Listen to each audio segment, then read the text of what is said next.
Good afternoon, everyone, and welcome to yet another day of Triton Poker Super High Roller Series coverage from Montenegro. Kevin Rabichow, Ali Najad, dressed for church? No, dressed for day 2 of the Invitational, a 200K, which began yesterday.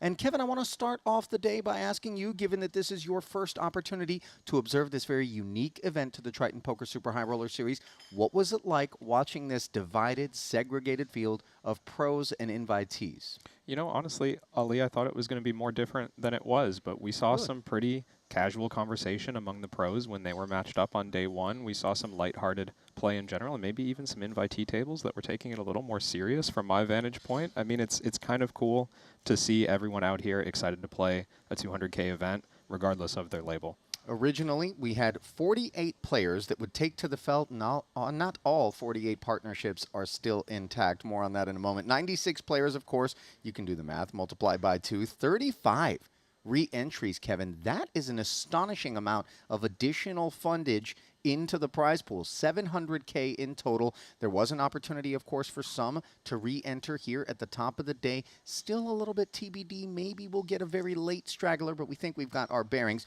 Only Paul Pua and Christoph Vogelsang, as of right now, re-entering at the top of the day. Now, of course, Pua, from the invitee side, has the opportunity to rebuy up to 2 times and does not have to have a rebuy within an hour of a bust. So this is an important thing to take note of, because that means Christoph rebuying here at the top of the day, things went awry for him within the last hour of play. So late reg now going to be shut as we kick things off. 87 players are going to take to the felt for day 2. Meaning, of course, sadly, once again, you guys can do the math, 9 players have met their end. And if we dive into the Triton Poker Plus app toward the bottom of the leaderboard for the first time, we can see the names that have been shadowed out. And of them, 3 are pros and 6 are invitees. You see Putra, Haxton, Viesbrod, unclear whether or not it's a max-out situation, Kevin, or whether or not it's a tap-out situation. No judgment, of course. But are you a bit surprised by any of these names? Yeah, I was, but I suspect it's what you're getting at, Ali. Only 1 re-entry available to the pros, 2 available to the invitees. I suspect that all those players are stoked to play this event, and they came prepared to fire, but yeah, I mean, maybe they just ran out of luck at the end there. 200Ks can turn into 400Ks real quick when you only got 1 rebuy here in this Invitational. Let's turn our attention then to the top of that leaderboard. We were all the way down at the bottom. Up at the top, we continue to find the French flag flying tall. Thomas Santern held the chip lead for what I want to say was 100% of day 1 from the moment that he took it on. 1.1, one of 3 players with a 7-figure stack. Yeah, Santern has been so impressive over the last year since I've been watching. I heard of him, hanging out with some of that SmartX crew that we've seen doing promotion, and in some cases, a lot of them came out to Jeju and had great success in our last Triton Festival. Santern also having success on the EPT Tour. I believe he took down some high rollers this year. He's just, I don't know, he just has that modern style of play that goes after it, that really gets after it, and putting him at a table with all other pros clearly didn't deter him from getting after it and building up that chip lead. His partner, Mahar Noida, by the way, just below the average. And, of course, on form is Santern, 4th in the Turbo 2 nights ago. I confess I thought you were going to say he just has that je ne sais quoi and play into the French factor. A missed opportunity. A little bit. Listen, no worries. No misses, of course, obviously, for the rest of the crew in the top 4. Leon Sturm, yet to find a cashier in Montenegro, poised to maybe make a deep run, and obviously plenty of talent under the hood. Yeah, Leon Sturm, another very impressive young professional. We saw him involved in a huge pot against Alex Foxen earlier this week. Maybe, a couple of deep runs for him, but falling short of the money. But, I mean, he's having success here in Montenegro. He's been on the stage, just hasn't found a cash, right? There's a difference there, I think. That's a very rosy-colored lens through which you're viewing things, because for me, success requires cashes. But the thing is that Sturm gets it done beyond the borders of Triton. So it's not as though there's any reason to panic for young Leon. He's clearly very much going to be ready to make a run at this one. Now, let's move forward down the leaderboard. Number 3, we find Pavicevic. That's the first invitee name in this top 4. Yeah, Alexa Pavicevic, someone I wasn't familiar with, local from Montenegro, just played a couple of events here in Monte Carlo 2023 with Triton. His partner, Alex Foxen, obviously had a ton of success.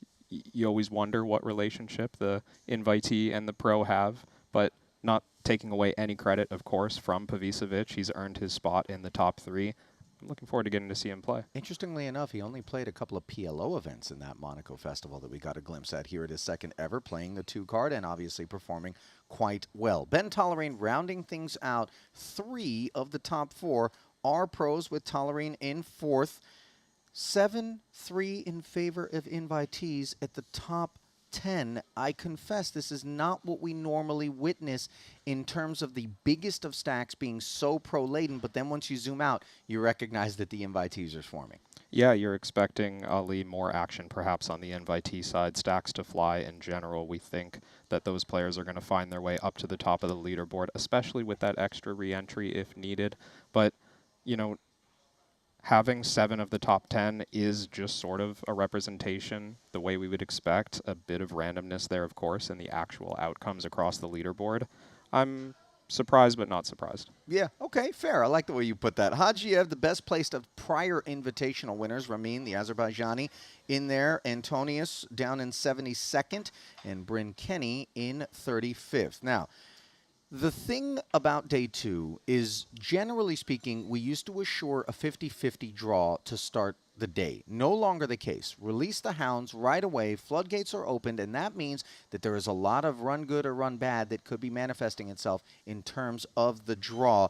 Not all invitees are created equal, of course. Not all pros are created equal. But if the only metric that we're going to use to assess what the state of affairs is the breakdown between number of invitees and pros at a table, we've only got 2 tables that have 5 invitees. So this is where you want to be parked if you're one of the pros.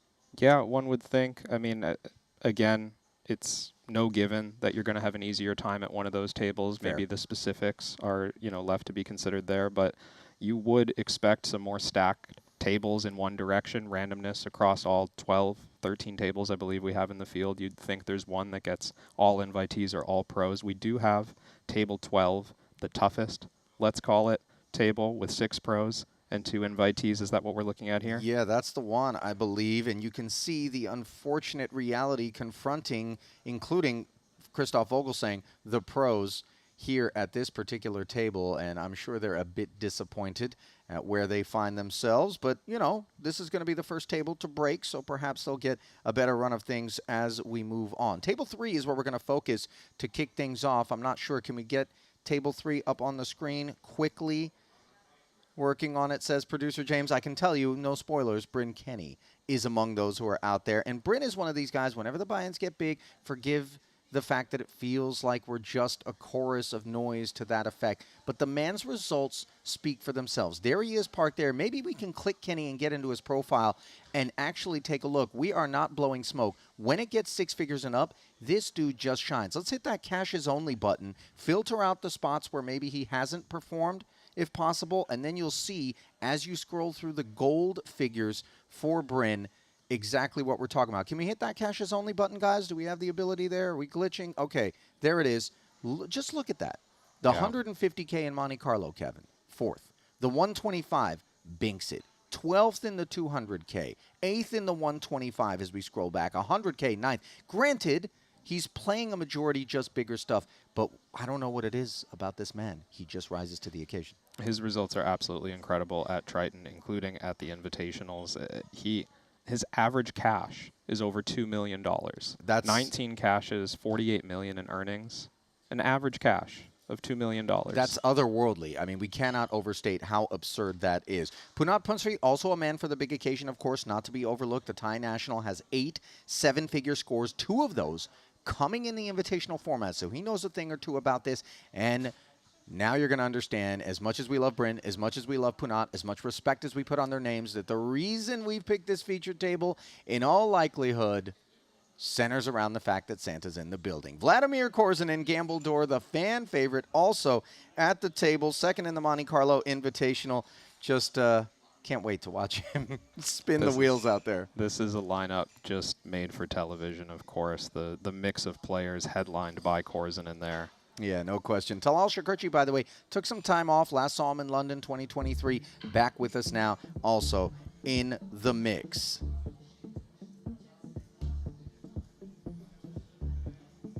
Maestral Resort and Casino here in Montenegro, as per usual, playing host as we get things underway, brought to you in part by Jacob & Co.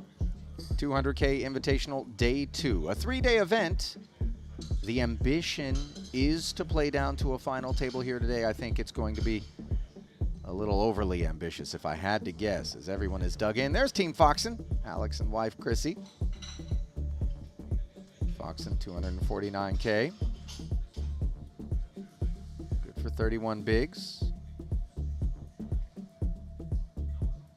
Alex is going to have some fun at this table. Tan Schwen, Aralabos, Vulgaris, Ren, Lin, Jules, Dickerson.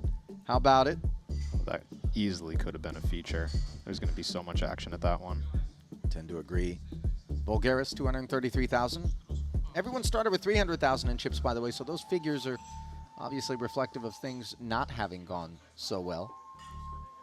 A little bit worse for Ren. It would seem, is that Kulev in the foreground there that was just polishing off lunch?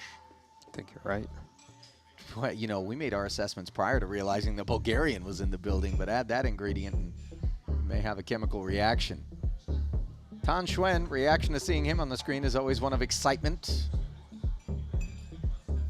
One that he has earned from his exploits in the cash game streets here at Triton, let alone in the big stuff. What's going on with Alex Ponikovs? Looks like he's parked between Garibli and Zhang. 753,000, 94 bigs. Ponikovs just outside the top 10 in 12th. Mosbach maybe didn't get the REM cycles that he was looking for. Too much tennis last night, perhaps. Saw him and some of the crew heading straight from day one to the courts. Get a little session in. That hoodie makes me want a popsicle. It does have that rainbow, what are those called? Tie-dye? What? Oh, the Astro Pop? Yeah, Is that, but that was just orange and yellow, as I recall. There's like the, I guess the red, white, and blue or such. That hoodie looks like it should come with a special edition of Candyland, the board game. Did you ever play Candyland, Kevin? Was that beneath you? No, I did. Why would it be beneath me? You know, it's not exactly a lot What kind of of strategy. 7-year-old do you think I was? Candyland, the kind that was probably in the chess streets, putting the hurt on people, if I had to Just guess. demanding to play bridge because Hearts was too boring. You're like, Grandma, canasta. She's like, what? You're like, you're a bad spades partner. Martirosian, 646,000, 81 bigs also. Well equipped to get things underway here. It's looking like a challenging table there. Yeah, is that David Einhorn also, I believe? What have we here? Antonius. Fedor Holtz. How about Seth Davies picking up title number 1 at long last? JNT, Mr. Main Event at Triton, as we've christened him. Also parked there. 391,000. Parked in front of Davies. Monkey off his back. Look at Bryn Kenny feeling it. What's Patrick working with? It doesn't look like a whole lot. 219,000, 27 bigs.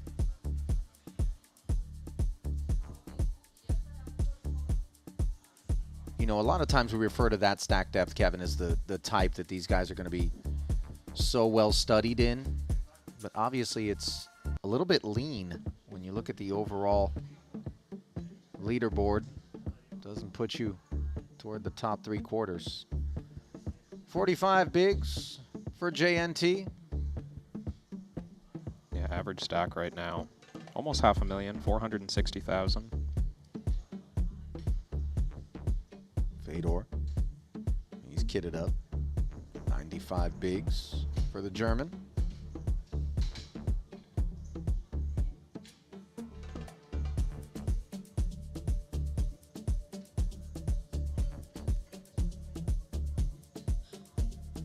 Oh, I spy Phil Ivey. Ding Biao, Soiza, Jessica Teusel. All here alongside Tollerine. What's Ivy got? 61 bigs, all right. No surprise that we've got so many stars at all these tables. Another really fun one here. 688 for Jessica. Things going her way on day 1, no doubt about it. What's Tolerine got? Little Earl Grey, perhaps a Darjeeling. Looks like a healthy steep on that mug. Filter coffee, perhaps. Could it be a Rooibos? There's a red tint to it. You a tea guy, Kevin? You like yourself some tea? Looks like you got a glass working right now, or is that coffee? It's coffee. You know. I'm hooked. Well, apparently, as we see Soiza stack, we have a world champion barista Yeah, back in the Click Lounge that's right. here. Something we've never had in Montenegro, and everybody is raving. His word kind of percolated throughout the room about this little hideaway, Yeah. about the coffee being put together back there. Is that what you're sampling? Yeah, it's great stuff. And I recognize that mug that Tolerine had. That's how I knew it was a filter coffee. Okay. I've been there once or twice every single day. And you can attest to the Java being put out? Oh, yeah. I'm going to stick with tea, unless it's ice mocha, which, of course, I'm constantly ridiculed for drinking. They do have a great tea selection in there as well. Okay. If you haven't Do they have a world investigated. champion Well, tea it's- Malier? Well, I don't know. Does barista not cover tea knowledge when you work the cafe counter? You know, that's fair, because a sommelier needs to know their reds, their whites, champagne. Yeah, But coffee and tea are very different animals. I know. I'm genuinely asking. I'm not sure. Yeah. Maybe I'll go pretend to know more about tea than I do and just kind of test our gal back there. Danny Tang always up to the test. 34 bigs, 271. Chrissy's still in the mix, by the way. It wasn't like she was just accompanying Alex back for day 2. She's working for 51 bigs, more than hubby. Final table run for Chrissy. Would have been a record setter earlier here were it not for the fact that in event 1 it was Xuan Liu who would ultimately hoist hardware. First ever female champ at a Triton was Xuan. Already booked her ticket out of here. I like that. A little mic dropper. Show up, let them know, and bounce. Hajiev, 926,000 rather. That is a very deep stack, knocking on the door of 7 figures. This is a dangerous table. Shaman O'Dwyer looking to cast some spells. 44 bigs in front of him. BK to his left. Oh, Elton to the left of them. Yeah, you are absolutely right. The more we zoom out, the more dangerous it gets. There's no seat at this table occupied by someone who's going to be a pushover. 661,000, suggesting Elton's been doing pushing.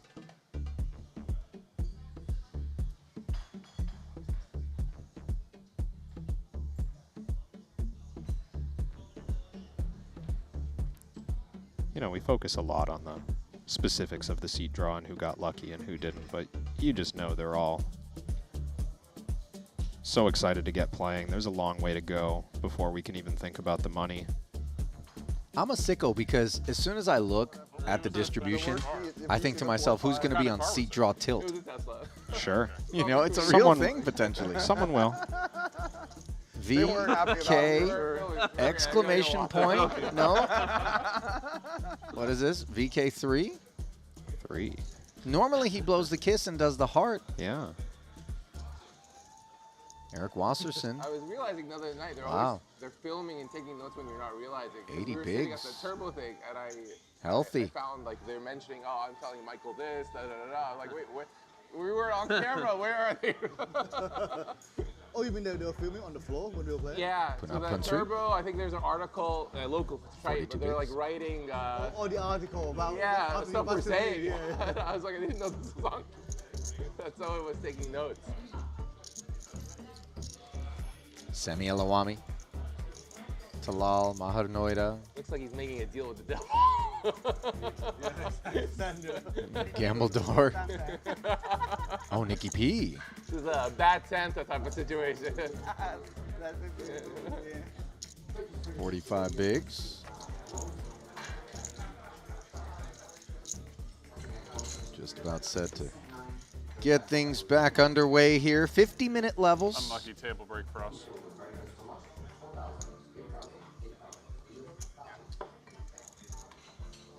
That's freezing in here now. All right, let's get an official glimpse, shall we, at the state of affairs at this table. Egypt's Semi El Amawi. Up top, 900 plus. That's going to be the deepest stack at the feature to start things off. Santa in second, 657K. Was and Kenny, the two running 3 and 4. 3 Americans now upon the arrival of Pietrangelo in the mix. Tunisia's Nuida They were playing down in 5th. I guess they had to. Kunsri and Shakurchi rounded out. Part and part. This room, they said, was only for day 2. Oh, But is day 2 always the final table? no. It's usually, Oh, no, yeah, day that's 2 is right. usually like There's a a few lot left. people before. It's usually like bubble on day 2. Yeah. 4, 8, and I don't 8, know, I by the never way, made the blinds. Yeah, it's like 3, 20K 4 in people orbit. away usually, right, on day 2. I think I've only ever Nuida's made one day king, 2. 7 of diamonds, asking questions of the two. blinds. Second one. Shakurchi dominating with ace 7 Well, no, off. I guess, in the I big. didn't count the invitational doesn't count, so easy to make day 2. Yeah. You know, there are people who fire 2, 3 shells and are out. Look at the bottom of the list. I think I made day 2 on all the invitationals. I think Talal. That's a great accomplishment with 0 For one caches. bullet. Wasting no time with the 3-bet bluff. 0 caches. We know Talal's got so much tournament experience under his belt. Not everyone can run like me and Punat in invitationals. Oh my. I had a lot of chips. This was unanticipated. What a find. Nuida 4-betting Talal. 380K and a statement getting made early here by the Tunisian who's rolled up his sleeves. I mean, Shakurchi has a bit of a rep, Kevin, for exploring Sure. avenues that have less traffic. Still not Is often. coming out. Still not often with that information that someone's willing to take the king 7 suited and actually act on it. You know what? And I confess, First ace king, yeah. first hand, where we really haven't taken the temperature of the room, we don't know what the Yeah. weather systems Open 3, that are cold developing 4, are. Yeah. opener, You know, just what's the ripped, like, 5 climate away out from the there? money. Yeah. In the biggest tournament it you was the played, money like. bubble. Oh, holy shit. That's wild. Yeah. So that was a huge That's how I part. run like that too. I was on that table. And That's how I run the tournament. Yeah. Yeah, just queen on the flop. Dead. 16. 16, sorry. What a feeling. Yeah, what a feeling when that happened. Sammy I putting didn't the know. button to work, and once again, that button opener is dominated, but Pietrangelo, But it was like not a nearly the chippy frisk spot, shown and I by like tapped the Shakurchi, flop simply behind. defends his big. Suited ace in great shape Behind. until this flop. Jack 10-7. Sammy, bottom pair and the best of it. Yeah. He was like. Following through, despite the presence of the 2 overs. 12K into 48, just quarter pot. Pietrangelo will hunt some backdoor equity. Yeah, somewhat close one with the ace-6 of spades. Now 2 pair versus bottom pair. Both players hitting the 6. You would have called. First hand. 45? Not pretty high. Shrugging. Yeah. He's never not. Now a little bit more torque from Sammy on the turn. And Pietrangelo comfortably steps aside as El Amawi snacks on one here early. This is first ever Triton Festival. Did place 10th in the 30K Turbo for 53,000. And had the line of the day on day 1 in the 200K where he had rebought and was brought to the feature table with a fresh stack. If it comes up, fold. And everybody was kind of inquiring as to No. what happened and what was associated with his demise. And he said, you know, I had too many swaps on that first bullet, so I just had to dust it off so I could fight on unencumbered with bullet number 2. Oh, that's incredible. And we had like 2 mil deep, and you're in position. I imagine he was trolling everybody that had a piece, but it was still an incredible line. To do it on the feature, too. Oh, so good. It's like the first thing that whoever had a piece hears. So great. That's great. Versus Iwas. like in position. Jack 10 suited, dominated by Sammy, who is asking, what's what? 40K. Players arrived. Ready to fight today. Yeah, you're absolutely right. Tapping their step. Ace-jack suited, no mandatory 3-bet. These two are playing Call. 80 big blinds deep. You have aces again? Waiter? I don't have aces, honestly. Wow. You do, however, have a gutter and a spade draw on a queen 8-4 board. No club out there. Sammy simply telling tales. 17,000, a bit of a whisper, though, into 100. Yeah, these sizes from Sammy have been what's relatively cheap. Excuse me? 5 big blinds pre, 2 on the flop. Wouldn't have faulted Wasserson for just going after it with a raise. Yeah, I confess that in the face of 17%, that option was available and I thought would be explored by Was. Instead, he keeps it clean, flatting and checking once more. And look at Sammy. Ace-jack of clubs, now barreling once more. No hesitation with this hand. I like the choice of the type of hand to bluff with, right? No equity, no real prospects of winning this pot. But the board texture, quite favorable to Wasserson under the gun. Plenty of top pairs, plenty of flush draws. By giving you a serious look back. The low pocket I pairs wasn't even have a looking draw. at you. I was just thinking.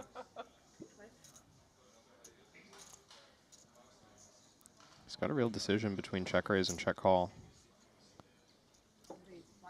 And he has gone with the check raise, so saving it a street, but eventually deploying it. Wasserson embracing.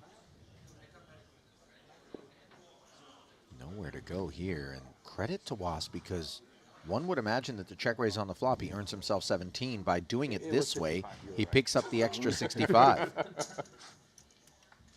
Yeah, nice outcome there. Was I looking at you? Do you think I was just completely blank, thinking? Either like broccoli if they have, or if not, I'll take the Chinese cabbage. No, I was thinking about what do I do with the nuts here? If I had the nuts, how I say. Yeah, exactly.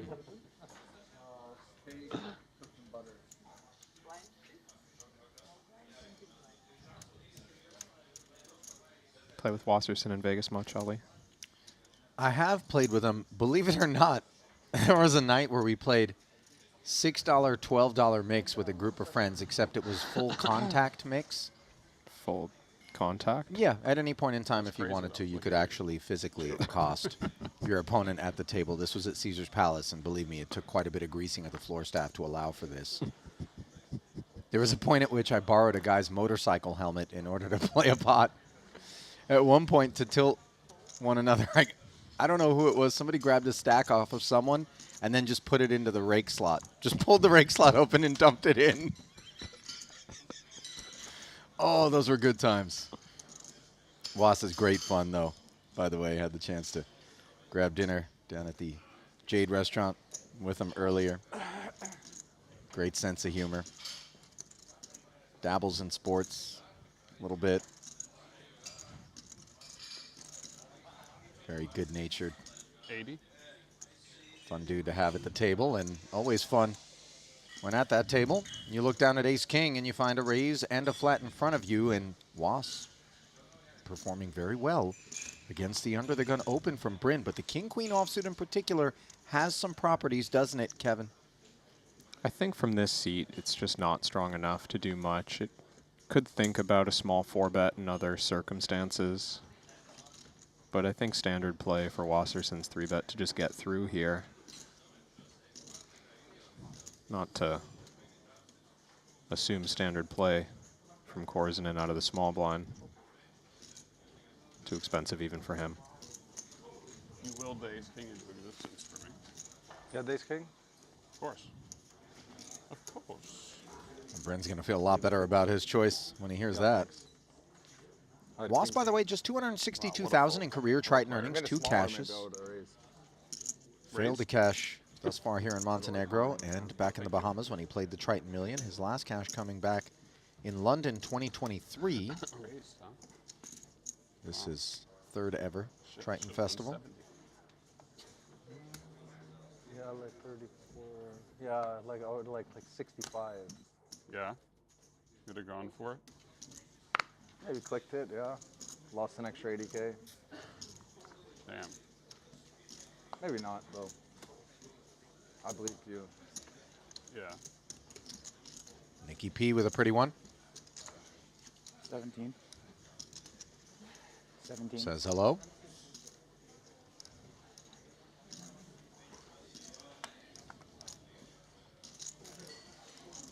And the rest of the field behind him says goodbye.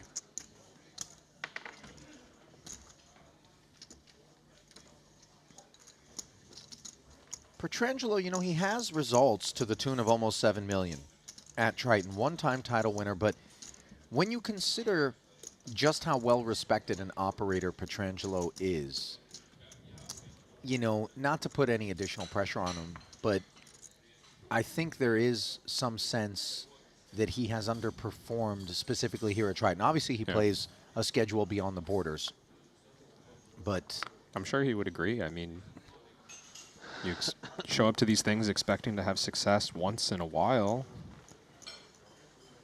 And he's been there. We saw him at a final table this series, third place finish. yeah. Came prepared. But, you know, he's I a didn't, but real now I competitor, I and got prepared. I got to the third. not unlike Seth Davies, who also had an incredibly dry run to start their Triton career. You know, Yeah. he fought through, turned the corner, but I think the breakout, like the real, like, put together 2 or 3 festivals in a row or a year where trying to see, they could. a few titles, He was, like, some looking big scores, sideways. Yeah. or part of the process, that has Yeah, eluded yeah. him I to went this like this. point. Although But I not wouldn't many bet of those against it. people around, but But even if someone sees accidentally, it spoils the hand. You know. 28. Punsri. Queen 6 off suit, Just leaning you on the put your Bryn hand on Kenny top, it's limp. okay. Especially on those tables. But here you have a little protection. I think but if Jack you're doing it 7 on those just tables, not good it's way enough. easier for someone to see. Yeah, but I think it's only happening on this table because of the Jack 8 maybe sticks around at the 3.5 big blind price. Yeah, you can look and then put it there. It's fine. Doesn't need to stay here. It's okay.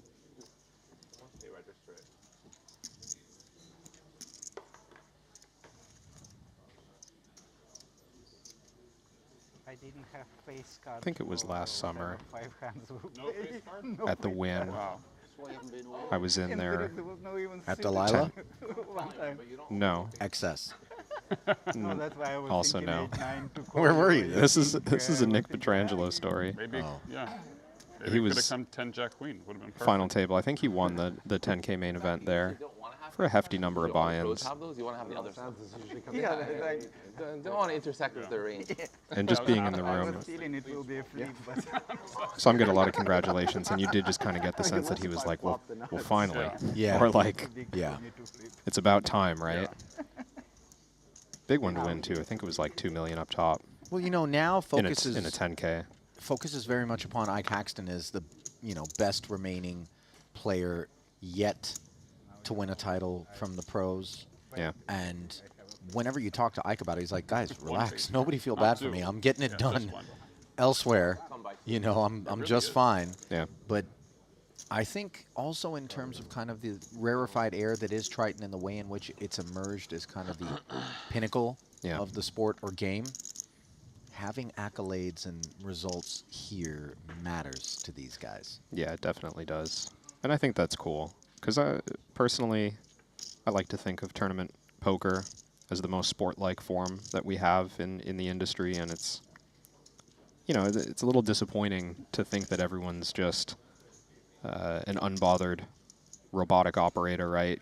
Goes out, and if they win a title, okay. If they don't, okay. It's all luck. Doesn't matter. Results don't matter, right? Like that's, maybe that breeds success, but it's not as fun to be a part of as Also, this is. not fun to be a part of. An ace on the turn for King 7, which was top pair on the flop for the big blind defense of Mahanoida. It went check, check, and now all of a sudden his second check is greeted by a 26K position bet from the best hand. And wow, Noida Yeah.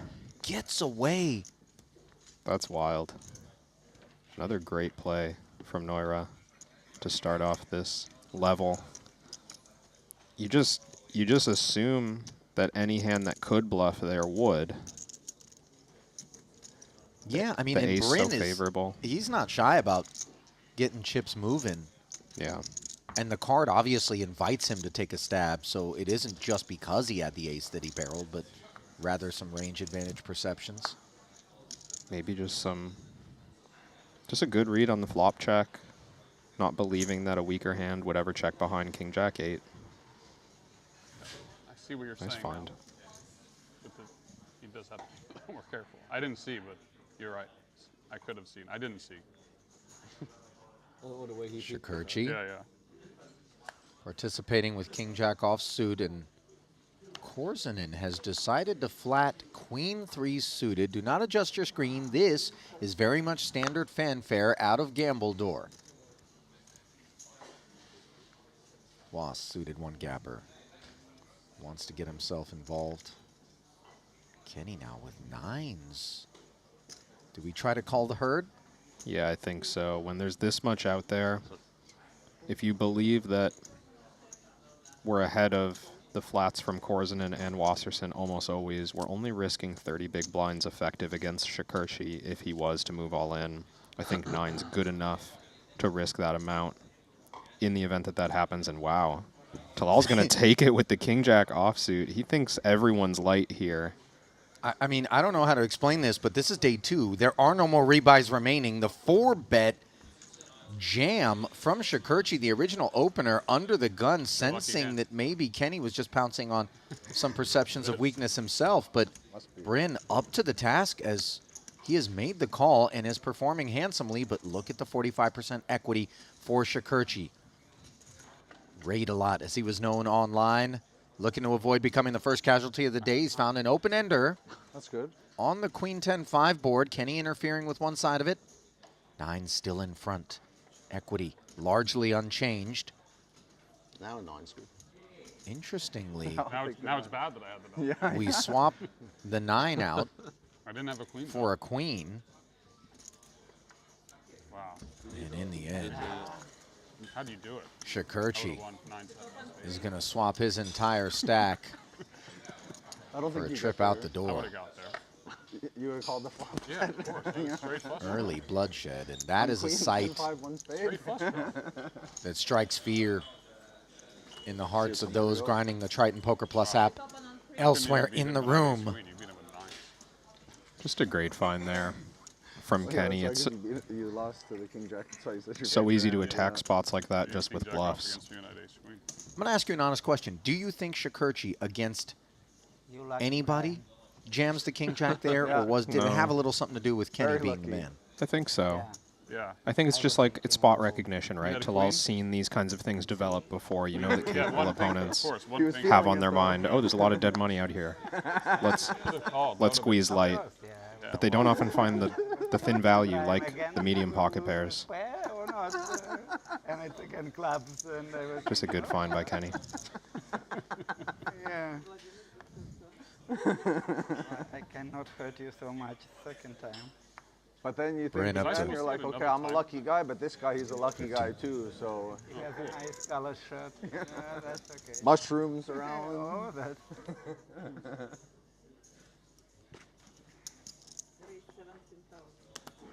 Well, King Jack offsuit proved costly for Talal, but Was another not sensation. dissuaded. Oh, no, another-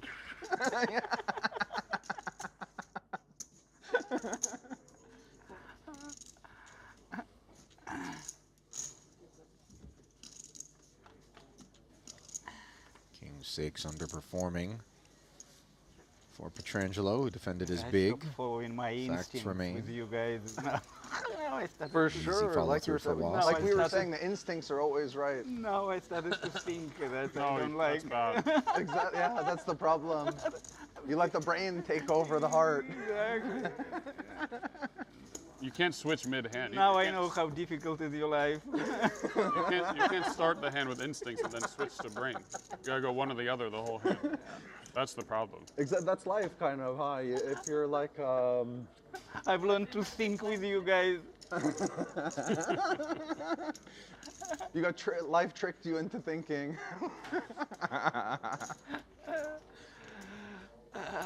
Wish you the best. Yeah.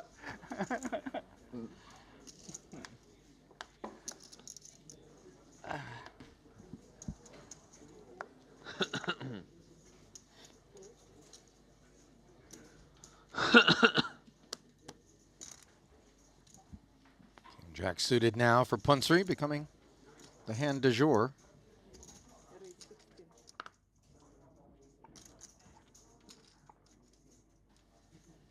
$16 to skate, says Punat. Noida has got medicine.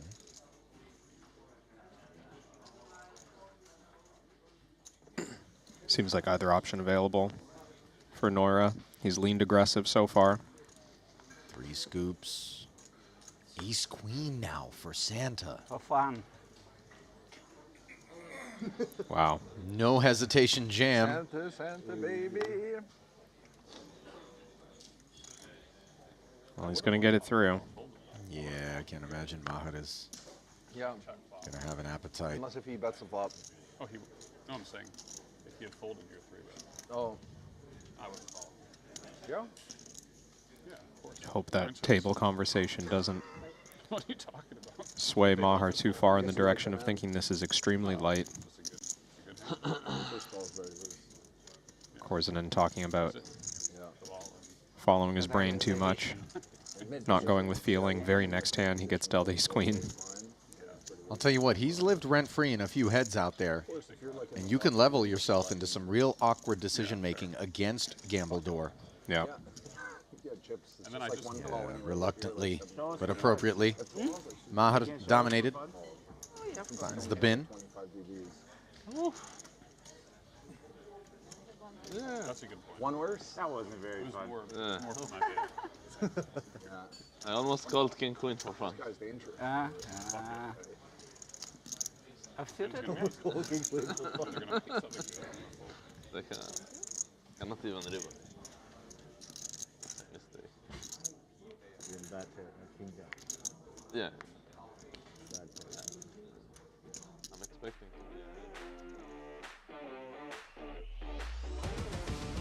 Well, as we take a sec to pay some bills, also want to take a sec to acknowledge those who have been so steadfast and loyal in their support of the Triton Poker Series, not just here at this particular festival, today's stream, but throughout the inception of our coverage, all the way through to this moment in time. We see you, we appreciate you, and if you, in turn, appreciate that, which it takes a village to put together each and every festival, the easiest way to let us know is by mousing over and clicking the like button on YouTube. Click subscribe while you're at it. Ensure that you don't miss any of what we have on offer, both during the festivals and between them here at the Triton Poker Series. Always looking to innovate. We also invite you to type in !survey into the YouTube chat. If you happen to be out there, you'll get a link that will allow you to give us some feedback. Let us know what you want to see more and or less of out here as we want to make sure that we keep the fan base happy.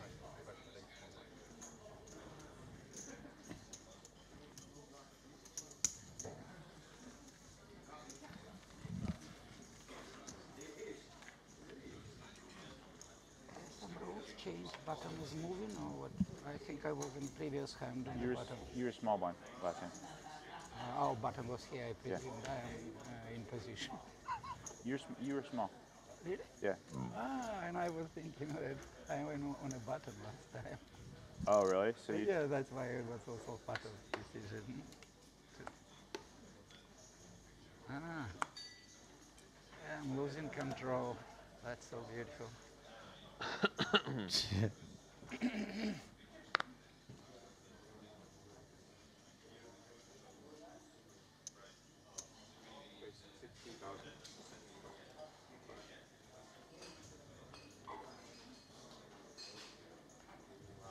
Noida. King 6 suited, had to concede to Gambledore's jam 4-bet moments ago. No concessions required this time around. Queen Jack for Was. Lays it down. Now Bryn. Queen 5 suited, defends. 44 in the middle, heads up, and we take a peek at 10-8 deuce. No pair anywhere. Kenny with the check. thank you. Yeah. Thanks a lot. Beautiful breakfast. One club on board. Not mandatory to c-bet at this, but King 6, pretty good interaction. 15 and take it, Mr. Noida. An intense competitor, by the way, but affable when we see him at the tables. In between spots, 1.6 million in career earnings for him. Once again, players, first and foremost, thank you. Because of your incredible support, we have broken another record. 133 entries in this 200K Triton Invitational generated a total prize pool of $26.6 million. The prize pool is confirmed. We're going to pay 23 spots, with the 23rd player finisher receiving $311,000. And the winner of this record-breaking event will take home $6,180,000. Best of luck, everyone.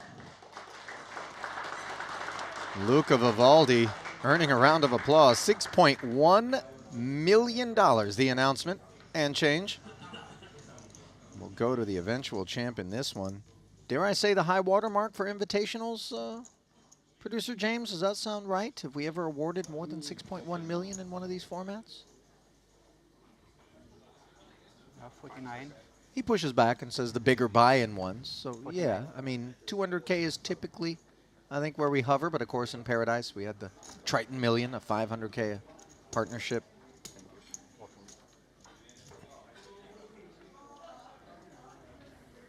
Quick to point out that this is a record field. Petrangelo 49. 49. gets the needle on his record scratch.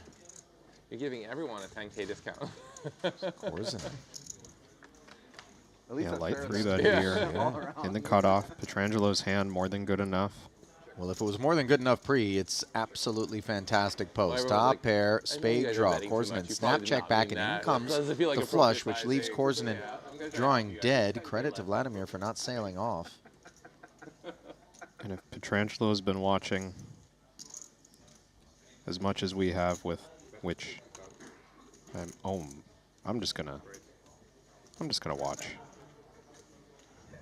Petrangelo let out for 16. Korzen raised it up to 600. He covers, obviously, asked Petrangelo for all of it, drawing dead. Yeah. No. Did he push his hand into the muck? Well, he turned it on He its tried back. to push it into the muck, but obviously particulars require the dealer to put it face up and deal a river card. But one card. It first came ace. I hope the other one's an ace. I was waiting. it would have had to be the ace of spades, as the fourth spade rolled off for Korzen to have ruined Petrangelo's day. But instead, the outcome is a ruined stack for Gambledore.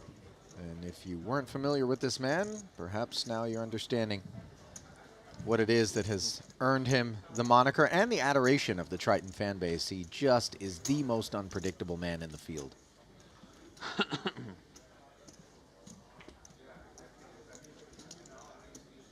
Huge pickup there for Petrangelo.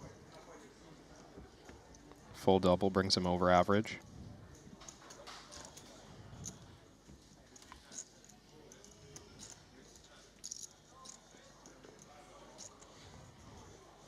You know, I think part of what leads to the success, short or long term, for players like Korzen, who are so willing to put players at risk, is, you know, you see the quality of hand Petrangelo had there.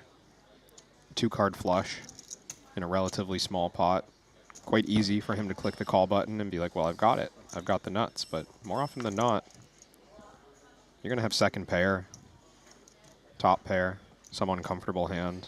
We've seen a lot of players pass on those uncomfortable confrontations with Korzen in the past. Yeah, the sword he wields, however, is a double-edged one, of course.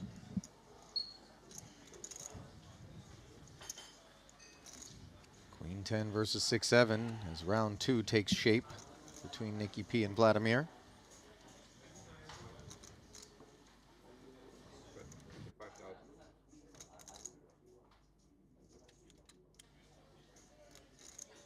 $25K from Vladimir.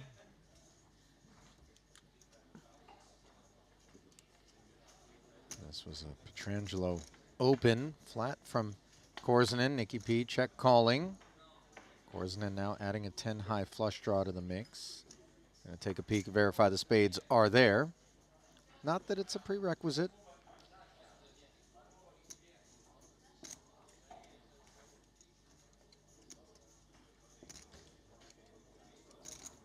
All right, I donated some back to you.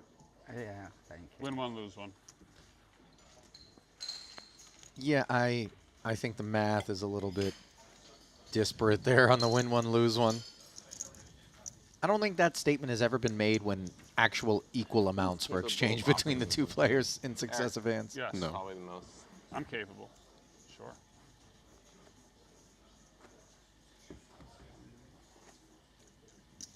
Thank you, sir. No problem.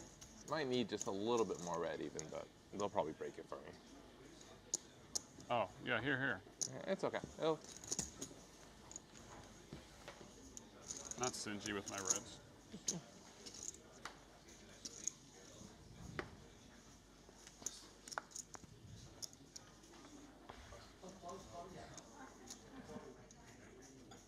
Gotta look forward. King 10 off now. Yeah. Early position. Yeah, you just have to turn left a little bit. Yeah. Because you don't even want it to be like in any spot where you like win some hand, and it's like, oh. Yeah, exactly. Vladimir And I'm takes looking us at to him see what he does, 17,000. but I can't even do that. Yeah. You don't know when he's gonna look.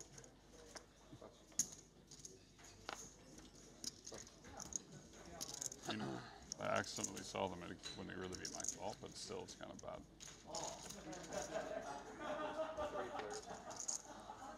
Sammy joins the fun along with Bryn Kenny. They look up at ace 8 deuce. Both Sammy and Kenny out flopping the king high. Advantage Nowadays, like the internet figures Sammy out everything. with the jack kicker, but ace high board texture leaves the pre-flop opener, sensing a little bit of opportunity. You're just gonna get roasted by the fucking internet.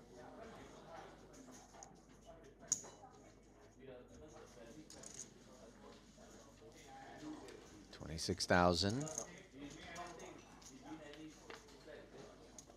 Called by Kenny, which leaves Sammy not too proud of what happened to have been the best hand.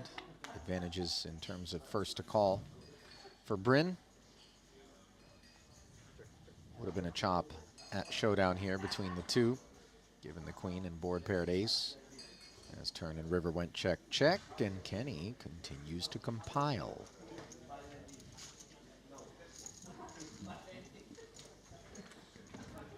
He really, you know those players that can kind of go on these incredibly enviable rushes? You know, when you play in a game and a guy just regularly manages to just put a 3-rack rush together in a limit game, or, you know, just a 100 big upswing with such ease. And you're looking over and you're going, when was the last time I had that kind of upswing without, you know, some cooler that I put on somebody? Yeah. And it, you know, and then you realize it's like, well, obviously sometimes that guy goes on downswings you're less likely to have. Sure. But you don't regard those as, you know, aberrant. But Kenny is one of those characters. He really just finds the big spin-ups. I do think there's some skill to that. Of course, a lot of it generated by luck. But when you find yourself in those situations where you're in the middle of a rush, let's say, check the pulse of everyone around you, see if there's an opportunity to maybe leverage their frustration with you or take a thinner spot than others would in those moments. I've always distilled it to give action, get action.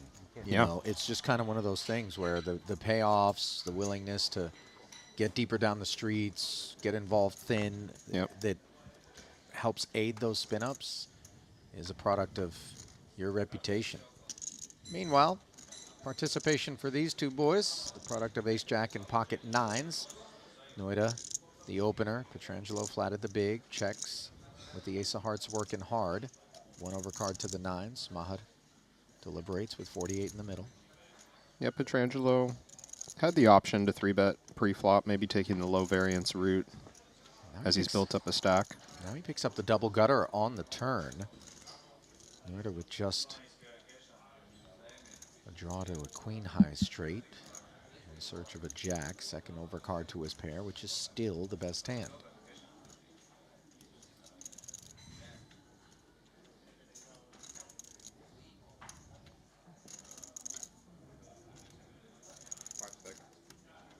Don't often expect aggression from the big blind on this card. Favorable to the in position player who checks behind a lot of overcards. Something about this spot, though, that Pietrangelo wants to attack. 35,000. Puts nines in a very uncomfortable spot. Sure. Gut shot for now. Is that gut shot enough to clear the hurdle of this sizing and take the river? I do think, just by the numbers, it's a strong enough hand. We have much worse in this spot. Ace high with no draw, pocket threes through sevens. Hands like this, I think, should get away, but we're ahead of bluffs. The river is going to be much harder than the turn. Board pairing deuce, but the front door flush arrives. Hearts unblocked by Maher. Importantly, King 9 interfered with by him just in case the jack does roll off, and we don't expect Ace King ever to be lurking in terms of the draw to the jack. No. 118 in the middle, and now let's see, unimproved, how hard Nick wants to lean on that ace of hearts in his hand. Yeah, it's hard for me to imagine a turn bluff with this hand that doesn't fire the heart river. I could see giving up a variety of other rivers, maybe the board pair, leading Pietrangelo to slow down regardless of having that ace. I think he would have gotten this one through with a big river bet.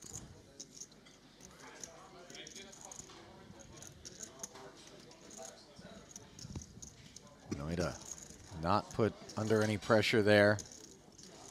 Tend to agree, Kevin, the river bet would have been a really difficult one for the nines to call. Not me.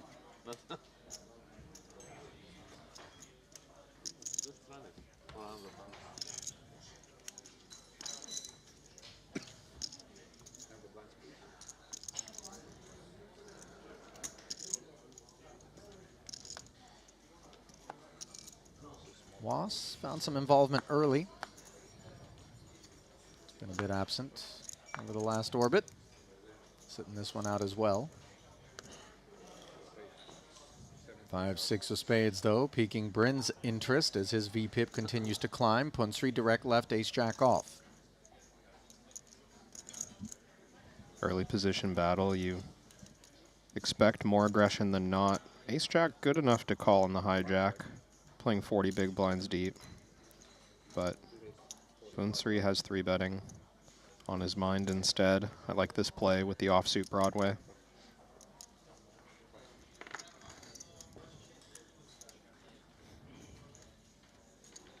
$45,000 if you do.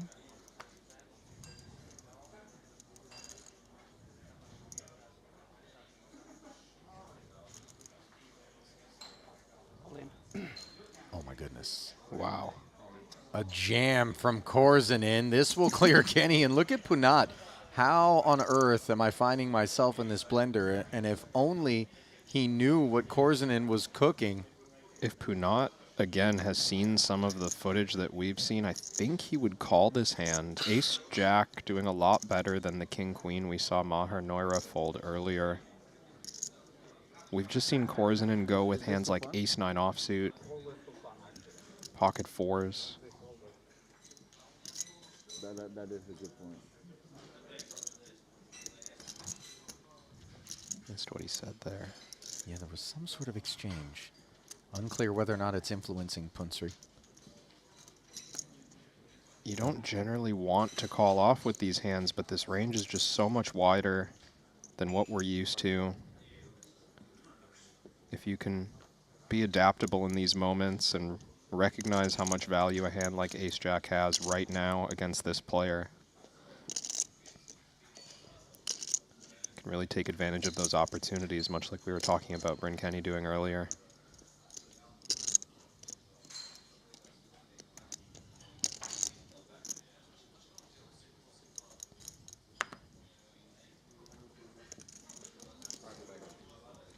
It's a tough call to make.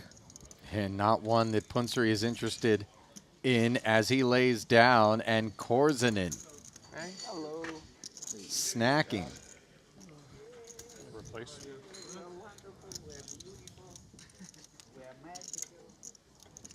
You know, it's interesting. It appears El Conquistador, Adrian Mateos, has just been brought to the table, and I have to think Gambledor is the only person thrilled at that. I mean, just an absolute monster has just shown up here. 153,000, not a monstrous stack, but one that he is going to optimize.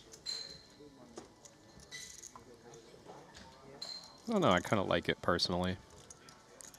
When all the top talent shows up at my table. This is what we came out here for, isn't it? You know? Now, when you say at your table, you mean the feature from here in the booth, or No, if as you a- were as a out there player. yourself? As a player. Maybe it's, I don't know, delusional of me. Masochistic was the word I was going to go with. Yeah, that might apply as well. It just, it brings out the competitiveness, makes you want to, you know, play your best. And It can bring out some rebuys sometimes, though here late reg is closed. It can also Sure. bring your demise, things like this. Or well, Adrian just working with 20 big blinds. I would hope I'd have more at this stage in the tournament. I like to imagine I'd have about $1 million right now. Well, unclear whether or not it's imagination that's prompted Mateos to announce himself with Queen 6 suited upon arrival. But Petrangelo grabs his crayon. Queen Jack of clubs performing very well. Heads up, 52 in the middle. Club in the window was pretty. No further puppy feet to provide the flush draw to Petrangelo. 7-7 tray. No heart out there either. No interaction to speak of for Mateos' hand. Rainbow board without a heart. It's not a bad board to attack, but the cutoff range maybe too weak. Earlier position, you might see some more aggression against the button flat. Petrangelo not going to have a lot of sevens, but he will have a lot of pocket pairs. Decides Queen Jack suited is too good to start bluffing. Ace of clubs on the turn. An interesting card after both parties check, because you could see some ace-x for Mateos. Now feeling motivated, but of course, Petrangelo with the flush draw not going to be going anywhere.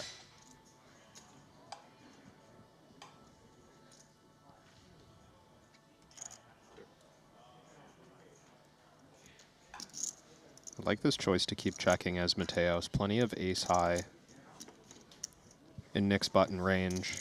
That would also check behind the flop.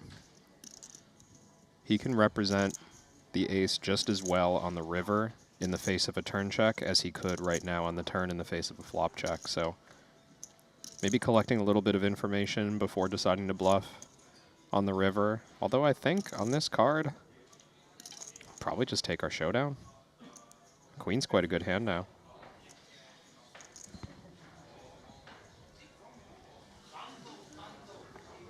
So no action on the turn. I was trapping. I get lucky. Trapping, he says.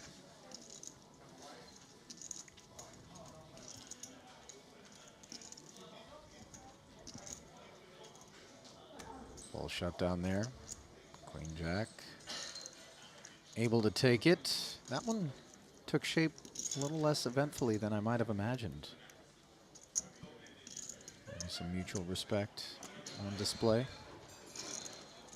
And some mutual queen highs. Yeah, that's a little part of it as well, sure.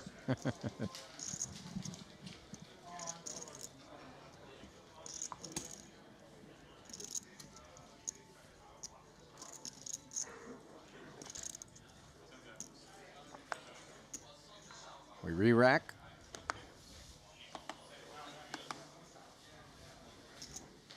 Loss and Kenny in the blinds.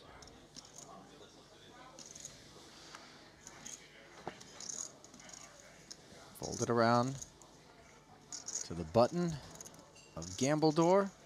Looking at you again by accident. I still want to see his cards. Queen Jack of clubs. Took one down a moment ago. More than enough for him to open. Standard sizing explored this time. Yeah, Korzinen's been consistent today with the No, opens. I haven't seen, but I haven't been looking. 17 at this level. I think it's okay. No, he's making sure it's a good person to have on your list. He won't look at your cards for sure. So you can keep feeling like that. He asked me to tell him when you're done acting. So you can look that way. Kenny with king high defending, checking the ace-9-5 board. No club out there, no pair for either party. Vladimir following through. You gotta like this. Yeah, no need to mess around on the ace-high rainbow board. Big blind has too much trash.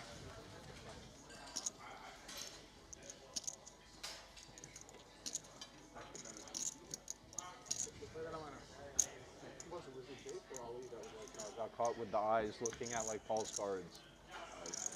Ali?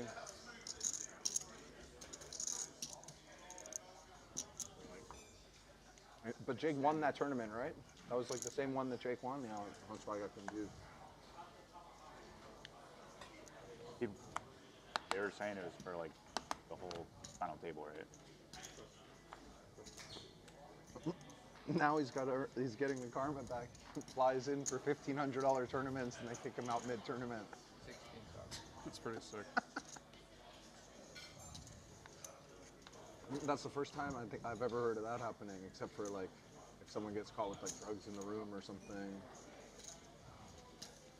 Conversation, I believe, centering around Ali Mshirovich. Yeah. Kevin, who's very much become a bit of a pariah and a man in exile. A youngster who really burst onto the scene and made waves and, you know, admittedly has tremendous poker talent, but yet fell prey to some temptation to seek advantages that were uncouth, and now is finding himself a tough time, rightfully. Meanwhile, the always tough El Conquistador has booked 2 other King X's to this flop. Korzinen, the offsuit King 9, same kit. Wasserson, the dominant King Queen. Nobody interacting.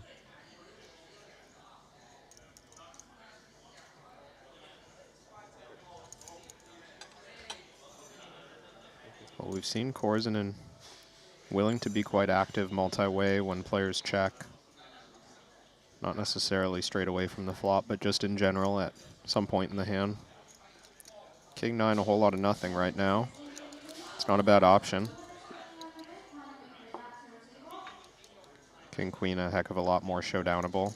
Wasserson passes us over to the turn. And that turn giving open-enders to both the King 9s after the round of checks. Yeah, curious how Mateos will view this one. He can represent more strong hands than anybody, just because it's standard procedure for him to have checked the flop with most of his range. Korzinen. Just too big of a draw in his eyes It's just to let Mateos see the river. 34K just gets dump trucked on. I had assumed you saw that coming. Yeah, I did not expect it. It's supposed to come before, actually. I was just thinking. No, I thought he was just going to go like that. Mateos, he's like, what have I gotten myself into here? That was going to happen. He will go all in or something. It was not every time. I didn't have Looks like every time. Nothing?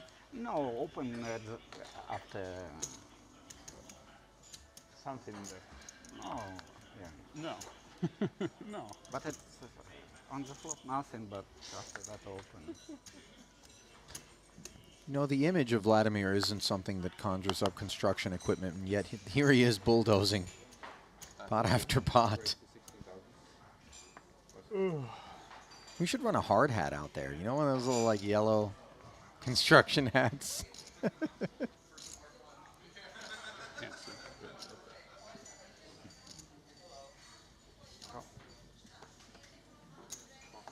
7 suited. Sammy getting back in the mix here. Korzinen dominated. Ace tray off flat against the under the gun open. This is somewhat ill-advised. Yeah, he's getting after it. Internet sleuth is gonna make Strung together a few good hands. Continuing to ride that rush. But yeah, of course, then I'm the worst one. Maher closing the action, defending his big with the 9-6 off. Completely roasted. Screenshot. Yeah.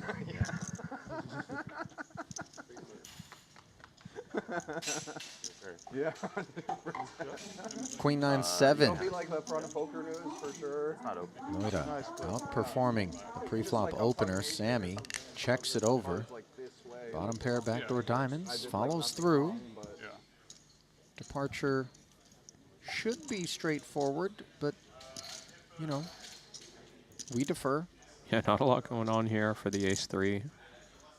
No backdoors. 42. That's hard to do. So, you know, any time that you make any supposition involving Gambledore, he just puts you in your place as he puts the 9 into the bin, and now has the betting lead in position heads up against Sammy.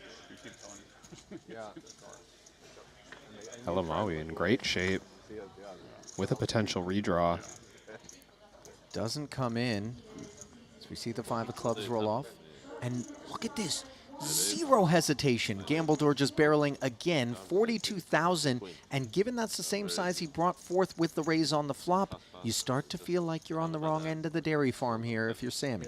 Yeah, it does feel like thin value, perhaps. Yeah, no, not no. I was saying the other day, we've seen Korzanen be relatively straightforward with strong hands, so this lines up with a queen quite well. You know how easy it is for him to have a queen just in general. There, Korzanen showing he does it with Paul only saw one. So the pure bluff as well. Yeah. Good karma. Like Paul had Jack 7, but he said you just folded. Yeah. Until all had 9. Ladies and gentlemen, Vladimir Korzanen. Yeah, exactly. It's a real bad situation. Yeah, like him. Next. Take it. We continue to stand in awe, admiration, and pure marvel here in the booth. And I'm sure those of you soaking up our coverage here, early portion of day 2 of this $200,000 Invitational here in Montenegro. Blinds are going to be going up 5 and 10,000. Eric Wasserson and Bryn Kenny have performed well on the top of this frame. Sammy Elamawi ceding the chip lead. Little dent put into his stack there by Korzanen, who runs fourth. I called and we check it down. Yeah. But when I had king 9 off, I don't want to. Easy. Yeah, it's easy. 12. 22, says Petrangelo. Kuna, you coming to grind the whole WSOP? You must be, right? You love it too much. No, it's like, it's harder just to fly home and fly back. It's easier to fly from here to there. Yeah. Are you going to wear the mask the whole summer? No. Special for these. It's too But like, even in the small ones in Asia, I see you with the mask yeah, on. sometimes. Are you coming to Vegas this summer, Maher? But No. Yeah, I'll play No, I've never been, and Like a high roller. I think I will Maybe in the not. first week or something. Yeah, because Will not here come yet. But like, I'll probably skip more of the time. It's like, I don't want to be burnt out for the main. Maybe next. yeah, for sure. Play like the high roller stuff. Which is a shame. Last minute reg, something like 5 keys and things that. No, even the Play some the games 2Ks there I'll probably play. and get some games going, right? Yeah. But like, it's a The shame thing because is, it's pretty hot, right? Now it's getting a If bit it was hot. like better than I'm really waiting for Yeah, there's to enjoy summer. It's brutal. You could just like find a gap of 3 days at some Maybe point and take a the trip best to like LA or San period. Francisco or Suited ace something. for Was. Eat some good meals in like Napa Valley. It's like a good thing for like a 3-day break. Yeah. Go eat at French Laundry. 25 to go. 2.5x. Restaurant, one of the best in the States. It's called French Laundry. In like San Francisco. Queen 8 defends, picks up a gutter on an ace-high board. Top pair for Was. Plenty of reason to follow through. Super nice. You can walk around that area. It's like wine country also. Playing so short here, just 10 blinds. The wine pairing there was one of the Maybe best reason I've for had. Wasserson to keep this cheap. 'Cause the chef is 20 into 65. Makes it difficult for Mateos even to continue with Queen of Spades. Yeah, he's out. French Laundry. Laundry.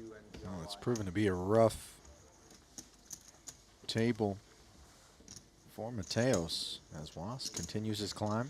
And then there's another sick place, but it's harder to get to because it's like 3 hours from San Fran, called Single Thread Farms.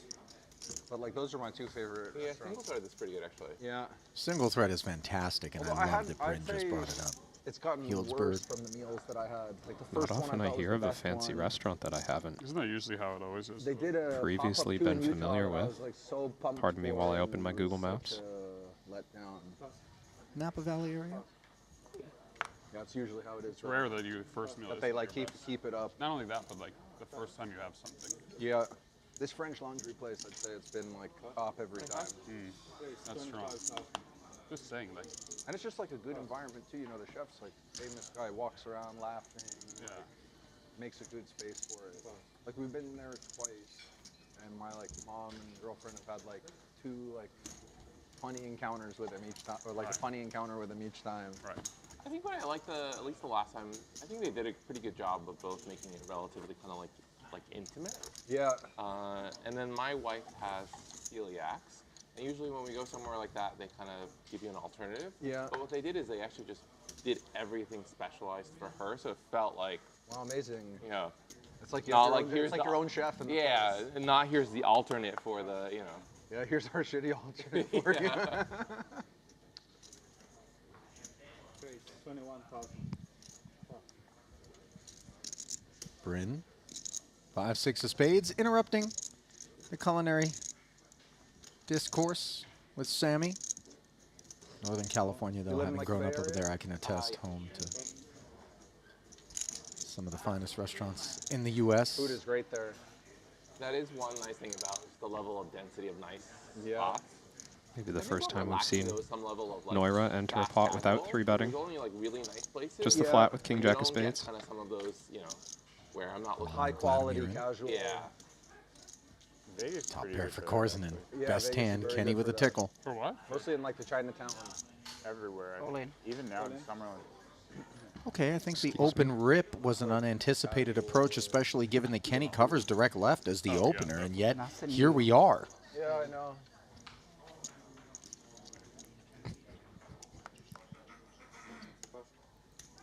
Kenny making it clear that he had a real decision there, but Noira behind. Kenny can't get involved. I think it was. I think did I have spades? Yeah, I had spades too, and a 5. You know, Bryn is capable of heroism. This we know. Yeah. Both as a caller and as a Right bluffer. across from Tivoli. What's that? Where Tivoli is? Santa, you're Oh, the yeah, best. I'm in That was with the heart. tower. You didn't let the mind overthink No, I, your heart. I you didn't just, have a close to heart, your so golf I course. just played from the heart. No, yeah, you've got too much heart here. 6 minutes. Heart I over don't here, you've got too I much. didn't care if you guys drawing or not.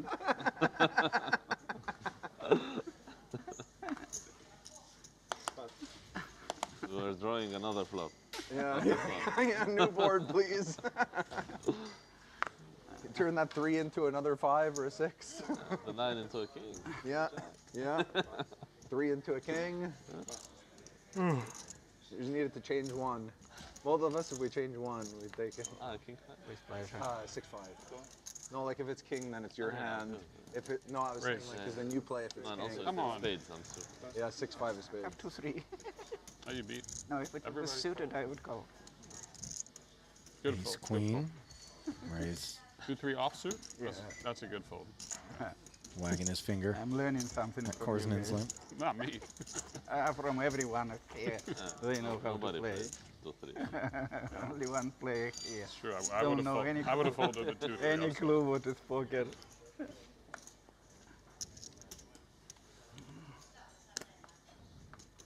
And I'm proud of that.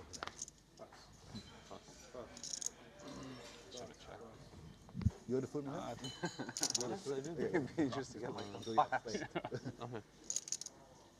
funny, that's a reasonable. Can I take this? Yeah, you can. What do you order? Dumplings. Shrimp dumplings.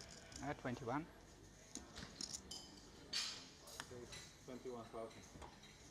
Korzanen. Ace tray on the button. Kenny wants to play pots with him. Yeah, not surprising. Covering facing a button range. Nobody hits this king 8-7 board. 2 quick checks and now a gutter for Bryn.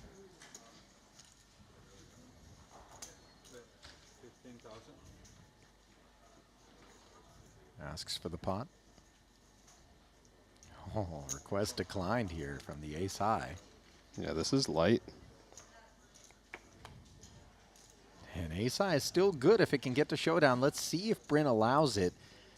The jack, the 5, both interfere with any of the straight prospects.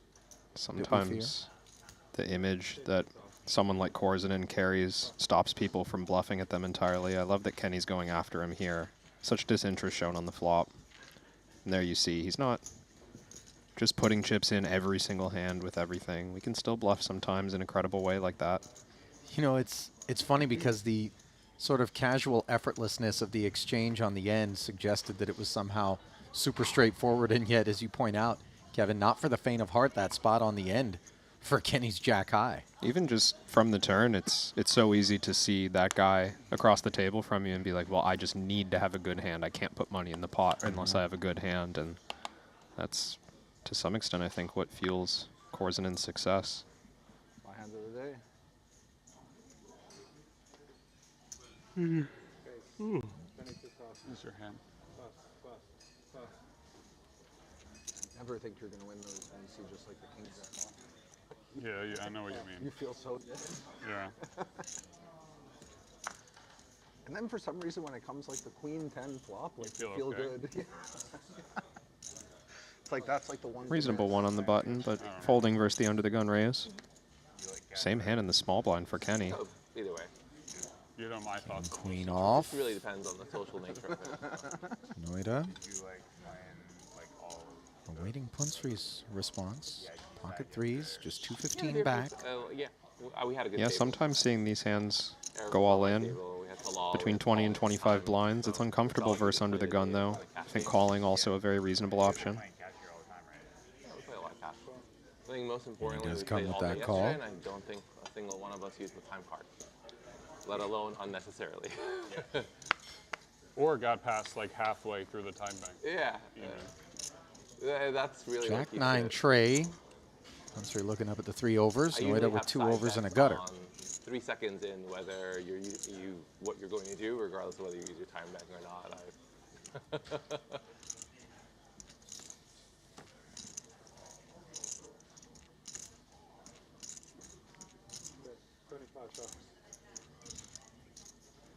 Should get things done here from under the I told gun. myself I'd slow down a little bit. Couple of high cards on board. Forgot to think. 25K. Increased size as well, yeah. Yeah. Take it, sir. Yeah, I've had to, now that I don't have any swaps, decide to play well. Yeah. got them all out of the way. Got them all the way, and yep, and now I'm You're a free man. I'm a free man. No. Just thinking of stuff. Although one of my friends outsmarted me, and I busted gonna as play well, so he either down the second bullet gets somewhere an in the auto 2 to swap. 6 I guess. range, I think. Yeah, 25. But he's doing well. But he's doing well, so. Maybe 100 and above, depends how I feel. But I might come for like 25, 25, 50, 100, 250. I can't play too hard because of taxes. King 8 suited. 50 still, Early or position 20 activation for Sammy. 21,000. Maybe 50. Is taxes like gray area or Like withheld. But like 21. for Vegas it's withheld? Oh, for my country, because there's no tax treaty, right? But then like you can go in ways to like get some reclaims, but I'll see schedule first and then see. Quite annoying. And it's probably not worth it enough for you to get like some Korzinen. residency somewhere. Flatting with to- ace deuce. Now That's lost enough with the to- hard 8 in the cutoff. I guess it depends how much you want to play in the States. I mean, I only played 3 Well, I weeks. guess it's probably good for all poker winnings, I guess. If you have a residency. Certainly good enough Yeah, to and call. If I knew I was going to play a tournament back then, I would try to get a UK resident. Gonna go multi-way. I never At least 3. Of course, either like, yeah. Noira doesn't want to get involved with the 10-7 offsuit. I think it's super easy though anyway if you want to get like UK residency. Yeah, but now it's harder now. This is like property based. But back then I was studying up like 7. 10-9-7. Open-ended is the pre-flop razor here. Along with backdoor hearts, that is enough. Despite the lack of position against 2 opponents for Sammy to reach out and follow through. Yeah. Yeah, good interaction for the King 8 of Hearts. 17 is lean. Saw this from Elamawi earlier when he last squared off against Wasserson. Whatever announced this time. He's going to get away with this one. Get to see it later anyway, so I'll show you one helpful card. Are you resident of? I had you beat. Well, I don't feel too Eight bad is about pretty the second strong. card either, but like, If you had an ace, I had the best hit. I don't have it. I had fours. Right now I have been living for 12 years. I wanted to so call, I think it's more than but I didn't even 4 have a club months in my hand, so and have to be more time than in Spain, I think. I needed a club. Minimum Still 4 months minimum. Minimum, yeah. So yeah, minimum 4 months. Yeah, of course. Being Spanish, there's no way I can be a Spanish resident. All in. Otherwise, you'd have a court case by now. Mateos For sure. jamming. Because like a smaller guy's got a court case, so now by now, if you were still living there, 1,000,000%. That's like some of the countries go after like players. Yeah, who wouldn't have, oh, like the state file taxes on you? Yeah. That's great. Yeah, it happens in Spain. It happened in like This Germany. orbit. It happens in like Montreal or in like Quebec. Brought to you by that pickup. For Mateos, well, Yeah, but I moved like 12 years ago, so. Yeah, you were clean. we started the day with 87 players, Kevin, and we've lost quite a few. The only one that we've I don't witnessed think you're trying to sneak meet their end time in Spain or here at the feature was Talal Shakurchi, but Matthias Eibinger, Jonathan Jaffe, Zhang Yu, along with Shakurchi, then Jesse Lonis, Ben Heath, Chao Hing Young, Fedor Holtz, Tom Hyung, Sosia Jang, and most recently Murli Manokaran. All have also been dispatched, leaving us with 76 players. As Luca alluded to earlier during the broadcast, first place good for $6.18 million. The min cash comes at 23 remaining, and it will be 311,000.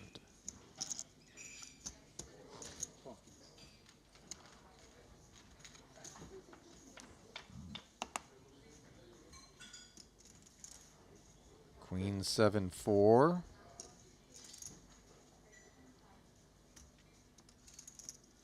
Kenny with the second pair. And backdoor diamonds. Promptly follows through, and Mateos, no sooner does he find what he thinks is the right trajectory, but takes a step back again as he tries in, like, to Quebec, break free of the for example, sub-10 big blind incentivized pressures. to actually get you where like the people who are prosecuting you get a piece of whatever they get. So like in like Quebec, they go after poker players, and the way that it is if they get money from the player, the prosecutor gets a piece of it, and then the government's funding it all. So Bro, that's sick. Sorry to bother you. like, I don't know if I they guess got that's a anyone bounty bad yet, event. but it's just like you know, brutal anyway. If you have them coming after you for like 2-3 years, it's like nightmare. Yeah, new way. Yeah, now I'm playing differently. You figured me out. Now I have to do something new.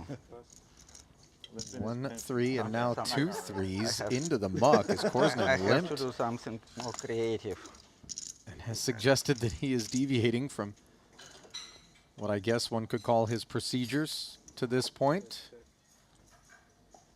Under the gun limp, both blinds along. Petrangelo, bottom pair, best hand, gutter for Mateos. They both check. More creative. Clears the gut shot for Mateos. Good fault. Action on Petrangelo. Clears the 5 as well. I was thinking I have to collect at least something. For a second, I thought that siren had something to do with Korzinen's line. But limp, bet the threes and take it, sir, as Petrangelo didn't want any of it.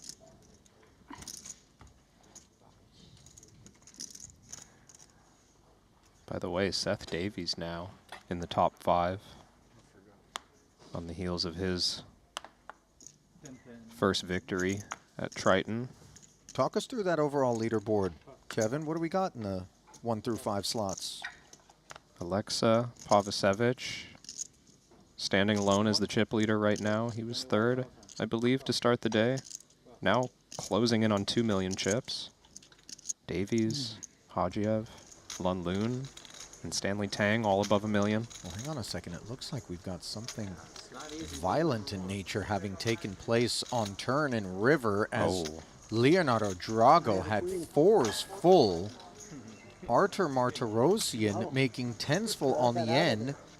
This one was a raise from David Stam to 20K. Martirosyan flatted the 10s. Drago on the button decided to try to thin the field. 3-betting to 85, successfully shed the pre-flop opener. Martirosyan hung in there, queen, queen, 7. Artur would check call 60K understandably. The turn, Drago makes the forceful and then decides he doesn't want to lose his customer, so checks back. And then on the end, when Artur led for 275, Drago thought he had him. Yeah. Jammed it, and instead the trapper became the trappee. Just 40-some-odd thousand remaining for Leonardo. Cold, cold world at the outer table. Meanwhile, getting hot is Korzinen, especially when the ace-king goes from just a wheel gutter and 2 overs to top pair. On the turn, Elamawi was hoping the 5 would roll off and really make things interesting for him. Instead, he now has just the gutter and king high. No backdoor diamond acquisition. Road traveled. Was an open by Elamawi. Pre-flop to 21,000. Vladimir's big blind pushing back to 63. Sammy called, then peeled for the 43K c-bet, and now isn't done with it. 53,000 from Korzinen. Sammy calls again. Does not improve. Vladimir slows down. Backdoor hearts and a 4-liner out there. Maybe we turn it into a bluff. Yeah, this could be trouble for Elamawi. I like that he sticked around at the price he's been getting across 2 streets, but Korzinen's hand way above average, not only for the spot, but with the way he's been playing. He snaps. Yeah, nothing's more painful than when you don't even get a sweat on that 105 on the end, as Vladimir was always going to look his man up, it would seem, and Elamawi sustained some damages, and Korzinen now knocking on the door of a 7-figure stack.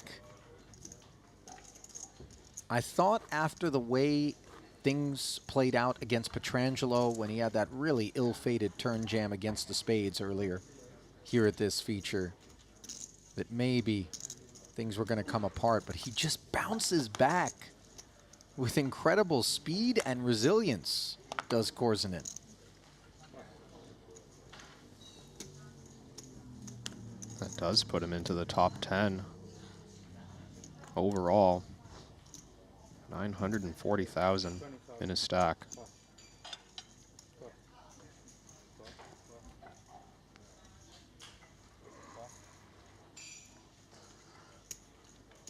Ace-deuce of hearts opens +1.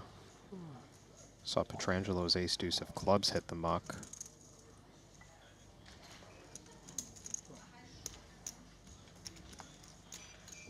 Just 20 big blinds effective here. Poons 3, the covered stack. All jack flop. The 2 ace highs. Normally we want to just attack on this board. So easy for the big blind to have whiffed. Even though ace high never folds out a stronger hand. Might be able to clear a chop at some point.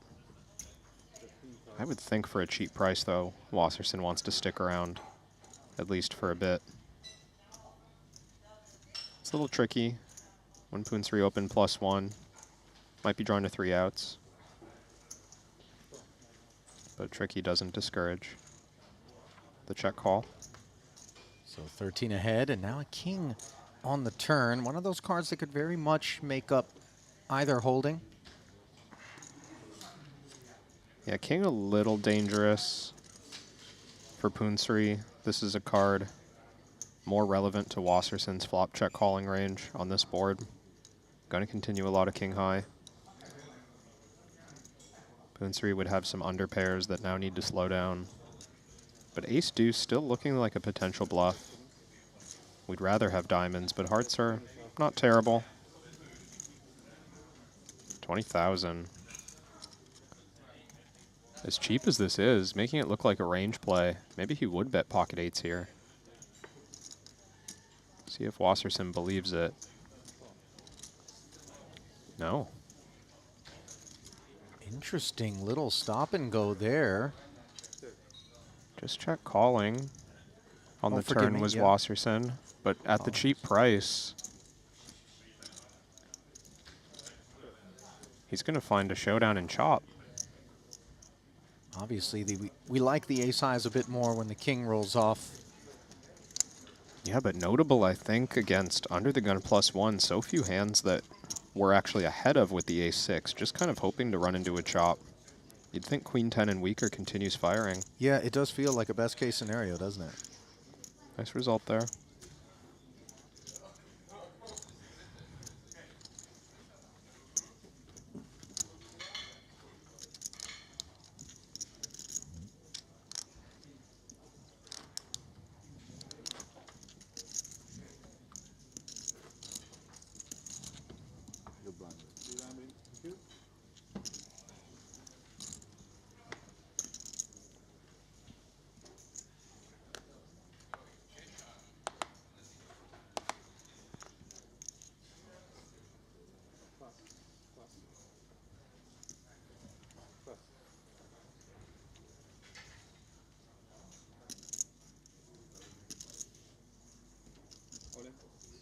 Mateos going to take a stand here with 10-7 of hearts.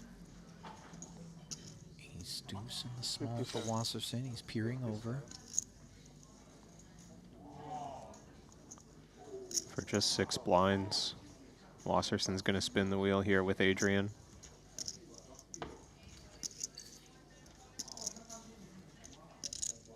Peek at that gigantic cell phone where Wasserson's following the action on delay. That's above average screen size, is it not? Yo, that's a VCR. I guess I should have said DVD player, just, you know, given the times. Meanwhile, it's time for an open-ender, and it's time for Mateos to find some improvement. 6, jack, 7 or 10. I think I'm a dog, man. That's what he's on the hunt for here. And indeed, Was was a dog on the flop. I think I'm a favorite. Man. Now, however, he is a favorite. Not against him. Against anyone else. 32% of the time, El Conquistador fights on. This is not one of those times, though, as Adri flashes a smile. We're even now. But the real flash involves his disappearance from this invitational.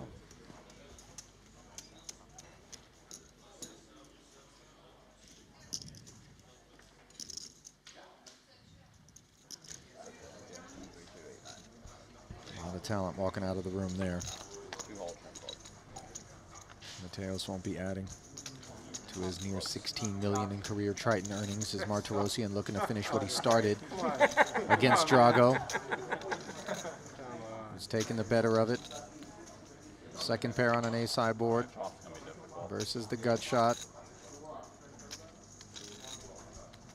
Martirosyan could only spoil the fun with a queen. Instead, it's a 10. Last time one of those showed up on the river, it was disaster. Not this time, though, for the Italian, who now hauls in 121,000 and fights on.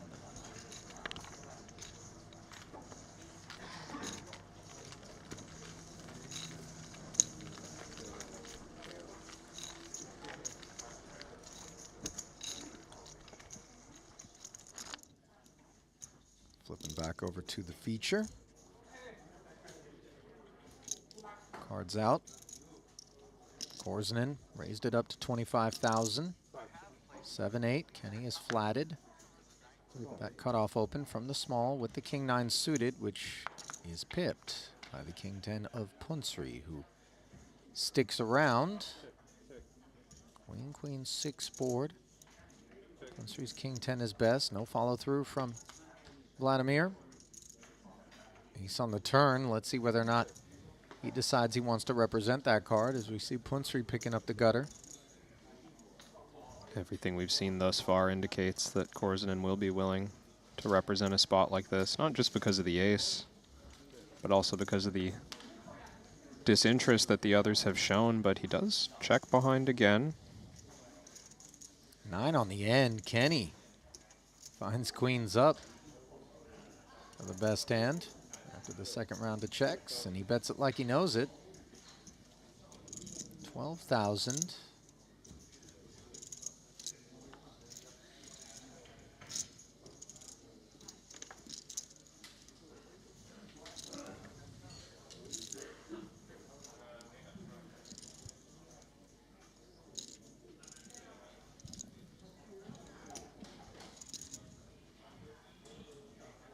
Punsry gave it a little think there with the King 10, which I think is just associated with recognizing Kenny is the one who may take a zero equity attempt. Maybe even a raise consideration. Punsry relatively uncapped there. Could have folded a chop, but I don't think so. No. Well, chop would have been a 9, not a 6. King. King, I rivered the 9 with the king. You got a better king? Lucky river. Done. You're probably good. Yeah, you're probably good going to the river then. And you're like, fuck, why didn't I just? Yeah. Still, I think it's reasonable-ish. Just up there. You could get me off the king jack too. Sorry.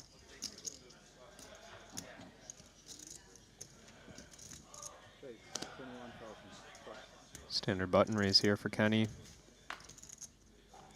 He's put together a healthy stack, almost 900,000.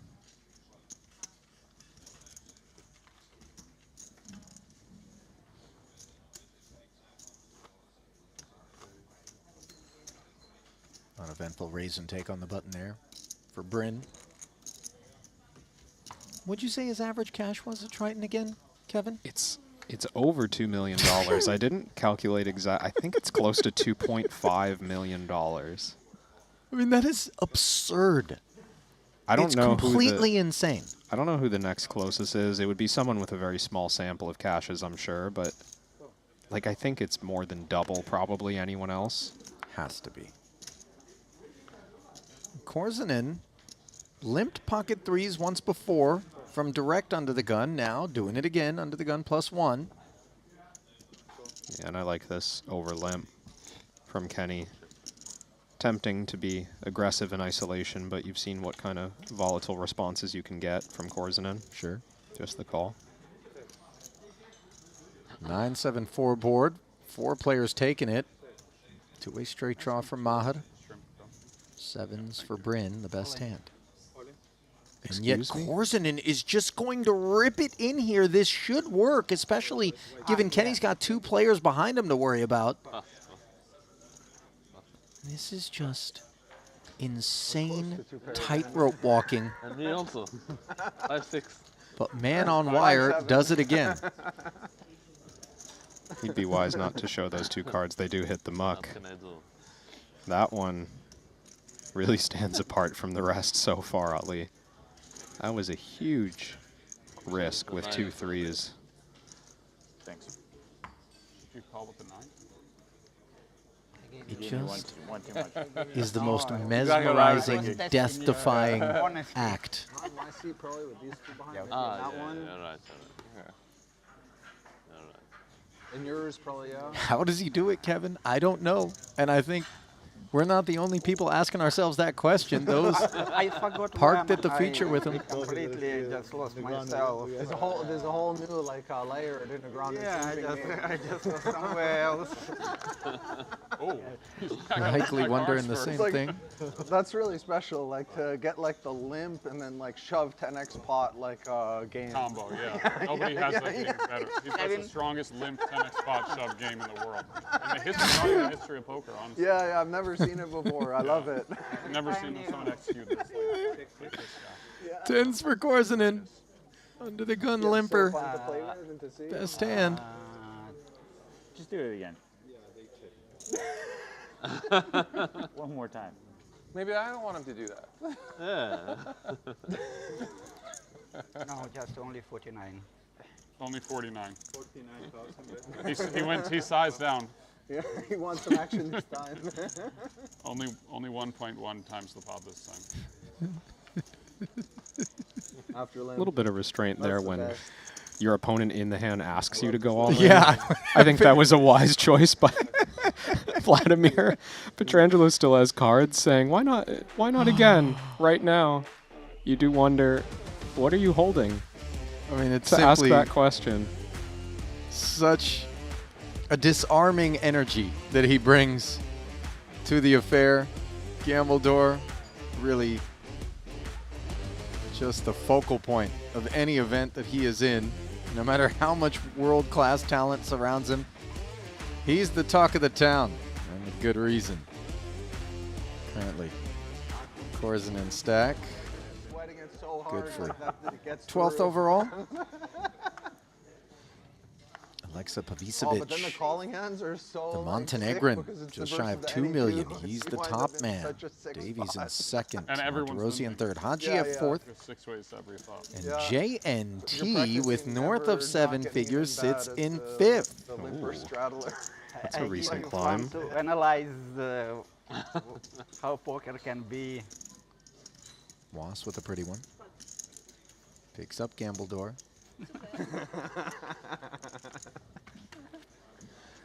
55 in the middle. Jack 10 deuce. Top pair for Korzanen. Was with 2 overs and backdoor clubs. Not my range. No, not really. Oh my gosh, look at the speech play on I've Korzanen. He learned says, not this my word. range. Helping to grease this 20K follow through.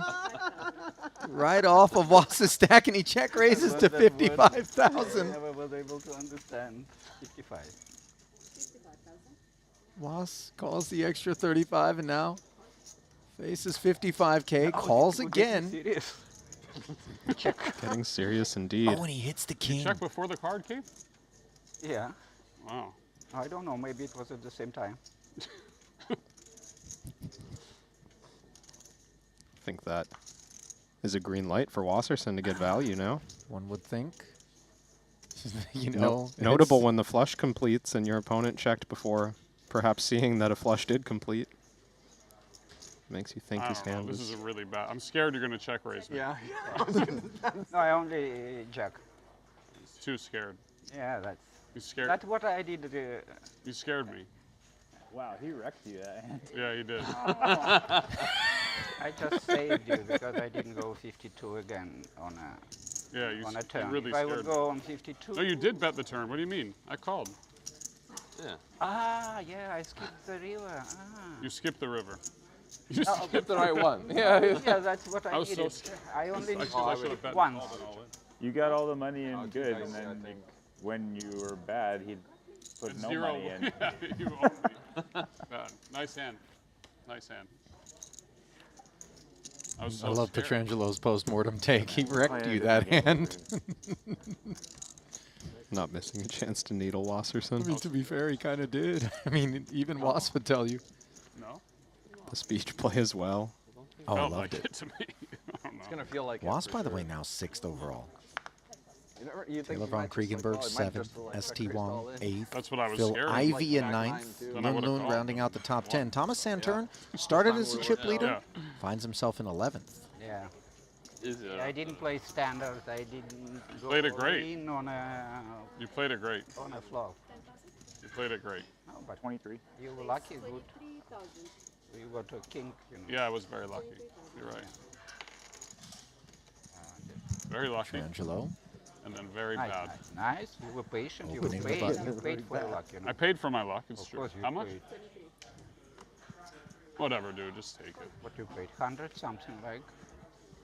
If I bet 100? No, you paid something like put a 100. yeah, I for- paid 100. Yeah, of Yeah, course. it wasn't free. That's why your luck is coming. I see what you're saying. Yeah. Fear will never give you luck.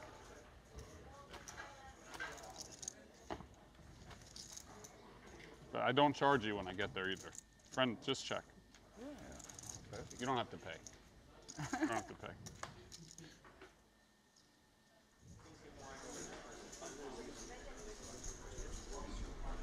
Is this a glimpse at what's coming up after the break? I sense it is, and confirmed. Next feature table, Cowboy Dan Smith, looking dapper, under the 8-gallon, maybe a 10-gallon, unclear. Seth Davies, title already here. JNT, one of the big stacks, Lone Loon, top 10. You don't use the time Seth banking, Davies as well in the top 10. There's a ton of let chips me at use that it. table. No, if they use a time No, bank, it's time bank okay. and Time fold bank's pre-flop. okay. The problem is like tank until like right before and Yeah. then check or raise or whatever. If they use a time bank, that's okay.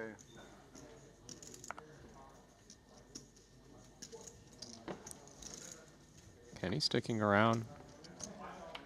Blind versus So you know blind how battle there's this here. study that you can tell like who's like a good teacher, bad teacher, all that Someone's kind of limped stuff, like pre. with just a few seconds of kind of like data. 10K back call. Oh, sorry, you're gonna hit. All good. Wasserson hit the Small 7, pot. slowed down. Now bets again. Says small pot, maybe. Trying to get in Kenny's head here. Could he earn himself a call? It is thin, this river bet, but Wasserson may be noticing some disinterest on the turn, quickly checking through. I'm gonna have to have everybody give me all my clothes. Whoa. Then my Rocket. I saw that. They had to go get me a Who else is still involved in this? Over, Good right? fold. Obviously, The card might obviously, be Grab it for you, or would you like to do it? obvious on seven. another table right now. Huh? Yeah, it seemed like Doesn't make the obvious right 5 fold. or 7. Yeah. I didn't have a deuce either though. Queen high. Oh, okay, okay. That makes me feel bad. That was professionally done. It really was. That was it. Yeah. I don't remember the last time I Buttons ever here, right? like that it ever went like that. Was picking up another Sick one. one.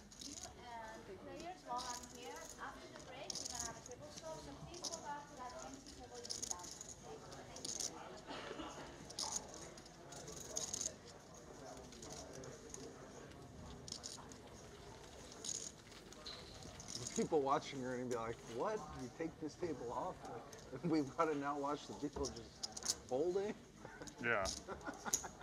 Yeah, why don't They want to watch leave us? Santa, of course. Yeah.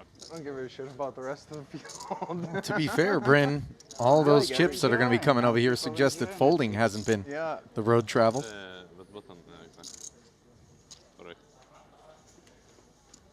I think if he Every knew that table still has somebody. JNT and Lunloon were headed to the stage with 1,000,000 chips apiece, he would Not like watching Santa. No. change his tone there. No. Not even close. Who's number 2 best behind Santa? Dickerson. Yeah. Probably Jules this week. Really? Yeah. I haven't played with him ever. Yeah. I'm gonna squeeze a little. He was I didn't watch all Korzinen is just open jammed the 9-6 offsuit. Indeed. Yeah. That's exactly what I put you on. You were thinking That's what I put you on, yeah. No, because But I was scared. I folded a queen because I was scared of them. When he jams, you have to call it off with 9-7. Yeah, yeah. Like you have to call it off with 9-7 every time. or fold ace, Yeah, jack, fold ace 4. ace jack. Yeah. Those- Fold ace jack, all 7. Looking for some insights Oh, yeah, you need as to what would have prompted 6. Gambledor there. Just reverse the 9-6, and well, that explains it. Meanwhile, explanations are upon us here. Outer table action. Chris Brewer, pocket nines, has got Suvarna's ace-jack along, covering stack for Brewer. Santosh needs help with the 2 overs. 10-8 tray, no ace, no jack. And absent help. No further fun for Santosh. Board pairing 8, no possibility to counterfeit the 9s, and 6 outs one time is where Suvarna finds himself here in the Invitational. 300K in the middle. Can he claim it? No. GG's. Santosh. Latest victim. I get both y'all. When you said it's bad for somebody, I was pretty sure. And when you said you would have called. Yeah, I think you at least would have thought a bit with 9s. Because I guess it's. If I had like. Just big brain. If I had like. I would fold 9s too, but. No, I'm saying you would at least like. You. Yeah. And well, you would just like.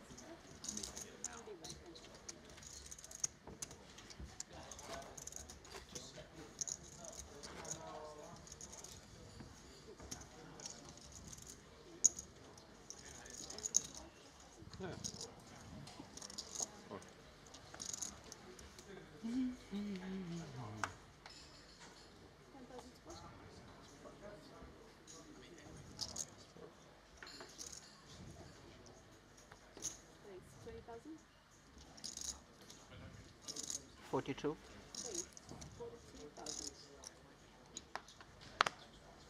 Korzinen. A little 3-bet isolation with the 2 5s. Petrangelo knows exactly what he's been up to lately.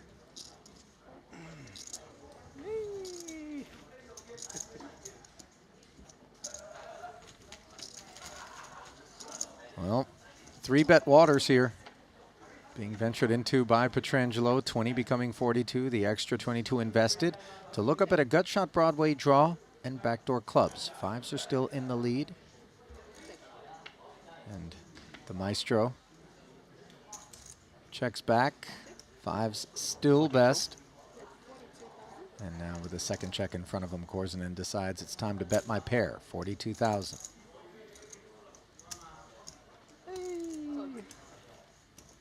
Little sound effect there after the Pietrangelo call.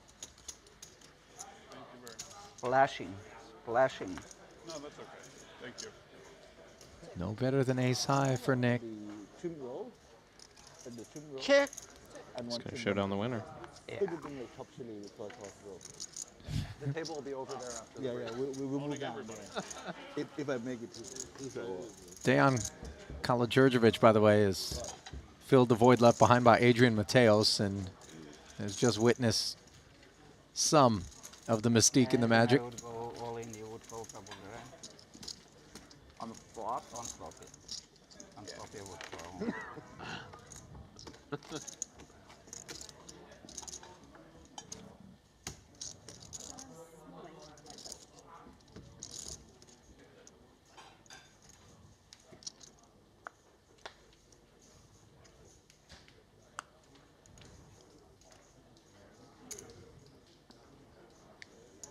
20.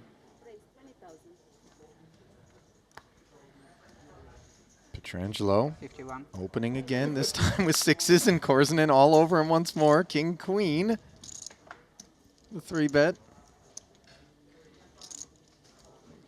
Ace jack suited for Punsri, just 139K, Kev. Yeah, I think it's time to put these chips to work. Korsinen egging him on a bit.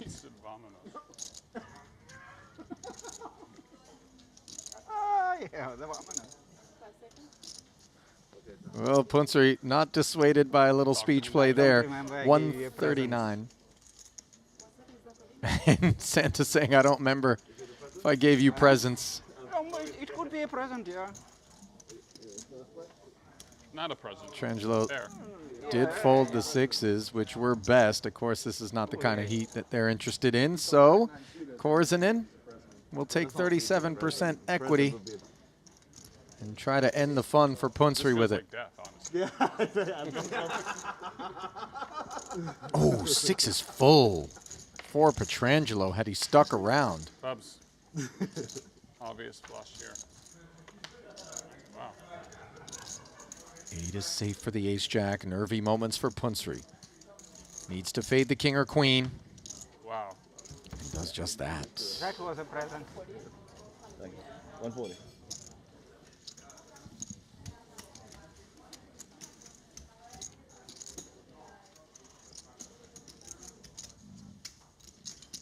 Hey, you didn't want ace deuce off. Important pickup there Yeah, for it is Punsri. Missed opportunity for Pietrangelo, although not as though he's supposed to get involved there.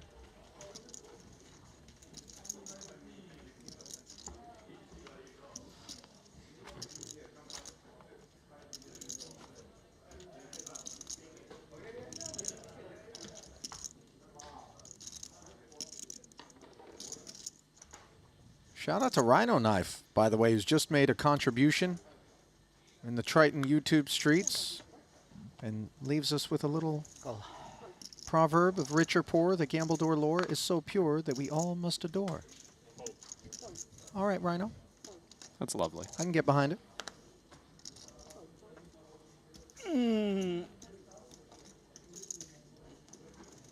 By the way, $9.99, the contribution by Rhino, and I'm a bit curious as to why we didn't bring the full 10 spot there, you know, because you're the buyer, you know, the donor, not the seller. And sales, we get, anyway. Elamawi, pocket aces here. Didn't raise it to $39.99, but rather 40,000. Pietrangelo in the big blind, 10-9 of spades. He hops on board. Queen 8 of spades has him smothered as Korsinen hung in there as well. Jack 7-4 board. Sammy is quite safe.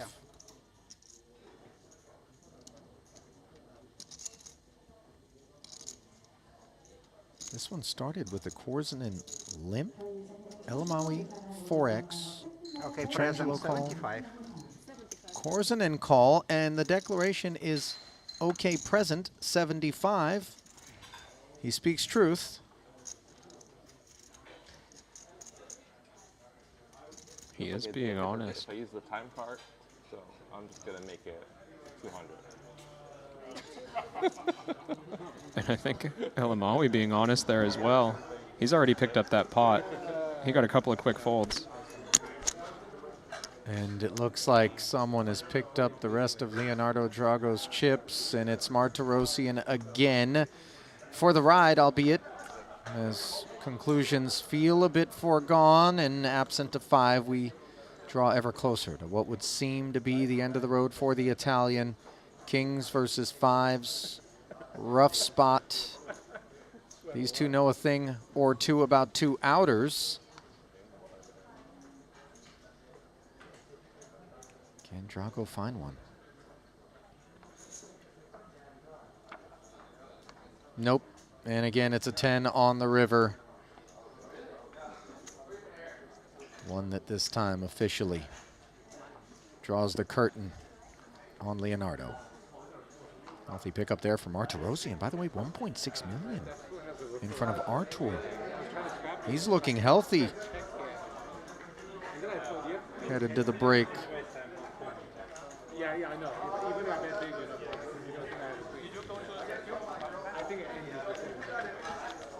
Also healthy again, Ali, is Thomas Santern. At that outer table that's going to be the next feature table, he picked up over 1 million chips in a non-showdown pot. Yikes. Dan Smith bet 3 streets 3 ways, got check raised all in on the river, and nobody called. Santern taking it down. He's back to 3rd in chips, 1.6 million. Some very big stacks beginning to emerge as this first frame comes to a close. Blinds will be headed north to 6 and 12,000. Ali and Crab back with you here at the desk. Early portion of the program here on the day, which is going to be a long one as we try to get as close as we can in this invitational to the final table. Unclear whether or not we're going to get there. What is clear, however, is that Gambledore has not lost his magic, Kevin. I mean, this was the most true to form showing that I've seen from him this week. Involved in every pot, really driving the action, every single pot revolving around his decision making. You know, some potential for big collisions there. No big blow-ups just yet. No. We'll have to stand by and wait. And by the way, the blow-ups aren't always his to sustain, as he has definitely found some explosions, by the way, on the dispensing end of them. All right, we're going to step aside just a few minutes. We're going to come back and keep this train rolling. Randy's going to be in for Kevin. I'll keep it here, and you should too. Continuing coverage of the 200K comes your way after this.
I've played against the best, I've won on the biggest stage.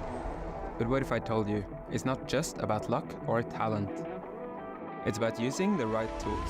GTO Wizard is the fastest and most efficient way to study any spot in poker. This is how you level up your game. This is how you unlock your potential. Don't get left behind. Get GTO Wizard today. Beat the best, crush the rest.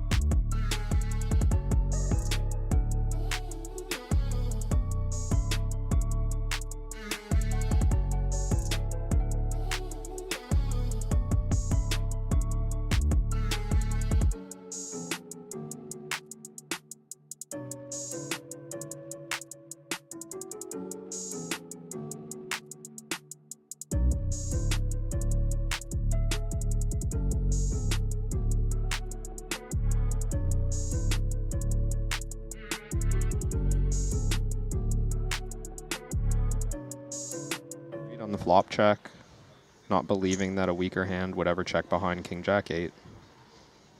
I see what you're saying. Nice find. He does have to be more careful. I didn't see, but you're right. I could have seen. I didn't see. Oh, the way he Shakurchi. Yeah, yeah. Participating with King Jack offsuit, and Korzinen has decided to flat Queen 3 suited. Do not adjust your screen. This is very much standard fanfare out of Gambledore. Was suited one gapper. Wants to get himself involved. Kenny now with 9s. Do we try to call the herd? Yeah, I think so. When there's this much out there, if you believe that we're ahead of the flats from Korzinen and Wasserson almost always, we're only risking 30 big blinds effective against Shakurchi if he was to move all in. I think 9's good enough to risk that amount in the event that that happens. And wow, Talal's going to take it with the King Jack offsuit. He thinks everyone's light here. I mean, I don't know how to explain this, but this is day 2. There are no more rebuys remaining. The 4-bet jam from Shakurchi, the original opener, under the gun, sensing that maybe Kenny was just pouncing on some perceptions of weakness himself. But Bryn up to the task as he has made the call and is performing handsomely. But look at the 45% equity for Shakurchi. Raid a lot, as he was known online. Looking to avoid becoming the first casualty of the day. He's found an open-ender. That's good. On the Queen 10-5 board. Kenny interfering with one side of it. 9 still in front. Equity largely unchanged. Now 9's good. Interestingly, now it's bad that I had the 9. we swap the 9 out I didn't have a queen for a queen. Wow. And in the end, How'd you do it? Shakurchi is going to swap his entire stack for a trip out the door. I would have got there. You would have called the flop. Yeah, of course. Straight flush. Early bloodshed, and that is a sight that strikes fear in the hearts of those grinding the Triton Poker Plus app elsewhere in the room. Just a great find there from Kenny. It's you lost to the King Jack twice. so easy to attack spots like that just with bluffs. I'm going to ask you an honest question. Do you think Shakurchi against anybody, just one, dare I say the high water mark for invitationals, Producer James, does that sound right? Have we ever awarded more than 6.1 million in one of these formats? 49. He pushes back and says the bigger buy-in ones. So, yeah, I mean, 200K is typically, I think, where we hover. But, of course, in Paradise, we had the Triton Million, a 500K partnership.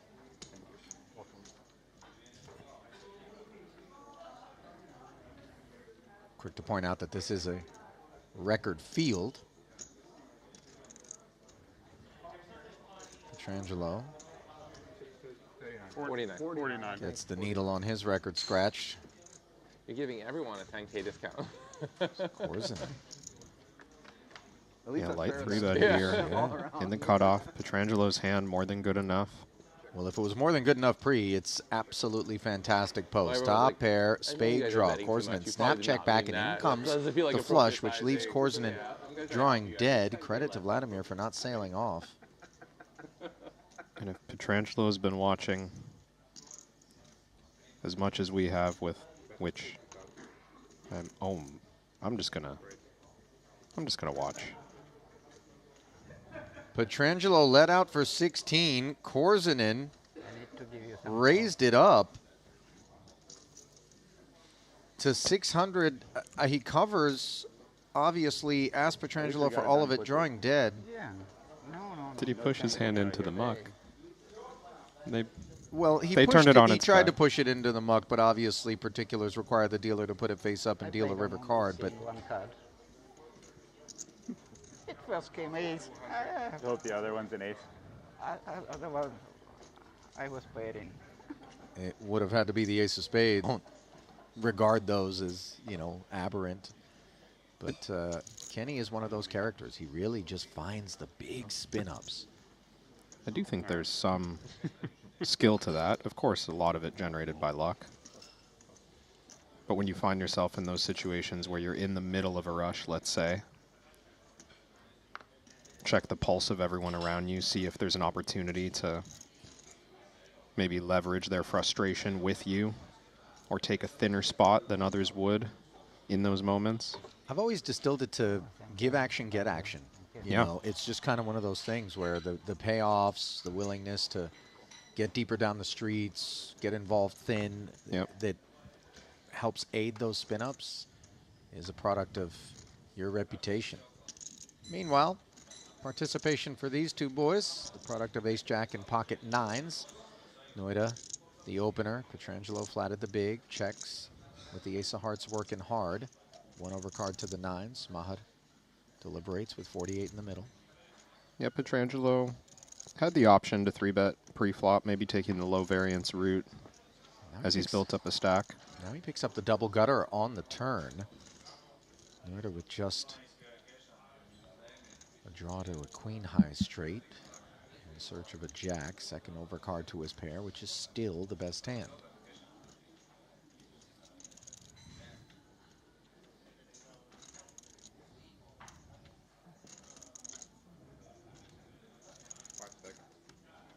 Don't often expect aggression from the big blind on this card. Favorable to the in-position player who checks behind a lot of overcards. Something about this spot, though, that Pietrangelo wants to attack. 35,000. Puts nines in a very uncomfortable spot. Sure. Gut shot for now. Is that gut shot enough to clear the hurdle of this sizing and take the river? I do think, just by the numbers, it's a strong enough hand. We have much worse in this spot. Ace high with no draw, pocket threes through sevens. Hands like this, I think, should get away, but we're ahead of bluffs. The river is going to be much harder than the turn. Board pairing deuce, but the front door flush arrives. Hearts unblocked by Maher. Importantly, king nine interfered with by him just in case the jack does roll off, and we don't expect ace king ever to be lurking in terms of the draw to the jack. No. 118 in the middle, and now let's see, unimproved, how hard Nick wants to lean on that ace of hearts in his hand. Yeah, it's hard for me to imagine a turn bluff with this hand that doesn't fire the heart river. I could see giving up a variety of other rivers, maybe the board pair, leading Pietrangelo to slow down regardless of having that ace. I think he would have gotten this one through with a big river bet. The feature from here in the booth, or No, if you were out there yourself? As a player. Maybe it's, I don't know, delusional of me. Masochistic was the word I was going to go with. Yeah, that might apply as well. It brings out the competitiveness, makes you want to, you know, play your best. And it can bring out some rebuys sometimes, though here late reg is closed. It can also bring your demise, things like this. Or well, Adrian just working with 20 big blinds. I would hope I'd have more at this stage in the tournament. I like to imagine I'd have about $1 million right now.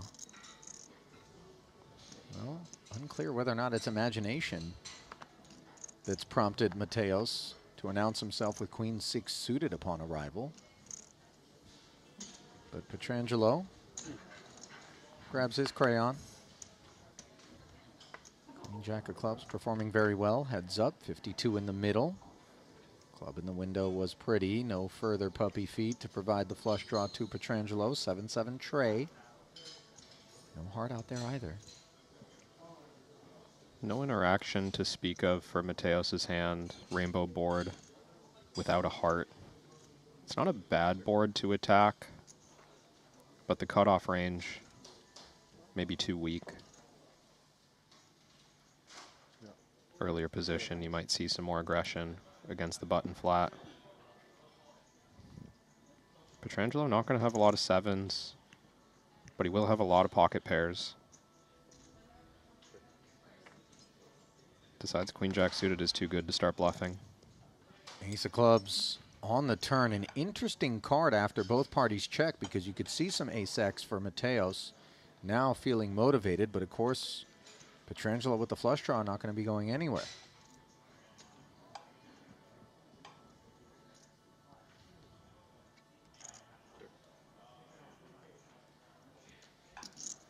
I like this choice to keep checking as Mateos. Plenty of ace high in Nick's button range. That would also check behind the flop. He can represent the ace just as well on the river in the face of a turn check as he could right now on the turn in the face of a flop check. So maybe collecting a little bit of information before deciding to bluff on the river. Although I think on this card, probably just take our showdown. Queen's quite a good hand now.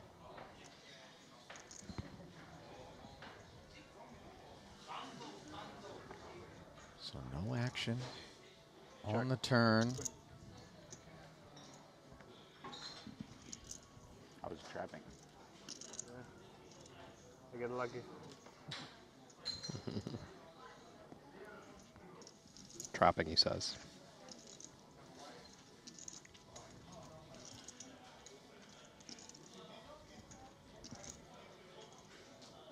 Full shutdown there. Queen Jack.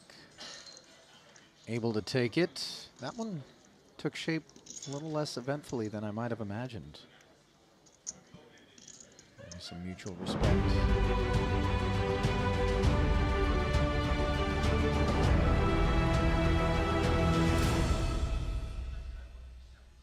Well, the party continues here in Montenegro. Alinejad now alongside Randy Liu. Day 2 coverage of the $200,000 Invitational set to get back underway. And as we do, Randy, let's dive into this Triton Poker Plus app, which you've been grinding during this break in search of some interesting stat lines. And as you look at the top 10, a 50-50 split is the first that jumps out. That's right. You know, our chip leader right now is an invitee, but it is top 10. 5 invitees, 5 pros. You know, it goes to show that the invitees can really hang in there with the best of them. As this day draws longer and longer, and we march toward the bubble, though, we are going to keep tabs on that and see who are the players occupying the top slots. You know, you get that little boost from having the sequestered, segregated field when you're on the invitee side, although there's a lot of talent lurking on the invitee side. So this is where the big stacks are compiled, and then you got to come out and swim with the Sharks. And the Sharks can do a lot of snacking. As we do get set to send you back down there, let's do so by taking a peek at this feature table coming your way. JNT. If you're excited about Korzanen, before Vladimir showed up, JNT was the man who very much was, you know, similarly a fan favorite and an action driver. Yes, and you know, he's done very well in our main events. I'm sure he's doing all right here in the 200K with 887,000, 74 big blinds. He's going to be the one to drive the action at this feature table. But, you know, he's got some big names to do it against. You know what's crazy is I actually called out the cowboy hat of Little Dave Nicholson as Action Dan Smith because I assumed, having seen Dan with a cowboy hat on, that it was he. Now, I see right now, if you go back into this, Little Dave's photo has the cowboy hat. Now, Dan has a cowboy hat with him, this much I know, but unclear if I mixed it up or not. I don't. Yeah, it might even be Dan Smith's cowboy hat out there on Little Dave. Who knows what's going on right now? But what we do know is that entertainment abounds here in this invitational format, especially when we combine these fields and all of a sudden the knuckleballs and the curveballs start getting thrown on the mound. Seth Davies, by the way, also a part of the procedures right now. He is one of the biggest stacks in the room, sat there in the one hole with 142 bigs and the monkey off his back. Momentum is a real thing here at Triton. Oh, it's a huge real thing, and obviously he's doing great. Currently second on overall leaderboard. Let's see if he can continue to do the run. Is that a tie bar, Randy? Yeah. But you're looking sharp today, buddy. YouTube, it's a real thing. You stepped it up, my friend. Took me a long time to get ready. The tie bar is slick. How many times did you have to try to tie the tie? Be honest. A lot. I asked producer James, like, I need as much time as possible to get this done properly. Did you not just come in and have him do it for you? No, he's not my dad. I don't even know if I would ask my dad to do it at this point in life. That might get uncomfortable. But nevertheless, here you are, and you're looking good, and so is Davies. Ball stack here. Thomas Santern, chip leader coming into the day, now sits alongside his countryman who runs third behind him. Thomas in second, Lunlun of Malaysia. That flag flies tall at Triton. That's our home banner. Malinowski, by the way, limitless. You can do some things out there. Manzanares, 744 and 6. Little Dave, 581. And then Dan Smith, 471,000. Shortest of the stacks, but 39 bigs. This is a man who knows how to operate. Fear not for him. And I'm sure, looking up at those names, somebody out there rates to be able to give them a spin, deep as they are. That glimpse as we get set for the second frame of the day, brought to you by WPT Global. French, they're represented on this feature table. One invitee, one pro. 2 Americans bookending things. Little Dave flying the Union Jack. Raul trying to make a name for himself under the Spanish banner. Though he's got good company. Pardo, Mateos, who was vanquished earlier. Haven't seen Juan Pardo, by the way, out at this stop.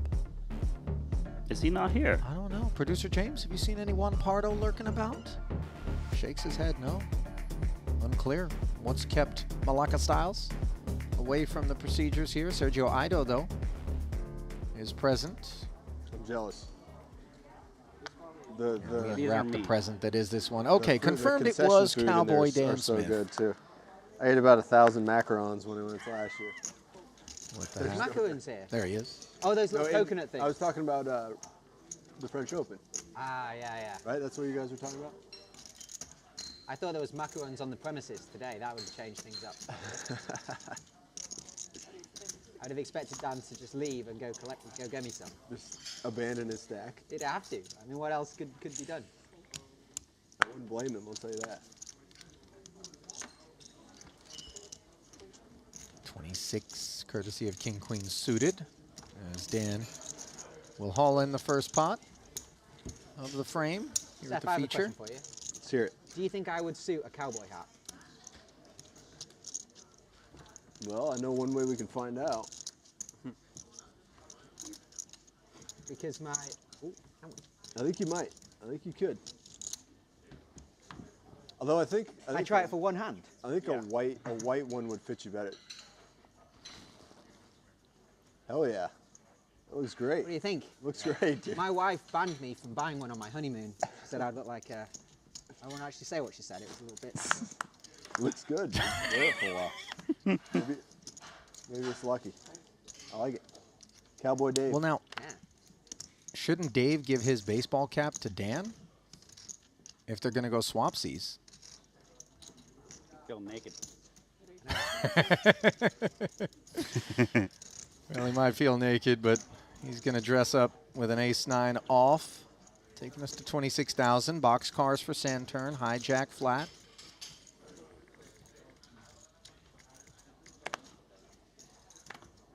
If I want to hand off you wearing your own cowboy hat, that would be like the most ungentlemanly thing of all time. Kind of a guilty proposition, isn't it? Yeah. Queen 7 suited, closing the action in the big. 96 in the middle. Three-way affair here. King 4 deuce. Sixes hanging on. Second pair effective. Quite a solid flop for Santurn. Only one overcard to the sixes. Doesn't happen too often.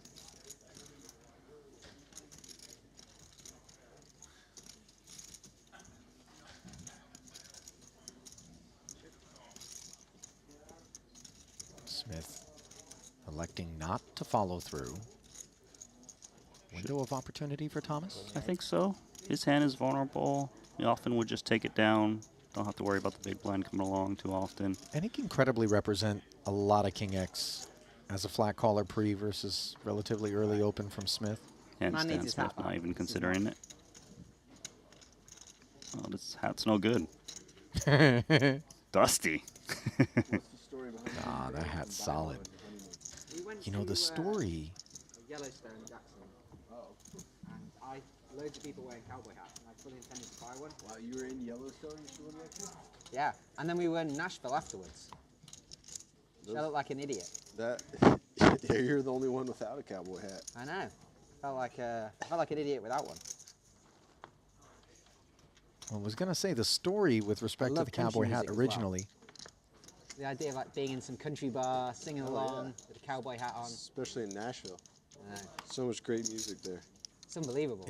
Yeah. The cowboy hat that Dan first wore was a gift from the late Doyle Brunson. And if you're going to get a cowboy hat as a poker player, that's the man to get it from. but unfortunately, Can you line Dan? if memory serves, Dan But I would give it a left go the if I hat had the right, behind in an overhead bin yeah. after a long haul flight, and so he had to Only a replace line the down from hat, that but it cowboy isn't the hat. original given to And I him, really would be an idiot. unfortunately. It's 26. Yep. What about you? No. You have the headgear for it. You could learn. My ex is from Texas, and her family called me goat roper, saying I wouldn't know what side of a horse to get on. Wow. Davies with the defense, 10-6 of clubs. It's such a whimsical insult. It's hard to be insulted by it, isn't it? But it. 9 high, 2 club board here. He has flopped the flush draw and checks over to the ace-8 after defending his big.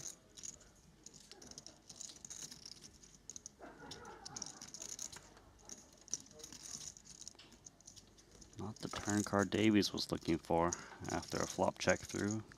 Normally he would want to stab with the flush draw.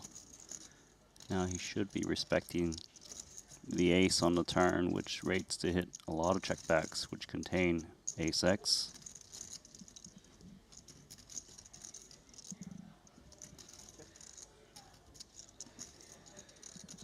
Ace on the turn just smacks Loon. Top pair now going to feel a lot more comfortable potentially about barreling. And you see Davies dissuaded from seizing initiative given the arrival. Second check.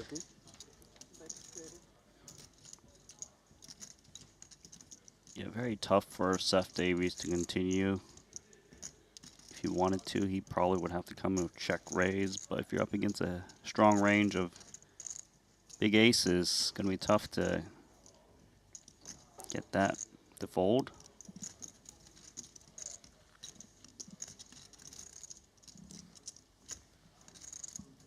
$30,000. Let's see. Well, he does come with just check call. Interesting, with 10 high.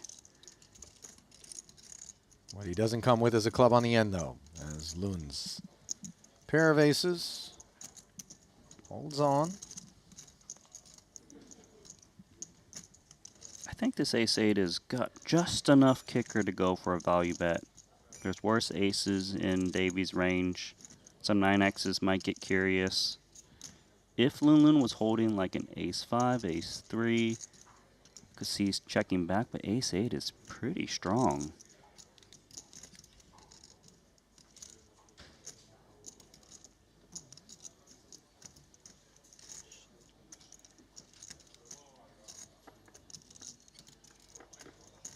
To me, it seems like the main hand you're worried about value owning yourself against is ace-10, but you got to think about all of the worst aces that can pay off. 105. Loon with a chunky 105 on the end here. It's very confident with that bet size. I like it. Maybe trying to make it look a little bit more like a bluff. Not sure exactly what he was targeting, but whatever it was, 10 high ain't the one.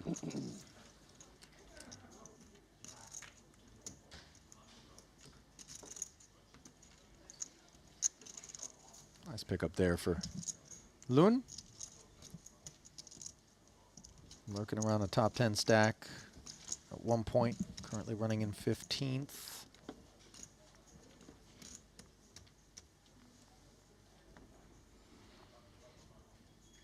Did we announce payouts yet?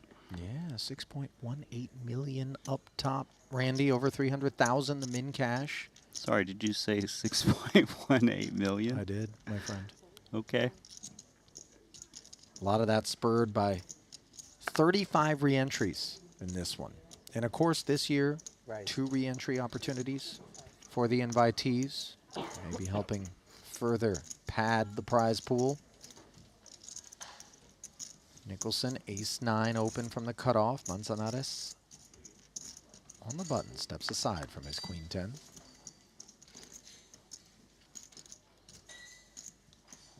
Now limitless. Not interested with the deuce-4 off. I'm back. Back to +3 pair.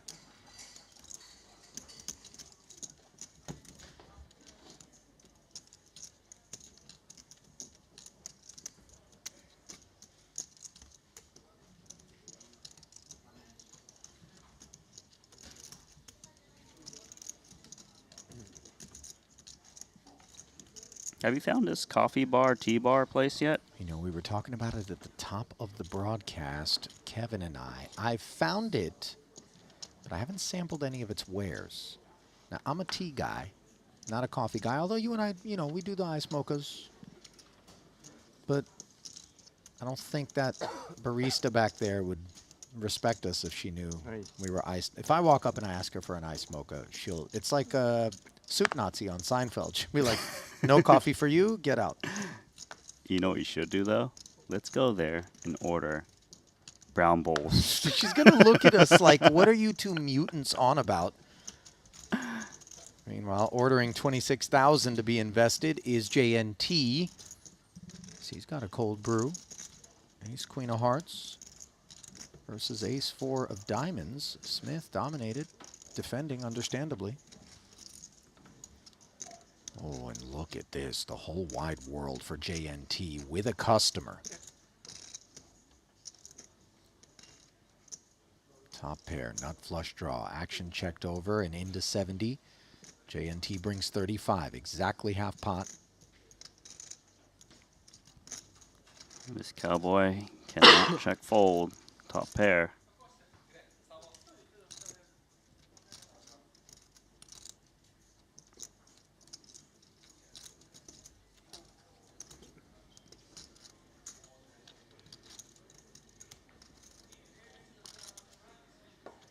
Very straightforward check call out of Smith.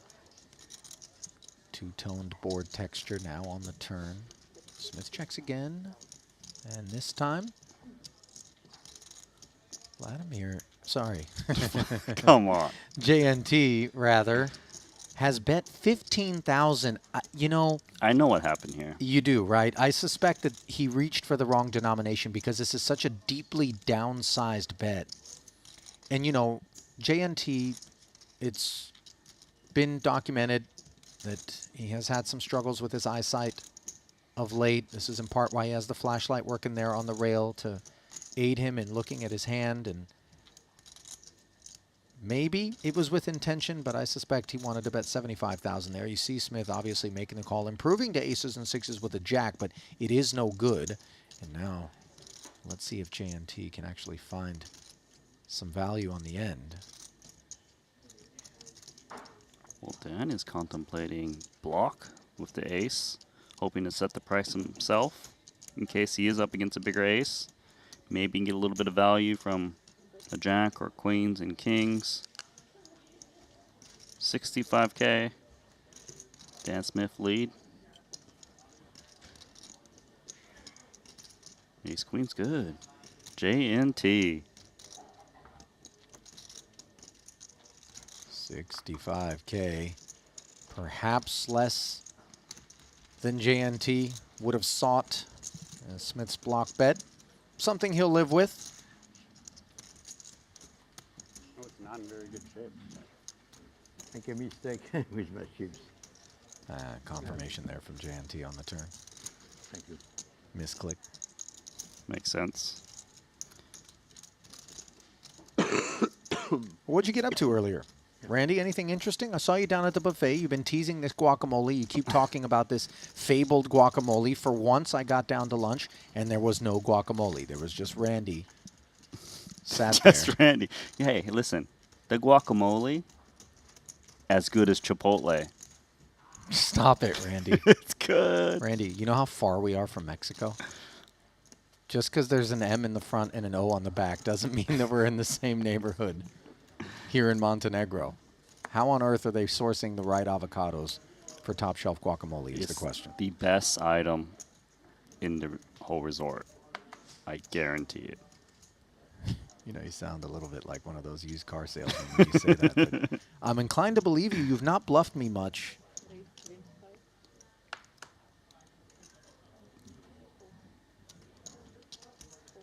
Manzanares. Little salsa. 7-6 suited, Dan Smith. Same kit, small blind.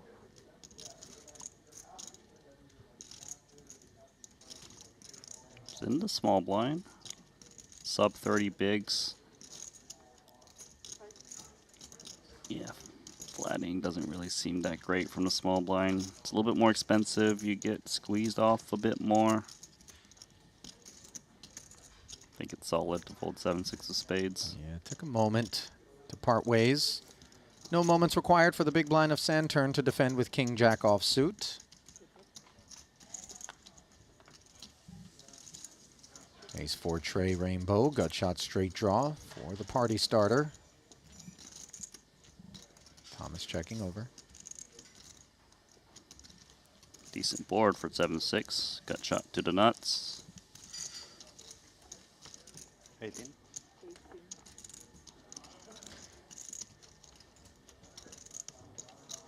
18,000. Incredible representations there. King Jack not curious. And Raul will take down a small one. Okay, so you know why I bring up the coffee bar for you. I know Talk you're to not me. into coffee that much. Okay, Randy, what happened down there? They've got little square tiny chocolates. You will love it. I know you have a sweet tooth. You hesitate? Randy, I'm going to be right back. It's a collection. There's so many different choices that wide. Are you really? You're actually bouncing. Hey, get me some if you can hear me. Okay. So, it is now me, myself, and I without Ollie, because he really has gone for a chocolate run. I suppose I will have to do the play-by-play as well. Pocket 9 is going to open up to 25K. Pocket 8s in the small blind for Sand turn. Comes in with call.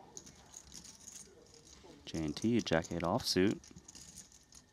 Closes it 3 ways to a flop. King Jack 3. J&T with the lead.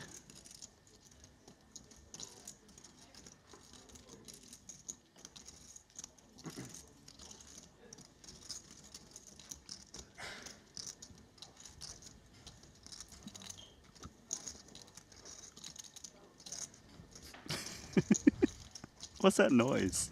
It was me trying to bite into one of these chocolates that I've just gone out and gotten, Randy. It was kind of hard. Is this stunt chocolate? Meanwhile, something sweet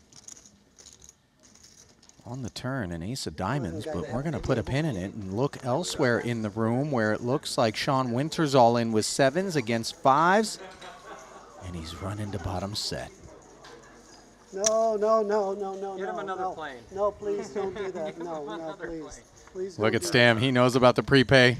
Trying to ward off running diamonds or a 7. Winter on his feet. This is pro stuff here. Trying to haul in a 2-outer in the 210,000 to stay alive in this one. But he can't do it. It was already. Did he even sweat headed the out. river? I don't think he even looked. You did? That was I'm really glad you didn't say anything. a monster effort. Albeit Yeah. not a For monster some of pot, you, but still a maybe. very big one. Sean Winter meets his end. Looks like that last hand met its end as well. 3 full streets of checking. Thank you very much. Okay, what's the Yelp review on the chocolates? I haven't even had a chance to actually eat it, but now that we got a dealer push going on, Randy, let me sink my teeth into one of these bad boys. So, you want me to talk about GTO Wizard? Yeah, you're going to do that, right? Yeah, the #1 learning app for poker players. Espen Jorstad, he uses it. Plenty of other pros that are playing the Triton series, grinding it out. And, you know, they even got PKO solver as well as the regular ICM. Do they have chocolate? Chocolate GTO? I don't know, but there was choices for you, right? Did you just... It's good? As good Choco as GTO Wizard. Wizard for a learning tool? Oh, yeah. That's great. You told me to bring you some, right? Yeah, you only got one little plate. Do you want me to get 2 full plates of chocolate, Randy? I was the one that told you to go over there. By the way, there's biscuits on here. There's a 50-50 biscuit to chocolate ratio. So you kind of oversold it. Is this chocolate ASMR? Don't make it creepy. Hold on, though. It might be worthy of the noises to come. Mmm. Queen 6 offsuit. Thomas deems it worthy of some chips to come.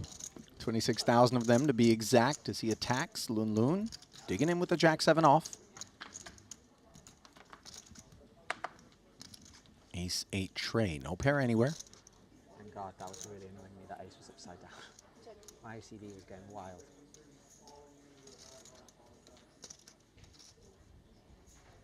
You could never ask. Lun It has was checked. so dodgy to ask. I was like,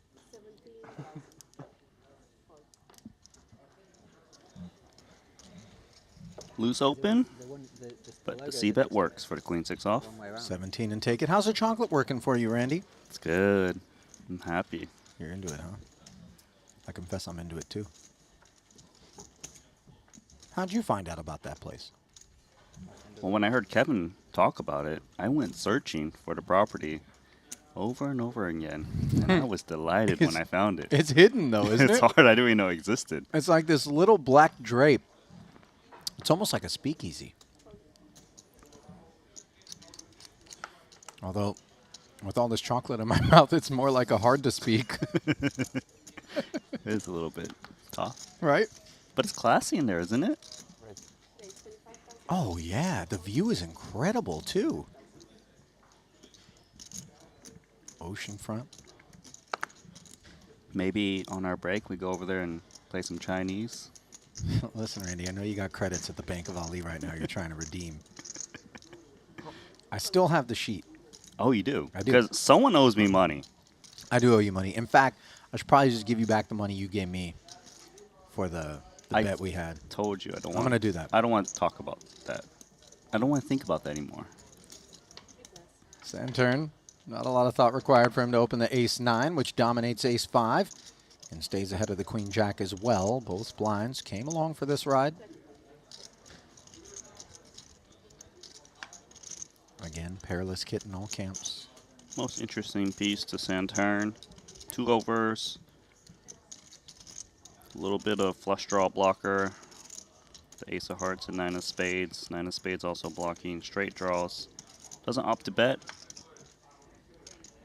which is going to grant Nicholson a little gut shot. He might stab with it. Let's see.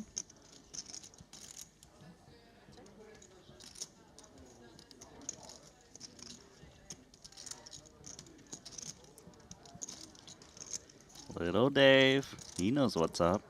If your opponent's not c-betting this flop, and it's your pot to take it down from the big blind, you can represent that board very easily.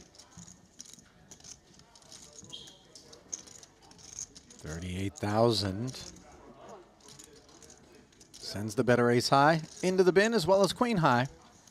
Nice activation there from little Dave Nicholson. Not a guy who's put in a ton of reps, Randy, when it comes to Triton, but he's shown up.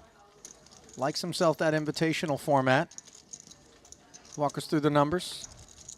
What if I told you he only plays invitational and then he bounces?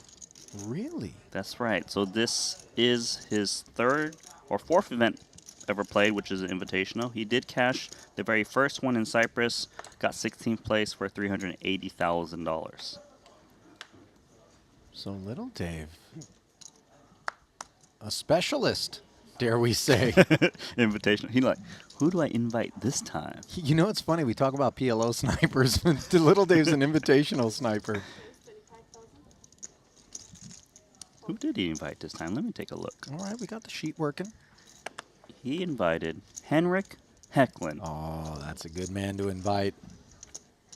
Well, yeah, because you can't sit at the same table to the final 2 tables, so it makes sense to pick your nemesis. You know what's interesting is we see Santurn raise and take the a7 suited, Randy. I wonder in terms of strategy, for those fortunate enough to be able to take their pick from pros, what are all the considerations that if I gave you an invitee seat, you would be making when you chose your pro?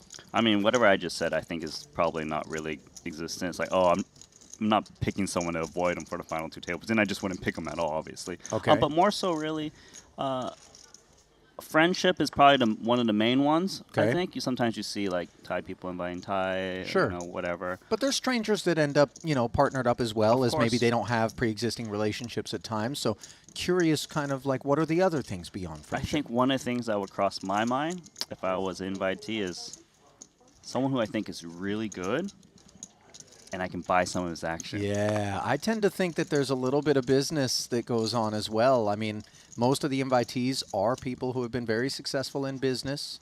And so shrewd, sharp, Yeah. maybe on the hunt for a little bit of value. I think the way I would go about it, though, is I would put all of the names on a spinny wheel and just spin it and let the pros sweat it. Would you make all the little slices of the pie the same size? Oh, yeah, that's a good point. Like, thinner slices. Like, why does he get 2 slices of pie? Double slice. 3 scoops, by the way, of chips at a little Dave's ace-king suited, and Santurn steps away from the ace-6 of spades. Not digging in. Thomas, by the way, off of his high water mark, but still north of what he began the day with. He was the chip leader, coming in. Taking a look Always at tell the proper card players by a stylish card or chip toss. Thomas's Triton Got resume. any tricks? Got any good tricks? 2.25 million in career Triton earnings. Slip one, but I'm not quite sure how I can demonstrate without causing havoc. 6 You gotta cashes, no pull it on titles. us when we're not expecting it. Yeah, yeah. I need to lose a pot really, which is maybe an opportunity will come. Give me extra incentive to play pot versus you when you're trying to lose it. Feels too unlikely to win. Curse myself for the next couple of hands. Queen 10 for Raul.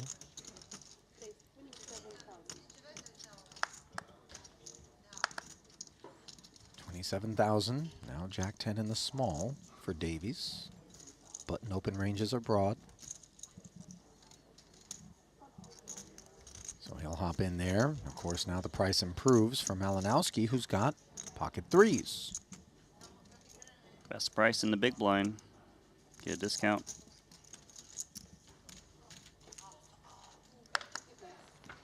$93,000 in the middle. King 4 deuce. 3s are still in the lead. Not too bad for the 3s. Could be the best hand. Backdoor wheel draw. Also, it's the button that opened that has so many more hands that hasn't connected with this flop. So if Raul comes in with a C bet, would expect Malinowski to check call flop bet. 2 knuckles in front of the opener, so he'll ask for this. 30,000 the decibel level. Is being between the 4 and the deuce and having some backdoor runner straight prospects enough? big Malinowski laydown. says no. You surprised to see him bin it? A little bit. Thought it would be good enough. I'm going to assume that if he had the 3 of spades, he certainly would continue to have added equity. I have the You have a good hand. good enough to take the pot. Were you betting me? Maybe. Wow. Maybe I'm dialed in today. It is your level today or not? This one? I think 6-12 feels like me. Yeah. I'll take a nice one then. But I didn't, last time I said it, it didn't really work.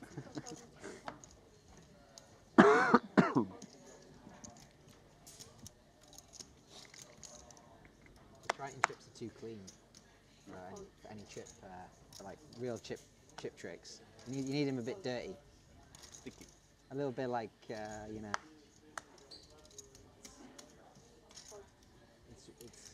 It's a criticism of Triton, really, that they just provide hygienic chips. 36. Well, I guess if we get a comment card from anyone that says I'd like dirtier chips at Triton, we're going to know who put it in there. Dirtier chips. Little Dave suggesting we need less hygienic gaming tokens in order to allow him to do chip tricks.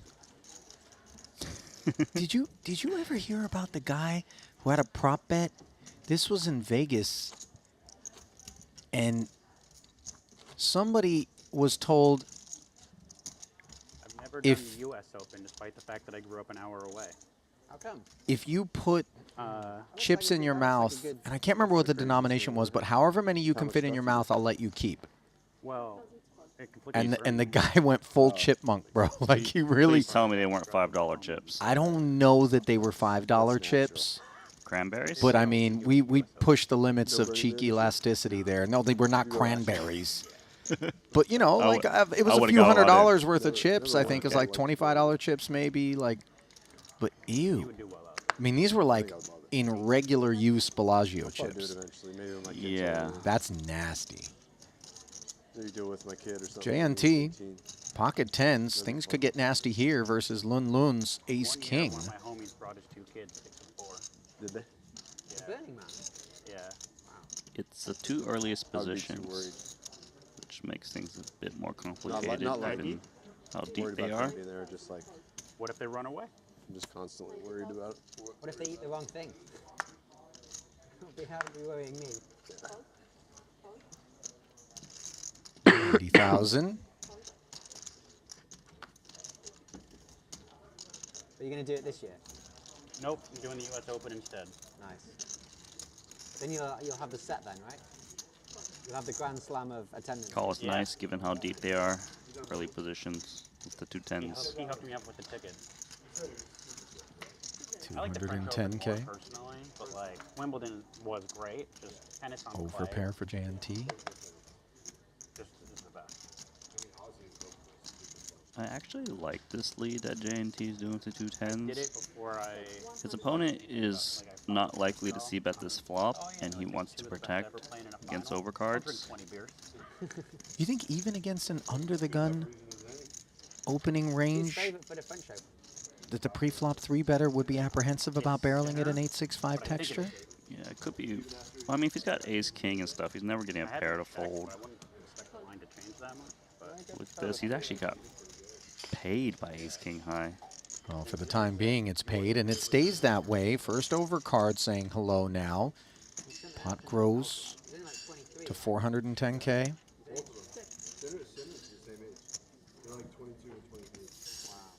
JNT with the check. It makes sense that if he thought ace king was going to fold the flop or an ace queen, then maybe he is up against potentially a made hand. I mean,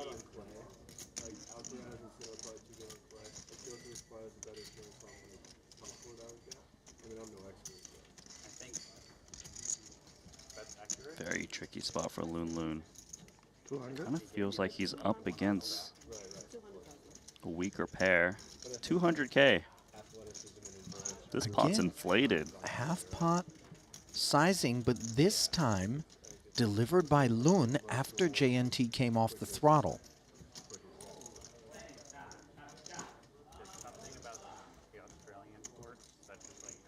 Would you have favored another barrel out of JNT on the turn so as not to face the murkiness of this spot?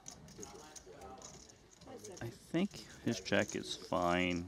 It's just very uncomfortable because he bet near full pot and he lays down the best hand. Loon Loon, that was smooth.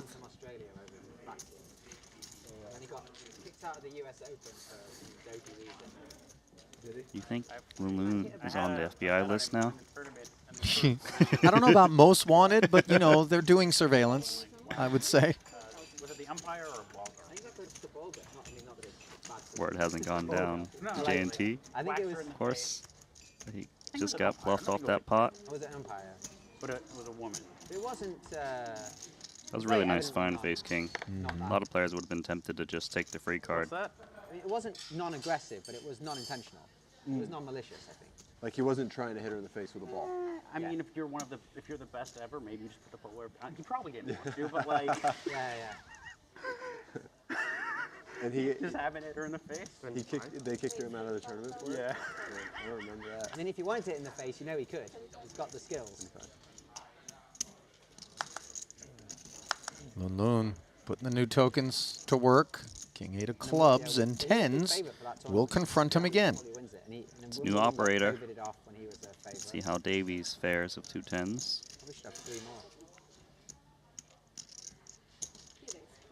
He's going to put in the 3-bet against Loon Loon.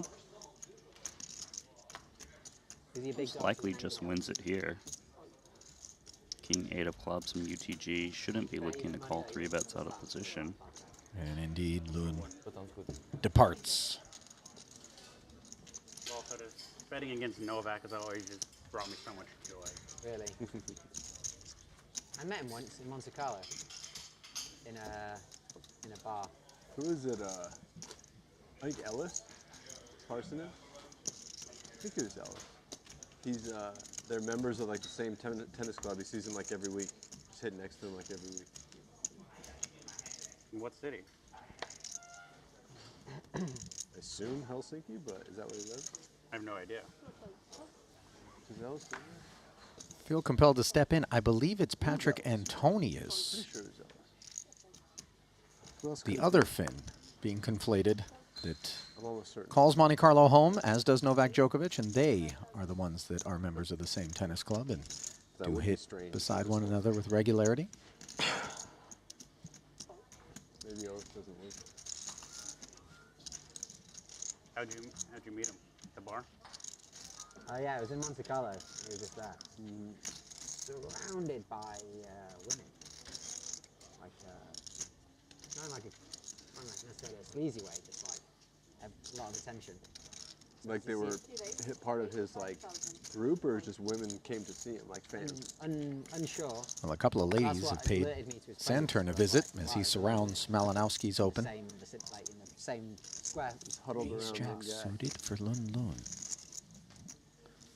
Lun Lun feels that Sandturn is out of line. He might attack in this spot. Like, girls, I'm here too. Of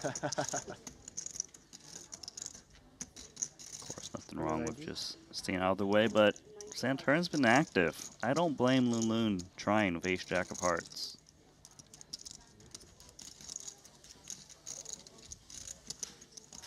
Four bet.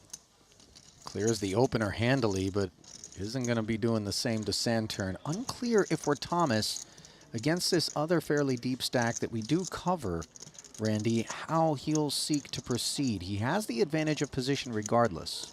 He might 5-bet rip it. I kind of like calling in this spot quite deep.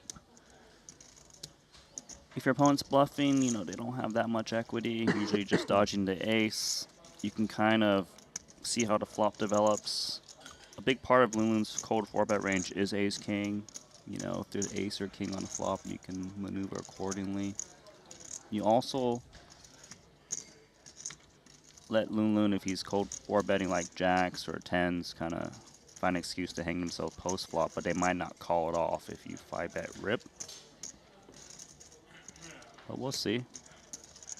You can see Thomas approaching the spot with a great deal of care. Excuse me. Here. It's all right. Yeah, if they were like 200K less deep, he probably would just 5-bet rip.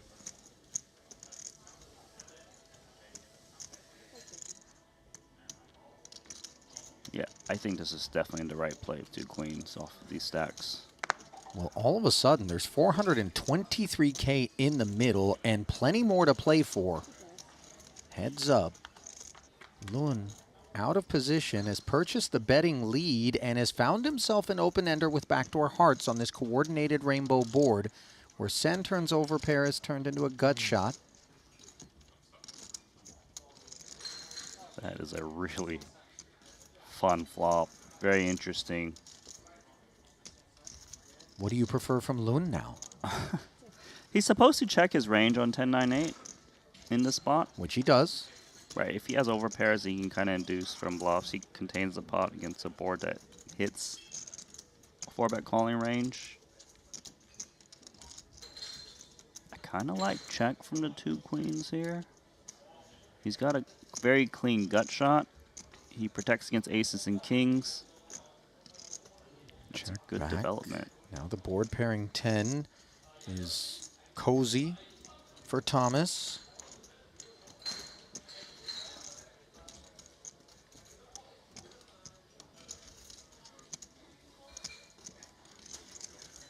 I wonder if Lun Lun's going to attack here. It's a rainbow board. He probably would have heard from a set on the flop, 2 pair of straights. Gonna check. So no attacking. I think a bet here would be really nice for sand turn. Seems unlikely you're up against better at this point, the way the hand's playing out. You do want to charge ace king a bit. 165. There's 423 in the middle. 65. Buck 65.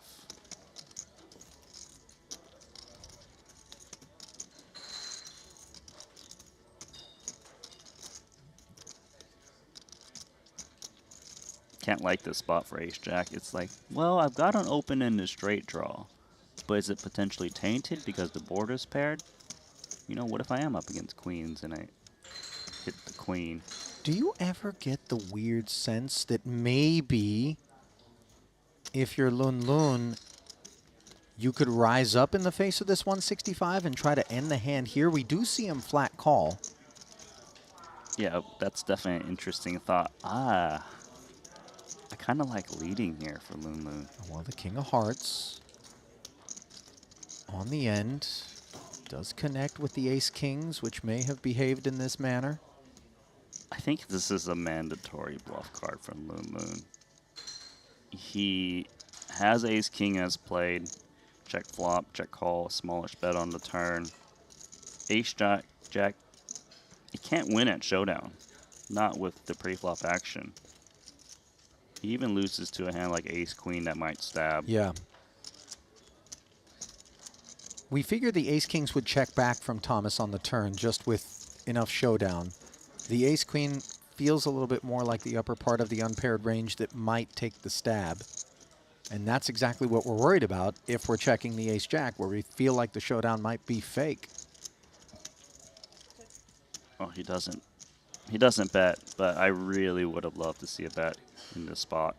For me, I would have loved to see how Thomas responds to it, because he interferes obviously with the queen jacks, which don't rate to be a part of the exchange based on pre-flop action. But he avoids the blender that Lun Lun had at his disposal. And furthermore, manages to find 165K and extra Lun Lun bucks on the turn. Nicely done there. A window into the tactics of Santurn, which feel very snug. I think he played the hand really well. The two queens in that spot. Has to fear the big hands against the cold 4-bet. Sitting on 2 million now. It's going to be potentially the chip lead or very close.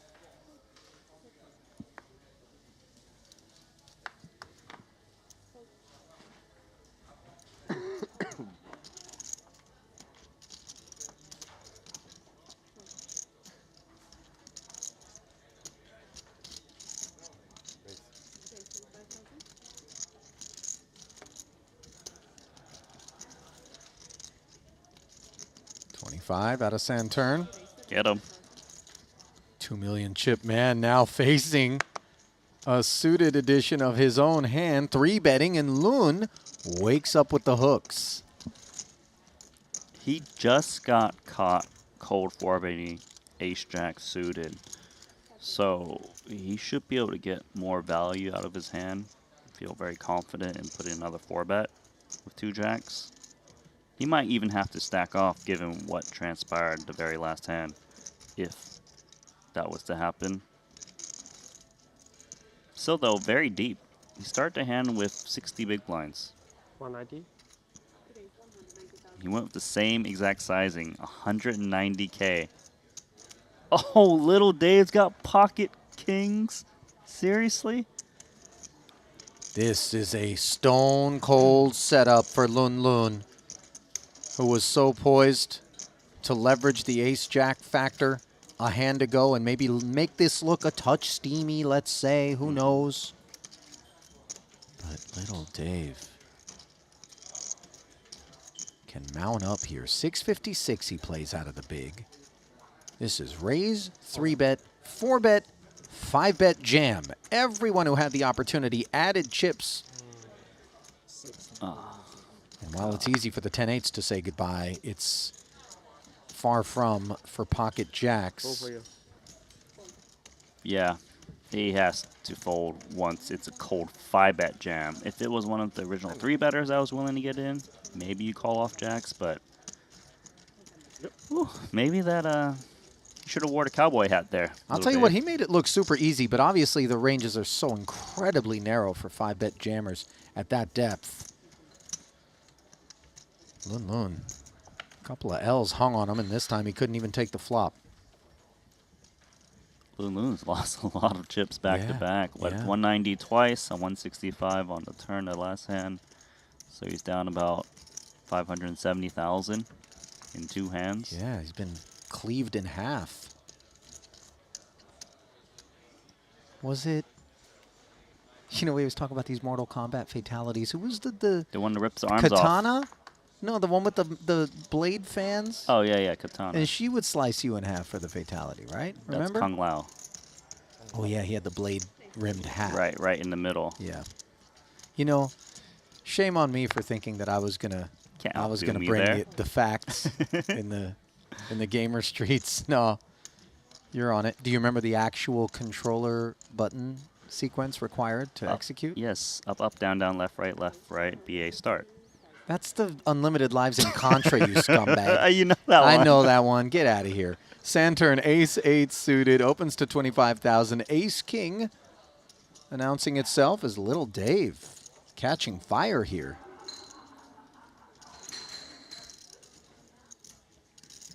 It's a big 3-bet, 115,000. Did he just say more? Wow. He thinks Little Dave is speeding. It's interesting, and I wonder how much of this is just associated with the meta. Randy, just the context, and look at Little Dave piling on Thomas without hesitation. And another haul of tokens for the Brit. Love that. Can't be scared of Ace-King.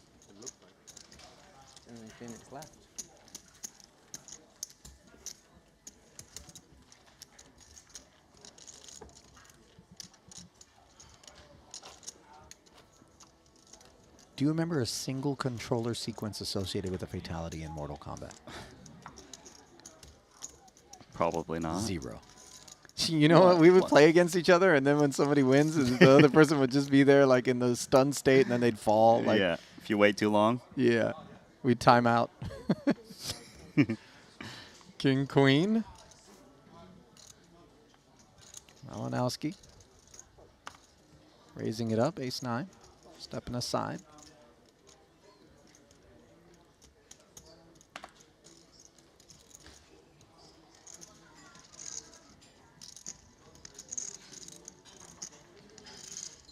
Loon with the ducks.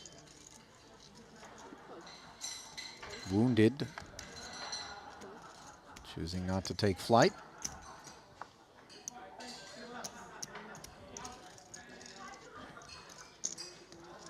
His flat makes things a little bit more attractive from a number standpoint, but the King 5 just not the belle of the ball, so Davies says goodbye. 764. This is not Malinowski's zip code. Couldn't find the ugly duckling, but still the best hand for the ducks. Good stab here, especially against an undergun check. Should be a lot of unpaired high cards are looking to check fold. You need to find ways to win the pot post flop, even when you don't flop sets.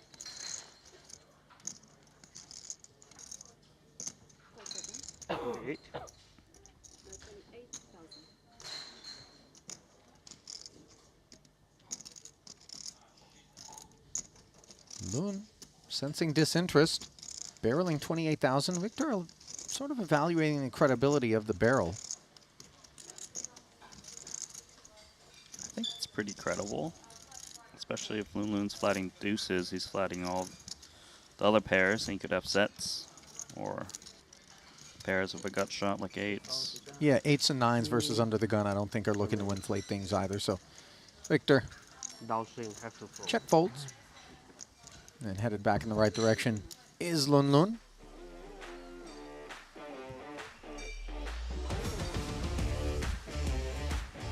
Can I have a biscuit? You want the biscuit or the chocolate? Well, we have one biscuit and one chocolate remaining. Randy, you can have the... Uh-oh, producer James has stepped up. There's 3 of us. I guess it's like a game of musical desserts right now. Everybody just reach out and grab. You take what you'd like, Randy. Oh, thank you. I don't want the biscuit. I'll take the chocolate. All right, fine. I'll take the biscuit. That's what I wanted anyway. Oh, yeah. Best session ever for us.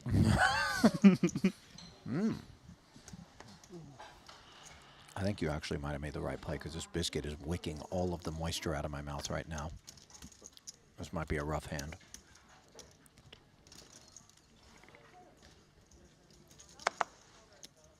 I'm really thirsty. Me too.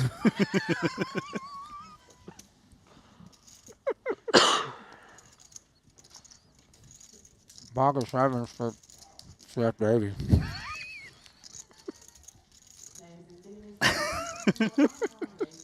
This was your idea.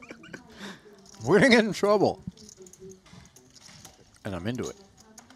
Queen 8 off is Malinowski's not afraid of a little trouble. King, Queen, Jack. Out flops Davies 7s.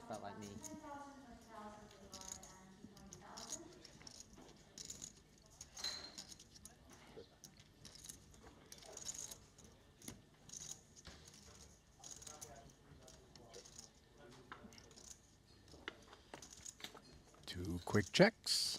Deuce on the turn.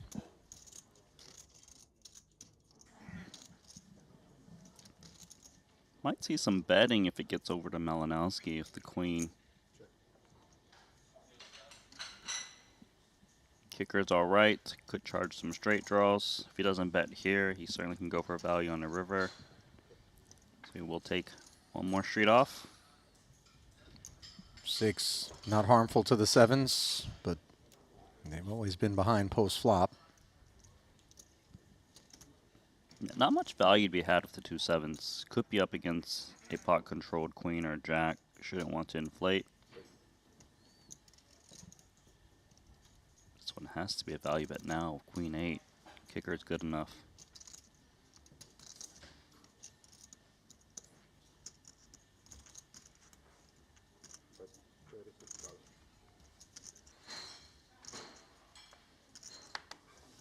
$36,000, and that 2-street delayed barrel from Victor gets paid there as Davies maybe sensing Malinowski would have been heard from prior to that if he were interacting with that board.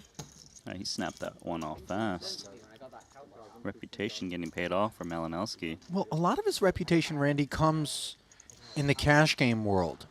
But as you look at his Triton resume, he's paid us a visit on a few occasions, has posted a few results. He's actually played in our Triton cash games as well. But when it comes to his tally in the tourney streets, what are we looking at? This is a new hat, so I don't. We're looking at $8 million in Triton earnings. That's not bashful.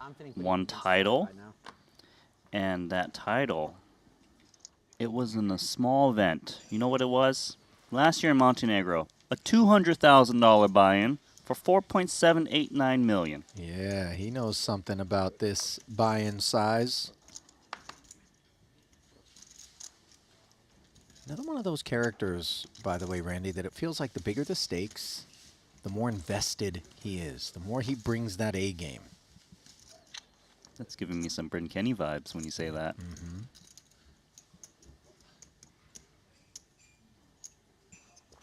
You know who we've been missing? Carl Chappé-Gatien. Oh, I love that guy. KCG. Been MIA. He shows up here and there. That he does. Looks like something's showing up in one of our outers, and it's pocket kings for David Einhorn up against Joni Jukkomainen, who's got pocket 8s. Einhorn poised to haul in this 509. Don't want to speak too soon, of course. Oh. And this is why. As he can't clear the hurdle, 8-5 tray, top set. Now he's the one that has 2 outer pressure on his shoulders, shaking his head with good reason. Had himself in a great spot. Turn. Fills up Yoni. Can Einhorn repay the favor? He can't. That's just brutal. It really is. Martirossi had made it 30. Yoni flatted the 8s. Einhorn jammed from the big, and Yoni decided to take his chances with the healthy covering stack, which now grows even healthier. Invitee biting the dust. One big blind.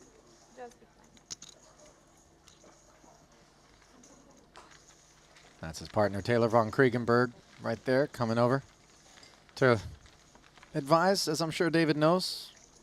You didn't do anything wrong there, bud. That's just poker being wicked. Mm-hmm.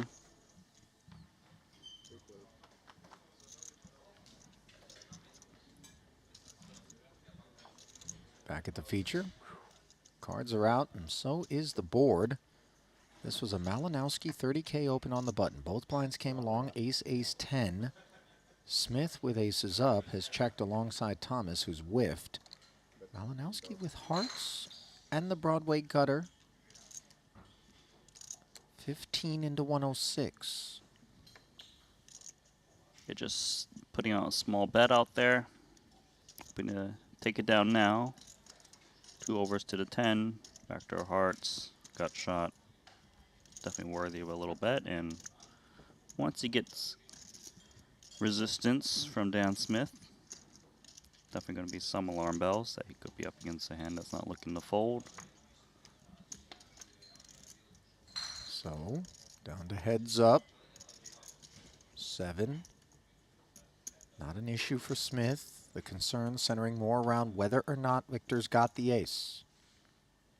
There's a decent chance we see a double barrel from King Queen.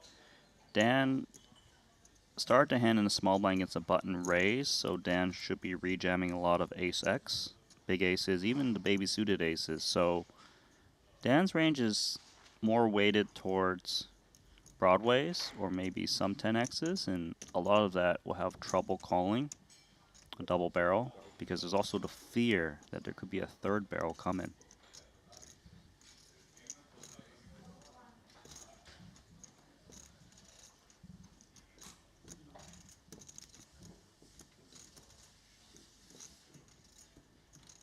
$60K into the 136, sub half pot sizing, but of course it's that next street that's on Smith's mind. It's a good call. Well, Malinowski definitely knows he needs to improve, which he does on the end. Hits the queen.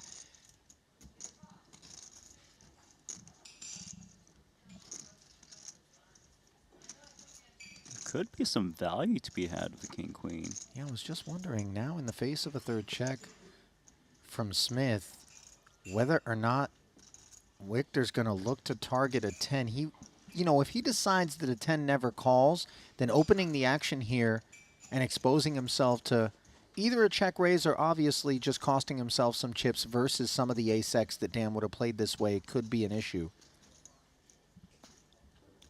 Yeah, he's wondering, can I get hero called by worse? But it just seems, to me, so unlikely Dan has an ace, given how short Dan was pre-flop. And he should be reshoving a lot of ace X's that he's willing to continue with.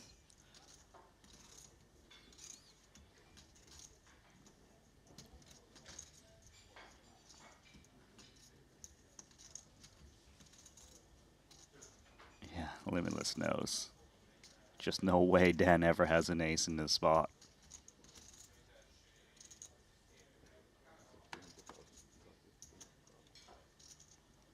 You think it's 0% truly? Really close, yeah, I'm honest. Because he's playing a sub 20 big blind stack. He should rejam ace king, ace queen, ace jack, you know, like all of them. Okay, and then the smaller stuff? Ace 5 suited and stuff, you know those things like the 3-bet jam. And the middling aces just would have binned it? No, they would have rejammed as well. Interesting. I just think he never has an ace. Okay. Unless it's pocket aces. Now, obviously, that's This would be Very the most slim. epic slow roll of all time, by the way, if he had quads. It would send Malinowski into orbit.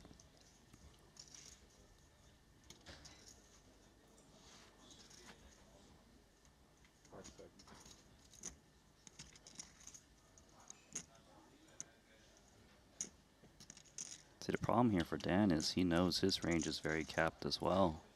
Is Malinowski trying to press that information? Right. Just exploit a capped range with air.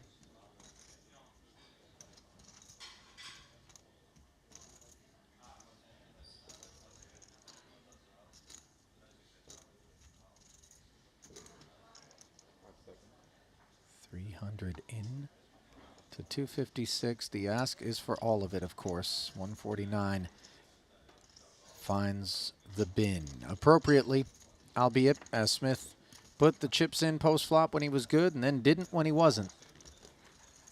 And that is a winning formula, even though on this occasion he gets an L hung on him by Limitless. So on pace for another deep run in a $200,000 buy-in. Limitless. Back into that one puts him closer to the 7-figure stack threshold. What's going on in the overall leaderboard, Randy? Currently, Artur Martirosyan, he's at the top. 1.7 million in chips, followed by Alexei Pavisevic. Dintalmas Santurn, who lost a little bit of chips, but still sitting in third, 1.678. Then Seth Davies, followed by Wang Ye. Yeah, 2 of the top 4 sat right here at this table. Martirosyan's presence at the top of the leaderboard, a new one, and it is bolstered by a big exchange he had with Leonardo Drago that you saw right here on the stream. Outer table collision, pocket 10s, pocket 4s. Loon. King 10 offsuit. Under the gun open. We've seen some broad range out of Loon early position here. Maybe taking the temperature and thinking that people are showing some reluctance to Yeah, I would splash. say Jack 10 offsuit is a... I'm sorry, not Jack 10. King 10 offsuit is a little bit loose from under the gun. And you can see Santurn's actually made an adjustment and flatted King 3 diamonds in a small blind. Queen Jack 7 all spades. Nobody with a flush draw. Loon with the betting lead. Position and the open ender. Has it checked over.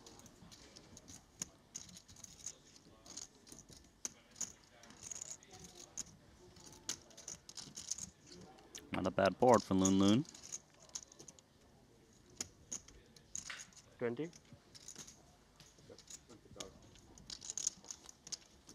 $20 and take it, sir.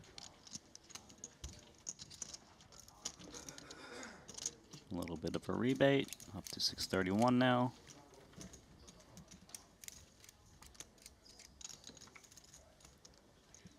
You know, Loon, one of those players, Randy, and I think we've talked about this already here at this festival, and it seems that we do in each successive, but has grown his game.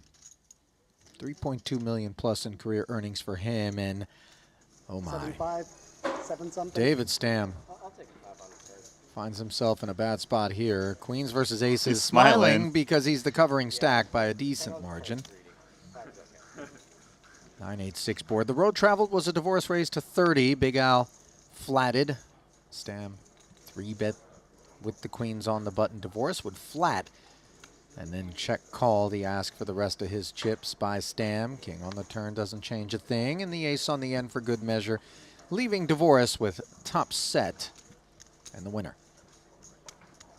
Just a cooler, queens versus aces. You know, this time the bigger pair held up. Not so when Yoni dispatched David Einhorn here not long ago. True. I like to miss the hand, get to see what the cards were, and then root for you to be outdrawn. Back at the feature. Looks like Malinowski opened this one to 30. Loon defended his big. Saw the 7-8-9-2 club flop. Both parties checking. King on the I turn. had like one of the sickest things happen. to me in Uncertain the Vegas holdings, 15 and years now ago. they're revealed. I was Pair of playing a cabinet. sevens. For Malinowski, same story for Loon with the benefit of an open-ender, but he is out-kicked. Sat here like dead still. Yeah, very understandable that Limitless would check back this flop. Hits the big blind, doesn't get checked raise off of a 7. Both should be looking to get the showdown with just a pair of 7s. Heroin or something the whole time, being really like edgy. Without anyone saying Not much reason to turn it into a bluff. You can beat a lot of ace X's that are giving up on either end. Like, you are a terrible dealer, but thank you. Sure enough. 3 streets of check-in bring us to the showdown. And Victor will take it. Now, do you recall in that big prize he won in 200K to 4.7 million, who he beat in the heads-up match? Ooh, that's a good bit of trivia there. So a year ago here in Montenegro, 200K, Malinowski wins a title. Who did he beat heads up? Do you need a hint? Sure, give me a hint.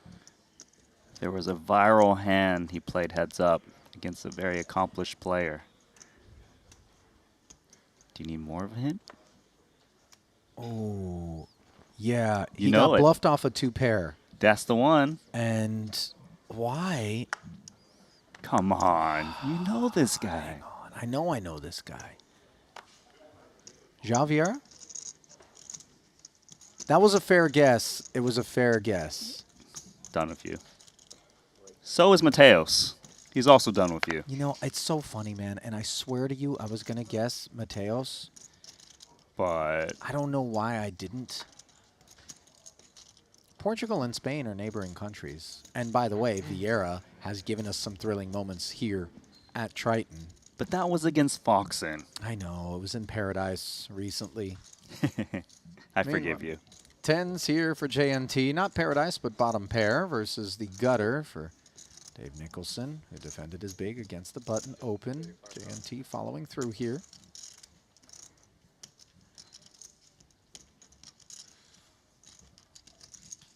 Little win. 10-8 off. You know, it's crazy because I think we've actually at some point in the booth already here at this festival alluded to that hand. But we did so not in reference to Malinowski, but rather conversation about Mateos. Yeah. And yet it still slipped me. It's funny because producer James came up and began to play charades with perhaps the worst effort ever to represent the posture and motion of a matador. It looked more like a hula dancer, if I'm being honest. It really wasn't. It was a remarkable. And by the way, El Matador is Carlos Mortensen, former main event winner Spaniard, one of the early shining stars from that nation. El Conquistador is Mateos. So, you know, adjacent, but still misdirection inadvertent there by James. You can't save yourself there, buddy. See, in Slumdog Millionaire, he's the guy that put the wrong answer on the mirror. Oh, no. Oh, no. Not another one, Randy. You didn't see Slumdog Millionaire? I know it won Best Picture. Okay, Randy, you've won worst moviegoer. That's what you've won. Worst How did you not see Slumdog Millionaire? I mean, come on. I just wasn't interested. What can I say? It was a fantastic movie. You got to watch it. I won't. Okay. Done and done. Manzanares Where all did you go? defending. Bottom pair versus top pair. King, Queen, 8 board. Value available to Thomas for at least this street. It's my favorite city. Chicago. Yeah, I've never been before. Love Chicago. Yeah, it's really good. Yeah. Just like straight after New York as well. It's like big city, but more friendly big city. Yep, Midwest. 28K, s'il vous plaît. People are really cool. That's my favorite part about it. Yeah, I loved it. Yeah. Santurn's been a betting machine, so the pair of 8s should be looking to continue. Generally speaking, against the bigger stack, high V-pit, aggressive opposition. You surely haven't defended your big to flop a piece and step aside, so Manzanares does make the investment. However, it doesn't pay off on this 4 of hearts turn. never been there. I'd feel pretty confident about King 10 at this point to still value bet. But he's going to check it back, What type of food was it? protecting his range a bit. That's not a fun river card to see. Ace on the end, a little bit less fun, I would imagine, for Raul, though, than for Thomas. True. Did you have a good time there? Yeah, it was good. Yeah, everybody The only bad part for Santurn is it's harder for him to get called by worse when the ace arrives. Yeah, it sounds like a great trip. A lot of places I've never been to. I mean, you could do. Be a thin value bet with King 10, but if he can find it, would be clean. Yeah. So big and so different. Yeah, I mean, New York to Charleston. Just checking back. Could be in different countries. Really. Maybe having a tough time identifying payoff Compared, candidates. Like the Northeast to like where I'm from in the Northwest, and you'd think you're in two different countries.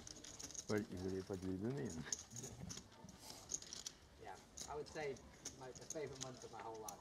I loved it that much. Hell yeah. I really want to get up to Yellowstone. I've never done it.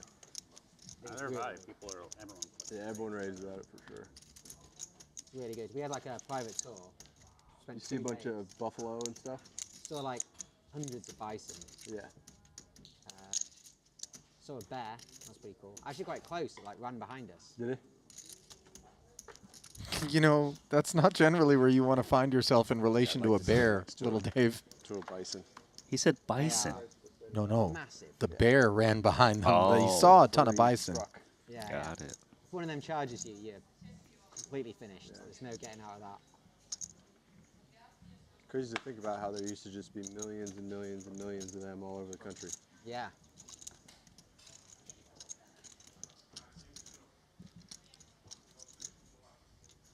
Ace King in a great spot here against Manzanares. Ace-6 suited. This first is an under the gun raise, which is putting Manzanares in a little bit of a tricky spot. Pushes in 135K. Can't really blame him. Trying to find a spot against Malinowski where he can just exploit what he thinks is an overactive stack.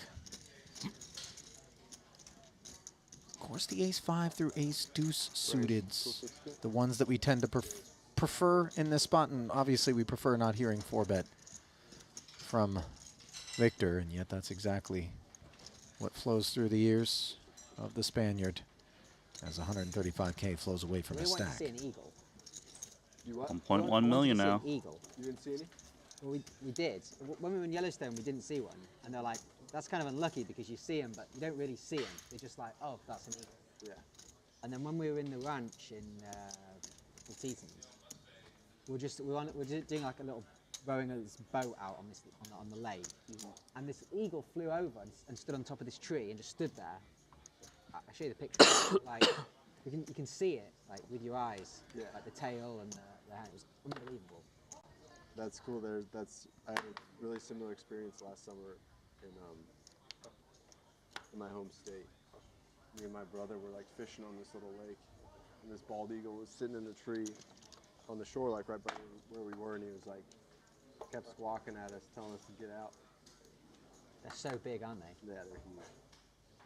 They're unbelievable. Really cool. Really cool.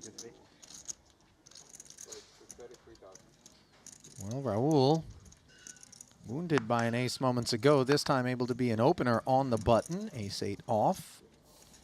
Always really cool to get to see one of them. Unbelievable. And they are not. They're not friendly. No, they're not friendly. They'll jack you up. Yeah. 108. Sinister. This is unfair. Victor, a villainous 3-bet to 108,000. But there's rhyme and reason to this, given the hand composition, Randy. Yeah, the Queen X blocking some continues. The Deuce Dangler doesn't rate to unblock hands are willing to raise fold on the button like the 8X, as you see there. And the thing is, his hand plays very poorly post-flop, so chooses to 3-bet this combo. Scavenge ball. He's the end boss. Like an osprey to captain thing. Yeah, yeah. Nick it off the osprey. Yeah. Victimizing Raul Yeah, they again. bully it away from him. Yeah, yeah. Makes sense. Probably a more efficient way to hunt. Have the small guy do it for you. Exactly. Steal it from him. Like, listen here, osprey. Hand the fish over or it's going to get pretty damn ugly for you.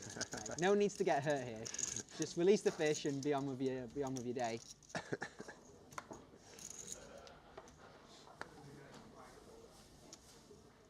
They went a lot deeper down the Eagle streets than I thought that they were going to at the beginning.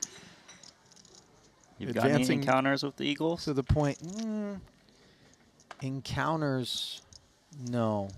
Yeah, big fan No, of I've trafficked a few birds of prey. No, I haven't done that. What about Yellowstone? Haven't done Yellowstone. I've done Jackson Hole, Wyoming. The But best that's kind of coast. just a posh ski destination. Oh, I see. Posh That ain't keyword. worth it. I grew up in the shadow of Yellowstone, though. I mean, so. What's the best place that I mean, you've sorry, been to? Yosemite. Yeah, those are two different places. Yeah, but they start with Yosemite's what? beautiful. Like natural things. Yeah, Yosemite is near Reno. I think it's like The national parks in California. Yeah. East, Middle East California kind of thing. I don't really have it placed, if I'm being honest, but what we do have our bearings on is... Same story, different hand. Yeah. A theme emerging here. City-wise, Raul is just getting pounded here by Malinowski. To be fair, opening after experiencing the back-to-back L's with a King 6 suited feels a touch stubborn with the presence of Malinowski, who's already asserted his willingness to get after you, and you can see the eye roll there from Raul after Smith binned the fours. I would say, but just like, you know, all these really nice areas just have a bunch of homeless people camped out, taking shits on the sidewalk. Yeah. Yeah, it's a big problem, especially in the Western U.S. It's a big problem right now.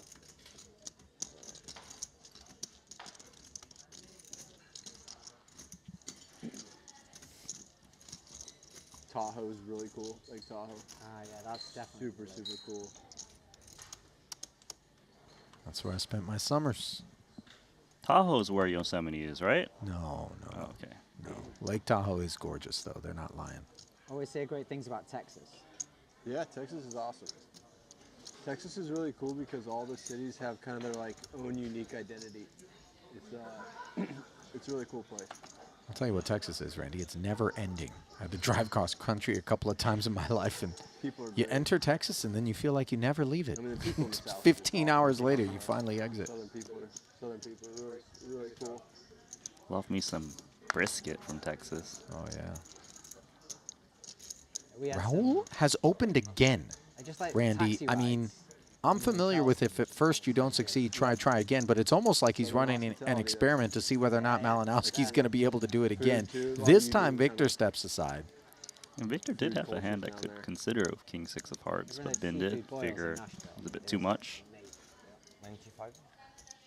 Oh, and Thomas is going to take his turn. This is feeling a bit insulting now. Yeah, and there's a point when enough's enough. Sure, it's a different opponent, but everyone is seeing you raise fold. Start to creep up. Listen, everyone's mind. this would be the perfect orbit for Raul to find a real hand now. Although with each successive time you do it, additional paranoia begins to enter everybody else's mind. We're like, surely he isn't going to have a raise fold this time. Surely, but you never know. Well, he's got quite a few less chips than he did before those last four hands where he was snacked on multiple occasions. Bulk of the losses coming at the hands of Malinowski, who sits in third, Manzanares in seventh. Smith just 7 big blinds hanging around as Santern has reclaimed top honors. Here at this table, Davies dethroned, not by a wide margin. Blinds going to 10 and 15,000 with a 15K big blind ante. That means 40 in orbit. Shaved right off your stack. That glimpse brought to you by GTO Wizard.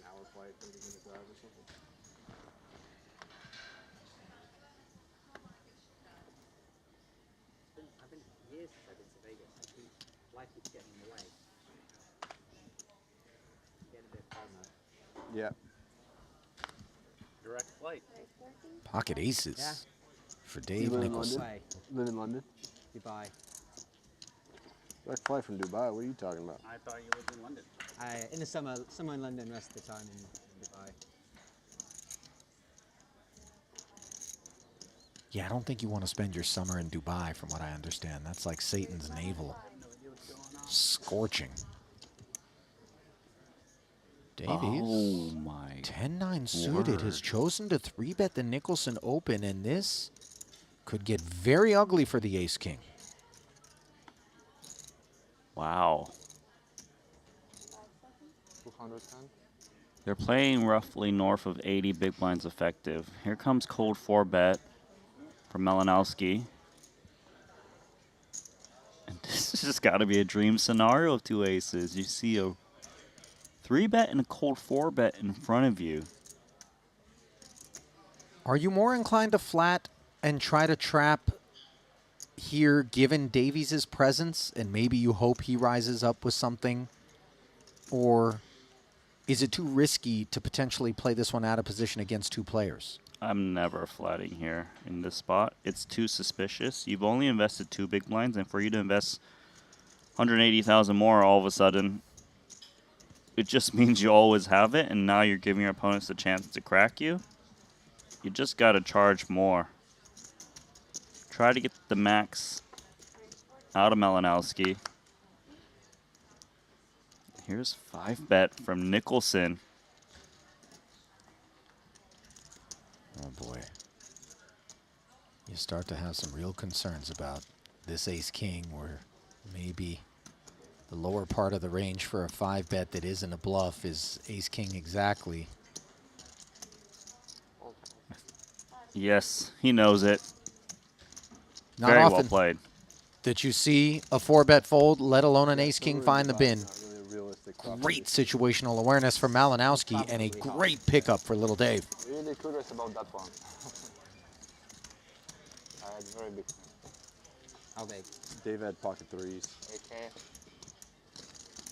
Pocket 3, I was pair 33, and I was advised that to get pocket 3s I should really play it hard. Sounds like you did have pocket threes. Okay.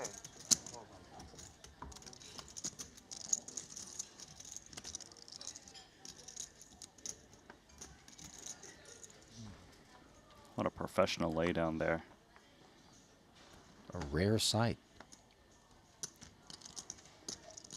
He didn't even need a time bank.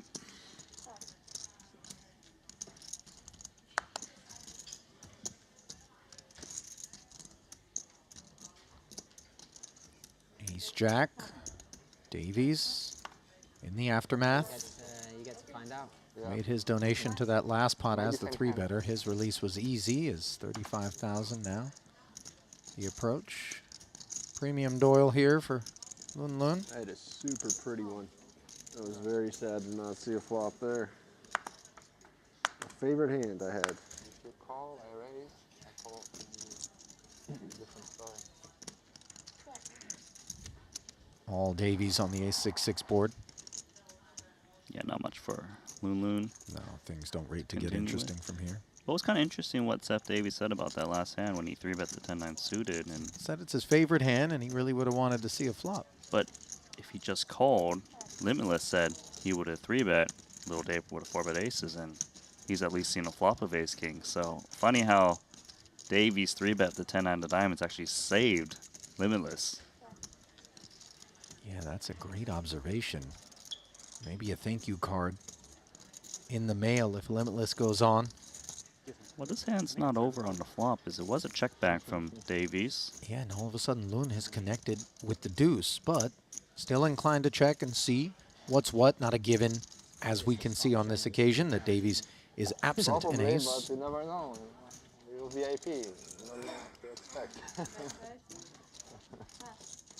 Nice from Lun not to get attached to the deuce that he turned.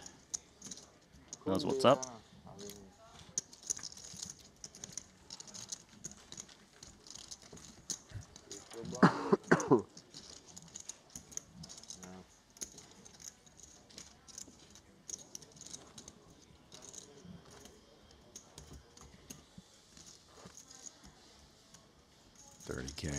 gravies, and Loon does well to step One aside. wants to do a trip around the UK. Where would you? Something cooking again. Next feature table. I see an Ivy at this table. Sergio Idol, Michael Soiza, Jessica Tussel, Tollerine. Is that Jules Dickerson there? I believe so. Yeah. Oh, yeah, he can make things exciting. He's fun. For me, it's just like Good pick there from production. just fields and people are amazing. By the way, for those in the YouTube chat who are calling for other tables and they don't make it to the feature, of which we only have one here in Montenegro, due to space constraints, remember the Triton Poker Plus app allows you to follow along in real time. Give it a download today if you haven't already. Meanwhile, Malinowski uploading 95,000 as a 3-bet over the top of Manzanares, who at this point has to feel as though there's some sort of 3-bet me hat or billboard that someone has put on him. There's a chuckle. You can do like helicopter tours. Lays it down again, and that's the Oh, yeah? fourth time it was Victor That sounds sweet. doing it to him. At some point, he's going to feel Obviously, disrespected, like, right? London is just a different country to the rest of the. Oh, he's been feeling disrespected. What do you mean at some point? Not the same. That was 3-3-bets ago. I think Edinburgh is pretty underrated. Is it? Yeah, my mom went there a couple years ago and loved it. She's crazy about Edinburgh.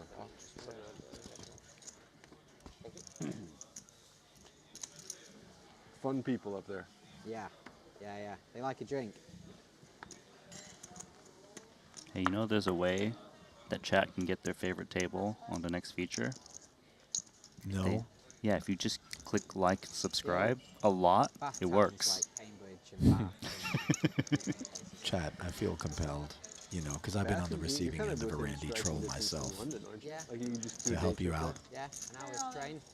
Before you get any carpal tunnel, mashing the Yeah, I like remember- button in an effort to get Phil Ivey or Gambledore back up here. Last time I was in London, I was It ain't try gonna to work. do that, but didn't And work the out. all-in for Dan Smith with 109,000 is going to be put to work potentially by Santern, who's got a couple of 9s, direct left, plenty of chips. Do you favor a flat? Yeah, mandatory flat with your whole range. All right. Now, obviously, you're kind of holding your breath here. You're hoping it just folds out behind you. Get this one heads up. 9s is going to crush Dan Smith's 109K jamming range. Oh, but it's 2 jacks. Raul finally gets a hand. Up there. Or just good fun. Good fun. Let's Really see good fun. Newcastle, it depends kind of what he's going to do. how much. Oh, he's got to jam 2 jacks here. I'm more interested. What does the Party, 9s do thing now? to do up there? Yeah, they're party towns. Yeah. That's disgusting. Yeah, his stack depth not affording him To be honest, I another would go out. approach. Yeah. If he were to try to raise, which we see him do, 403,000 in total. Yeah. Smith is all in. Santern now. Payoff. You like golf? With the 9s, makes the call, and Yeah, Raul's there's a thinking dude sweet direct flight from justice. Vegas to Dublin too. Yeah. He's doing great, especially given that Smith has a jack. You see Dan on his feet. This is a professional collection of his belongings. Obviously, the ace would suit him very well here if he could connect with it.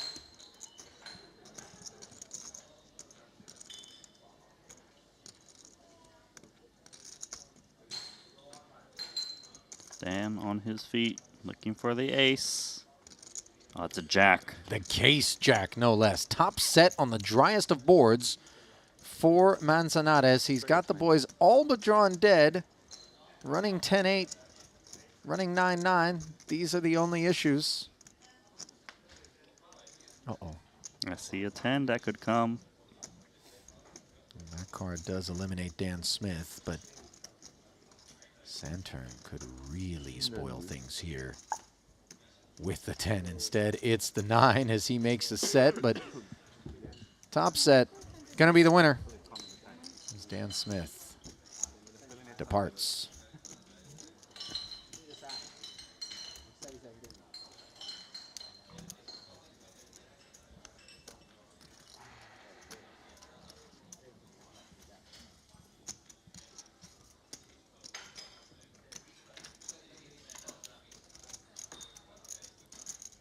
That is a big pickup for Raul.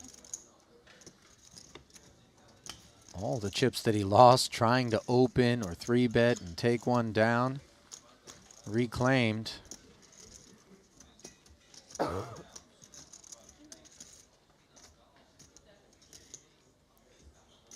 it my turn to be the big blind? All right.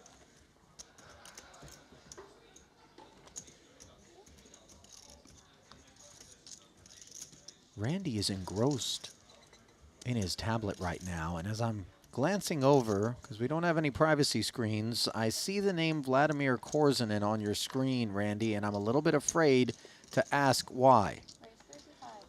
Unfortunately, my friends, he got in 1 million chips. It was a 2 million chip pop pre-flop.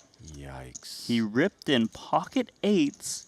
Maher Norda called off 1 million after making it 75,000 with ace-queen offsuit. So Noida opened 75,000, 1 million with the 8s from Gambledore, and Noida calls it off with ace-queen? Yeah, he called off with ace-queen. It was a limp jam for 1 million chips from Vladimir. And it came ace, 5-4, 2 diamonds, deuce, and a 10. That left Vladimir with just 37,000, and he just lost the rest of the chips next hand or so. Goodness, but of course on the other side of that, that means Noida is all boosted up. Of course, that's going to send him near the top of the chip counts. Good for second. Archer still the chip leader of the tournament.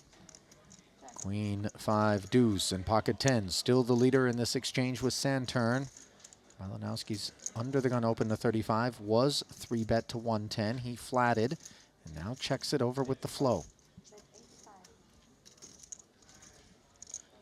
Saturn, he's down to 1.2 million after touching 2 million at some point in this tournament. 210's looking all right. Gotta expect the in position C-bet when Saturn 3-bets pre.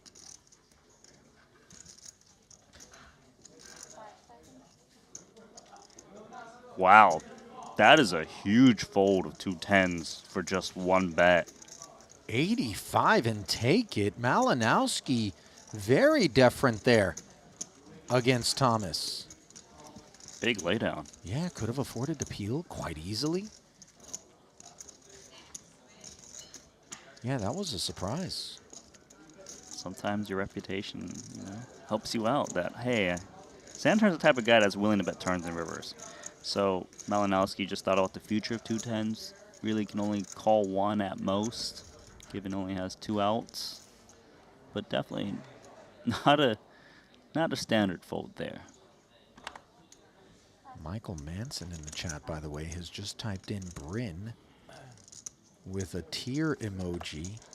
Are you saying he's gone too? That suggests that the man that we've grown so accustomed to making deep runs and finding the money in these big buy-in Tritons may also have hit the showers. You're right. It was a double elimination. When Vladimir lost his last 30 or 40,000 chips, Bryn Kenny also lost his remaining chips in the same exact hand. It was a double elimination. Dejan Kalodzerjevic was the one who eliminated them both. 2 6s. Well, they are dropping like flies as the pace of the bust outs has picked up. 49 remaining at present. Just Davies and Lun Lun remaining here. Lun the opener with the ace-jack. Davies flatting from the small. 10-9-5, and Seth is still in front but checking.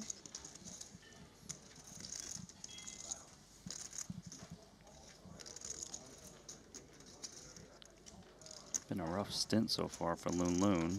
Grinding this table. Does check it back against the 2 7s. 3 of spades on the turn.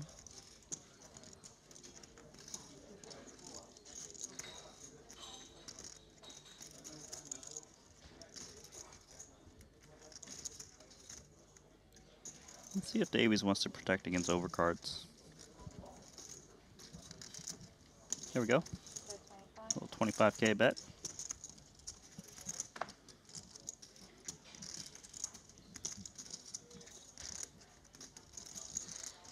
A fold is all right here of ace-jack, given you're holding the jack, blocking straight draws, ace of spades, blocking some flush draws, but he'll peel, which is great for Davies, getting some value of 2 7s despite 2 overs. 8 on the end Front door flush completes.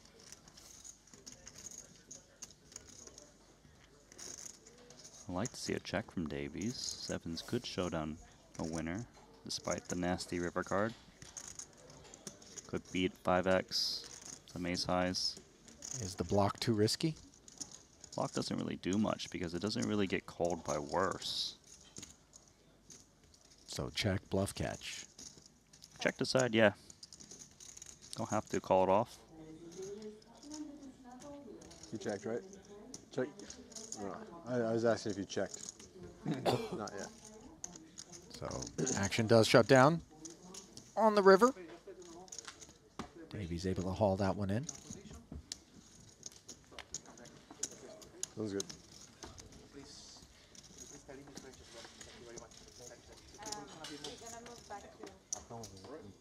All right.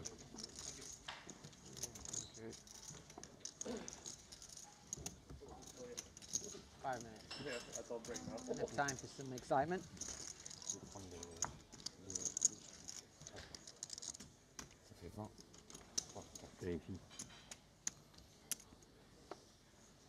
Ouais, c'est bon.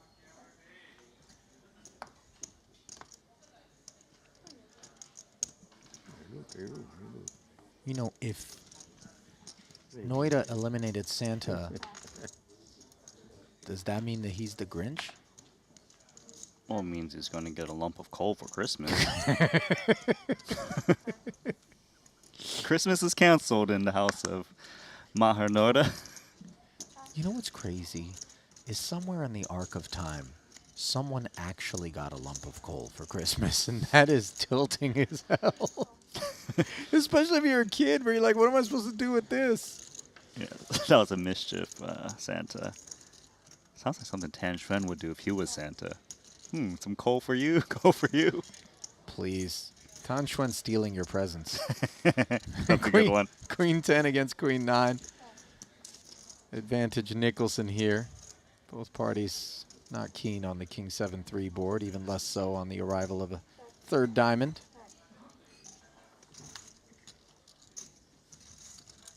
Nothing of interest taking shape here. What a development for the Queen 10. He could just show this down and be a winner. But he recognizes that maybe he can get some ace highs to fold. 40K does the trick for Nicholson. Playing a good game, up to 1.6 million now. Well, just in case barrel. Yeah, nothing wrong with that.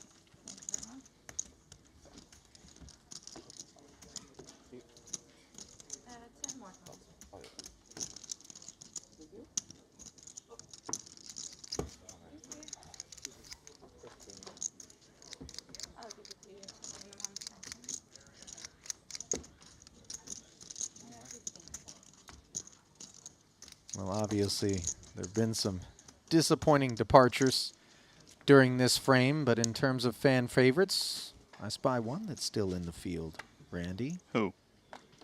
PI. Magnum PI? No, Phil Ivey. Oh, that Wait, PI. Tom Selleck just registered the Invitational or something? Didn't know. Don't know who that is. Oh, remember his Ferrari Magnum PI? Are you I love talking this to Ferrari. producer James? Because you didn't look at me when you asked that question. No, I'm, you know, every now and again.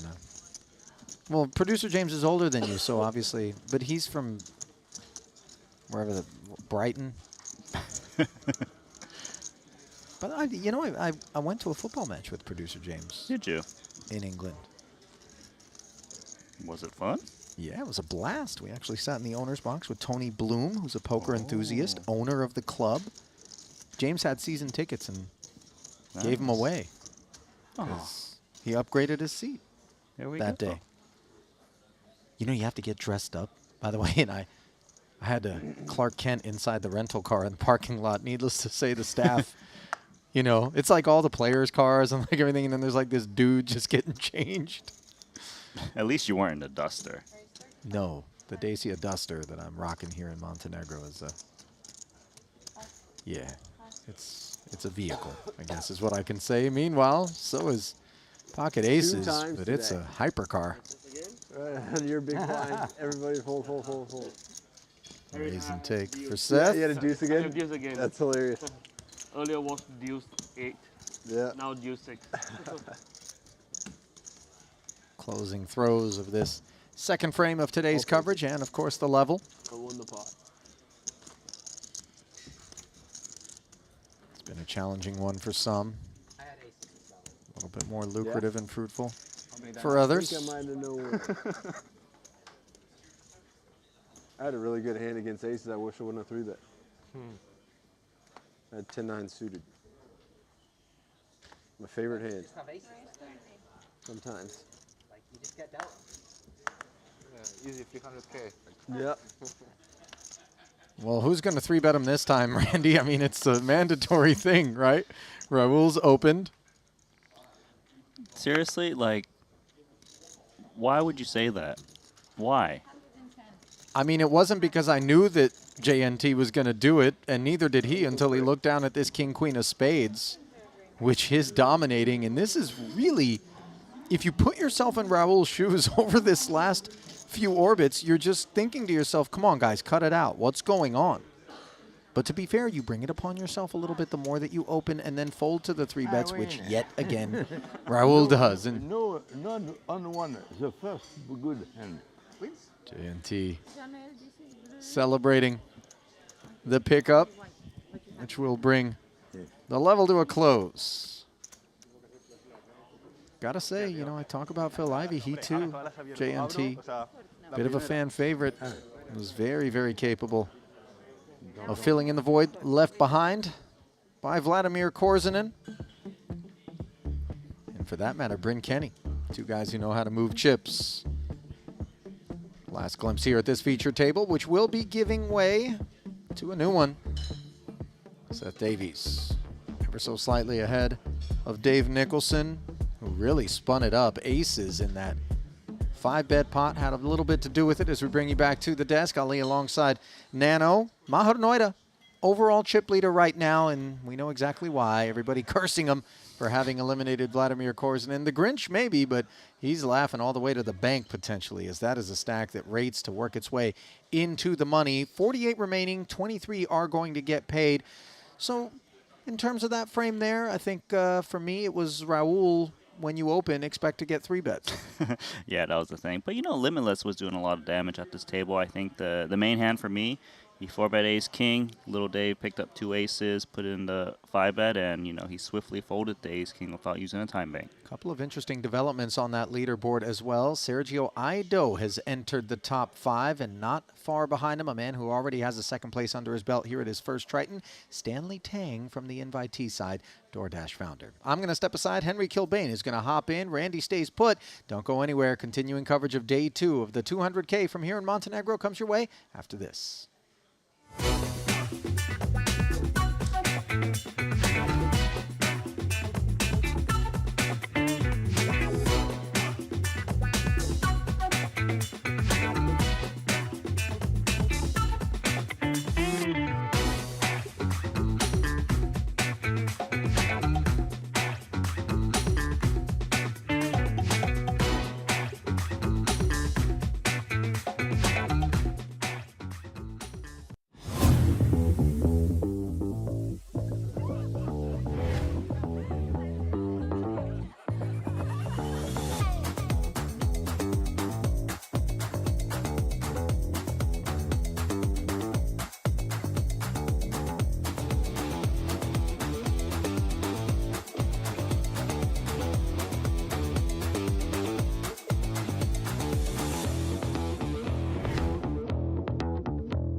Ready to dominate the tables? With GTO Wizard, the world's #1 AI-powered poker solver, you can instantly study any spot in cash games, MTTs, and spin and goes. Build custom solutions for your games, accounting for factors like rake, annies, or tournament payout structures.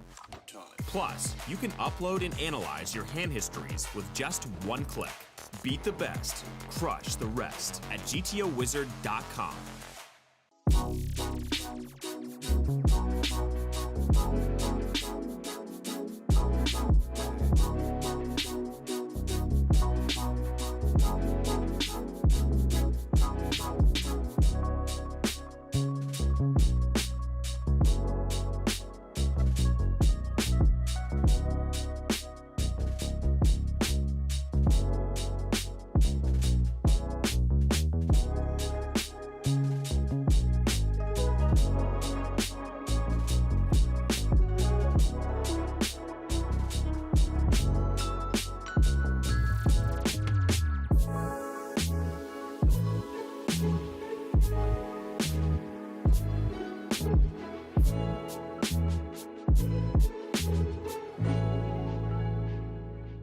For just 6 blinds, Wasserson's going to spin the wheel here with Adrian.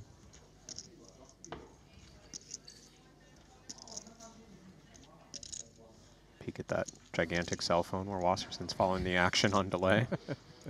That's above average screen size, is it not? Yo, that's a VCR.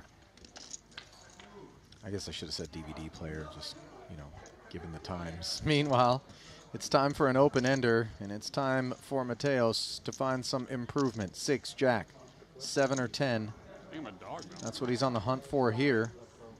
And indeed, Was was a dog on the flop. I think I'm a favorite. Now, however, he is a favorite. Not against him. Against anyone else. Still 32% of the time, El Conquistador fights on. This is not one of those times, though, as Adri flashes a smile. We're even now. But the real flash involves his disappearance from this invitational.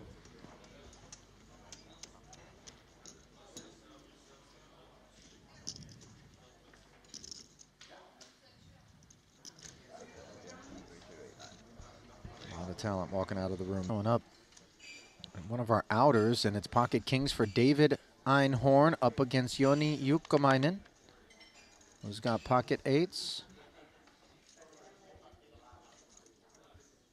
Einhorn poised to haul in this 509. Don't want to speak too soon, of course. Oh. And this is why.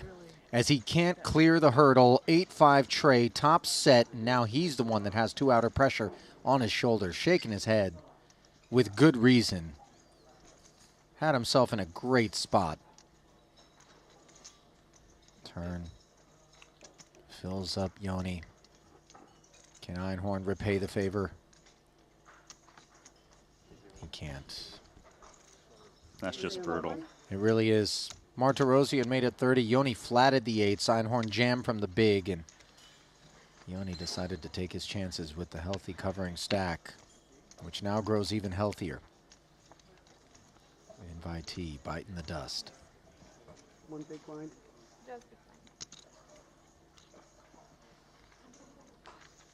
That's his partner, Taylor von Kriegenberg, right there, coming over to advise, as I'm sure David knows. You didn't do anything wrong there, bud. That's just poker being wicked. Mm-hmm.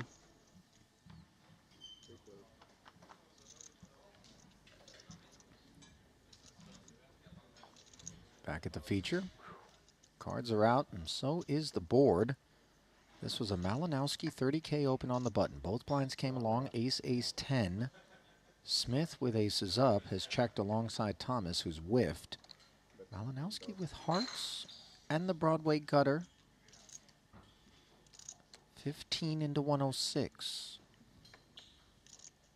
You're just putting out a small bet out there. Hoping to take it down now. 2 overs to the 10. Backdoor hearts. Gut shot. Definitely worthy of a little bet. And once he gets resistance from Dan Smith, definitely going to be some alarm bells that he could be up against a hand that's not looking to fold. So, down to heads up. 7. Not an issue for Smith. The concern centering more around whether or not Victor's got the ace. There's a decent chance we see a double barrel from King Queen. Dan started to hand in a small blind against a button raise, so Dan should be rejamming a lot of ace X, big aces, even the baby suited aces. So Dan's range is more weighted towards Broadways or maybe some 10Xs, and a lot of that will have trouble calling a double barrel because there's also the fear that there could be a third barrel coming.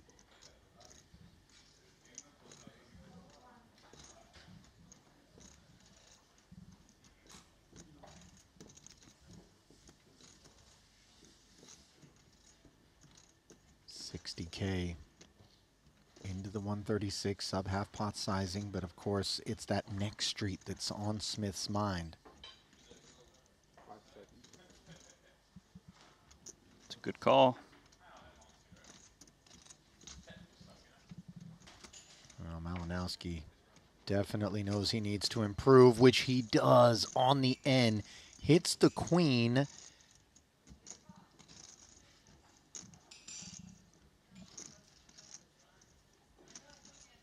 could be some value to be had with the king queen. Yeah, I was just wondering now in the face of a third check from Smith whether or not Victor's going to look to target a 10. He, you know, if he decides that a 10 never calls, then opening the action here and exposing himself to either a check raise or obviously just costing himself some chips versus some of the ace-X that Dan would have played this way could be an issue. Yeah, he's wondering, can I get hero called by worse? But it just seems, to me, so unlikely Dan has an ace, given how short Dan was pre-flop. And he should be reshoving a lot of ace-X's that he's willing to continue with.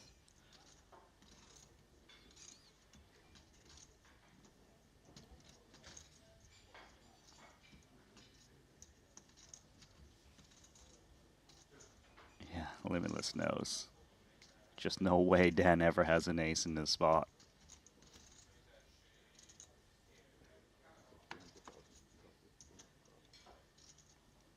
You think it's 0%, truly? Really close, yeah, I'm honest. Because he's playing a sub 20 big blind stack. He should rejam ace king, ace queen, ace jack, you know, like all of them. Okay, and then the smaller stuff? Ace 5 suited and stuff, you know those things like the 3-bet jam. And the middling aces just would have binned it? No, they would have rejammed as well. Interesting. I just think he never has an ace. Okay. Unless it's pocket aces. And obviously that's This would be the most slim. epic slow roll of all time, by the way. If he had quads, it would send Malinowski into orbit.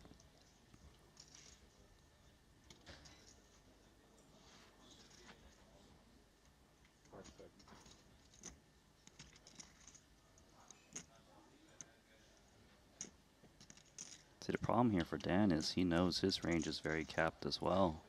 Is Malinowski trying to press that information? Right, just exploit a capped range with air.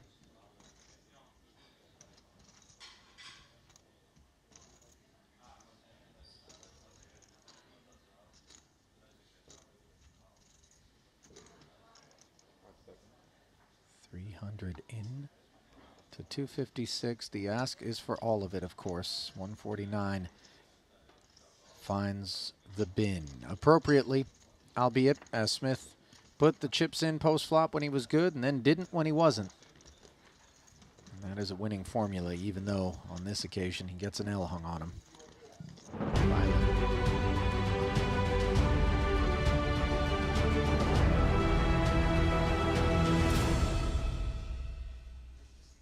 Well, very warm welcome back to event number 8, the 200K Triton Invitational.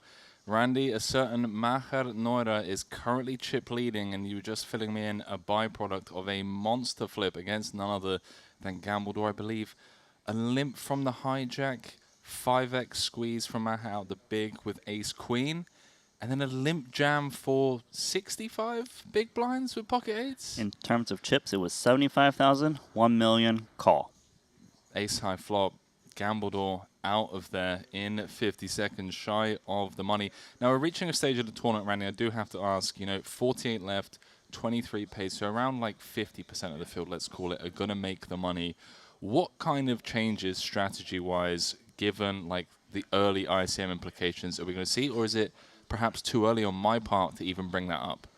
It's not too early. It's certainly crossing a lot of the minds of the pros. Now, it is a bit of a ways. You know, if you're the shortest stacks, you can't really just fold your way into the money. But the bigger stacks, the medium ones, they can kind of, you know, maybe change their pip on willing to get in ever so slightly, but not too much at this stage. We have quite the table coming out, a great mix of both pros and invitees. I'm looking over at table 1. We've got certain Phil Ivey with 1.1 million chips. We've got Sergio Ido, someone I haven't seen personally much this series. He's playing 1.5. We've got one of our favorites, Jules Dickerson. Whenever you throw him in the mix, you can just expect big pots to be played.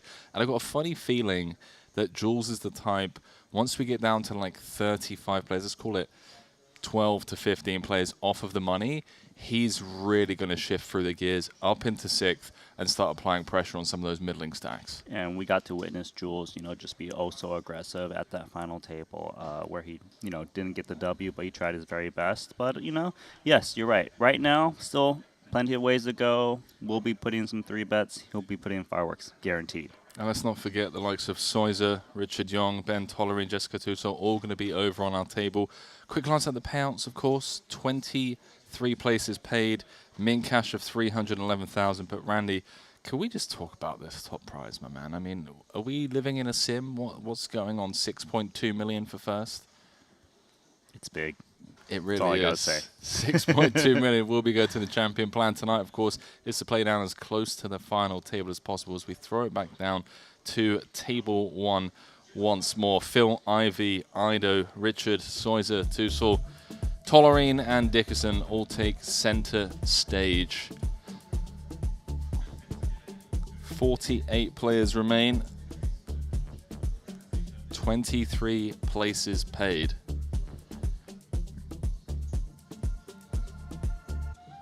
Here we go. Really reaching that part of the tournament now where perhaps ideas of sneaking into the money, crossing the minds of some players. That's how things stand here. Sergio Ido of Spain leading the field, 73 big blinds. Ivy with 57.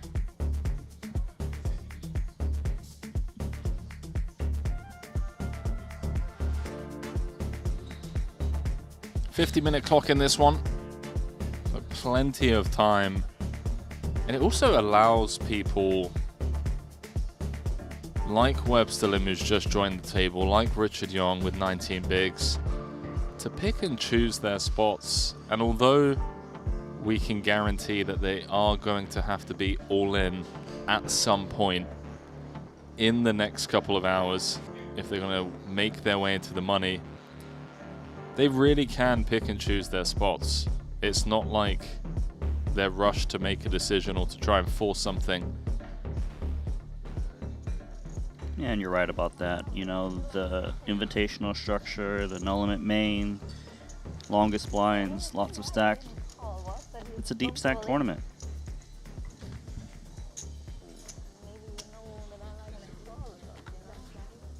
Isaac wrote me a lot of messages here, so I was confused. I was looking at him and Isaac was like...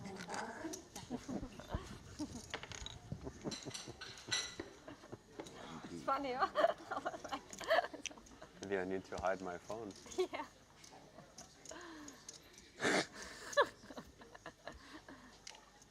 So she's a woman, so she likes to call.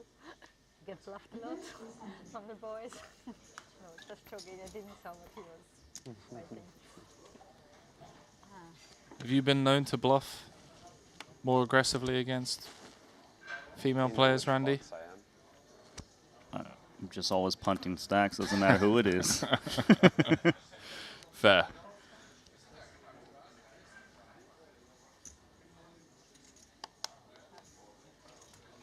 I'm going to fold round to said lady, Jessica Tusel. Incredibly excited to come out for another invitational. Just had a couple of fun scores recently out in Cyprus. Shout out Cyprus, of course, a place where we've held Triton events. Love to do more there in the future. For now, button against big blind, ace jack 6, couple of spades. Jess with that 7 of spades. Jules with just queen high, Randy. It was a bit of a light defense from Jules, but we kind of expect the spikes from him. 40K C-bet.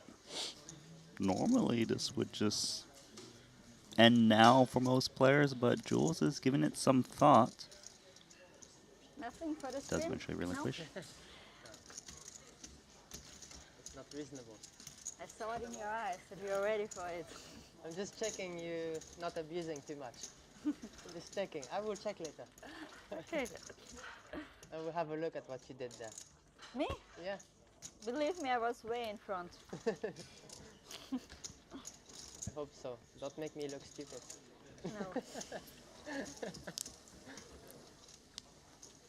Yeah, those pauses You there. made me look stupid yesterday. And him. Yeah. I was thinking the exact same thing in my mind, but I was thinking, it's not really. You don't really look stupid, you know? Like, you know, it's okay, you know? Sometimes you have to fold, you know? Can't always call. I had the draw at the end of the day. I had the gut shot. You had a gut Yeah, shot. Maybe so I would have been out. You know? it was. Maybe I called and lose. Against me Yeah. also. Yeah. It also got shot. I'm live. I mean, you had 7 outs against 10s, you know? Like, Yeah, it's I not. forget, yeah, It's it's- definitely not bad. Yeah. Jules has been abusing people, Randy. They're traumatized. Yeah, there was a sick bluff that Jules did on Soys on a previous tournament. Ace-8 versus 10s. Got the 10s down. 3-bet No way. pot. Was a fun one. Do you know which, So history. which box I'm playing? You can choose. I think it's this one, no? Yesterday it was this one. Tolerant, not sure which box he's playing. You can put one here and one here. Yeah. You put your glasses here and your cards here. Poor guy, you asked just now and she didn't answer. You just kept dealing, right? Yeah. What I do? I saw you. Not that I know. When you don't know, you can do both. Yeah. Every hand. Extra time. Yeah. On the. That's the obvious choice, I guess. Okay, since we didn't know your hand, tell us what you folded. It's only fair. 4-3 off. Okay, thank you. Sure. Now it's fair. Fair, yeah. Now it's fair for everyone. I respect that. All right, I think we've solved Tolerine's box issue.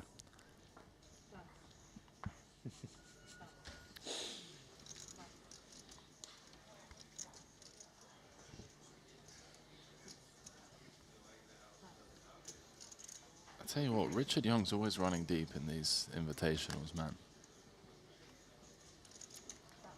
He's doing all right. Just going to give one of the chip leaders in the tournament, Sergio Ido, a walk.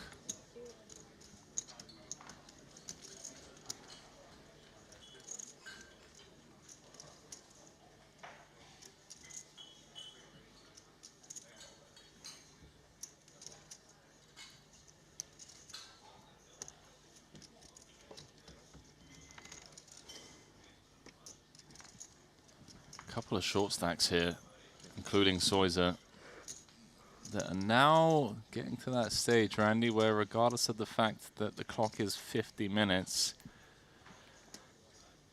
he's going to need to do something this orbit. It feels like putting in 20% of his stack now out of the big. The shallower he gets, the lighter it needs to go in. And he's going to be in the big blind against this ace-9 open.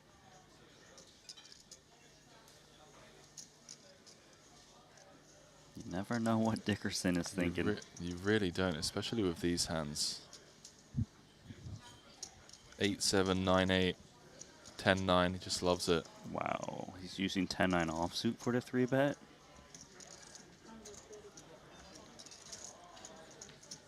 Never seen this kind of play style. Oh, he's so relentless. Look at that, he's going to get 2 dominating hands to fold. So the king 10 out of the big blind, and the ace 9 from Tolerine. The mystery broadways. Which broadways was it? Check off. Oh. Much higher. Much higher. Much higher. I had a king, so. I had a queen. Ace jack, ace jack. Okay, enough guesses. Too many. Yeah. We won over, yeah. And I love it. No, In our I mean, I had a good hand. I had king 10. I was very happy. We went 9 big blinds. I had to fold. So unfortunate. I learned my lesson flatting king 9 and then having problems. Yes. Now I just raise it.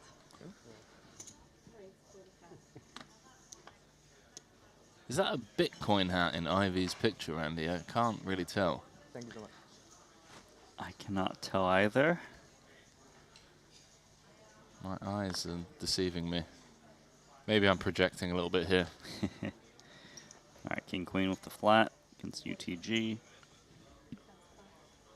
Why are your bottles of water way bigger than us? What makes you better than us? Mirrodin knows. Huh? He takes care of me. Yeah. You don't care about us? Yeah. Webster unable to defend. I will remember. It's a three-way affair. So heads up to the flop, Phil Ivey. We get the small ones. Squaring off against Ben Tollerine. Randy, flashbacks to 15 years ago, the Real Haven days. That's true, they probably did battle. 100%, bro. See Ben 86 against Phil Ivey. Both flopping a pair on the Queen Jack 9. Same gut shot, Ivey with that King of Diamonds, but for now is in trouble. 130 in the middle. This board texture, Randy, how are we feeling about continuing in any fashion here in Ivey's shoes? Yeah, I like the check, probably most of his range, especially when it is a board texture like this that has straights already, 2 pairs. Ivey would even check a queen and overpair in the spot as played. 65. Tollerine trying to narrow the range of hands he can put Ivey on by continuing for 50%.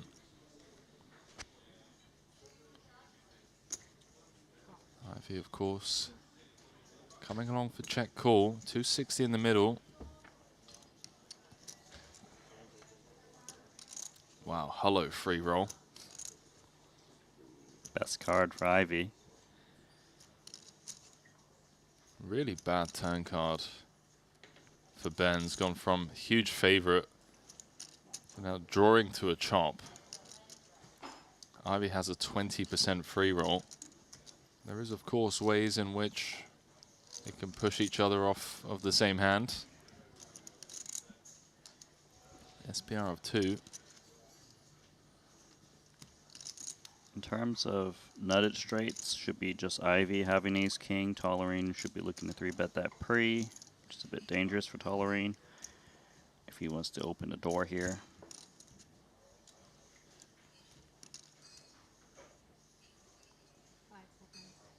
Wow, this guy is something else. B50 once more.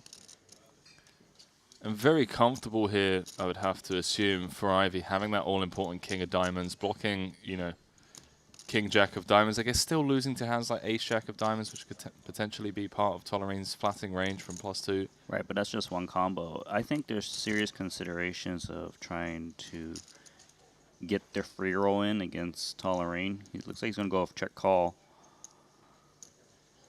That does. There we go. Check call. Thought he was perhaps raising straight on board. Free roll does not get there.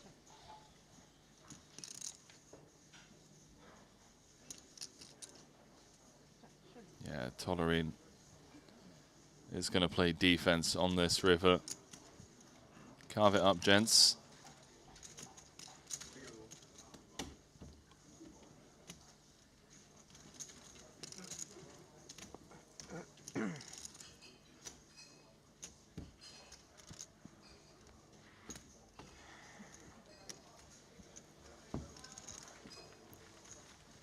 I wonder how many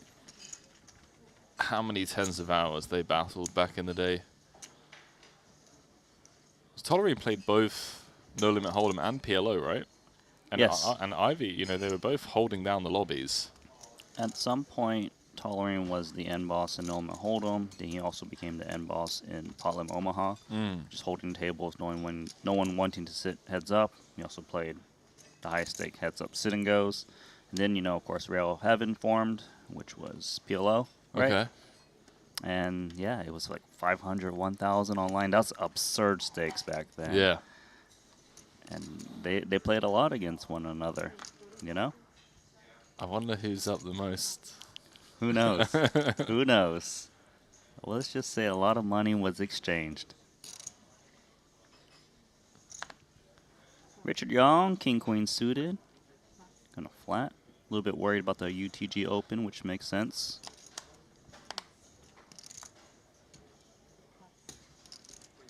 Yeah, he's in there. Straight to Ah, the opens the door for Ivy to make this a three-way affair.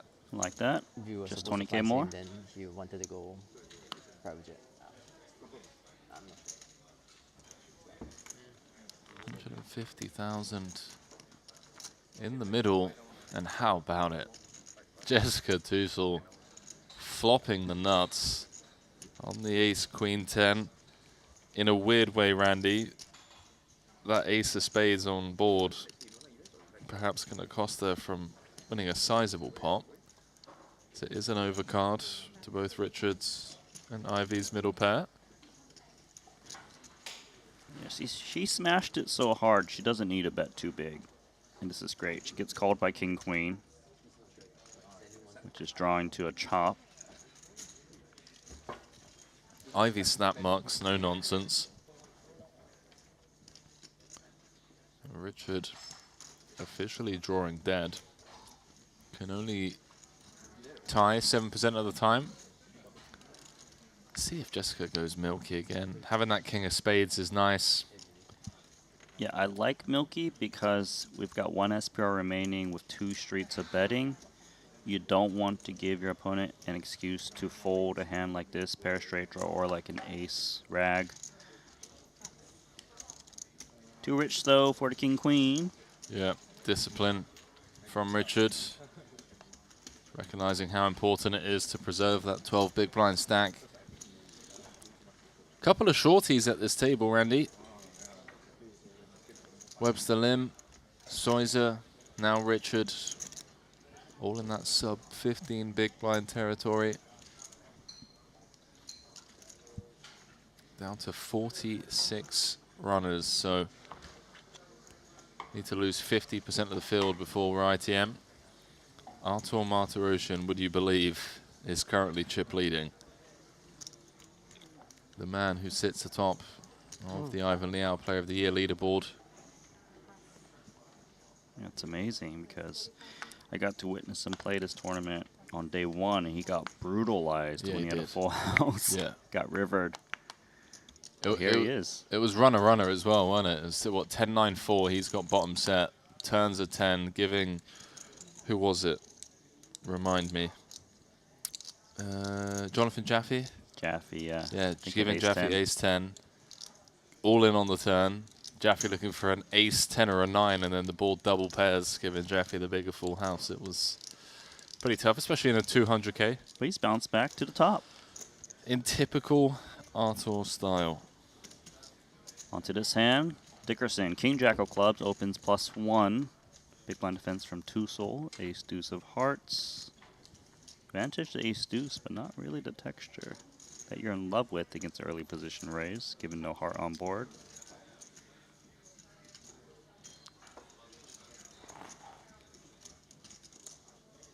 Feels like it's destined for Jules to win this pot. There we go. As that a C bet. That's your Well, nod of approval there from Jess. Your 3-bet range normally. I have the best hand. No. No? But it's okay. You're making her feel bad again. Great. This one I thought I had the best hand. Yeah, I know. Like, you say no. Close. Yeah. But it's Live at least. Potential. yeah. Best potential. better backdoors than my hand. Yes. Better Yeah. potential. I like my hand actually. And I know you make it very big on the turn normally, so better to fall in. How do you know all this about me? Yeah, You're giving away a lot of information here, Randy. It's called 8-9 off. He told me the hands. Oh, but we must be careful, you know. Too much. Yeah, now he knows that Yeah, he knows everything. yeah, exactly. So he will be very tight now. That's why you can't let him know these things, you know. Yes. Now So we think you always have it, yeah.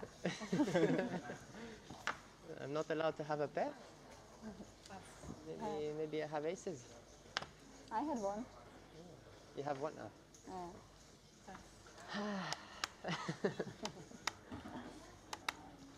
Soiser is going to be more than happy to jam this. 8 big blinds, ace-jack offsuit.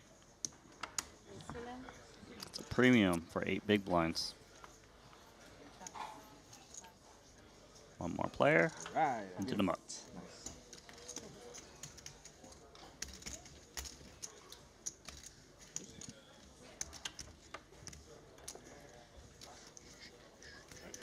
Soiser with 3 cashes so far here in Montenegro. 3 of the 6 events he's played. 2 final tables, by the way. The 25K and the 30K Turbo. Came 6th in both. Also final table bubbled the 25K WPT Global Slam.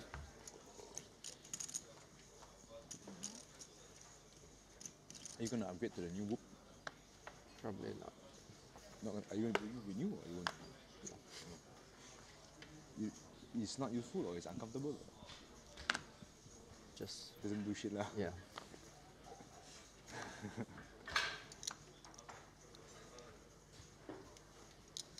Wow, Whoop just getting showered by Webster Lim. You gonna upgrade to the new Whoop, Randy? I don't even know what a Whoop is. It's one of those wristwatch things. Yeah, it's this bad boy here. Oh. Webster's not a fan. But you are. Okay. I saw a lot of players here. A lot of players rock the Whoops. Every orbit 1 time, 2 times until final table.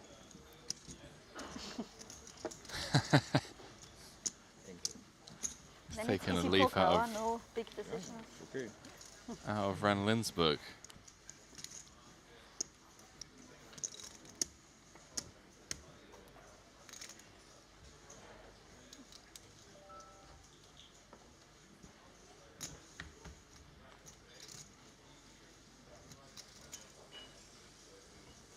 What's Ido been doing?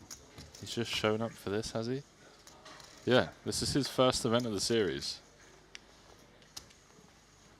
Wow, how stuff? Yeah, how sick is this? Ido, still without a title, joined us Jeju of last year, came second in the 25K for 1.24 million, and then came second just 3 days later in the 50K for 1.35 million. 2 second places. That's pretty sick, yeah. Like, when he cashes, this guy is a machine. Philippines 2016, 3rd place. 3rd place. Philippines 2017, 4th place. 2nd place. Jeju 2018, 6th place. Montenegro 2019, 4th place. So he's not a min casher. He's not a min casher, bro. Problem here for Ivy. Attacking Webster, who's got 2 jacks. Gonna hear from the 2 jacks shortly. Pretty rough timing for Ivy. Is he gonna? He's gonna have to call this off, given the price, or? I don't know, how much is he making it? No, looks like a little bit too much. An extra 10 bigs. Webster more than happy to take that one down. Easy game. Just increasing his stack by 50%, uncontested. Well, with that newfound wealth, Randy, perhaps he can buy himself a Jacob & Co., the official timekeeper of the Triton Super High Roller Series. He's going to be giving 2 away here in Montenegro. 1 to the main event champion of the No Limit Hold'em main, and 1 to the PLO champion in that 100K PLO main event. That custom Triton X Jacob & Co. collaborative timepiece. Stay tuned as we will be unveiling that exclusive collaboration piece. Well, the main starts tomorrow, if I'm not mistaken, so we'll be getting a glimpse of it. Down to 45 players, couple of recent eliminations. Stephen Chidwick, Nick Petrangelo.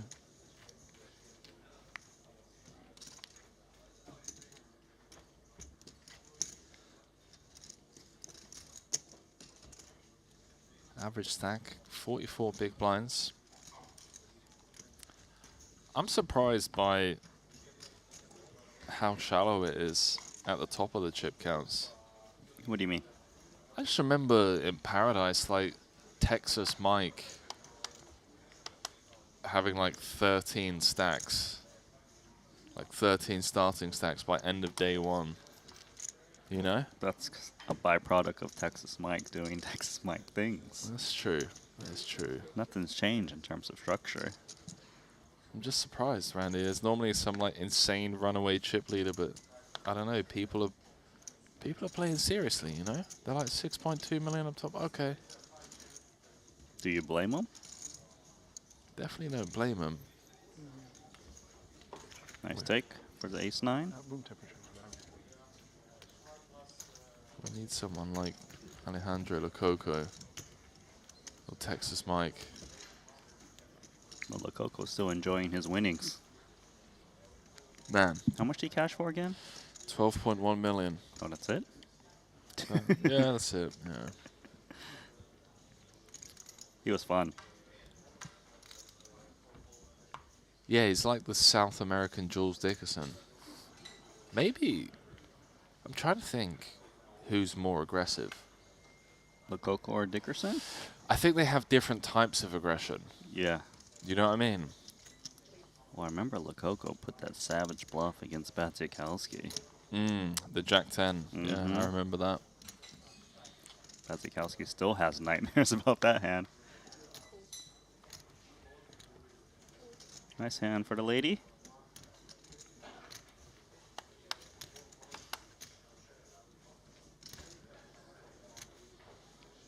Seems like more blinds incoming.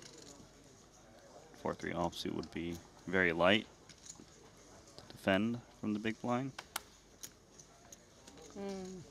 Is this queens? Especially with 50% of the field left, I was making it waiting into for the your money. one time every round. For your one time shove every round. Oh, Yeah? only when I win then I shove. When I'm behind I don't shove. It's a good strategy. Maher Neura Only aces. Only has aces. crossed Once the orbit is. the 2 million chip mark.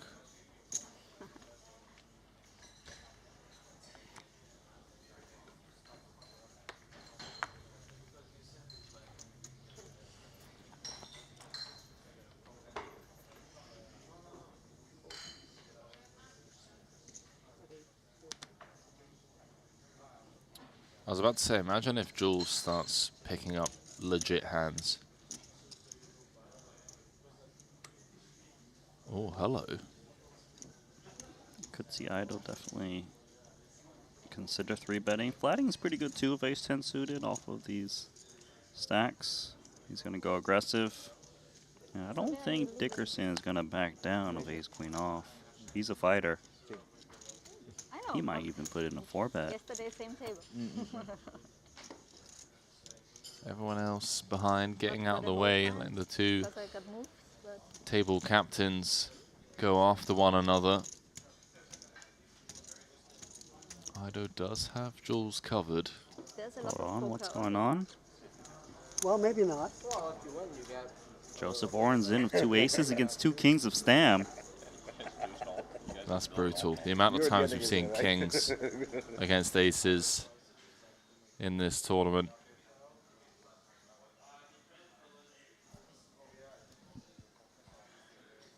And now it's official by the looks of things. Yeah. Brutal for Stam. All righty then. That was fun. Until it wasn't. Until it wasn't.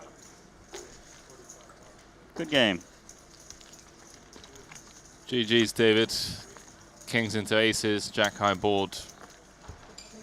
Nothing could have been done there.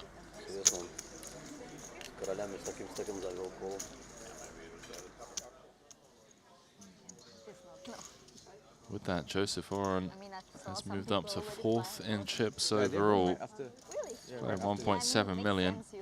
Where are you going after this? Oh no. Or back home and go back Vegas. So back over here, Jules just clicked call pre-flop. And now on the flop he is check raised to 115,000.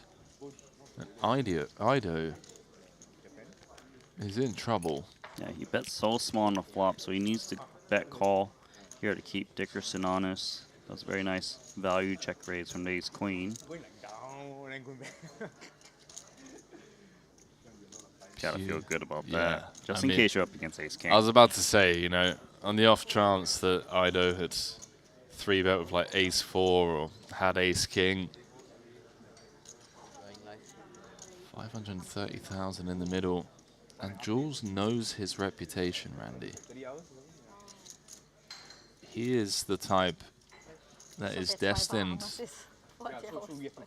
for massive paydays when he has it. And I'm not surprised to see him firing out a healthy bet here. 350 into 530. It's uncomfortable for Sergio. Randy unblocking diamonds. 350 is a healthy bet. Very given healthy. Dickerson's remaining stack. It's only got 535 back. Ido's got to ask questions. Am I willing to commit right now? And he says, you know, it's not worth it. Maybe I'm being bluffed, but Dickerson usually will have a lot of equity if that's the case. I think Dickerson went a little bit too big there for my liking. Hand of the day, no? Good luck. Thanks, good luck. I hope to see us later.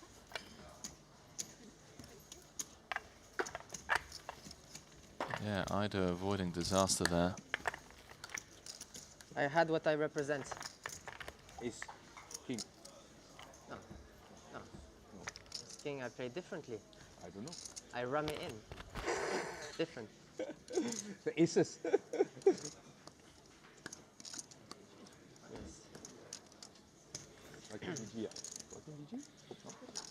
Thank you, you too.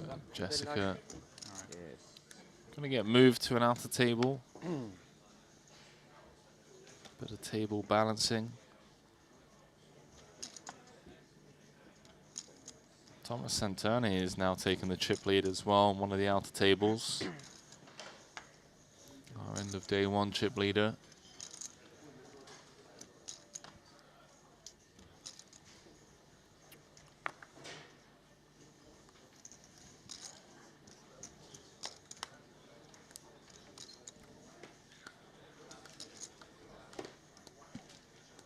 Working out already. Huh? Working out. Yeah.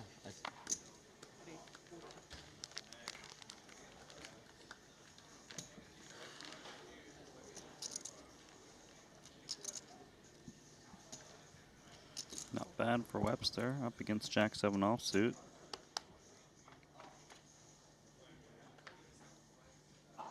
Not anymore. That's top pair. Tolerine. I was about to say, what was that, Randy? the deck always teases us here in the booth, you know?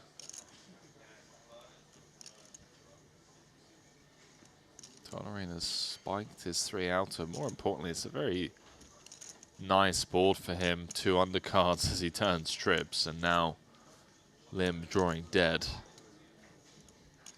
Let's see if Swallowing sets the trap. If he bets, he'll bet small, I would think, to try to target the very heavy ace-high range. What do you go with? Half pot. Okay. He's not expecting ace-high to fold. Or maybe like a 6 or deuce X if that happened to be in Webster's range.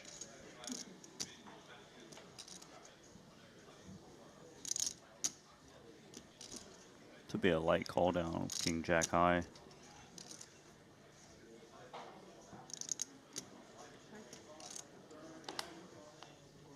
Bye-bye.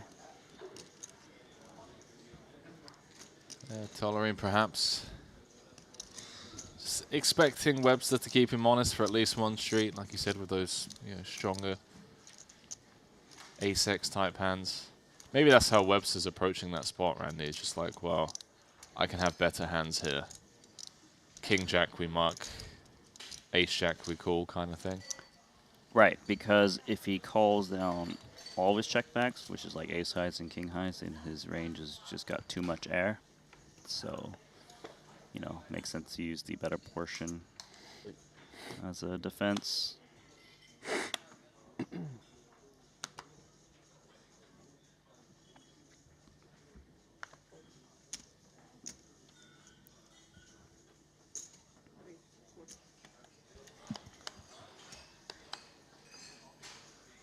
Ace King for Ido.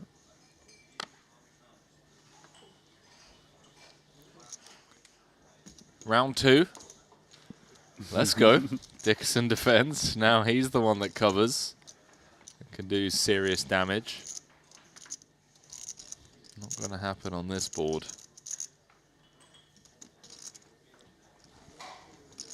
Also not a great board for Ido. Even a C-bet is pretty tough on 10-8, 6 monotone against the big blind defense. And yet he has found it. And it's going to work.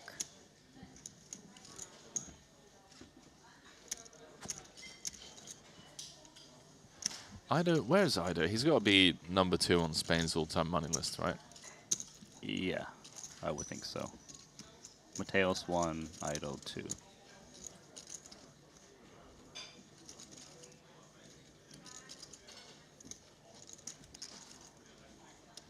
Let me have a quick... Oh, have a guess, Randy, off the top of your head. How much do you think Ido's got?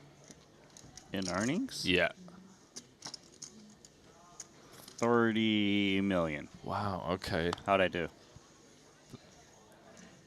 Dude, that's a really good guess, bro. 22 million. Okay. Yeah. I don't know where I was thinking. I was thinking like mid-teens. Yeah, mid to high teens. 30 million, yeah.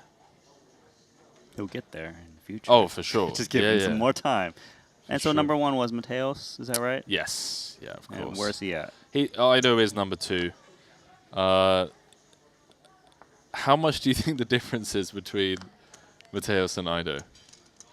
$10 million. $32 million. Yeah.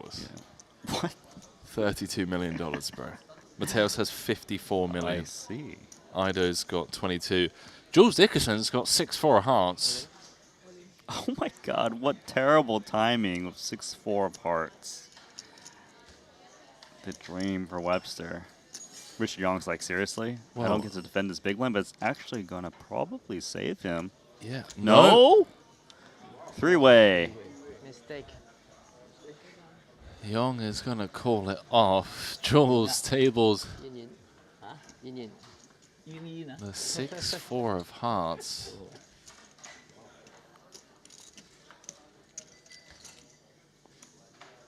That was light from Dickerson. No, really? He still has. He has more equity than Richard does. Ah. True. Did you have 5-3 of hearts? Okay. Okay, well, I take that back. Richard has a chance. Young now has 20% to get back in this fight. Make it 19. Ace, Queen, 9 needed for the Triton co-founder. Webster guaranteed the side pot. Now guaranteed the main pot. He's back up to a very healthy 900,000 peaking. GG's, Richard Young. GG's. Was down to just, what, 7.5 bigs. Felt like it was a good spot to potentially spin it back up. Just unfortunate to run into the blades of his fellow countrymen. Got close to a triple up. You know, Randy, sometimes Nothing you can do. you fly close to the sun.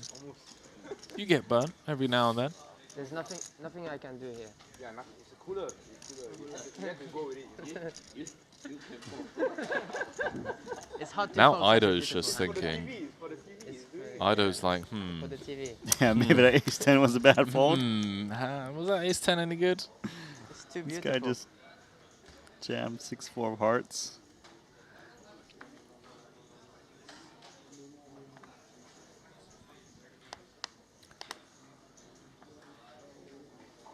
See you next time, Richard.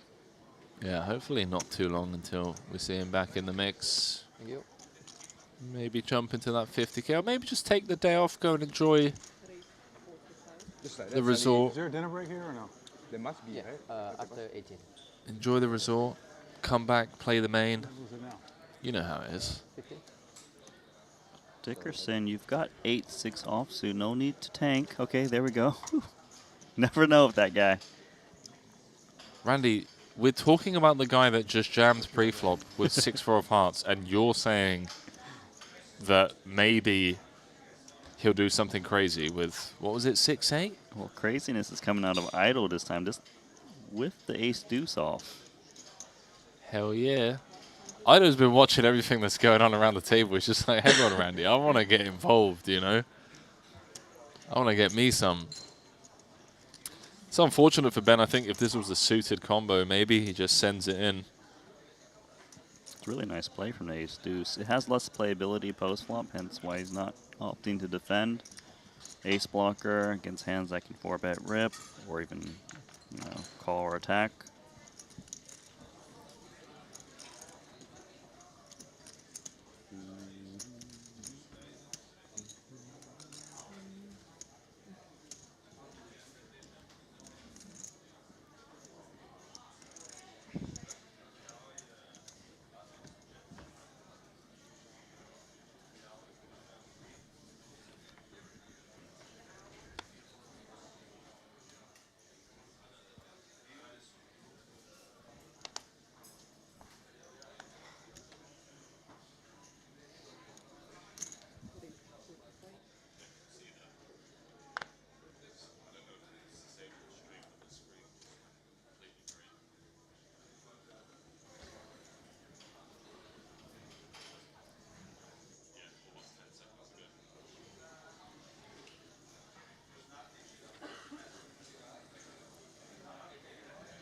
Soiser down to just 8.5 bigs. Makes the call. Felt like it was a bit too shallow to try to get some fold equity against Ivy. Pre-flop 3-bet onto a flop. Oh, man. Chips are in. Yeah, this is going in. We're going to be flipping for Soiser's tournament life, I feel like. Middle pair. King 4-3. Ivy. Yeah, just gonna put Soiser in for all of it. Got to call this off with the 4. Could have the best hand, which he does. Good luck, chaps. Soiser, number 2 on Malaysia's all-time money list. Second only to none other than the Triton co-founder, Paul Puat. Phil Ivey, one of the greatest of all times. Queen on the turn for Ivy. Yeah, and given that Ivy has the hearts covered, reduces Soiser to just 4 outs. 4 outs once for the Asian Poker Tour. GG, gents. Co-owner See you in does the not next one. find it. Ivy rivering the queen high flush. Michael Soiser is out the door. Just 17 spots off the money. He just wasn't able to spin up that short stack. He tried, didn't he? He did try. A couple of weird butterfly effect kind of things, you know, if you recall back to Jules Dickerson's decision to 3-bet the 10-9, where if he hadn't, You know, so as he gets to see a flop with the king 10, maybe flops a piece, picks up a pot. But coulda, shoulda, woulda. So on the big. This man, Phil Ivey, sitting on a healthy stack. Okay, Now 1.2 million, 1.165 to be precise. Still in KO? Yeah. Staying KO, but going biggest after this. Oh, the whole time? Yeah, till mid-July. Wow. You be there? Yeah, I live there. Yeah. Like right after this? Randy, you going to Vegas, my friend? World Series? Yes, sir. No. Just going to watch these reruns over and over again. It's more fun. Seems like Ivy and Webster are going to be putting in the grind. What's going on over here? 7-6 deuce. So this was a raise by Yonne out the hijack. Forrest called the cutoff. Oh my word. There's no chance Yoni doesn't lose the rest of his chips. He's made top pair, top kicker. Fortunate for him, he's up against a nut straight. Drawing dead with top, Randy. Daniel Forrest is going to be playing 800K plus. We're going to be down to 40 runners. Just don't see a world in which Hugo Mayan gets away from this. His hand is just too strong.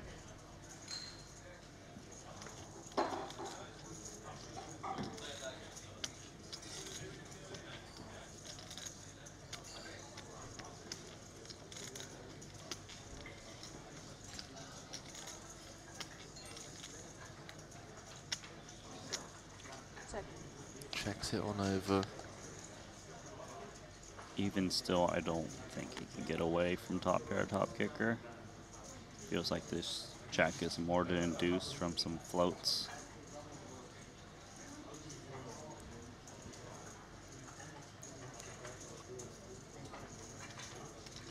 Is this like a trap check almost? Where you're just kind of egging the other person on to do something crazy?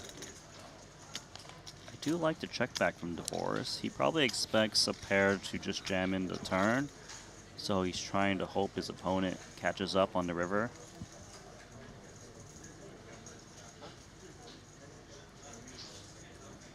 And if Yuki Mining can find a way to somehow save his tournament life, that would be amazing, given that turn card.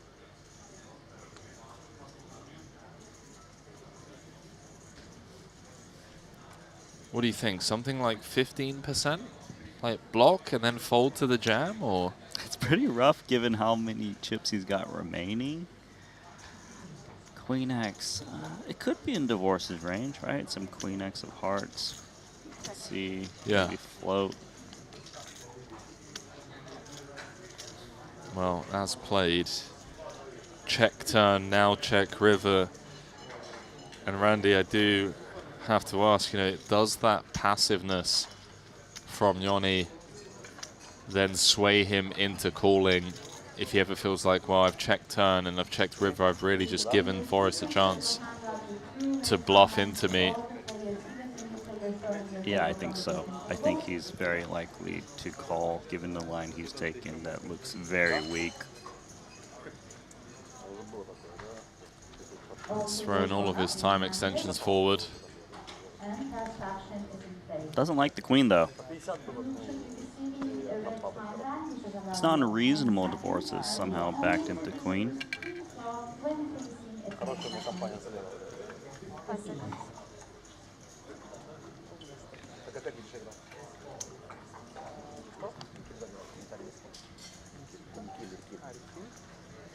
Особо не было всходов, но хороший пас нашел два раза.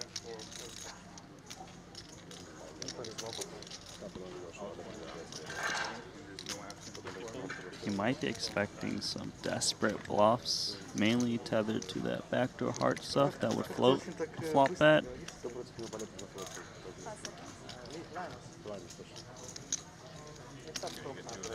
There's some busted clubs occasionally, although they got a lot of incentive to just blast the turn when check 2 in Divorce's range.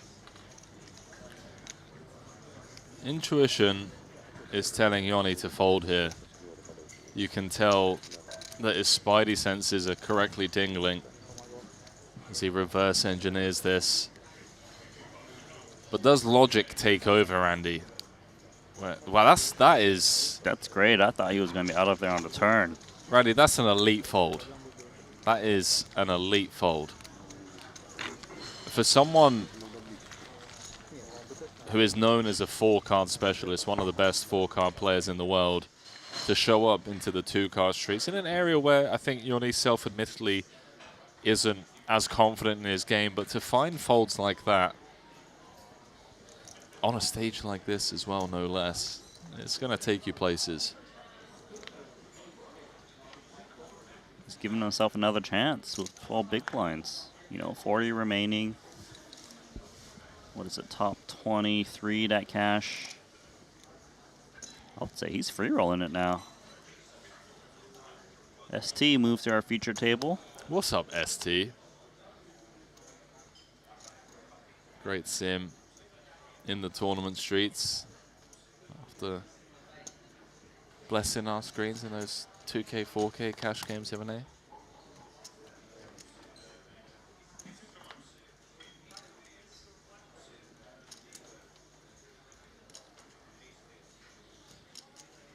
The lone flush draw in ST's hand. The lowest of flushes. Gonna fire out. Better than nothing.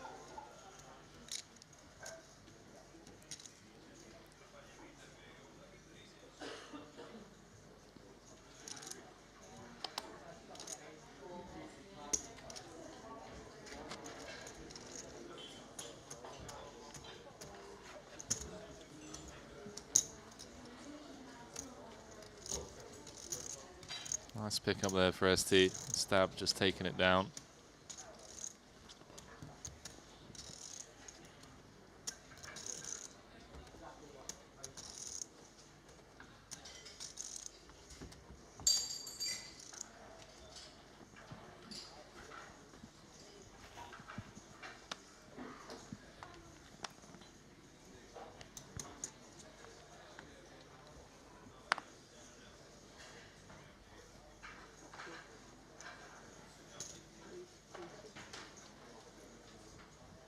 Oh, hello. Lord Vogel. Lord Vogel facing a Dixon Open. Christoph playing a healthy 36 bigs at the start of this hand.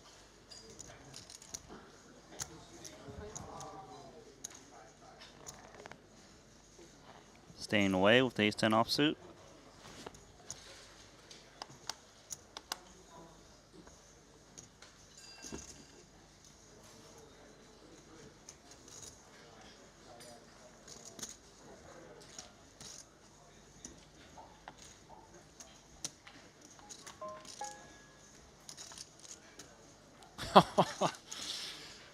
Okay. How about that? Okay, Ivy. The Ivy effect. Flop the straight, 5-4.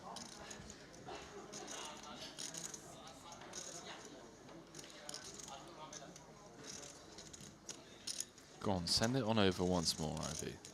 This is Jules Dickerson we're talking about. If you've seen anything from this man, you check over the nuts twice. Come on. See if Jules takes the bait.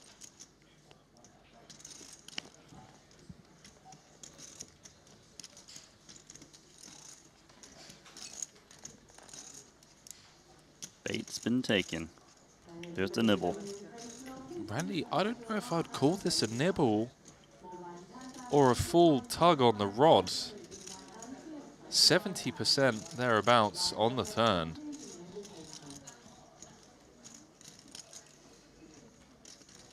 Let's see if Ivy can slow play once more. It's pretty tempting to raise. Try to get max out of a Jack X. There's the chips being cut out. Yeah, not going to work the against check Queen raise. 10. Of course, if Ivy could see what Jules was holding, he would just continue to set the trap.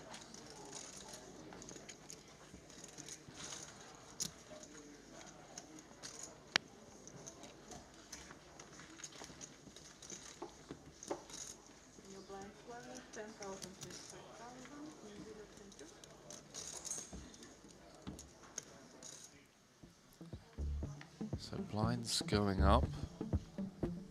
Wow, that's quite the structure. Did that go from 10k, 20k to 10k, 25k? It did. Oh, we got a day of poker on our hands here, Randy. It's a good structure. Yeah. No, that's really fun. Because people aren't going to feel as much pressure to take like high gambling spots, which means we're just going to see more flops, more people taking it to the streets, trying to outmaneuver one another. Some updates from the outer tables. Down to 39, 16 off the money. Recent eliminations. Obviously, we saw Richard Young and Michael Soyser eliminated here. Mario Mosbog out. We saw David Stam, obviously, kings into aces. Sinan Unlu, who came third in that 500k Invitational in Paradise. Randy, some big names left in the mix. Limitless. Alex Ponakov's Big Al. Got Punat Punsri, Linus Love, Danny Tang, also still in. Do you know who I'm keeping an eye on? A certain fifth in chips. Who? Boss Paul Pua. Is he? Randy, I tell you what. It might be the biggest ever party thrown in poker history if Boss goes on to win this. And also, I fear that he might just retire afterwards. He Just might retire. He wins this, throws the most insane party, you know, Gatsby-esque style here at the resort, and then says, "Guys, you know what? I'm leaving on a high. It's been a great journey. Thanks, you know. Just thanks close for the shop. Close shop. Triton's done. That's it. We're just GGs, man." Man, can you imagine if he wins the Invitational? You know he's trying. He's evolved. It really does mean a lot.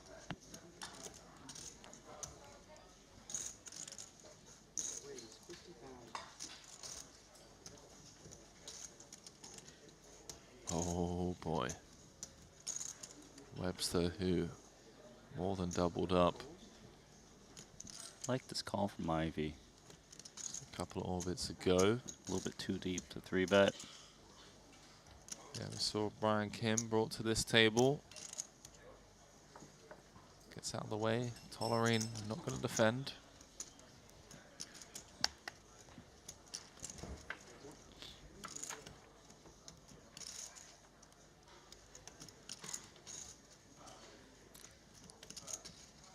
Randy. Gonna be some trouble.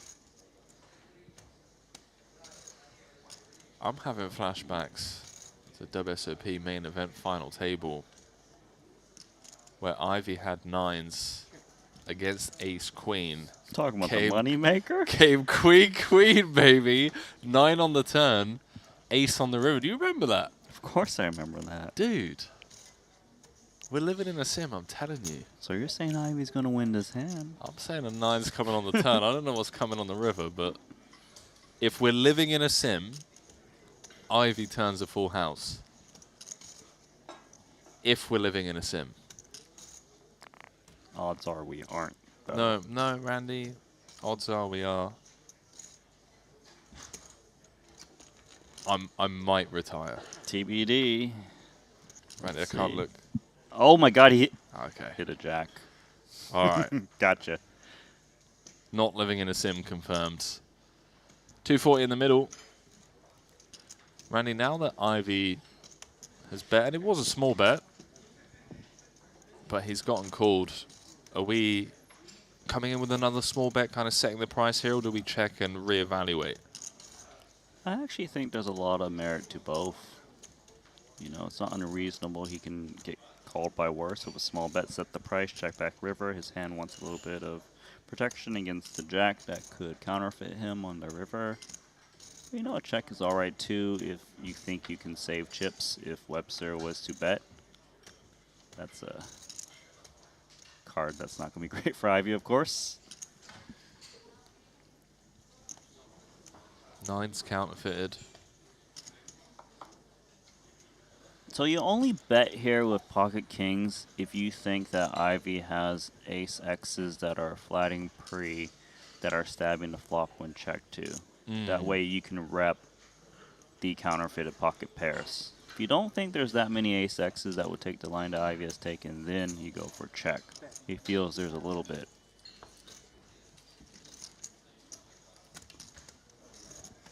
Yeah, it does feel like a lot of Ivy's ace highs check behind, right? Yeah, I wouldn't have mind to check there with the two kings, but surely it's alright. You just bet out yourself. Maybe he doesn't want to be faced with a huge bet either with two kings.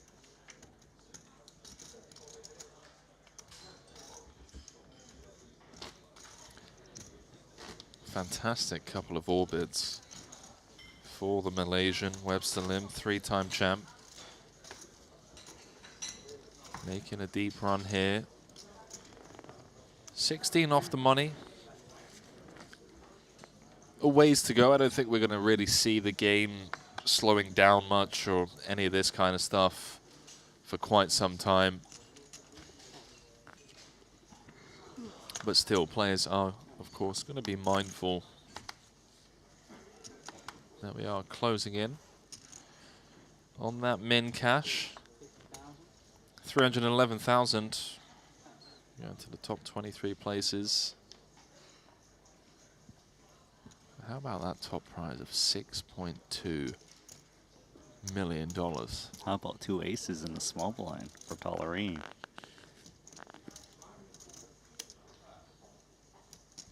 There could be some merit to even flatting.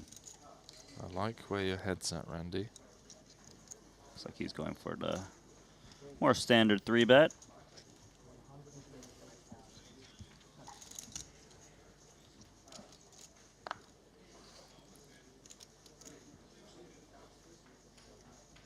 Disappointing.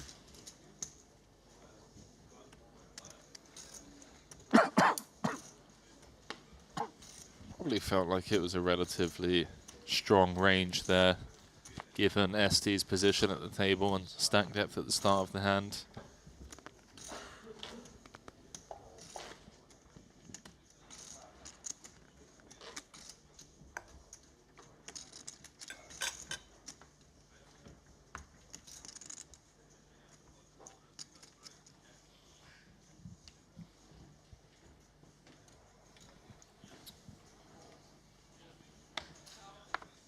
I just took a peek at the Triton Poker Plus app. Little Dave Nicholson, chip leader. No way. Do tell, what's happened? Give me an update. Won a key pot, 5-4 offsuit versus ace-9 of hearts of Thomas Santern. Little Dave flopped the straight, and he just kept setting the trap. Check call. Check called again on the turn. Ace-3, deuce-9. River was a deuce. And Thomas Santern bet 285,000. Little Dave check raised his straight, despite the pair on the board, and got called by ace-9 for aces up. Wow. Fair play, man. That is a huge pot. Jules Dickerson potentially going to be involved here. All in. 3-bet all in. Gotta be annoying for ST. Back-to-back raise folds.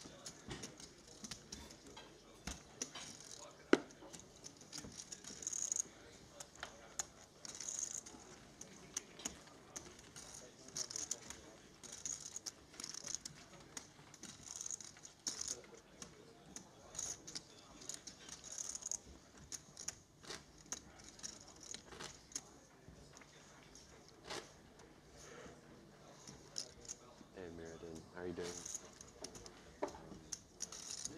Cutting.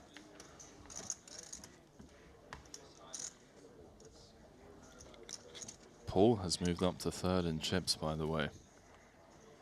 Just saying, Randy. Just saying. I'm just saying, bro. Biggest party you've ever been invited to may just be around the corner. We got to see that with our own eyes.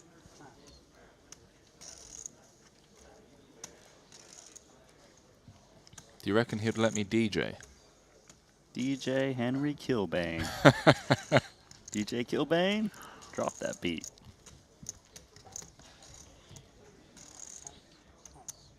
I'll expect you front and center, hyping up the crowd. Oh yeah, we're a team, man. I fucked myself. You what?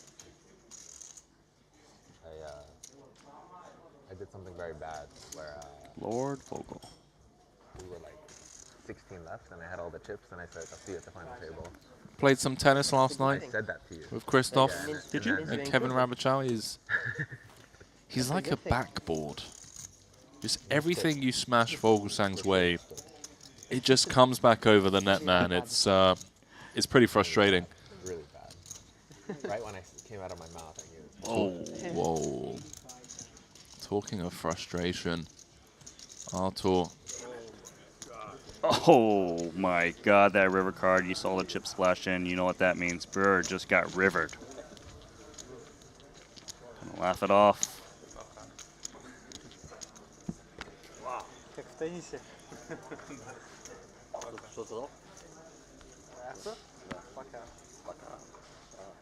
That's Only on the outside. For him, he went past the line on that comment. And he said, "See you at the final table." That's rough, Randy. I was just taking a bit of time to digest what was going on. So, looked like all the money went in on the flop. That's right. Artur with the 2 overs, gut shot, and of course that nut flush draw against the flopped flush, 40 big blind pot.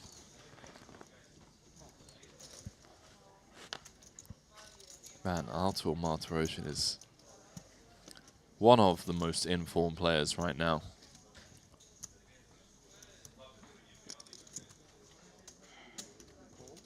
And he already has a second place this stop.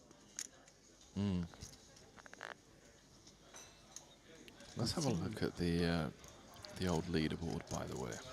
You go take a look as ST contemplates an ISO of 10-3 offsuit. This hand certainly qualifies as something to attack with. This is cool from ST. He's got game.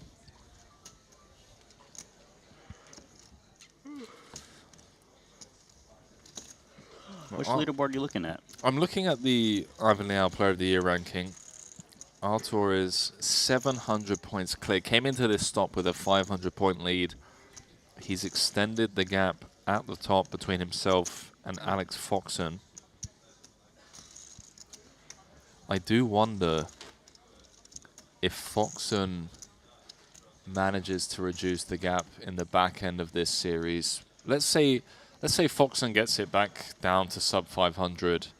Whether we then see Alex show up in Jeju, final stop of the season, and decides to play the short deck stuff. Because that's what Artur did. I mean, let's be honest. That's true. Well, certainly the good news is certainly Foxen's going to show up just to play some big field poker, right? Record-breaking stuff over there. But certainly will cross his mind.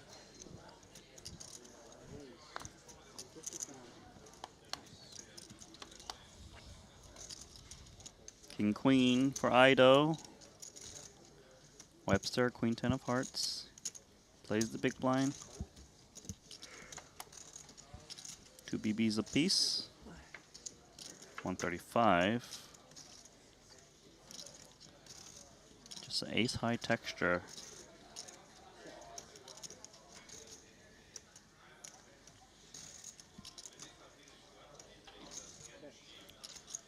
Might even see it continue from Webster, Queen 10 of Hearts. If there was ever a time it'd be against this sizing. 30 into 135.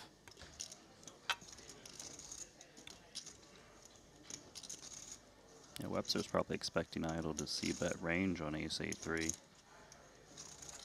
Good price. 90. Check raise. Huh. How does Idol respond here? This is a bit out there, Randy. Out of line? Yeah.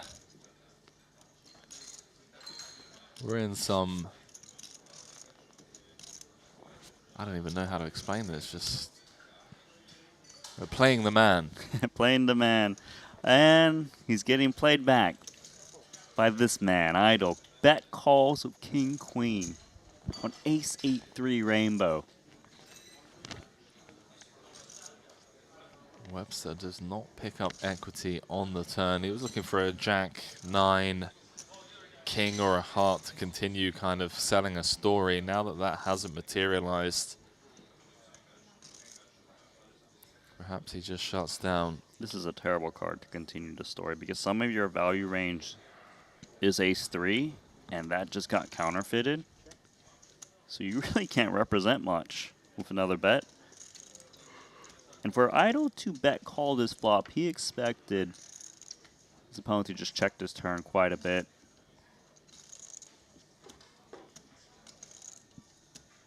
That's the turn card we needed. A double gut shot. Could have seen Webster win it. I think Webster's done, though. He's up against a lot of Ace-X. That won't be folding to a bet. Yeah, when you hold hearts yourself as well, you're also blocking some of the hands that you want to try and get to fold, like pocket tens. Yeah, he's given this one up. Queen 10, no good. He's like, huh, King Queen, bet call me, huh? Well played, Ido. Well played. Number 2, Spain's all-time money list.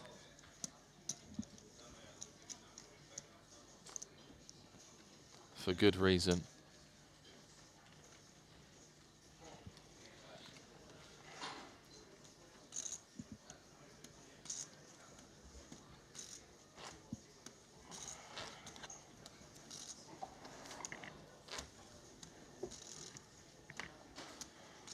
With the departure of Chris Brewer, down to 38. Limitless is down to 3 big blinds. Oh no, he had such a good stack earlier. Yeah, I'm just checking in to see what happened. I mean, he was cruising around the 900K territory. At one point, he was actually above $1 million. Lost 300K against Thomas Santerni. Well, Santerni was bluffing all the way to the river, where he then rivered top pair, overbet, and got called by Limitless. And then just recently, Limitless played a pretty big pot against Lun Lun. Queen 3 against tens on a 4-4-3 board. All the money went in. Tens held for Lun. There's also another player on crumbs, Daniel Divorce. Oh, really? That's right, just happened. Ace-6 versus Ace-Jack of Big Al.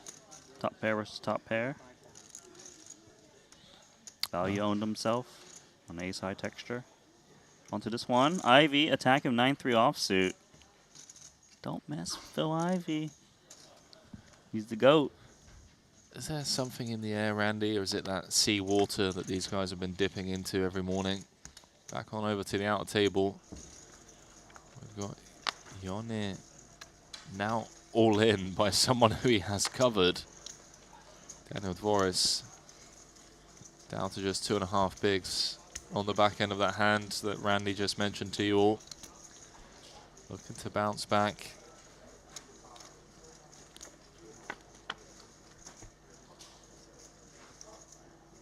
Is that a 10? Wow. I mean,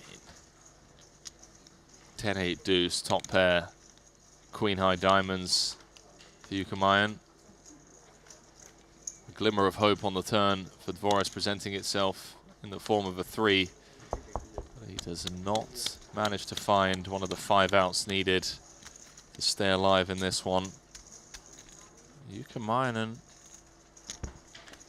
playing just shy of 14 bigs, a bit of breathing room.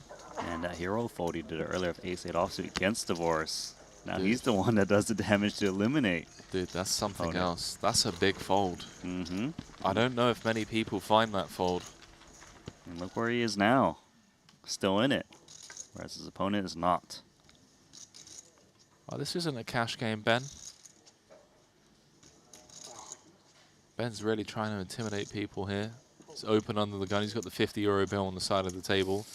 It's like, hey guys, let's raise the stakes. Okay, what do we have here? We've got jacks against ace queen. Ivy's just flat out the small.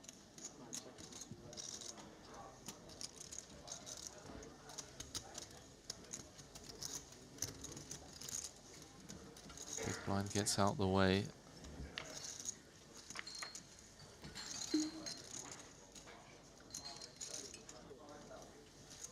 King 4 deuce, rainbow. Tolerating still the best of it, but Ivy, perhaps Randy, a board that he's going to continue for at least one. You can definitely see it with ace queen. It blocks some of the king X's that can safely value bet on this board. Nut no pair. Question is, does jacks want to fire a c bet? Gotta try to construct a small blind flatting range.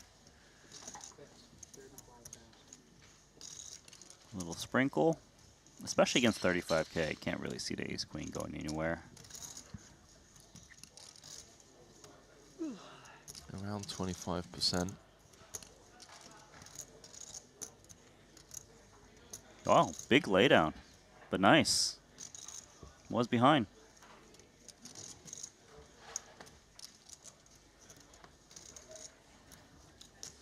Randy, I feel like some of those spots at home, you're watching the stream, we can see the cards. Mm-hmm.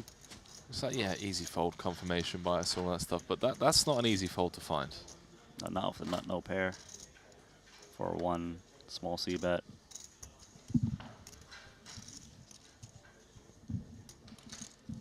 It's about preserving your stack at the right times. You know, we are getting to closer and closer to the money. I'm not quite there. Not going to change Jules' ranges as he likes to attack. Yeah, Jules was cruising along. It was up to 1.4 million at one point. Of course, we saw him ship it in. The 6-4 of hearts, and since then he's been bleeding a little bit. He's going to bleed some more here. Ivy has queens. We'll jump back to that.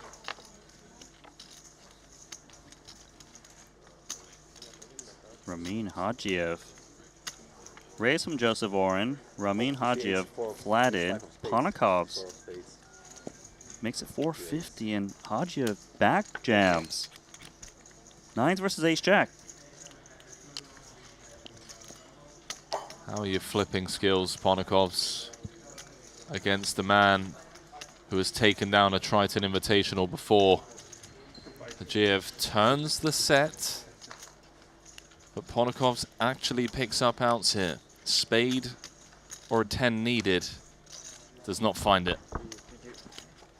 And just like that, Ramin Hajiev is playing 2 million at big blind 25K, 80 big blinds,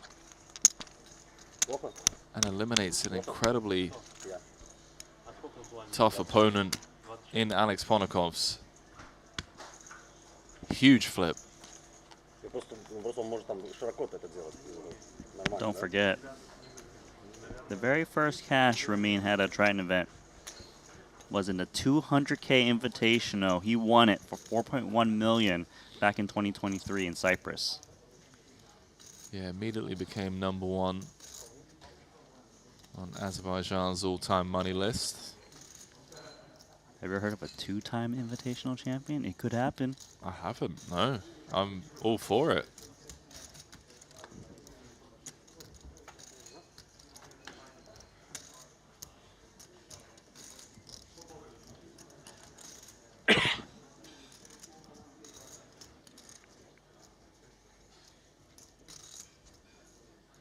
Rags on rags here.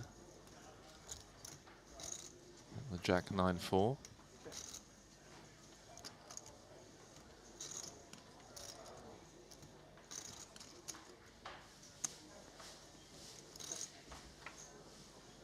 Had another elimination, by the way.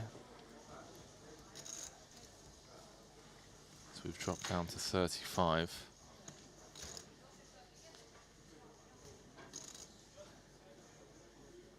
And that punchery is out the door.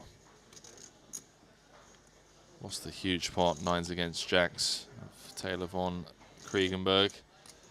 And his final 200k went in the middle. Jack 10 against Neura's ace 7. Couldn't improve.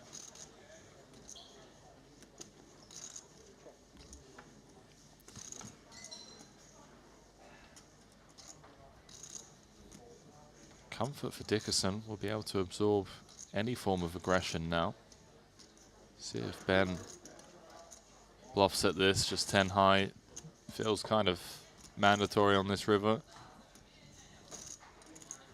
Yeah, it's very possible Tolerain could hit the king here. He can get better high cards to fold. Those chips gonna get a new home. That home being Dickerson's.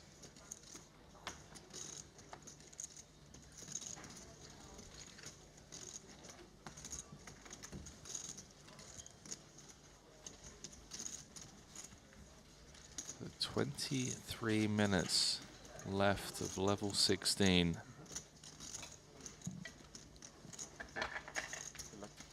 $12 off the money. 23 places paid in this one. Min cash 311,000. As Vogelsang's going to get moved. 7 seven-figure paydays. You make the final table, you lock up $617,000.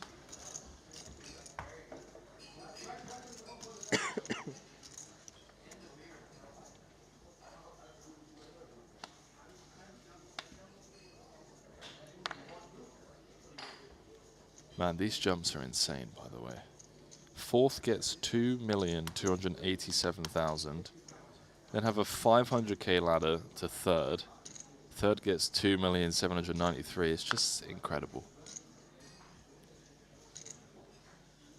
Beautiful spot for 2 jacks.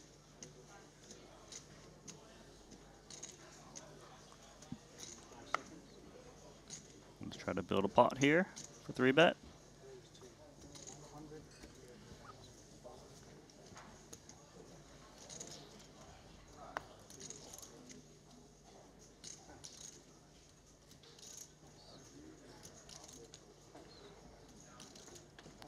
That should win Webster the pot.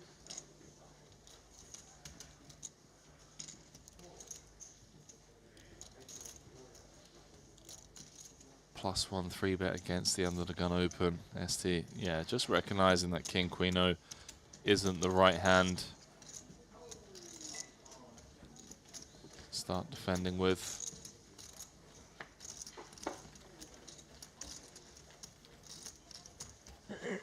Going back to these page ups, you have a 500k ladder between fourth and third. You then have a $1.4 million ladder between third and second. And then a $2 million ladder heads up.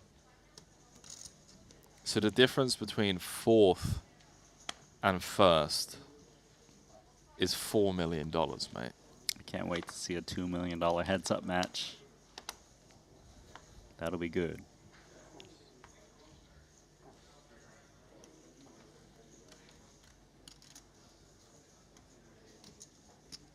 Any flashbacks from your time to some memorable heads-up matches? Maybe not in terms of stakes, but more so just like... Definitely not in terms of stakes. No, but just like the battle, you know? I've put in some battles, let's Yeah? just say. Yeah. Anyone come to mind from the old days? I always think about Timofey. Okay. Kuznetsov. Yeah. You know, I think a lot of people know that story, where I thought a bear was running around his house. No, but paused the match. No, but you didn't think there was a bear. There was actually a bear running around his house, right? Well, it's unconfirmed. Never saw a photo of the bear. But he says it. I believe him. Poker players don't bluff. The match paused and it did not resume.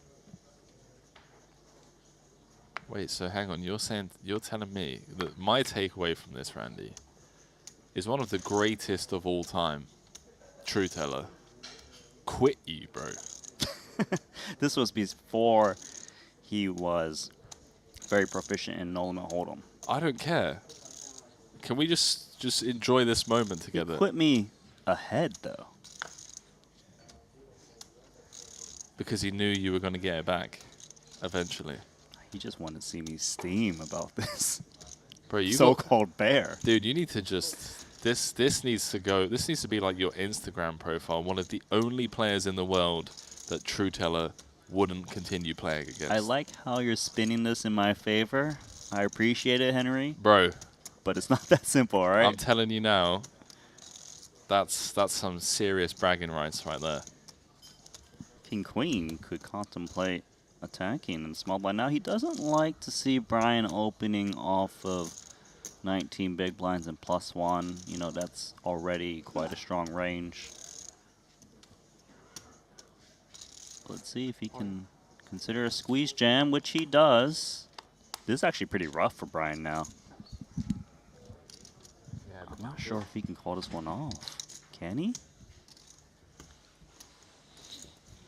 ST is not supposed to be jamming here with, like, smaller pairs, I would think. No, this is perfect timing from ST. I think he's going to take down this pot. There's some, I say some, there's quite a lot of ICM stuff now, right? 12 off the money. Yeah, you're right. And like you said, it's like smaller pocket pairs. Like Kim's never 4-1 favorite, right? Like he's never going to get shown 5s or 6s. Agree. He has to fear all the bigger pairs. ICM considerations. Lovely pickup for ST. Uncontested, wins 150,000 in chips. Gives him some breathing room.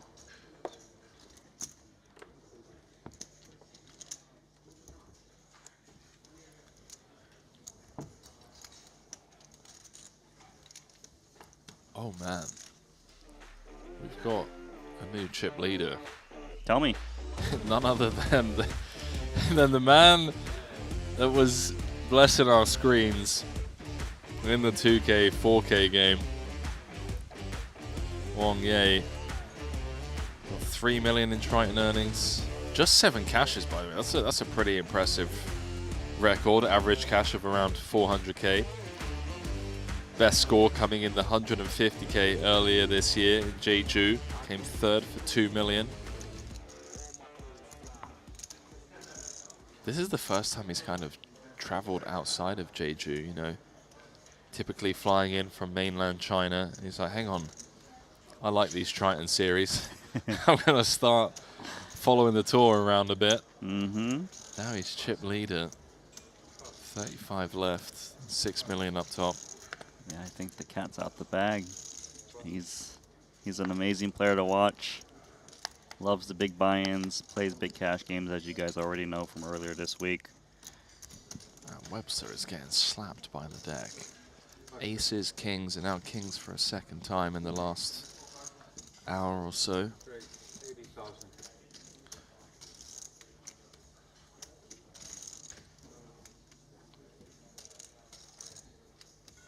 3.2x. Trying to build a pot against Ivy.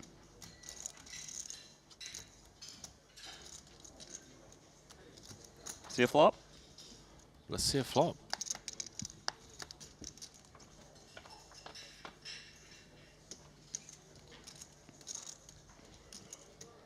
Jack, Jack 3, 0 interaction for Phil. Very clean. Or kings. I'd like to see a small bet from Webster. If he was raising pre-flop with some air, he certainly would be c-betting on Jack, Jack 3 rainbow. Did he just slip it over? He did indeed. I don't think Ivy's going to take the bait with 8-7 off, though, is he? I guess it's one of those, right, where you just expect Ivy to have undercards like 95% of the time. Just let him potentially turn a piece, an 8 or a 7, then get some value. The ace magnet. Ace magnets, rather, the kings. In true fashion. Ace of spades. Rolling off on the turn. It's actually the very worst card for Webster to see.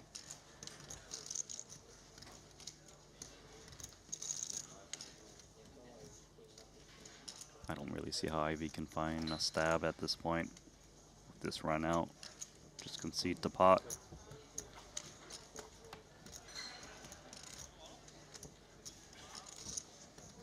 Bluff jam the kings.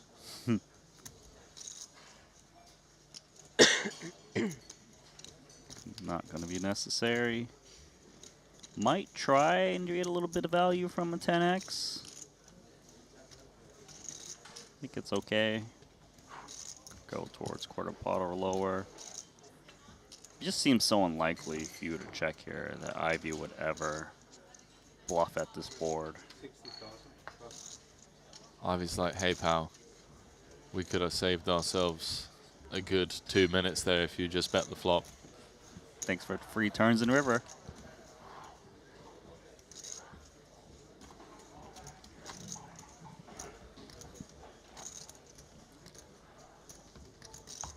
So you were playing Timofey Kuznetsov before, you're saying before he was like one of the GOATs? Yeah, basically. He basically, do you know what cap is? Cap, as in like the cash game format? Yes. Yeah. Yeah, so he was a cap professional. 20 big blinds was the max you could get involved in each hand. He won a lot of money in that. I was doing quite well in No Limit Hold'em. And then we found each other at the heads-up tables. I found him first at his game. Yeah. And then we kind of had like little bit of battles where I would play him at cap and he would play me at No Limit Hold'em in heads-up. That's interesting because I feel like you probably have a bigger edge. Oh, I did. The max you can lose is 20 bigs right at cap. That's why I played the game. Yeah. But thing is, there's a huge edge in cap and I did not know. I got schooled. I'm alright with it. Sometimes you gotta learn your lesson.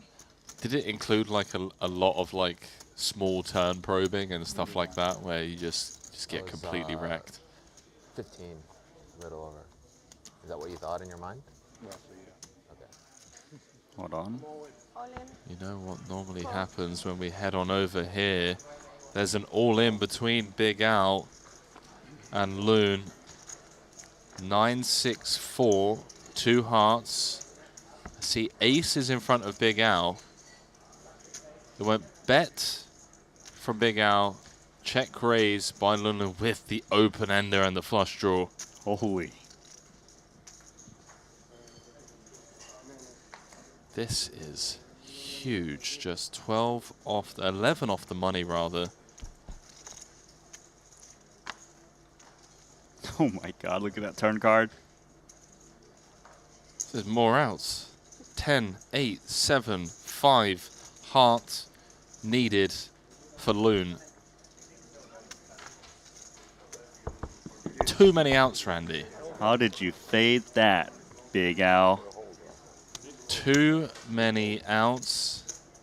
Big Al is up to 1.6 million after being one of the first eliminations on day one. He ran kings into aces,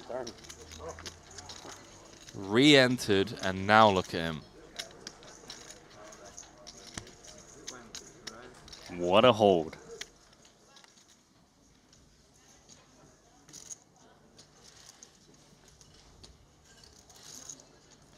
Has 2 cashes at the Triton series. First one was a pretty famous one, Randy. London 2019, the £1 million Triton, million for charity. Second cash came in the 100K main event in Madrid. Henrik Hecklund won.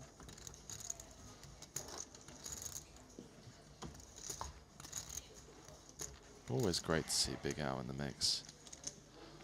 So with the departure of Loon, we're 10 off the money.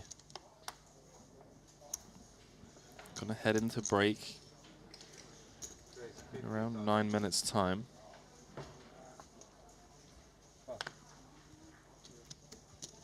Webster's still gonna try to Run up a stack. Opening ace jack of hearts, +1. Brian Kim, king jack off suit.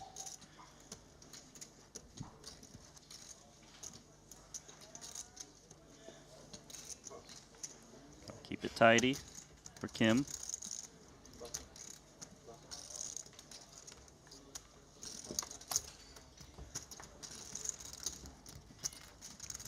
Been easy for Lim so far at this featured table.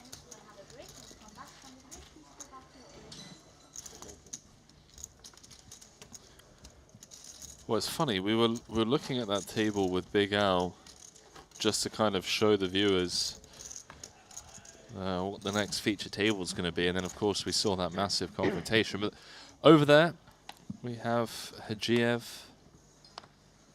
Martirosyan, Vogelsang, Yone, Joseph Oren.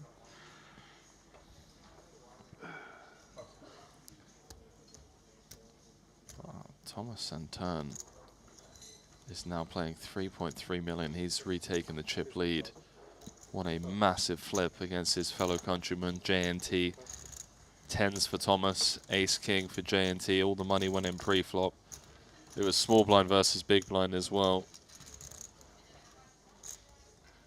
Tens held. JNT is out the door.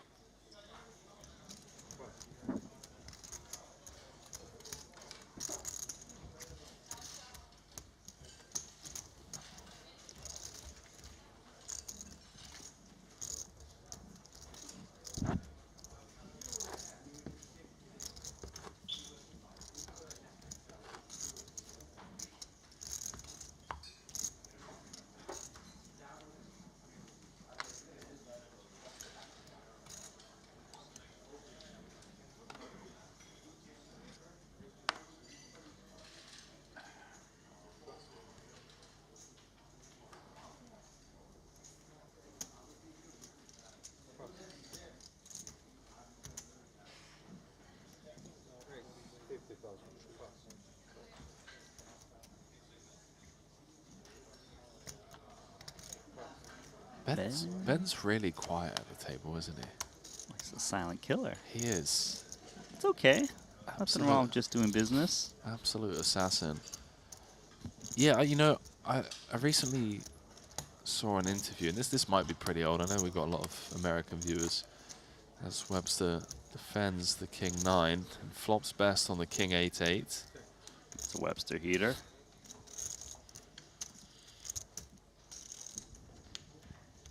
See what Swallerine comes with.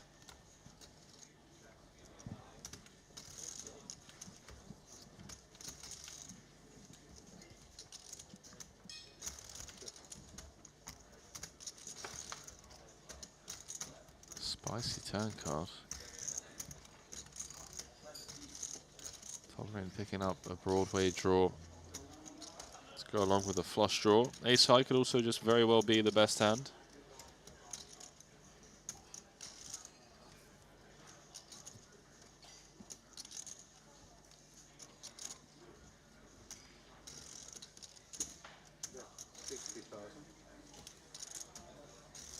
Turn probe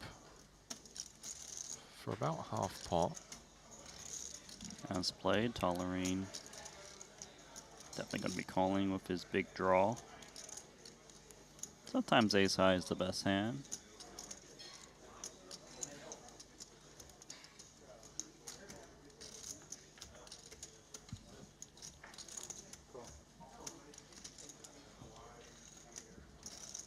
Two, 5-5 in the middle.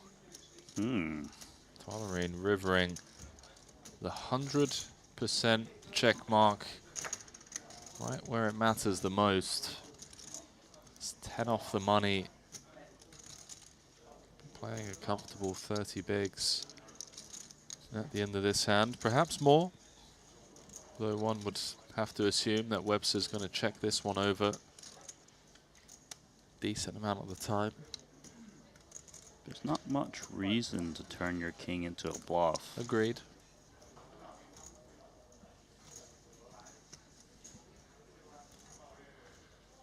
Let's see if Tollerine can cobble value out of the King X. Unless he fears the 8.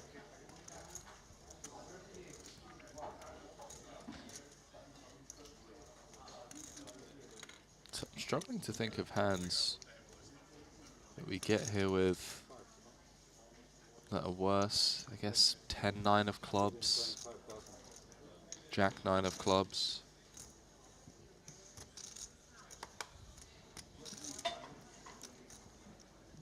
Yeah, you're right about those hands. Not that many, though, of course. There really aren't. No, there really aren't. Unless he's magically turning the Queen X into a bluff. That would be a bit light, though. Anyways, Webster, what, King? Yeah, if you can't think of that many hands you beat, feels like this King 9 needs to just hit the bin. Solid. Yeah, that's a really good fold. Again, one of those where we can see the cards and it just looks easy, but in-game... But yeah, Tollerene kind of gives me Brady vibes.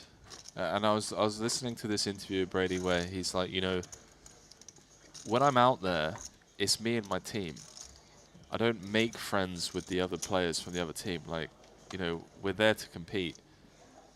And poker players have different approaches, right? You know, you see a lot of these guys at the table, super jovial, super chatty.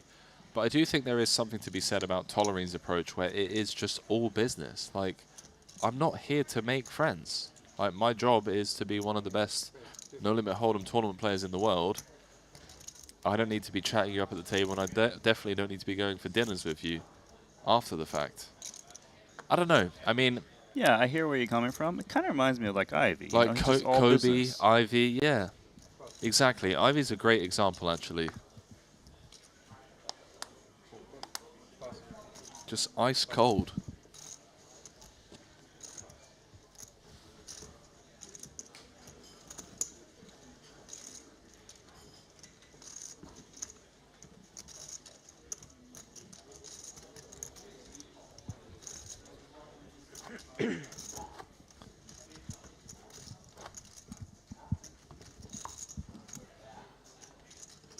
What's cooler than being cool, Randy? Frozen? Ice cold. 2 8s now.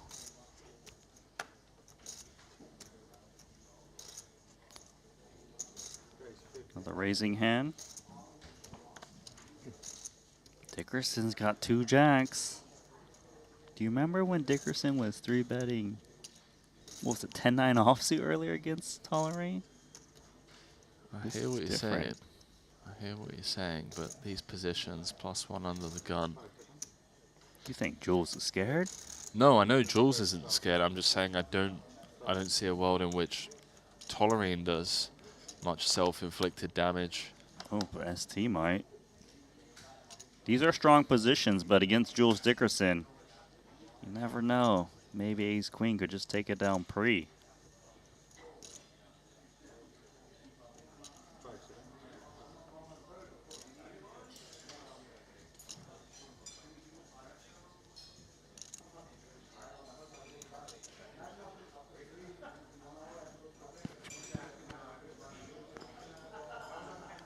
Seems like he's right on the cusp.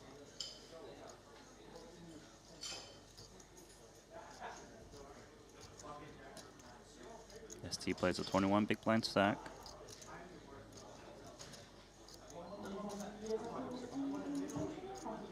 This tank is extremely justified.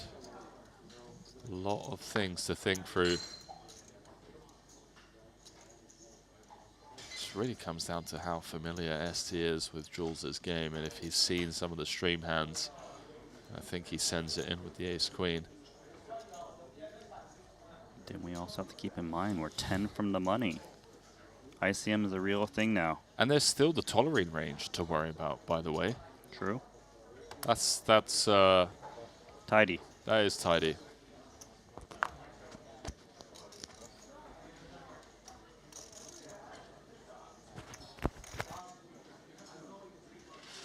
And this is kind of tough for Tollerene because he wants to get involved.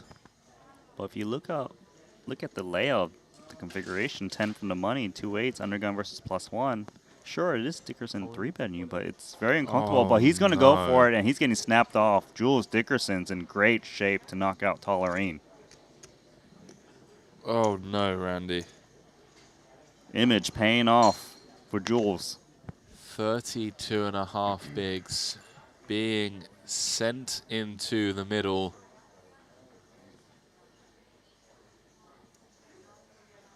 And can you blame him given what we've seen? The man that's been 3-betting hands like 10-9, 8-7. We saw him 3-bet jam 6-4 suited. Yesterday, we saw him with like the Queen 6. Tollerene is one card away from being eliminated, 10 off the money in this 200K. And it's now official. GG's, Jules Dickerson's image earning him a 1.7 million chip pot. He's got to come back from break, play a 1.9. Fireworks to send us into the break there, Randy. Jules Dickerson.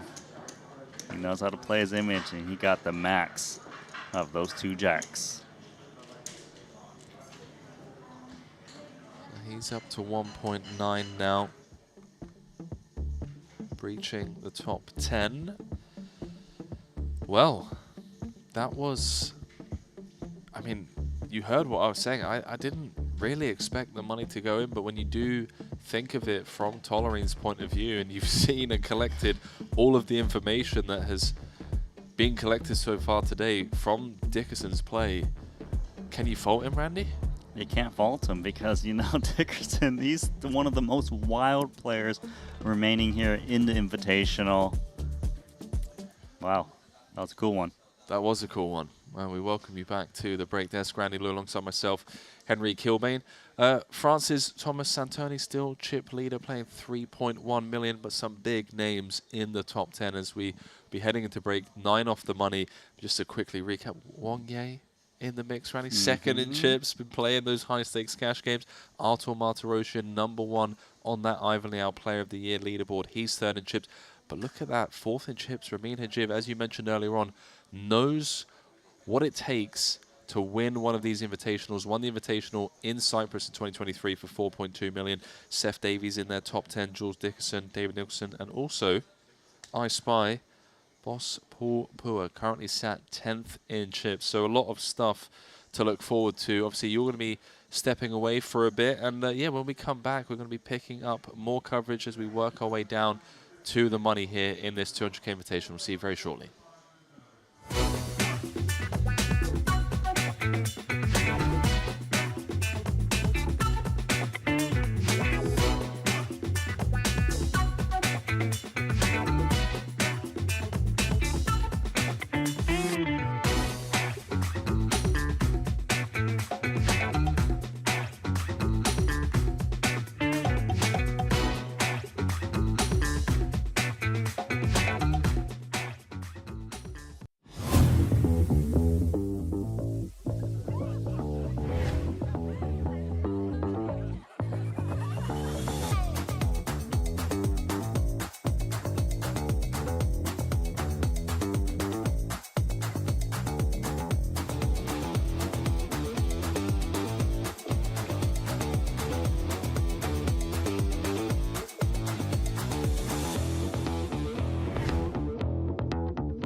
I've played against the best, I've won on the biggest stage.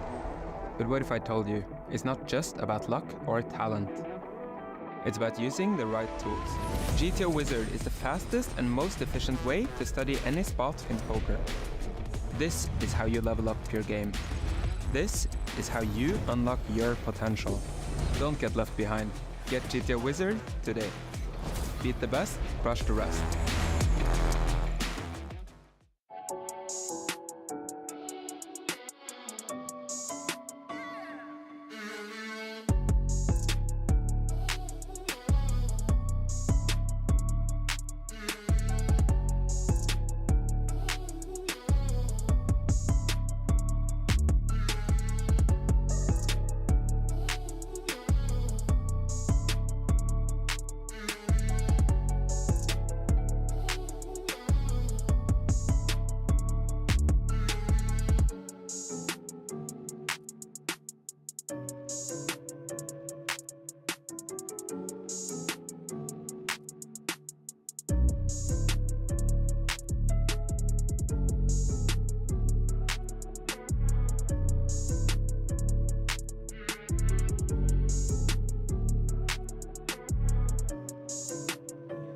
that chat can get their favorite table on the next feature?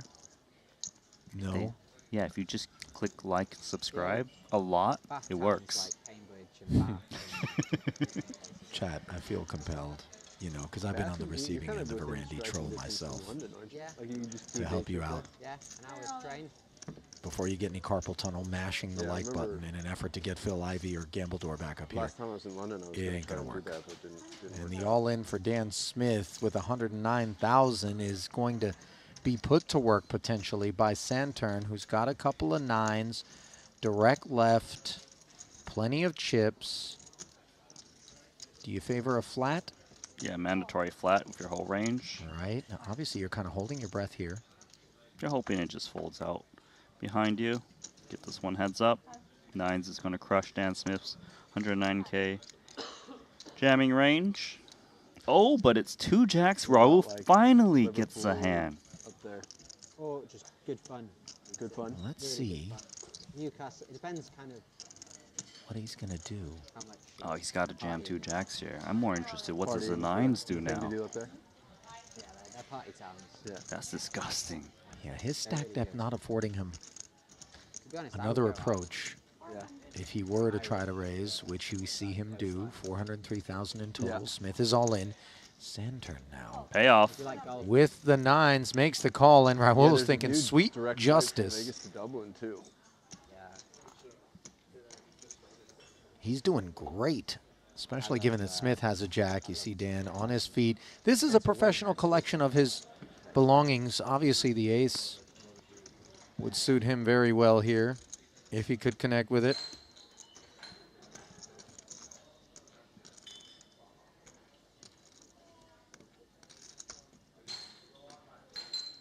Dan on his feet, looking for the ace. Oh, it's a jack. The case jack, no less. Top set on the driest of boards for Manzanares. He's got the boys all but drawn dead. Running 10-8, running 9-9. These are the only issues. Uh-oh. I see a 10 that could come. And that card does eliminate Dan Smith, but Santurn could really spoil things here. With the 10 instead, it's the 9 as he makes a set, but top set, gonna be the winner. As Dan Smith departs. 22 million. Okay. Yeah. I don't know where I was thinking. I was thinking like mid-teens. Yeah, mid to high teens. 30 million, yeah. He'll get there in the future. Oh, for sure. Just give him some more time. And so sure. number 1 was Mateos, is that right? Yes. Yeah, of course. And where's he at? Ido is number 2. How much do you think the difference is between Mateos and Ido? $10 million. $32 million. Yeah. What? $32 million, bro. Mateos has 54 million. I see. Ido's got 22. Jules Dickerson's got 6-4 hearts. Oh my God, what terrible timing with 6-4 of hearts. The dream for Webster. Richard Young's like, seriously? I Well- don't get to defend this big one, but it's actually going to probably save him. Yeah. No? Three-way. Mistake. Young is going to call it off. Jules tables Union. Huh? Union. the 6-4 of hearts.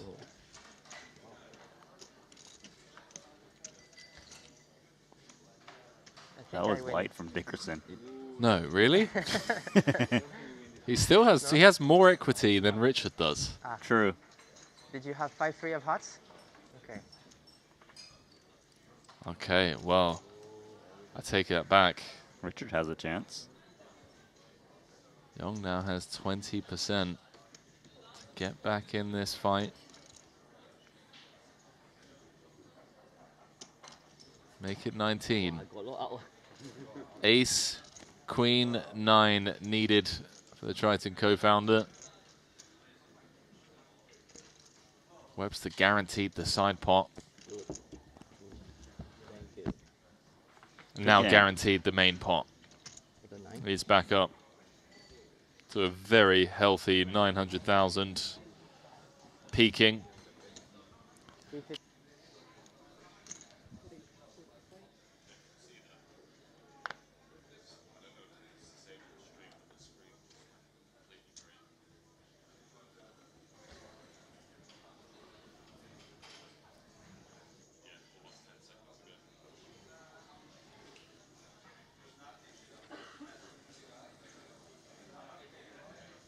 Soiser down to just 8.5 bigs. Makes the call. Felt like it was a bit too shallow to try to get some fold equity against Ivy. Pre-flop 3-bet onto a flop. Man. Chips are in. Yeah, this is going in. We're going to be flipping for Soiser's tournament life, I feel like. Middle pair, King 4-3. Ivy, yeah, just gonna put Soiser in for all of it.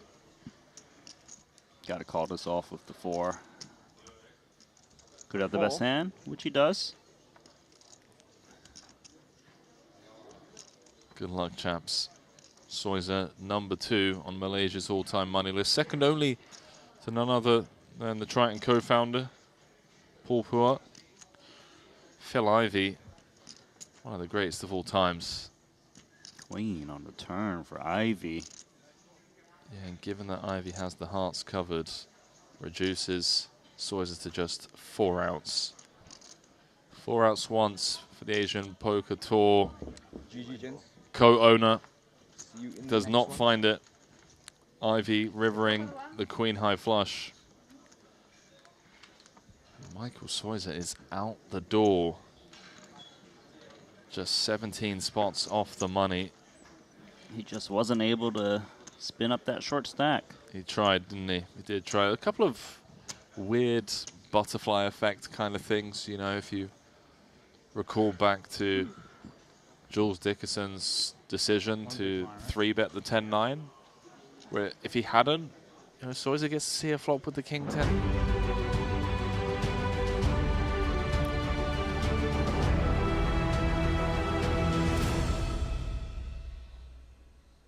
Welcome back to my favorite part of the tournament, Kevin. The soft bubble, you know, 32 left, 23 paid. I feel like this frame, the next 2 levels, about an hour and 40 minutes or so, we're going to see a lot of heartbreak because this is the time of the tournament where some people, I feel like, over-adjust and they start, you know, playing a bit tighter from here on out. And then you have some players like Artur Martirosyan, some of these more aggressive pros who pick up on that. They start then trying to bully everyone else, and it leads to some really fascinating dynamics. And I'm curious to see here, as I scroll through the field, like who is going to come with that tightness, try and get that min cash of 311,000, and who is just going to be comfortable to play big pots and ultimately set themselves up for a spot to actually go on and win this thing. Yeah, I mean, Henry, when I look at the feature table we have coming in, I don't really see anyone who I'm anticipating tightening up and trying to sneak through that money bubble. Vogel saying shortest at this table, 23 big blinds, but we know Christoph is so experienced and so familiar with super high stakes that, you know, the bubble of a 200K is not exactly going to ruin his year. Jokamainen, Oren, DeCarolus, 1 to 1.3 million. They've got healthy stacks. I mean, Martirosyan's going to have a tough time bullying players with that many chips. It's true. It is true. And you look at someone like Hajiev, for example, coming in with 67 big blinds on 2 million. He's won one of these things. This guy literally knows what it takes to close out an invitational, and he's not one to shy away from taking big flip spots if he needs to take those spots. And you correctly mentioned the likes of Big Al. We've seen him involved in multiple big pots already today. In fact, I believe he's one of the first players eliminated from this very tournament, kings into aces early on day 1. He's obviously re-entered and managed to spin up a very healthy stack. Artur Martirosyan, as you mentioned, again, at this feature table, coming in as chip leader, but only just covering Hajiev. He's currently ranked number 1 on the Ivan Leal Player of the Year leaderboard. A healthy 700-point lead, you know, against everyone else. And a lot of that has come from just crushing and being consistent in no-limit hold'em tournaments. And how ridiculous is it that he's here making another deep run with a chip lead? I mean, we were looking at the Player of the Year calculations not long ago, Henry, multiplied out across number of bullets, but also size of buy-in and size of field. right? So when you're playing a 200K with a record turnout, you're, oh, I'm being told by producer James. Thank you for that update. It's no okay. No points awarded in this one. I was getting excited about the possibility of, 130 players times 200,000. That could be a big one. It could have been a big one, but coulda, shoulda, woulda. Doesn't matter. He's interested in the accolades that come with it. Another title, of course, the 6.2 million up top. And currently up top, overall chip leader is the Frenchman Thomas Santerni. 32 left, 9 off the money. So we throw it down to the floor once more.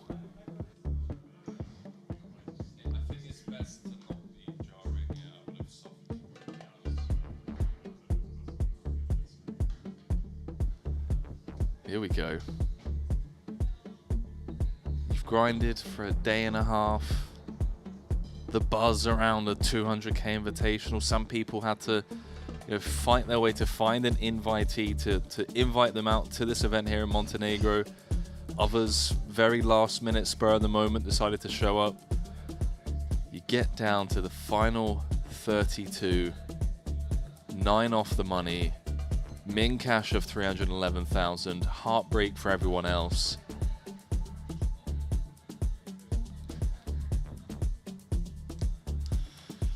Good luck, gents. By the way, what a spin up from Yuka Mainen. Folded ace-8 on a 7-6 deuce 8-queen board. Single raise pot, hijack against cutoff against Daniel Dvoris, who turned the nut straight with 10-9 of spades. SPR was less than 1. Check, check, turn. Check, Forest Jam River. He manages to find an insane fold. And now is a very healthy 34 big blinds. You kind of just want to let me keep bluffing. Yeah. Fair play. I'm not folding to Dvoris. Top pair, top kicker. You kidding me? You got 10-9. Because you don't have like ace jack. You got 10-9, buddy. I'm out the door. Against he's open on the bottom. We just sneak Danny Tang into this feature table. Coming in with 21 blinds. Yeah, I really slept on Danny. No, I think he literally snuck in, as did Wang Yi, after we first brought up that feature table graphic. Field now balanced to 4 tables of 8. Raise.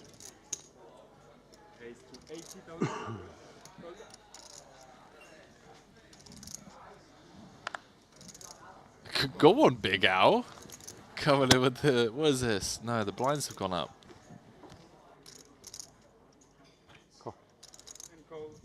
Many chips at this table, huh? Yeah, you guys, yeah. Yeah, blinds have gone up. I do apologize for that.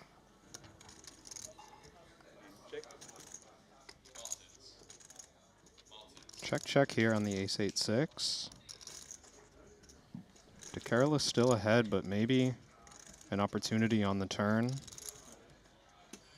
For Oren, 3 to a straight, 3 to a flush.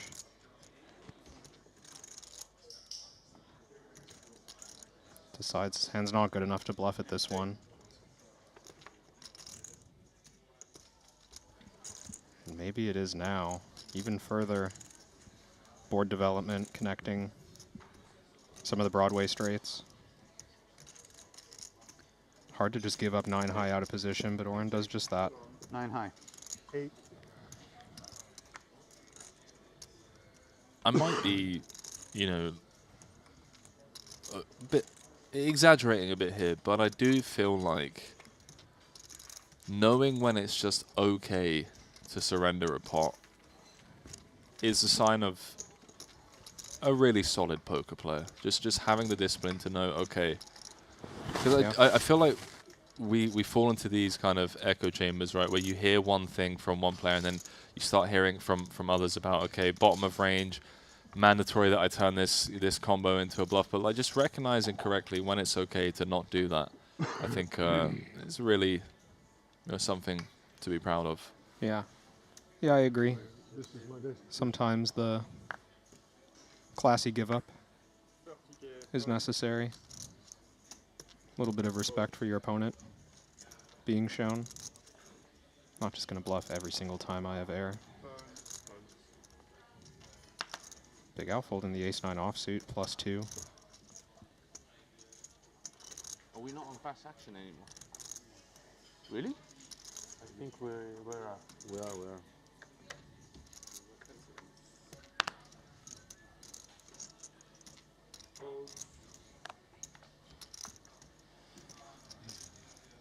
Kevin, I'm fired up today. Is that right? Don't pretend. You know why. Well, are you going to tell us?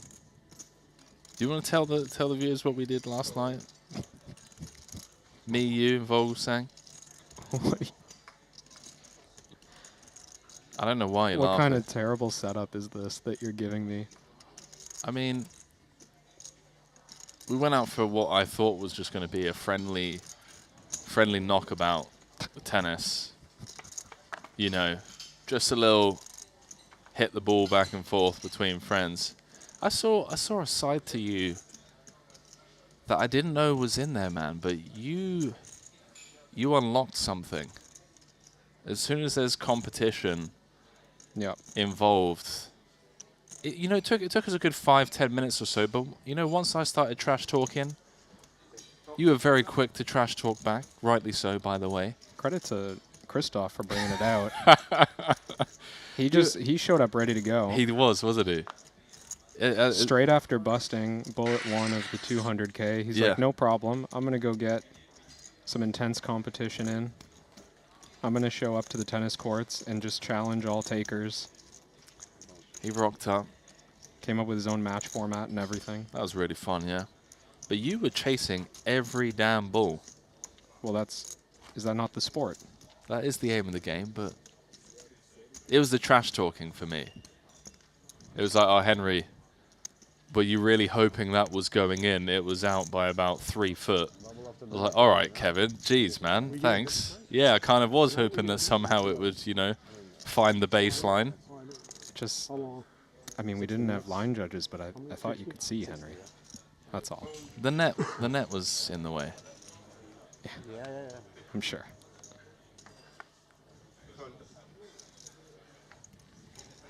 The net got in my way. But yeah, talk about Vogelsang, by the way. That was really weird, chat. So, Christoph beat Kevin. Kevin beat me, and I beat Christoph. So, I don't know. I feel like we have to run it back. Maybe it's just like a contrast in styles. We finished maximum 130. Could be. That works against one, but doesn't work against the other. 130. She said we will try to reach final table. If it will be close, I'm not tall enough to beat Christoph. But try to reach. Okay, that doesn't really make sense because I'm just as tall as him. Yeah, exactly. In order to beat Christoph, you need to be as tall as him. Okay, but then how would that explain you beating me? Well, apparently you just... I just suck. You just don't have the medicine. They're planning to finish 130. Joseph opening on the button. Facing the 3-bet. From Wang Ye. I was saying to Randy earlier on, Wang Ye showed up for the first time, Jeju 2024. There's so many flights from mainland China, and we just had a lot of these unknown Chinese players rock up for the first time. We're like, okay, who on earth is this guy? Cashed a ton of events. Showed up again this year in Jeju, came third for like 2 million in the 150K. And now it's got to the stage where it's like, oh, okay, this guy is now, he's catching flights, to Europe. To come and join these.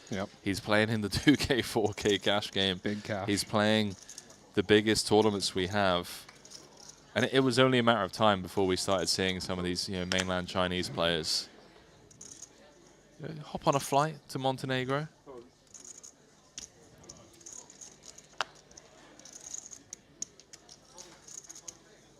DT, 5-time champ, 21 bigs. See a little bit of stalling there. Everyone going to take 5 or 6 seconds. But it was Yeah, you only so get sick, so I 10 had seconds already anyways. 28K in my account. It goes pretty Gold. quick.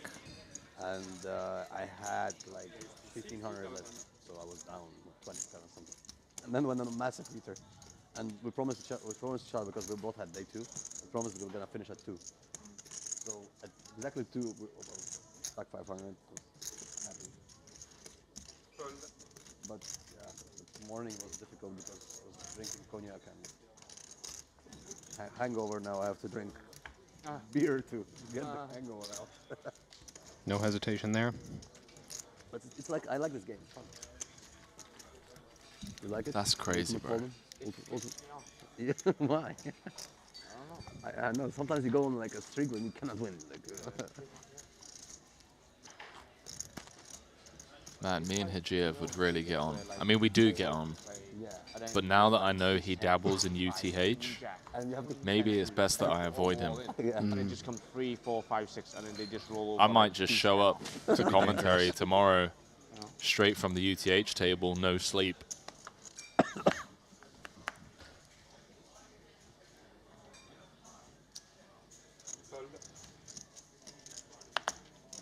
But in Vegas, also the dealers are so bad. They make so many mistakes. That's good. Yeah, I know. That's I know. good. I know. Here you don't expect that. Yeah. Here they're sharks. Not a soft game here. He's talking about some of the edges one can gain. UTH streets, you're a dealer perhaps misreading the board, incorrectly paying out, whatever it is.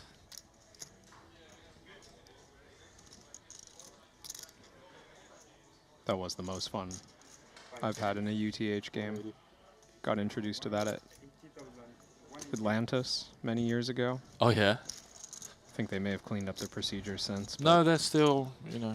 No? Shout out Atlantis. Yeah. Still the best, worst in the business. No, there are worse places. In Vegas, man. If you know the spots, you know the spots. All right.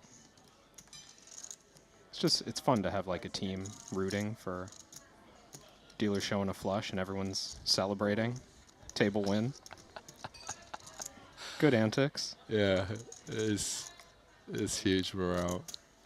See if Yoni can get this through. I thought he might even consider a flat at this stage. Like a hand that's maybe good enough to 3-bet all in earlier in the tournament, but now 8 off the money. We're thinking about other options that don't involve busting as often, but it opens the door for Oren with the small pair to think about a 4-bet bluff.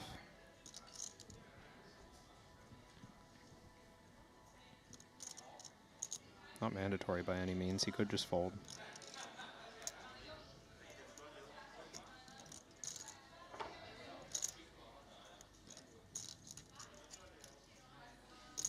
Giving this one some real thought.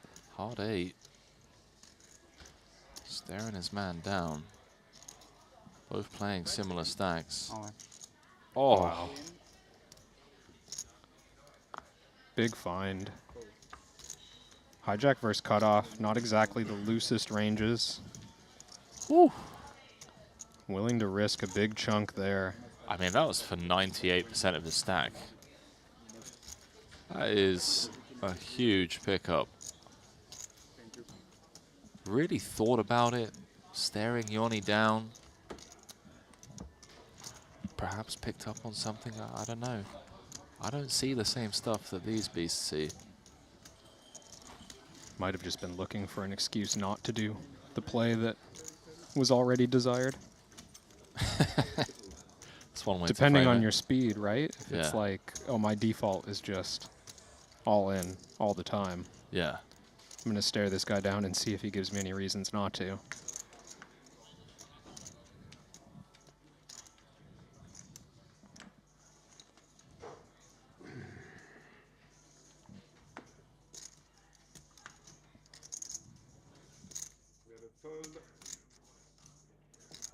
Of course, Yoni, not known. Oh, wow, yeah.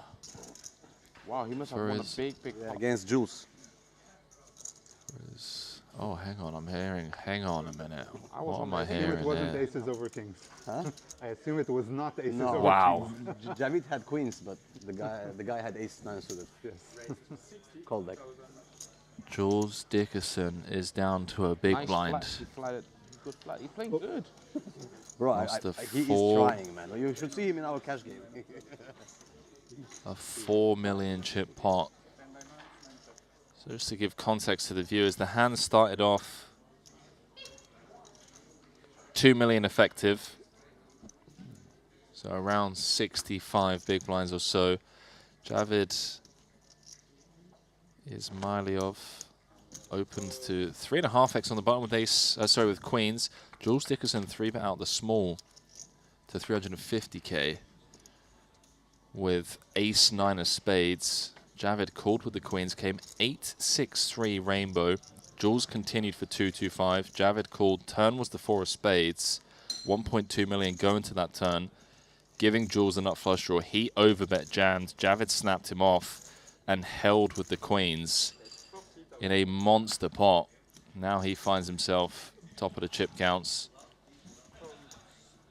As Wong-Ye finds out a c-bet, takes it down. I dodged a bullet against him earlier. Huh? The aces had jacks. I just flatted. Hit his head though.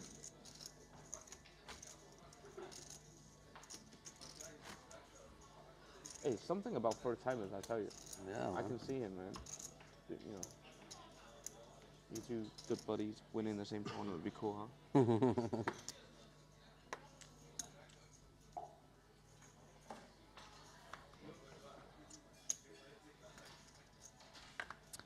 The Jules Dickerson effect.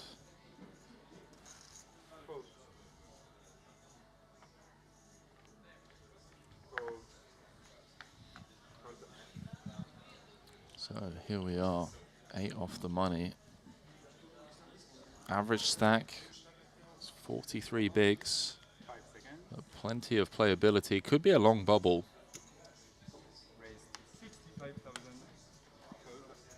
Yeah, not too many players who are on a serious short stack. Christoph actually sitting in exactly 23rd place. He's got over 20 bigs, so King 6 suited. gonna have to get through some Not a bad guess. Huh? healthy Better than chips. That, but not a bad guess. I was stupid. Do you have those made for you, or you buy those? They are super cheap. They're from Amazon, yeah. They're like called Velasso or something if you want to Google it. What's it called? Velasso, I think was the name. Good, on like the back. cold climate. Exactly. How come you don't get any other colors? Is it the same one, or you just have like 10? Yeah, I have like even more than 10, yeah. You more than 10? Yeah. So it's the same one? Yeah. No, I have like... Are we talking about the hoodie? I think we are. Okay, back on over here, what we got going on.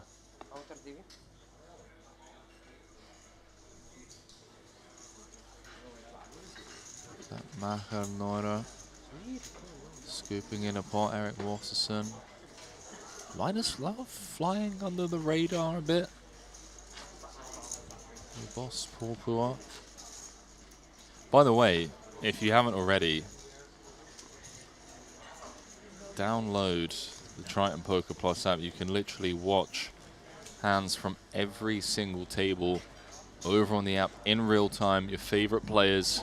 So if you do want to see what Ivy's up to, if you do want to see what Pua's up to, Linus Love's up to, very simple. Just get it up on your phone while watching the stream.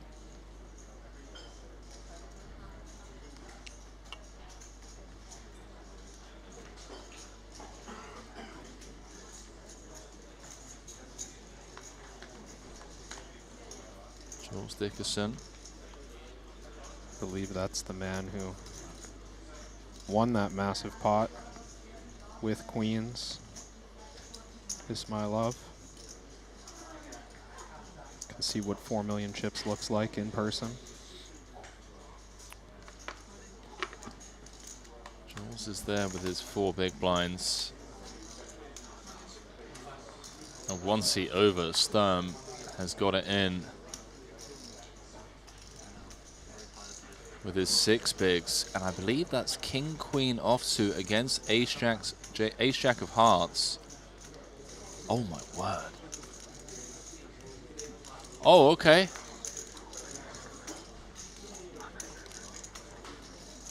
Dickerson lives. Little dirty run out there. He's gone from 1 big up to 10. Dickerson on the spin. Right here is okay. Sturm. Yeah, thank you so much. Down to just 1 big blind.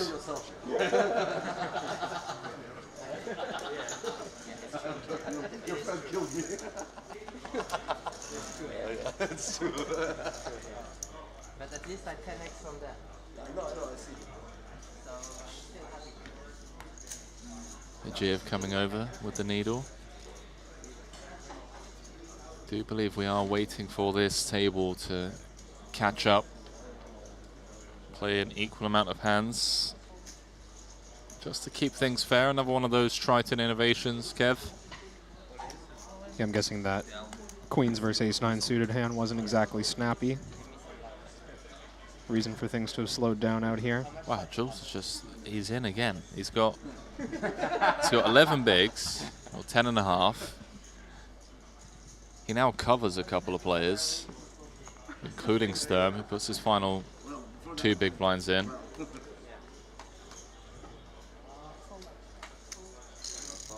Blinds are going to get out of the way. Hard to lose 3 in a row. Looks like it. Actually, I'm fine losing this one. Ace 6 for Jules.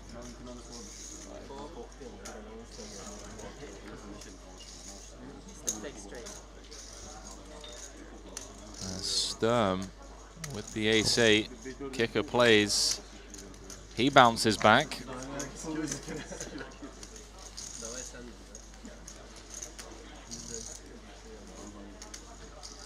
Shorty's staying alive here.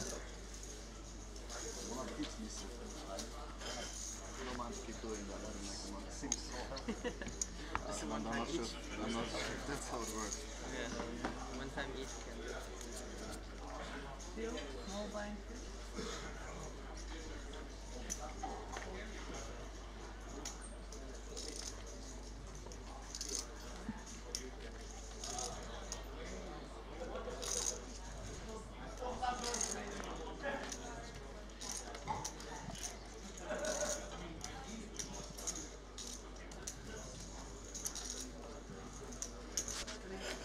Continuing coverage over here.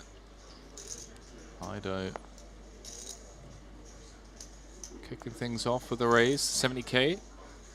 Player 1.6 million at the start of the hand.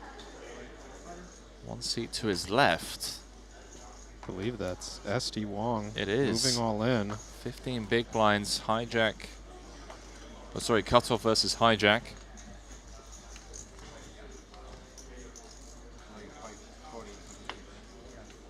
Ido's going to ask for a count.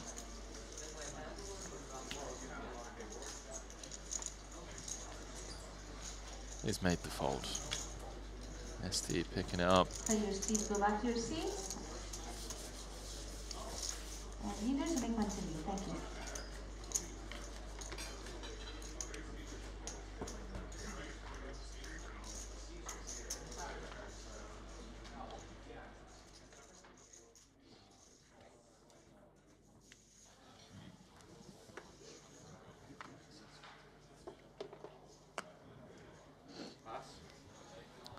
So,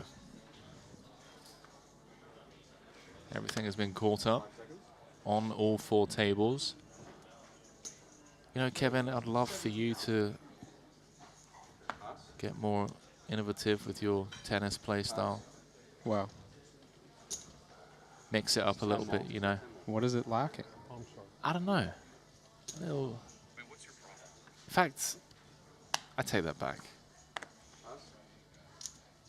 I was humbled. I was humbled last night.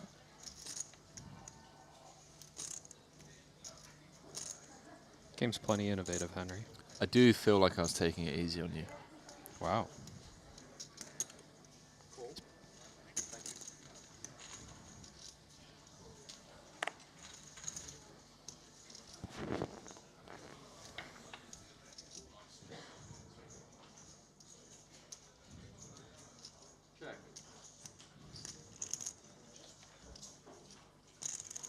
So 3 ways to the flop.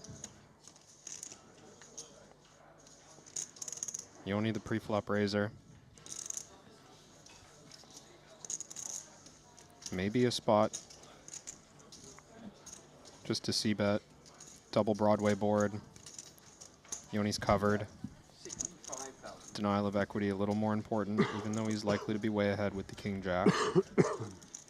He might get value from both players here.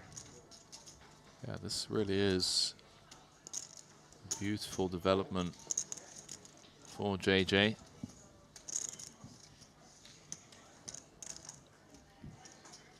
Martirosian, I think unlikely to raise, even though it is common in these multi-way spots to raise the flop. Not wanting to commit king 6 suited against the 660k remaining for Yoni. 450 in the middle. Pot brewing here. Clean 7 of spades on the turn. Rainbow texture.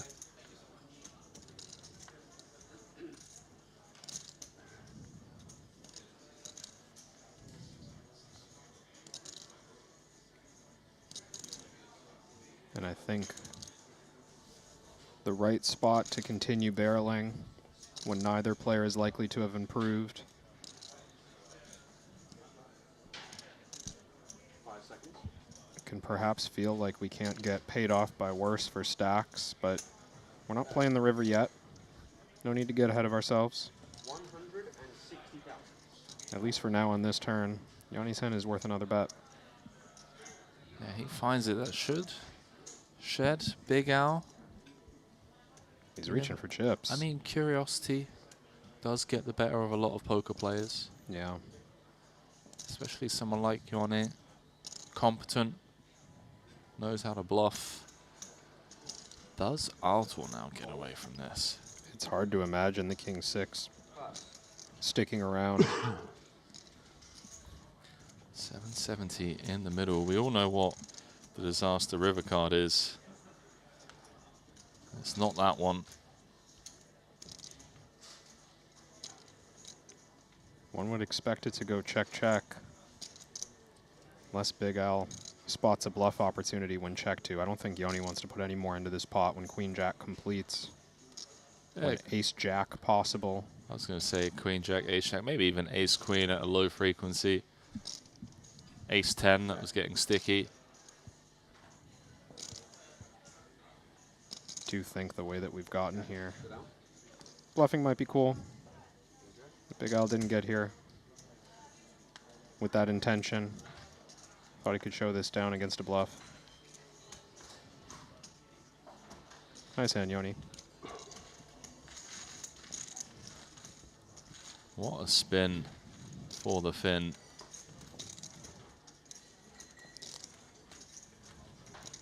Could have very easily been out the door in the last frame. Managed to find an elite fold.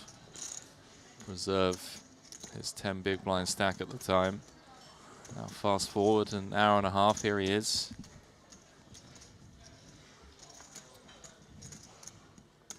Yeah, Kevin, I take it all back, mate. What's up? I really enjoyed playing tennis with you. Like I said, I got humbled. I would love to run it back sometime. Me too. Just, you know, sometimes maybe let me win a point here and there, just to keep me coming back. I did blank you in that last one, didn't I? Oh, that was fun. Game to 5, to be fair.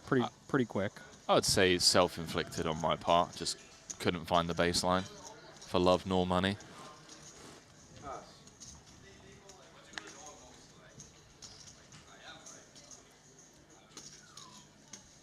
I'll be there tomorrow morning, Henry.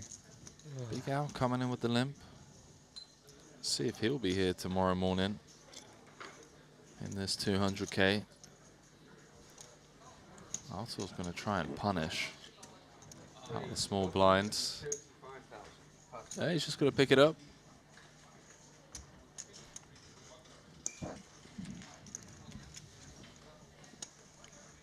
Quite mandatory there. To Careless probably noticing that chip leader to his left. Wanting to keep it cheap.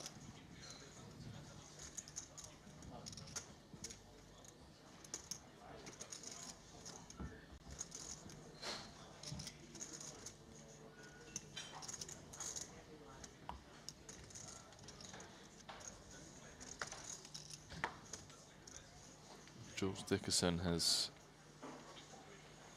finally been eliminated. I say finally, I mean,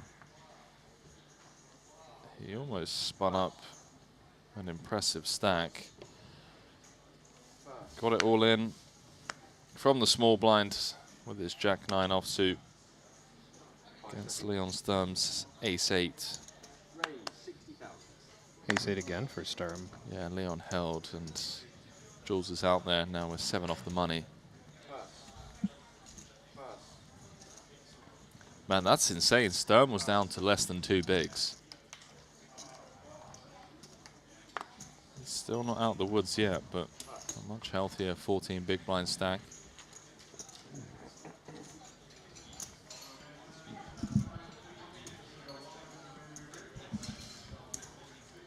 A little IG scrolling there from DT, checking out the Triton Poker Series over on Instagram. If you haven't already, drop us a follow. On X, on Instagram. Ton of really cool hand history highlights, behind the scenes interviews, all sorts of fun stuff over on our socials. It's the best way to be informed about what's coming up as well. Some giveaways from time to time. If you want to grab some of that swaggy merch.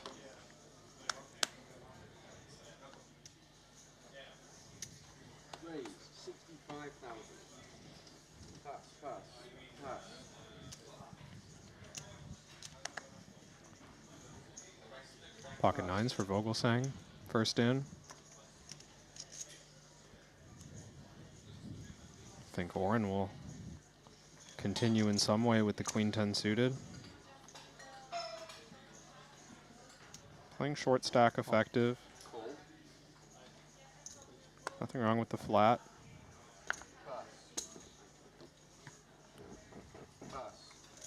Let's see what the deck has planned for us.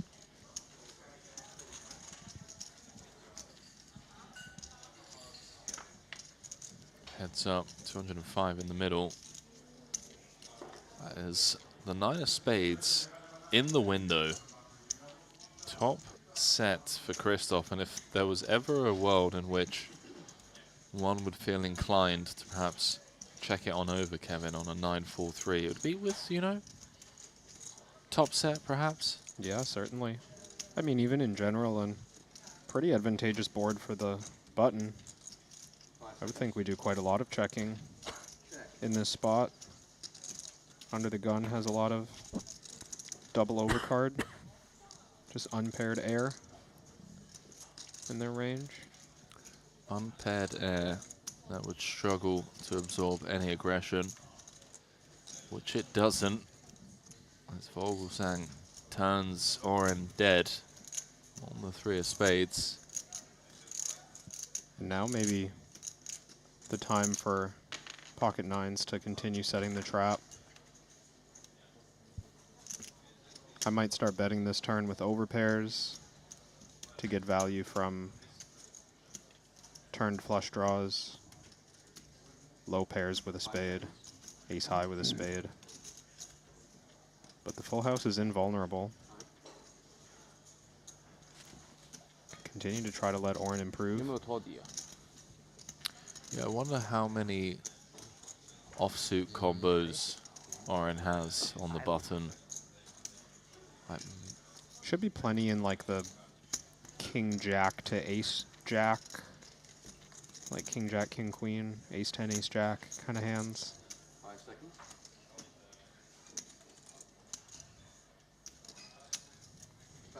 Delayed C-bet comes in and a snap fold from Oren.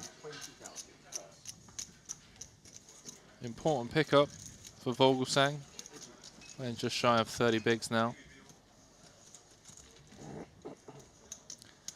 So people to keep an eye on the outer tables, people sub 15, Eric Watterson, Brian Kim, Leon Sturm, Jessica Tussel, and Victor Malinowski, all playing sub 15 big blinds.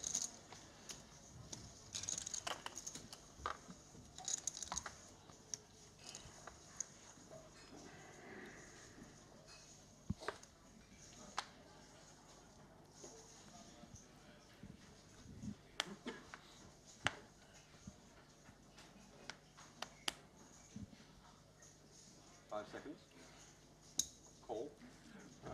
10 of hearts. I thought it was the 10 of. You think Did you say 10 of clubs? No, no, no. Pass. 10 of hearts. Pass. Well, it sure wasn't the 10 of hearts.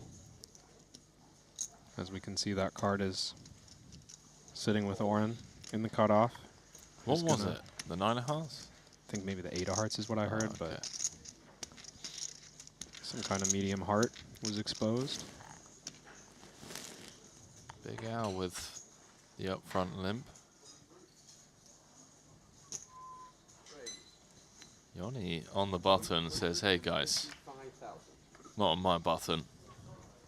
None of this limping. 7 off the money. Yoni covers both. Yeah, he's just going to pick up the 135k out there. Right, Kevin, we've been eating really clean and healthy food here. Shout out to Triton, by the way.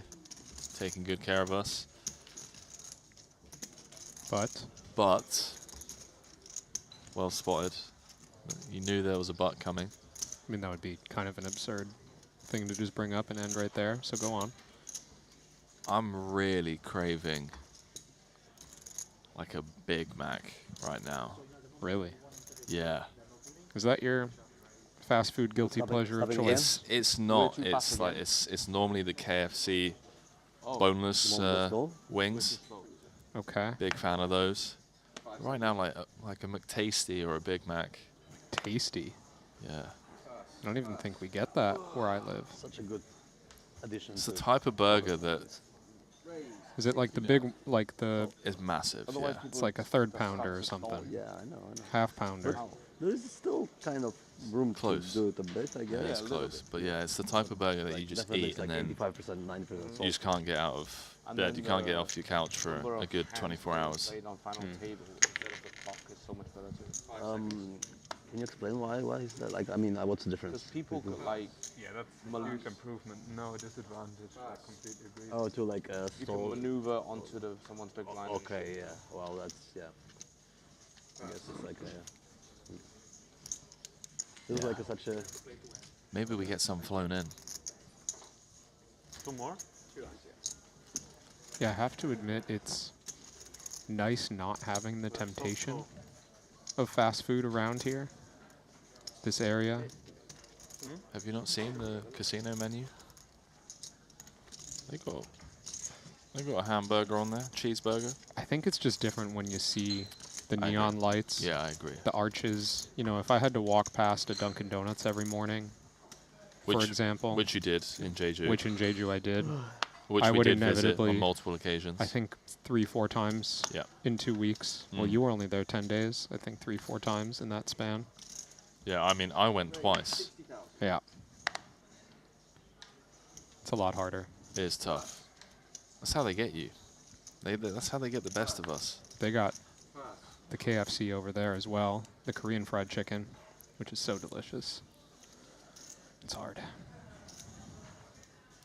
Why are we doing this to ourselves right now? Well, it's just not going to matter.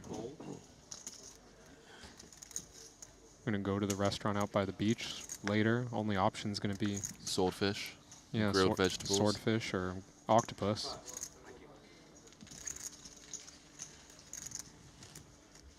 Catch of the day. Big Al looking to catch Danny Tang.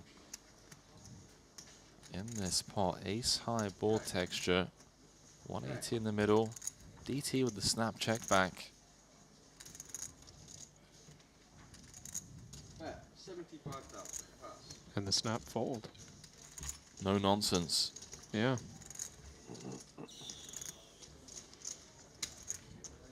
My oh my. Just received a text message from none other than my partner in crime, Ali Najad, saying, I just made myself a burger at the hotel just now. Lol, we're synced up.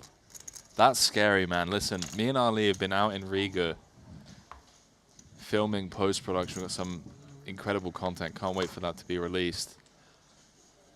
And we're scarily in sync. I don't want to go into too much detail, but the other day,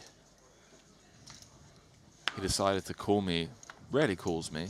But he called me, and let's just say we were both taking care of something. I feel like you're going to have to do better than that. I feel like I've dug myself a little bit of a hole here. Do we need to exit? You need a nature diversion. calls sometimes, and you know, one finds himself taking care of that. If you need me to start shouting fire, Henry, just let me know. And I hung up and I said, I can't answer right now. I'm on the toilet. He said, don't worry, so am I. So he called me back and we FaceTimed. And I said, you know, Ali, we've been working together for a few years now.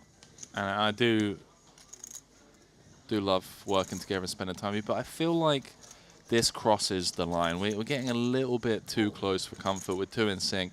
Let's make sure this never happens again. And he said, okay, Henry. That was it. Sorry for all the women out there listening to this one. And just everyone. Just the entire audience. I blame Ali. On my behalf. 7 off the money. Very sorry. Danny Tang again getting involved, just trying to spin up a stack. Not going to be happening here. Although Christoph checking this one back, and well, I spoke too soon. DT has turned top pair. See if Vogel just wants to try and get this one to showdown. Yeah, from cutoff. Ace high looking too strong to bluff. Doubt we shed any pair with a turn bet here. Even 7 off the money. Danny's one of the shortest stacks in the field. He needs to try and accumulate chips. 5 seconds. Okay.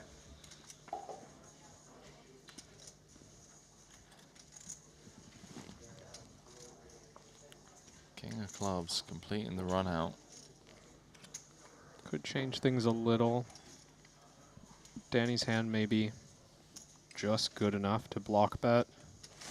It's got a club, second pair.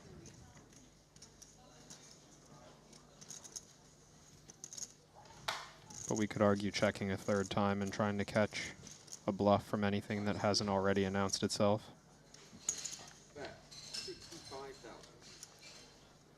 Is going to go for value, 1/3 pot. Doesn't get greedy. Trying to get a call from perhaps a curious ace high rather. Yeah, this ace-7, no club, maybe the worst ace high in terms of calling properties that we can have. But it's still going to be ahead of any bluff. Still worthy of consideration.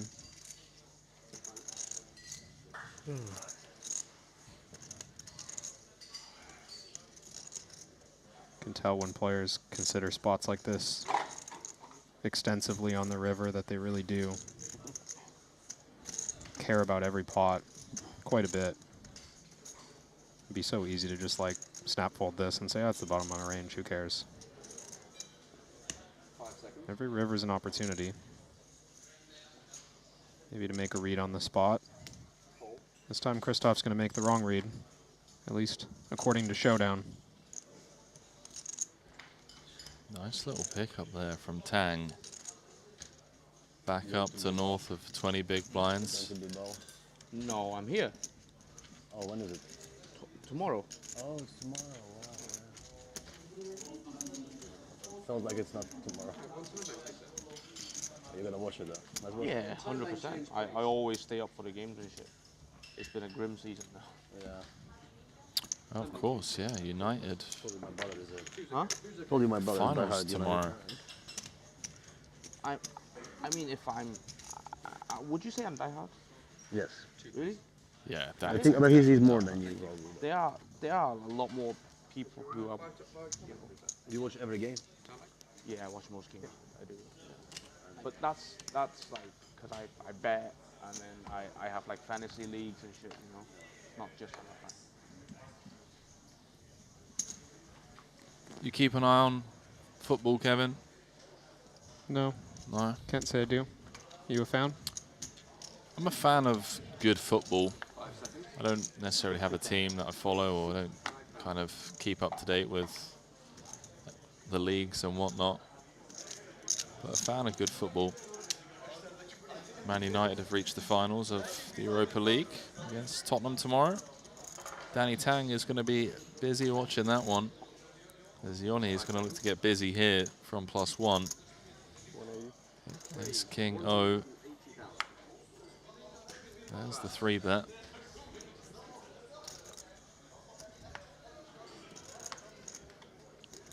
I think no guarantee that this gets through. 9-8 suited, a very playable one. Getting a good price.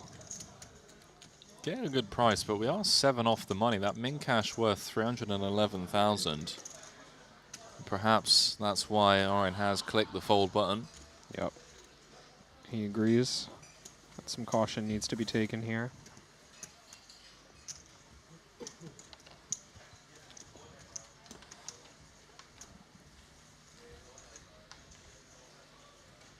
So just 7 minutes left on the clock for this level before we head into big blind 40K, where the average stack is going to drop down to 32 bigs. 30 remain. Top 5 right now. Javid Ismailov of Azerbaijan is the chip leader. Thomas Santerni is currently second in chips. Taylor von Kriegenberg is in third.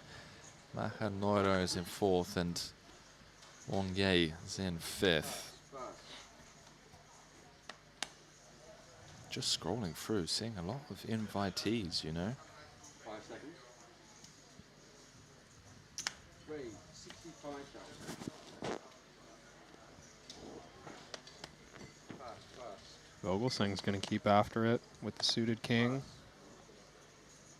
Started this hand in the low jack.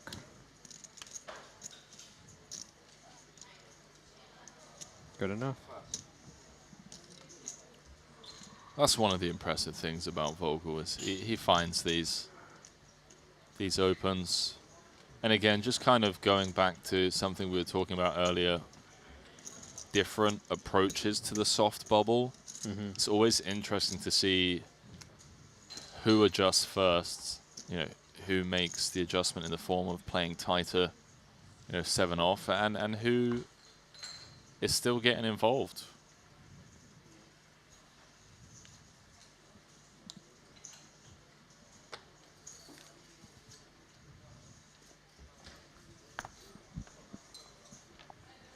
Does seem in this field.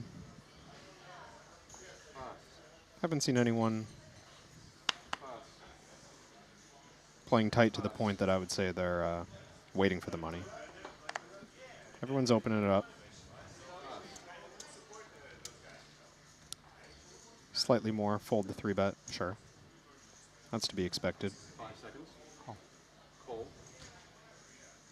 And maybe a small adaptation here. Horn limping the 2/8s. Certainly strong enough to raise in general.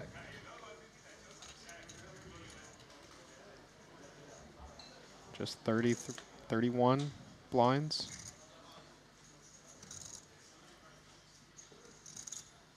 Queen 5 deuce. Just one over to Joseph Sates. Lost the player, by the way. Jessica Tussle out in 30th. Her ace 10 coming up short for 11.5 bigs against pocket nines of Alexa Pasifovic.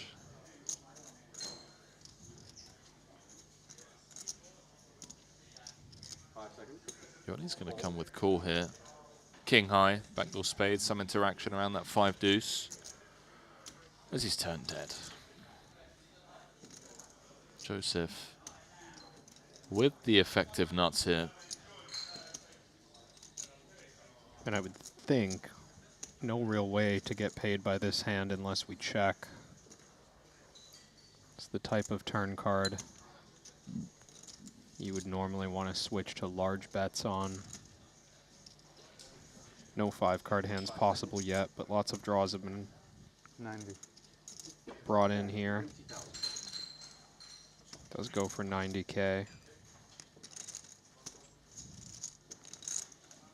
I think reasonable with this set. Targeting any flop pair. Almost any flop pair. Probably does continue here, but King 3 is quite dusty.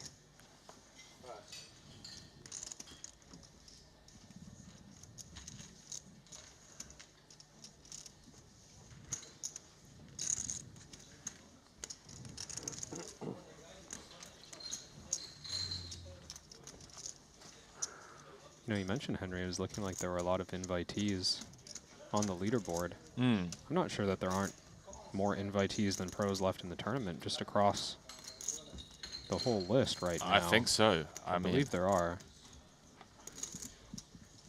Are you doing the numbers? Well, in the top 10, there's 6 invitees. Okay. And then from 11 to 20, there are 5. So +1 in the top 20 in the invitee direction. Or sorry, +2. Okay. 11 to 9. And then in the remaining I'm tired. 21st to 29th, Not enough sleep. I'm counting right. perhaps just 3 invitees. Okay, it's close, yeah. Yeah, it's almost 16 pros, 13 invitees. But no, 15 and 14. So let's just 29 remaining. 15 pros, 14 invitees, I believe. I can't. Okay. Started once upon a time. I'm not going to do the math again, so I'm going to believe you as we can discuss the hand. dive back into the action here. We've got a little mystery hand going on. I know how much the viewers love these. 175 in the middle. Vogelsang opened from under the gun. Has flopped top pair on the King 9-7. Couple of clubs out there. Vogel with that King of clubs in hand. When have you ever seen me show a bluff in those spots? No, I mean, it's hard to have a bluff there, but I think I fucked it up myself. But I mean, if I check, how much you would bet? 75,000. I don't. Vogel going to continue. From the back door. About 40%. I'm backdooring you. Oh no. Yeah, it does increase sizing a bit. Quite dynamic flop. Meaning the board can change quick here. Byproduct of being 6 off the money. That is pretty dicey turn card for Christoph. It is, and it might convince him to check. 3 straights complete. He basically has the best top pair, but by not having a straight draw, it's a little more likely that Wang Yi has a straight himself, or just a hand with high equity like 10-9 or 10-8. Where is he from originally? Hong Kong.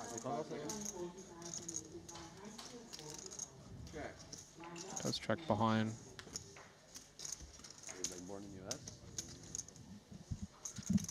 7 pairs.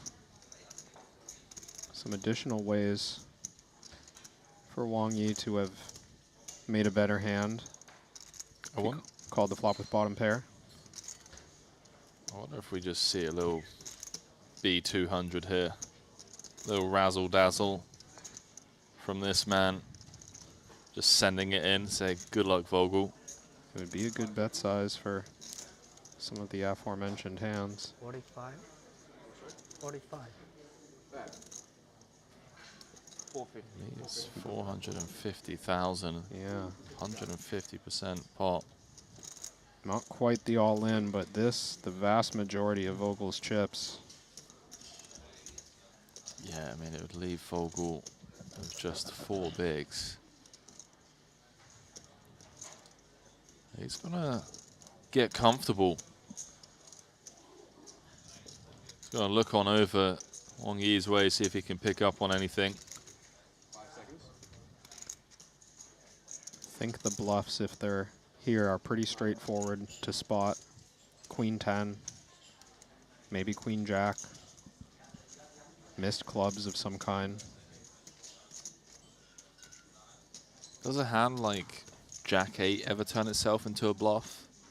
I think it would be excessive on this texture, but I'm not going to discount the possibility that Wang Yi would just do it, making a read that he's up against, you know, 10s through queens or king X relatively often. But I would say traditionally when the flush draw misses, everyone can kind of see this. They usually think, okay, I don't need to bluff a pair. Like, this is just, it's getting carried away. Christoph is in the hurt locker. 450 of his 565 on request.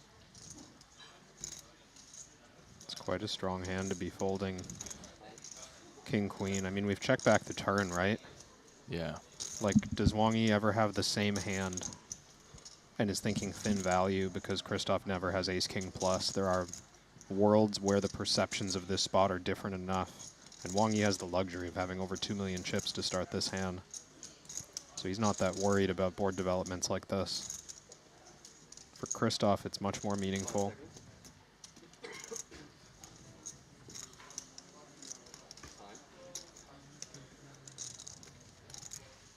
How many have I used? 4, okay. Thank you. Also note that Christoph bet 40% on the flop, which might help us rule out hands like 10s through queens as even part of his range.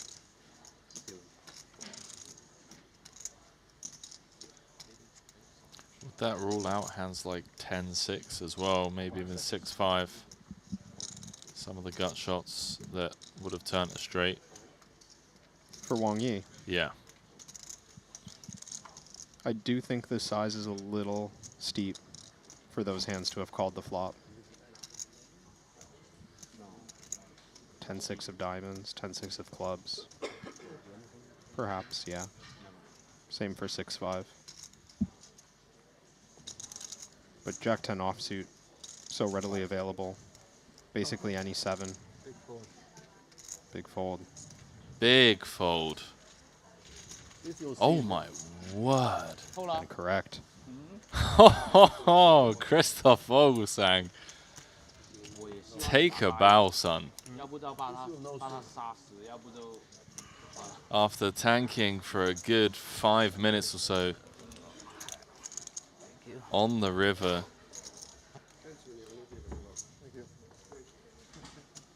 preserves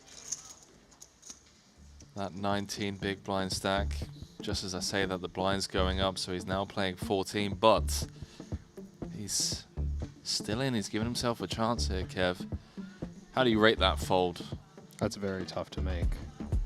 I mean, I can just say from experience being in spots like that, when you check back the turn, it's not really with the plan of doing anything heroic, right?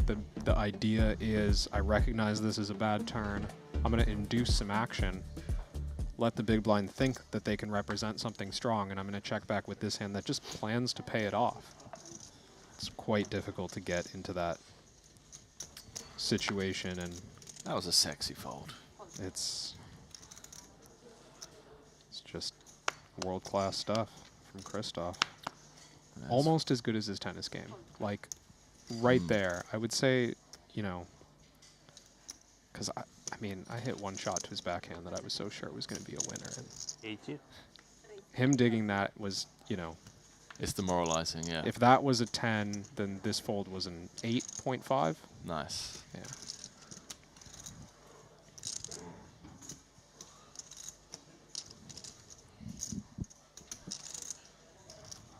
Maybe he's not that good, we're just really bad at tennis. At tennis? Oh yeah. No, that's just definitely true. Man, I love seeing a correct hero fold, especially in a tournament like this, where it could go on to mean 6.2 million being collected. That's what first place is going to be walking away with. As we work our way down through this field.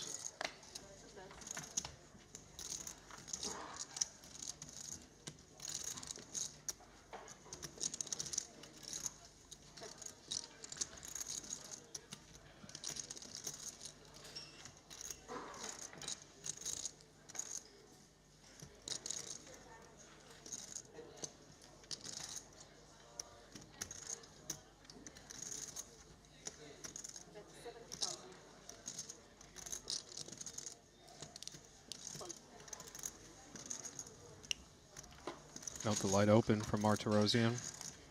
Oh, Starting yeah. to lean.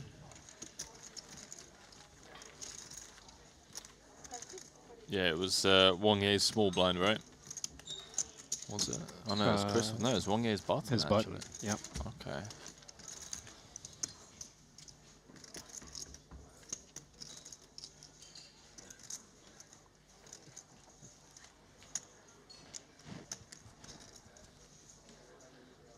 Up to 61 entries in that 50K, event number 9.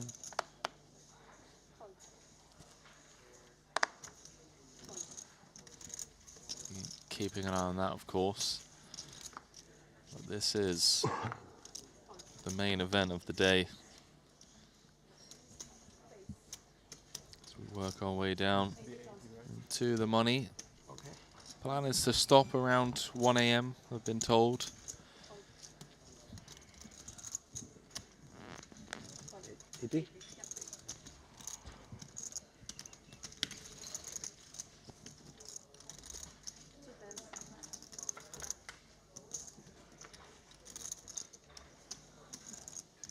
Jiv defending the big with the ducks, while the ace king 9 will struggle to get sticky. Should the 10 high find the C bet here, which it will. Wouldn't be the most insane call, but we have to be prepared to bluff our deuces later if we do call this flop. Cutoff range, relatively wide, one would think, especially from a big stack like that of Wang Yi. Just gonna pass on it. Spots like this, not worth a lot.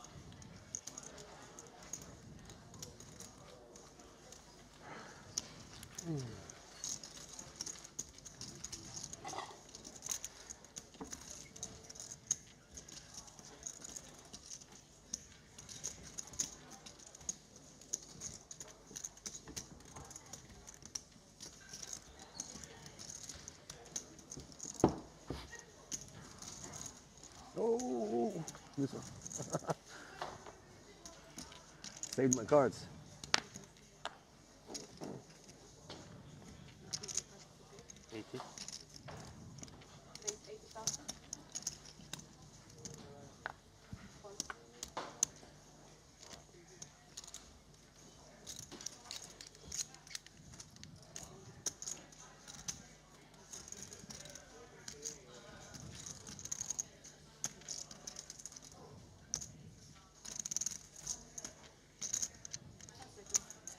Yanni seems to be sizing up a 3-bet here.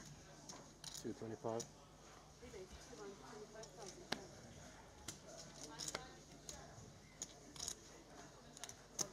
He doesn't get pushed around in the Hold'em streets, does he?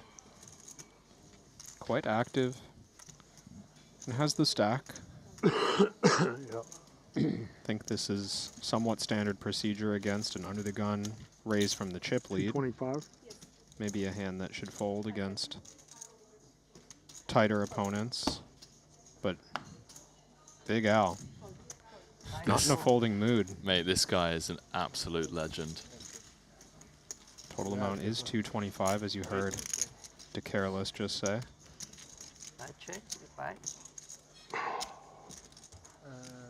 Probably, yeah. I mean, definitely. Back on Martirosian. Have to think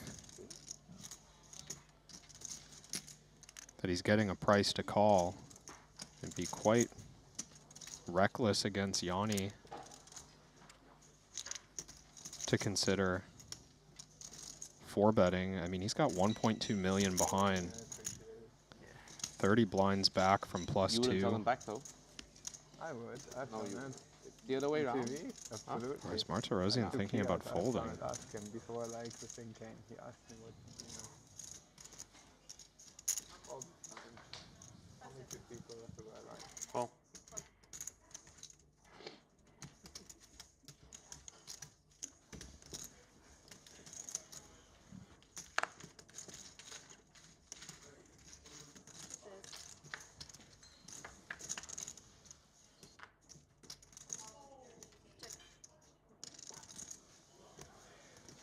So Martirosian does make the call. Yanni, the pre-flop raiser. Quite frightening, though, to think about c-betting into two players after this pre-flop action. Don't fault him for checking.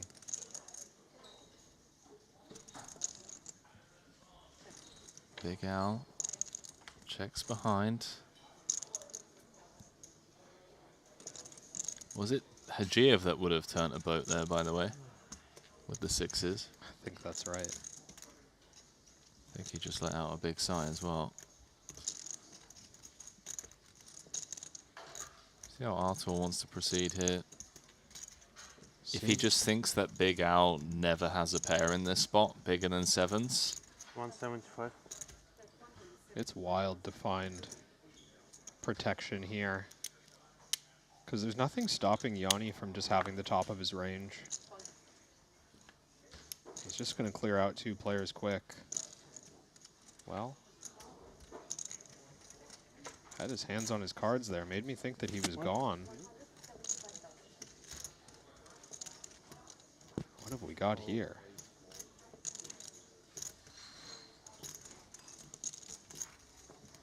Hajiev letting Tang know that he had sixes.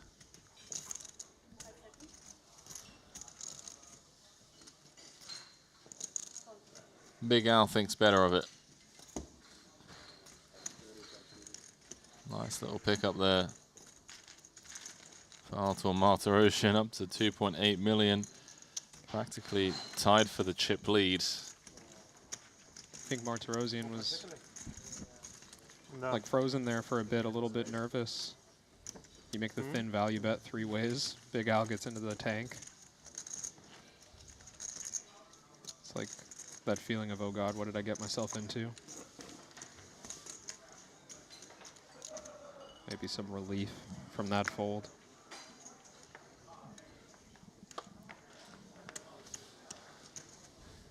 29 remain.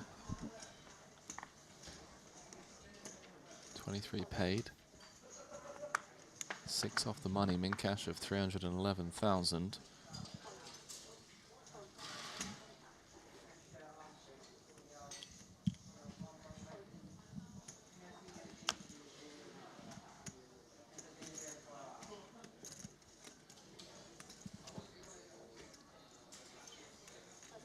Huge hand for Danny here. Out of position against the chip lead. Oh, it's just going in. It's just going in for sure. Let's see who's got more luck. Mr. 5-time champ, Danny Tang, or #1 ranked on the Ivan Liao player of the leaderboard, player of the series leaderboard. Danny, 71% favorite to bounce back up. Just as I say that, I see the Ace of Clubs window card. Ace, Jack 3, and it is dire straits for Tang. Just 6 off the money. Lady Luck on his side. Let's see if he can pull a queen. No, he can't.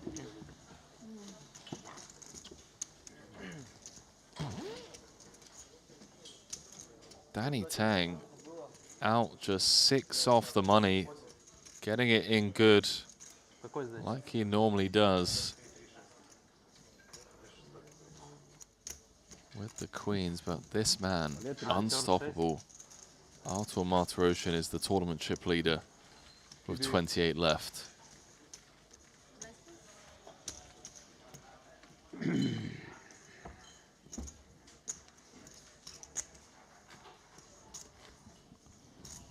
Фактически уверен, что ты сказал, что тут сейчас все выкинули. Я тоже думал, что тут откроется сразу. У меня валет был. Что-то мне казалось, что сейчас все в Бенни. Ну, короче, если он даже не лимп сыграл, бы все равно поставили бы все всякое. Modern English.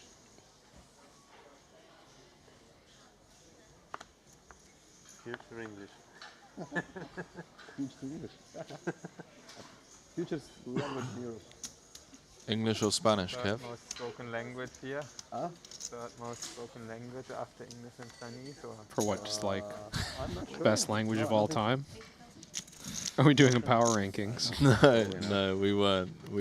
It's I think okay. Spanish is more The way spoken than Russian. The chat Google knows. it. The chat knows what's up. the way you were saying it.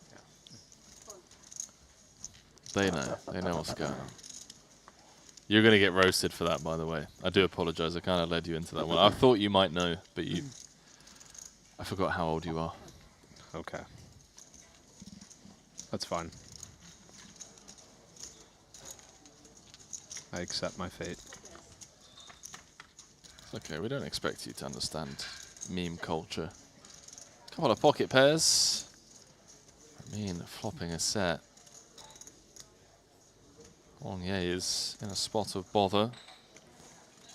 Yeah, and he's the pre-flop raiser. Would be customary to check this flop. His top pair isn't that strong. 4 ways. But you know that De Carolis has been playing wide pre-flop. You know that Hajiev would squeeze behind with a number of stronger Jack-X hands. Can't fault Wang Yi for betting with the Jack-10. Quite likely to be the best hand. This bet designed to just thin the field a little bit. Yeah. And I like this flat from Hajiev. With other parts of his range, we would want to see where Oren is at in the big blind, get a little information before we start building the pot.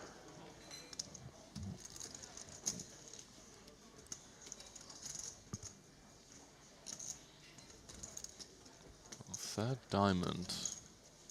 Rolling off on the turn.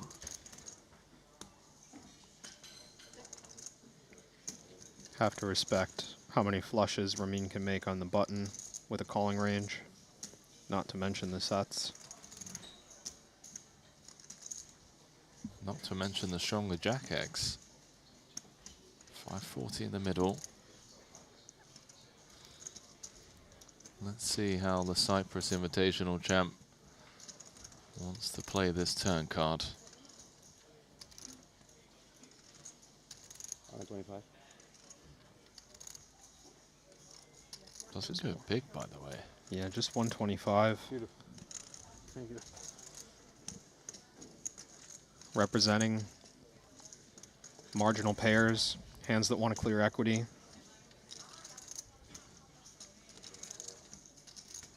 Don't think Jack 10 can fold, even without diamonds. There's a number of hands that Hajiev would bet weaker than Jack 10 for protection. Pocket sevens, 8-7 suited, 6-7 suited.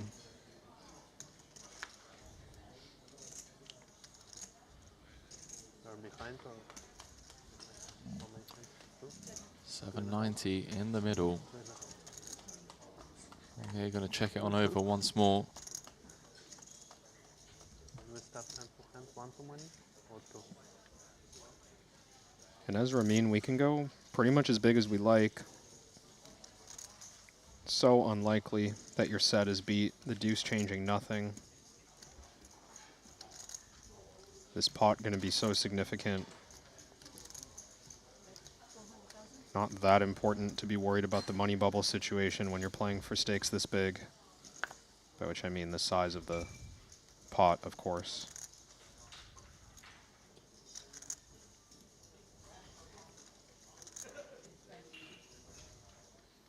Well, you're not going to love that he has the 10 of spades now.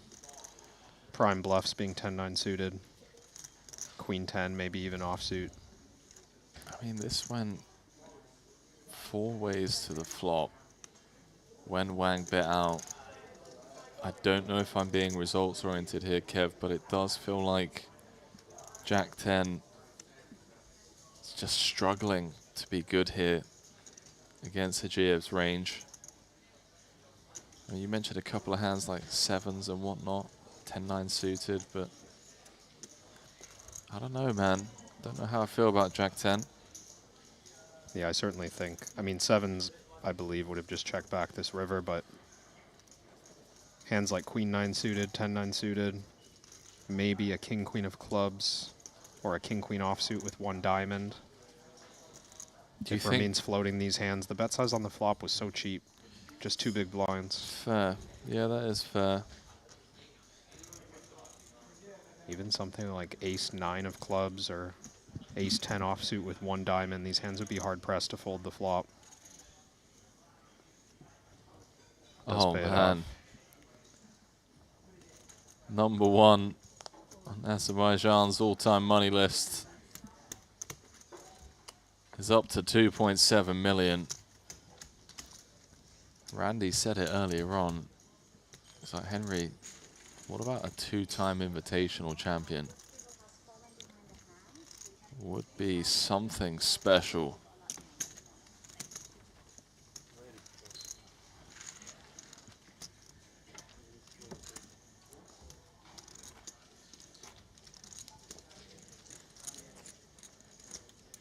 Rating up to 4th overall.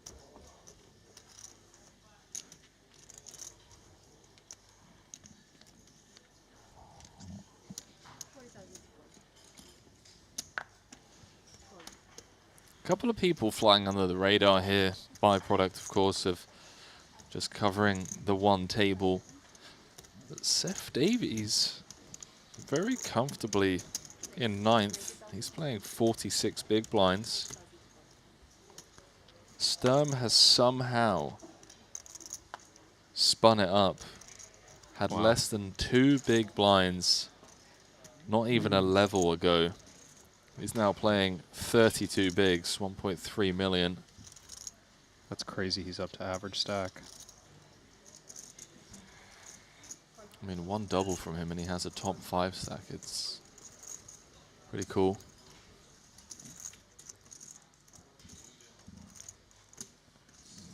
Flat on the button from Martirosian. Christoph is just 13 blinds, 14 blinds deep to start this hand. But against the +1 open, Martirosian not wanting to 3-bet and potentially stack it off. Yanni thinking about a 3-bet jam, I believe. Ace 3 suited. If he's able to clear out some of Vogelsang's pre-flop bluffs. Oh, wow. How on earth does he find this? I mean, You guys are sick. You guys just make me not want to ever play No Limit Hold'em tournaments. I mean, these guys are good, Henry. And let's not count out Martirosian right away. Okay, let's count out Martirosian right away. Sixes hit them up quickly. Not getting better. I mean, I don't know what to say, but I'm glad I'm in here and not out there.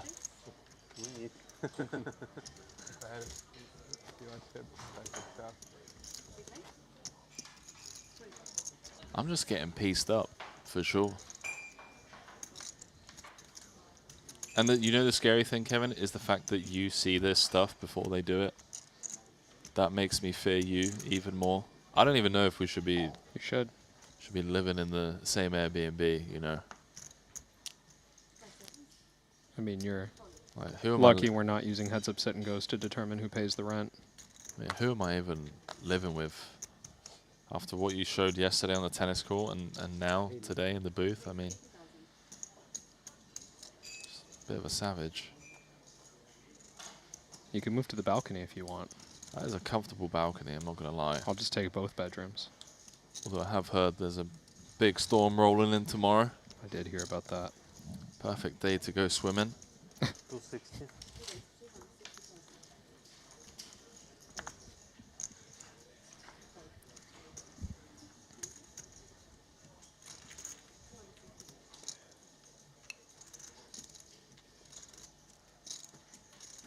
How about being out of position on Artur Martirosian? How'd you have starting this hand with almost 70 blinds? But the one player who covers on his direct left? It's just the message that gets sent along with it, you know. Yeah. It's you remember when you try and grab a cookie from the cookie plate before dinner and it would just swiftly get met? You know those wooden spoons that your mum used to cook up like spaghetti and that in?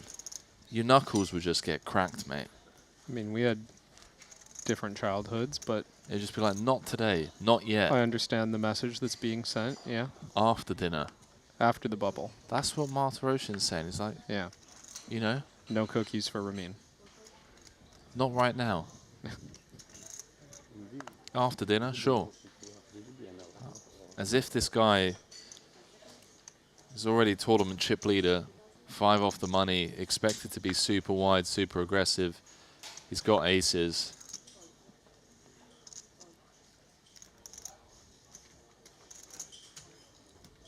Oh, doesn't get any action. Yeah, everyone lucky. Think he showed it. Lucky not to get a rebluffing hand of any kind. If I had your stack, I would have 100% played my hand. So you never got cracked on the knuckles, Kev? Growing up? I just never had a cookie plate sitting out. Ah, that was the part that caught me. I was Right. like, what's a... And you said it as if it was just like a standing... It's just like, oh, the cookie plate. You know, the plate with a mountain of cookies on it that just sits out indefinitely. Oh, so you were more celery sticks and apples. No, we just had a cookie jar, that's all. Right. There's a lid. Okay. And the problem, like ours was ceramic, so you could hear the lifting of the lid, like from the other room. It Yeah, was, of course. So like if you were up in the middle of the night and you wanted to sneak a cookie, you had to be so skilled at lifting that lid. Yeah, I do remember. Felt like navigating those waters. Tom Cruise in Mission Impossible 2. That's right.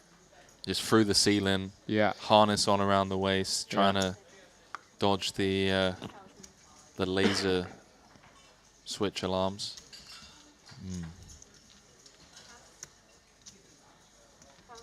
So you weren't one to sneak out the window to go to a party. Is that what I'm getting at? That's kind of what I'm picking up on.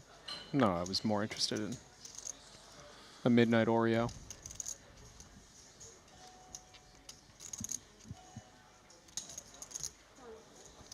Yeah, we definitely had different childhoods. Me and my brother, when it came to sneaking around late at night, it was to steal my mum's car. 4 a.m. would roll around, and we knew she'd already been up for her 3 a.m. cigarette. So she was fast asleep. We just knew, okay, right, 3 a.m., 7 a.m., we've got that 4-hour window. Let's go grab the car keys and take my mum's Jeep for a spin and try not to total it. May have been under the age. Definitely didn't hold a license. Do you have alarms set for 4 a.m.? We did. You actually did. We actually did. And dude, we would study the placement of the car keys. So before we picked the car keys up, we would literally just take like a mental image in our mind, okay, and we'd pick them up. Similar to the cookie jar situation you were saying. Yeah. We would just like slowly pick them up, make sure there was no jingling of the keys, because like you said, at 4 a.m., noise does carry. And sometimes what we'd do is, so that the turning on of the car wouldn't wake my mum up, we'd open the door, stick it in neutral. My brother would get to the back of the car. I would be at the front with the door open. We'd just like slowly push the car down the road like a good 100, 150 meters. Okay, that's actually, and that's, only then, that's the most brilliant part of this. Only then would we then turn on the car. And you know, that's a real commitment. It was going well for us. We were like 3 for 3. And then one day, let my brother take the steering wheel. And we got stuck on a little bit of a hill, and he's like trying to reverse out. No worries, you know, we're experienced. We've done this before. And he went over, there was this little green hill, like little mound of land that had like a little bit of grass over it. Looked super safe. We're like, yeah, we're in a 4x4, we can roll over that. That was one of those cement poles with wire barbs sticking out of it that we didn't see. Straight through the tires. Yeah, like just like absolutely destroyed the back right wheel. And yeah, let's just say it took me a long time to pay that one off. Yeah, that was a lot of chores had to be done to recover from that. I don't think I've still financially recovered from that, to be fair. 90. It was just there was some tire loan forgiveness in your past. It took my mum about 6 months to forgive me. Oh no. This not to be forgiven by Big Al. He's had enough. He's 3-bet ripped the Jack 10 offsuit on the button for 11.5 bigs, running into the Cowboys of Joseph Oren. Ill-timed aggression, just trying to push out some folds there. Wow, 9 of diamonds in the window. Never easy. Glimmer of hope for Big Al. It's a king or an 8. 6 ounce once. Doesn't find it, Kev. He's out 4 off the money, 5 off the money, sorry. Took the aggressive line against a player that he deemed perhaps overly active. Thought he could produce some folds at that stack depth. Just running into the Cowboys. What are you going to do? You played this hand perfectly. Thank you. Zero mistakes. GG's, Big Al.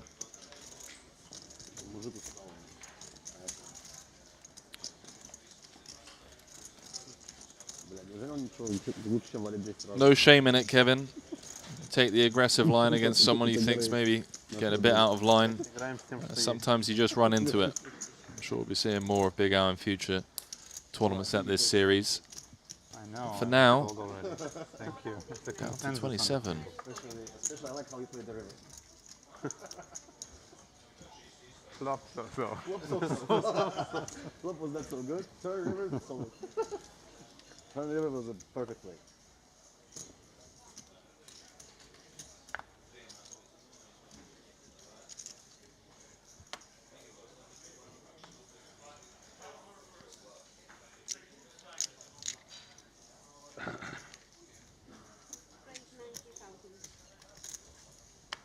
Guys, I can't be incriminating myself when nobody can prove whether what I said was true or not.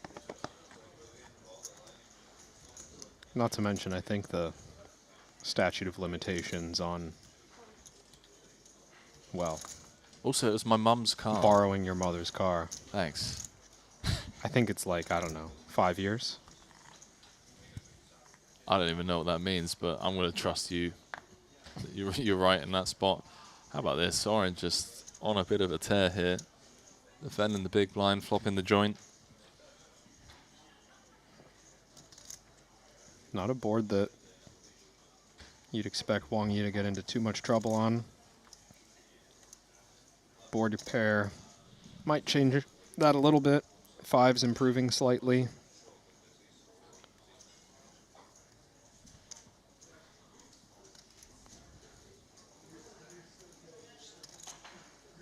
Oren is covered here. So overall strategy is probably leaning towards smaller bets or additional checks. 125. Just north of half pot on request. I think this makes kind of a close decision for pocket fives. We interfere with some bluffs, 5-6, 5-4. We also don't have the greatest equity. Potential to get counterfeit on an 8 or a 7.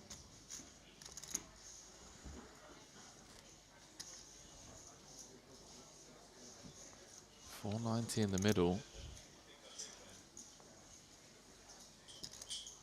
Hard to see. Oren liking that river? Maybe an opportunity to check and try to check raise. Expectations of Wang Yi having something like ace-jack or ace-9 relatively often, maybe ace-8 or ace-7. Give the opportunity to value bet those hands and then check raise. Could come to mind. But if we're worried that Wang Yi will check behind too many of those aces, then I think it's just time to bet a very large size, represent that we have trips or better. This might be full pot, even more. 340. That's about 3/4. Sizable nonetheless.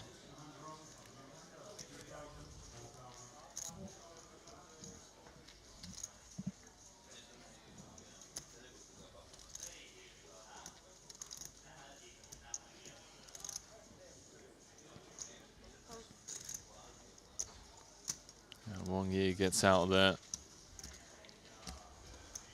Oren up to 1.8 million. Good for 45 bigs. Well, has more than average. Oh, we've had another elimination from one of the outer tables. Raul Lozano. 3-bet jamming. There's 8 bigs. King Queen O running into the ace queen of Stanley Tang. What do you know? Stanley Tang now up to 5th in chips. And we're just 3 off the money.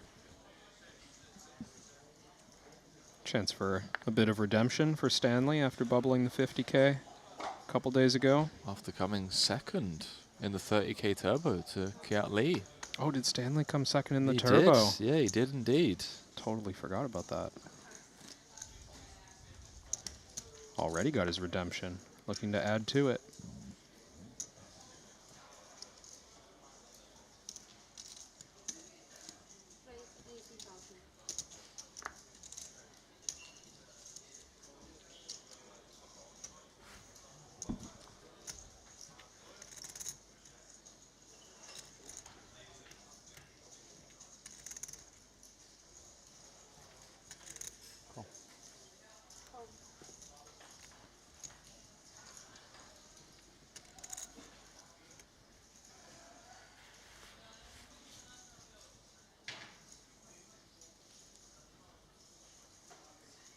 Look at Artur, by the way. Yeah, this is This is just an any two open on the button. Getting defended in 2 spots. Thought Yoni might have been thinking about another 3-bet here. Candidate for the non-all-in squeeze, perhaps, but... Guess 3 off the money now. I don't know. 3 off the money, maybe even more likely to squeeze than flat, at least from my vantage point. Rather be playing that pot as a pre-flop one than a post-flop one. But we'll navigate. Yoni's flopped the best hand.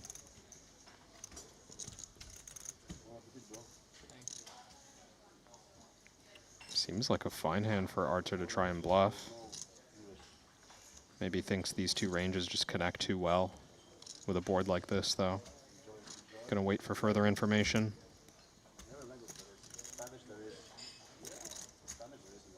Oren with a potential probe candidate.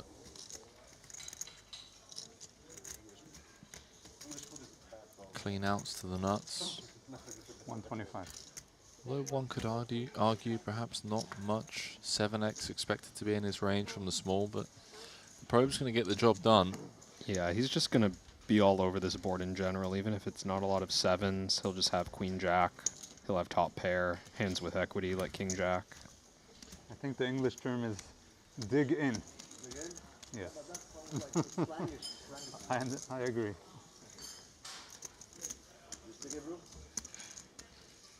Dig in, boys. What It the word is that time. Bitte avon. Actually, in Hebrew, kef, and in our language is the same. Like, you know, kef. Also in Arabic. Fun. Arabic, yeah, Arabic too. In Turkish also. Really? Yeah.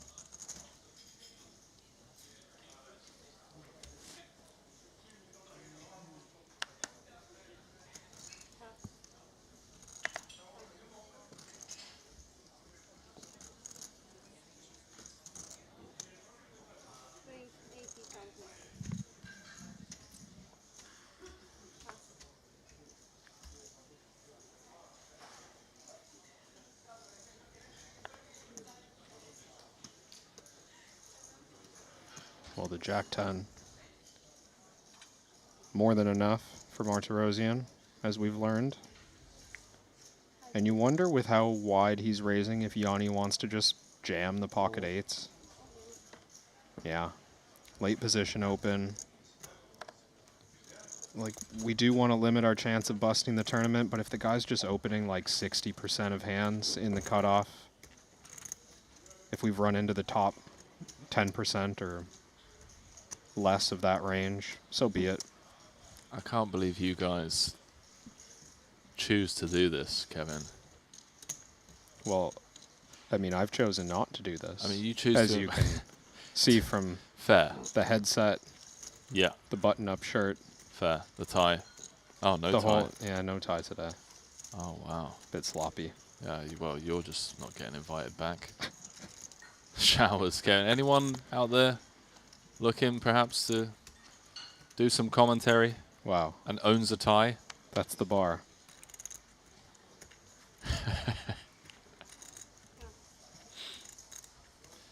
Yeah, it's crazy to me. My respect for tournament players, especially over the last few years since I've been doing the higher stake stuff. You know, you got to be a bit twisted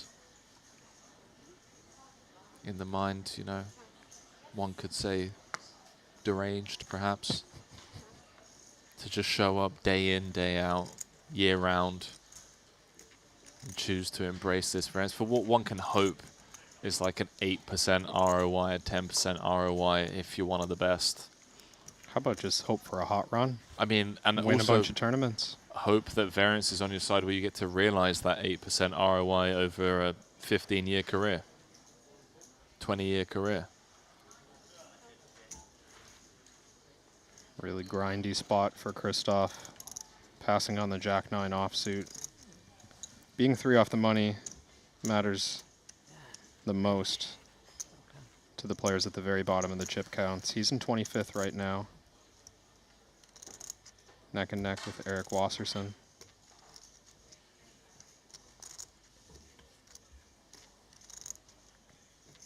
You know, Yanni was at the first ever live final table that I made. Wow, what a sick brag, man. I mean, this guy. Go on, Kev. Tell us about this final table that you made, please. It was a party poker event. 10K party poker main in Montreal. You came second. I came second. Yanni came third. We made a deal, 3-handed. What did you got 600K in that? 660. I remember. Canadian. Yeah. I do remember. Thanks for bringing that up. Well, it was on my mind because I was going to say, you know, I'm familiar with Yanni's play. When I see him play, I'm like, oh yeah, I remember this guy. I remember how he operates. We played like 3 straight days together, days 3, 4, 5 in that event. Oh, Volsang will love this. Jam gets through, bouncing back up to 9 bigs.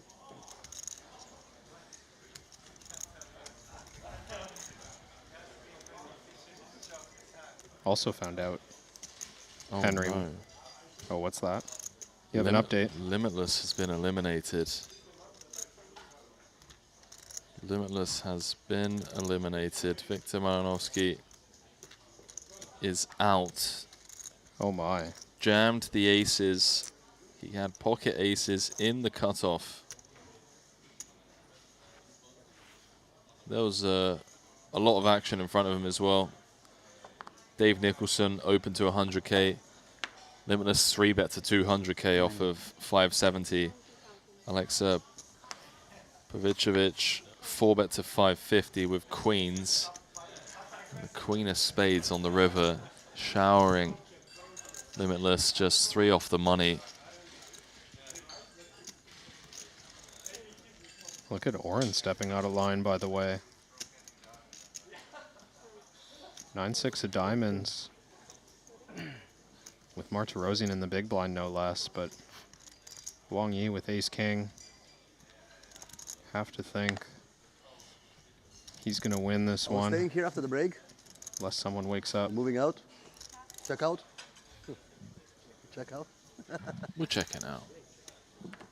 Late checkout will be later. Now this is early checkout.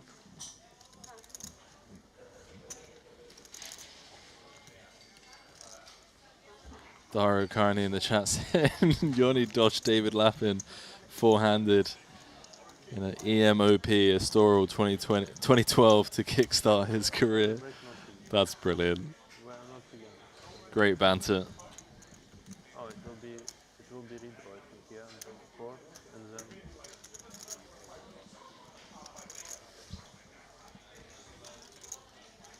we're 25.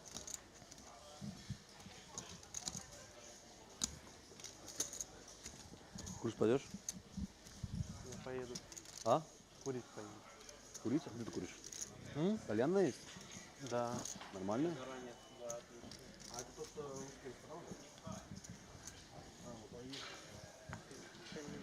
Kevin, you're being showered for using the term showers. I'm going to need to Ну ты там и поешь, да? No, I need. seek an update on this. No, don't.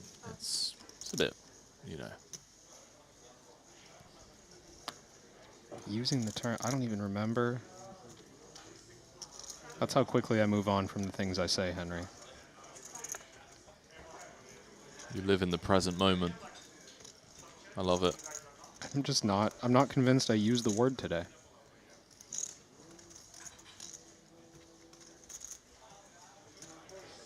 Artur is gonna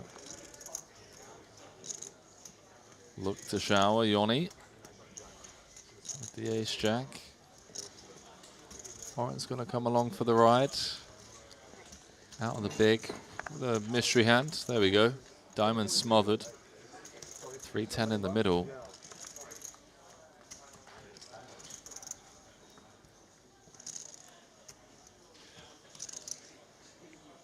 Nothing good there for Yanni. Good board texture for the range, but not wanting to put any additional money in against the covering stacks. Artur turns the nuts. 310 in the middle. See how Oren proceeds against this, by the way. How's the lower end of the straight?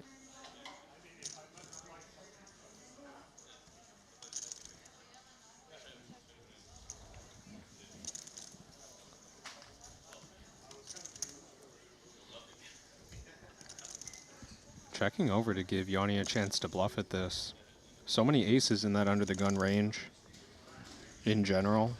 Pocket seven's now looking like one of the worst hands that he can ever have. Not a bad spot to bluff at it, but won't get the result that he's hoping for if he does. Both players with a straight.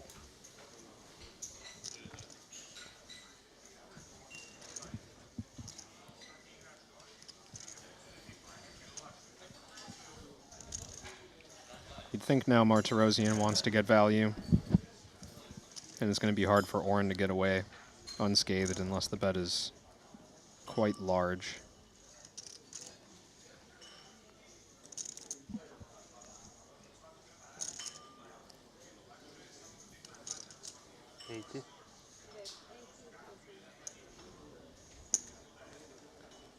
For just 80. Chops might be on Oren's mind.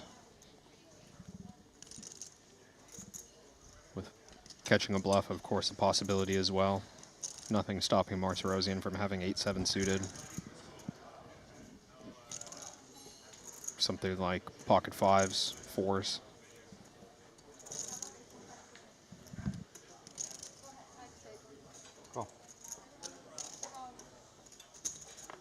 Joe's going to make the call. He's going to get out of there. And the rich get richer. Arthur is slowly running away with it, separating himself from the rest of the pack.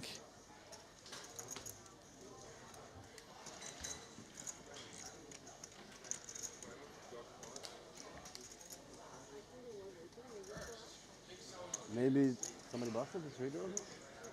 Yeah? Oh. Just overheard. So we're playing or waiting? I mean, say, maybe somebody busted. I'm looking over on the Triton Poker Plus app.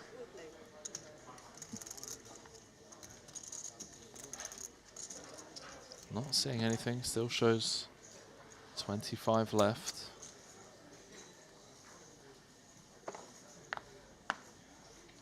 There will be a final three-table redraw, of course, should someone get eliminated.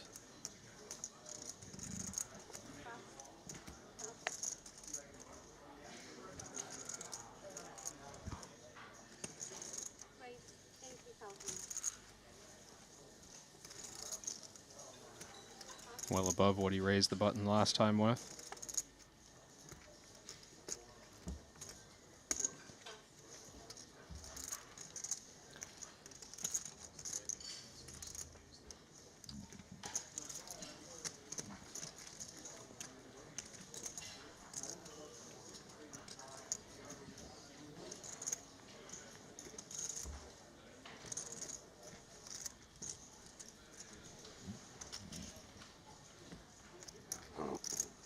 Coming in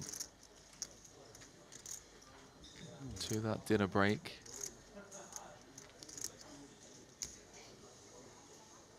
Might be 25 players.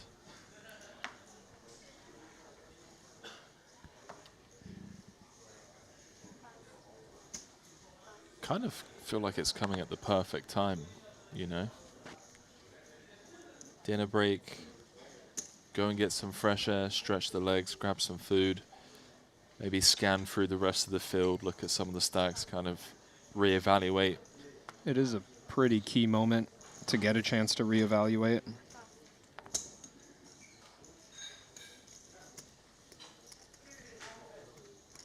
Then just taking stock of where your chips stand among the field. As you can see, Wang Yi exercising caution here. 1.6 million, worth quite a lot. In this moment, not wanting to 3-bet and get it in light.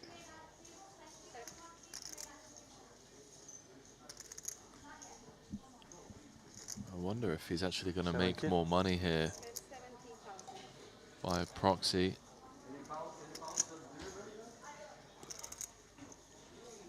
It's the type of board you would expect Martirosian to fire at with a lot of bluffs. And I'm not just talking about the flop, I mean across the next 2 streets as well.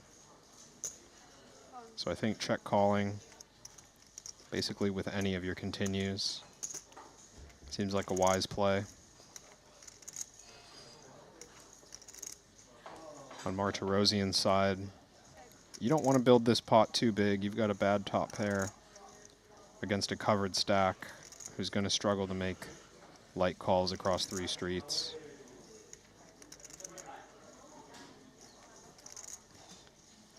I think setting a modest price here to seek river showdown is an option, or just check behind and play the river under repped.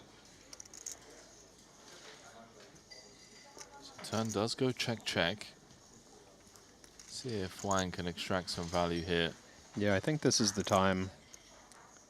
And with 1.5 million back, nothing stopping him from betting a sizable amount. Even full pot.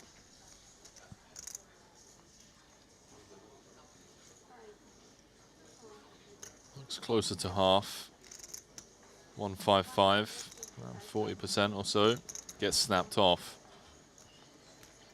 A nice little pot there. Going Wang Ye's way. Playing 2.1 million now. A small dent at Arthur's stack. But the good news for Arthur is he is going to be going in to dinner break as tournament chip leader. But it looks like this table has some more hands to catch up on. 25 remain. 23 paid, min cash of 311,000. Got some really cool storylines developing here, of course. Arthur Martirosian currently #1 on the Ivan Liao Player of the Year leaderboard. No points in this one towards that, but just the fact of just how informed this guy is right now. Got Ramin Hajiev, who took down the Invitational in Cyprus. Seth Davies, still in the mix, fresh off of his first title in the 50K the other day.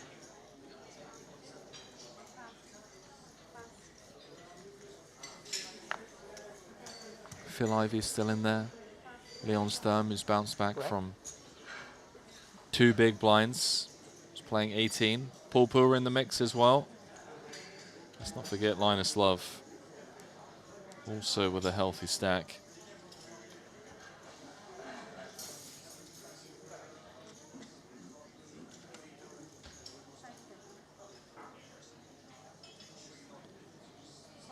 Christoph got to defend the Queen Jack O. Kevin, he's got less than 6 big blinds back. Yeah, quite a few ways for this to be an at-risk situation. Queen Jack. Good enough on this board to start with a check. I believe we can induce some action from weak hands. I think Christoph has flopped enough hand here that he wants to be committing. But nothing stopping Artur from having low equity 2 undercards and just min betting here. Christoph can pick up a few extra. This gets a little dicey. And I'm thinking more for Artur. Because he's I think sized Christoph's, he's bet 60K with the ace of spades in hand, and I think he's about to get jammed on.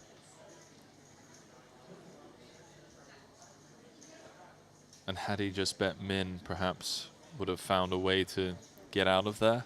Or even just, I think, like jamming the flop was an option potentially to try to force Christoph to fold like Queen 6 suited or 10-8 suited or something like this. But Christoph just comes with call. I mean, half pot behind and you've got an open ender to go with your queen.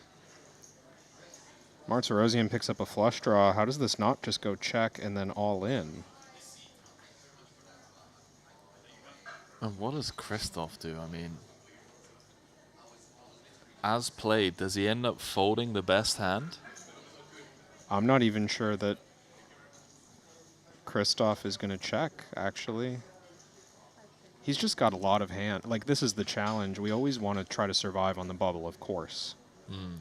But Queen Jack's just a lot of hand, and you can see Martirosian asking the question now.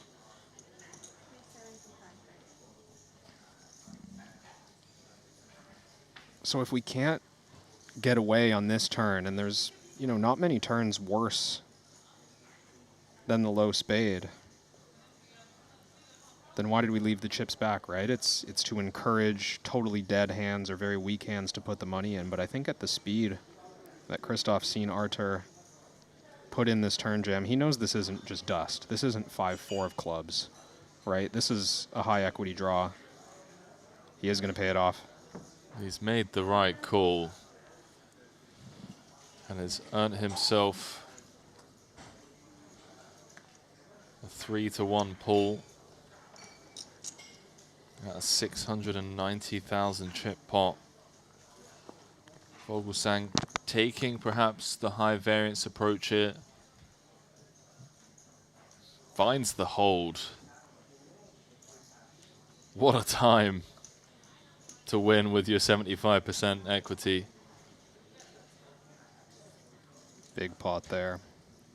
Yeah, not for Christoph. Not to state the obvious, just how huge that is going into dinner break with 690K.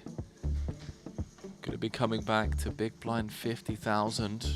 Vogel will be playing 14 bigs when we return. Well, how about it? I misspoke. I said Artur Martirosian would be going into dinner break as the chip leader. The fact that he lost that hand just there against Christoph Vogelsang has now made sure that he drops down to second. Taylor von Kriegenberg, currently the chip leader with 25 left. 2 off the money, dinner break now, Kevin, and I have to ask, you know, mindset-wise, you know, nerves, what are we doing? Are we going for a walk? Are we meditating? Or are we just, you know, grabbing some food? What's the plan here? I do think it's the time, I mean, to use as much of that dinner break as possible to just relax the body, right? Like, yeah. We're out there putting our mind through a lot, putting our body through a lot. As a result, the stress builds up, and I think a lot of times you don't even realize it, and that's why I was saying earlier, Henry, that this break comes at a great time for players to just be able to mentally reset. I think that's the way to do it. Just don't even think about this game as best you can. Yeah, I'm looking now at the bottom end of the chip counts, the likes of ST Wong on 10 bigs, Eric Wasson on 11, Phil Ivey on 13. So all of those guys are going to be, yeah, looking to shake off some nerves perhaps, Kev, as we're going to be throwing it to a short, 14, 15-minute break. Don't go too far, because when we return, Ali Najad and Kevin Ramachel will be taking you through the bubble of this 200K Invitational.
I've played against the best, I've won on the biggest stage. But what if I told you, it's not just about luck or talent. It's about using the right tools. GTO Wizard is the fastest and most efficient way to study any spot in poker. This is how you level up your game. This is how you unlock your potential. Don't get left behind. Get GTO Wizard today. Beat the best, crush the rest.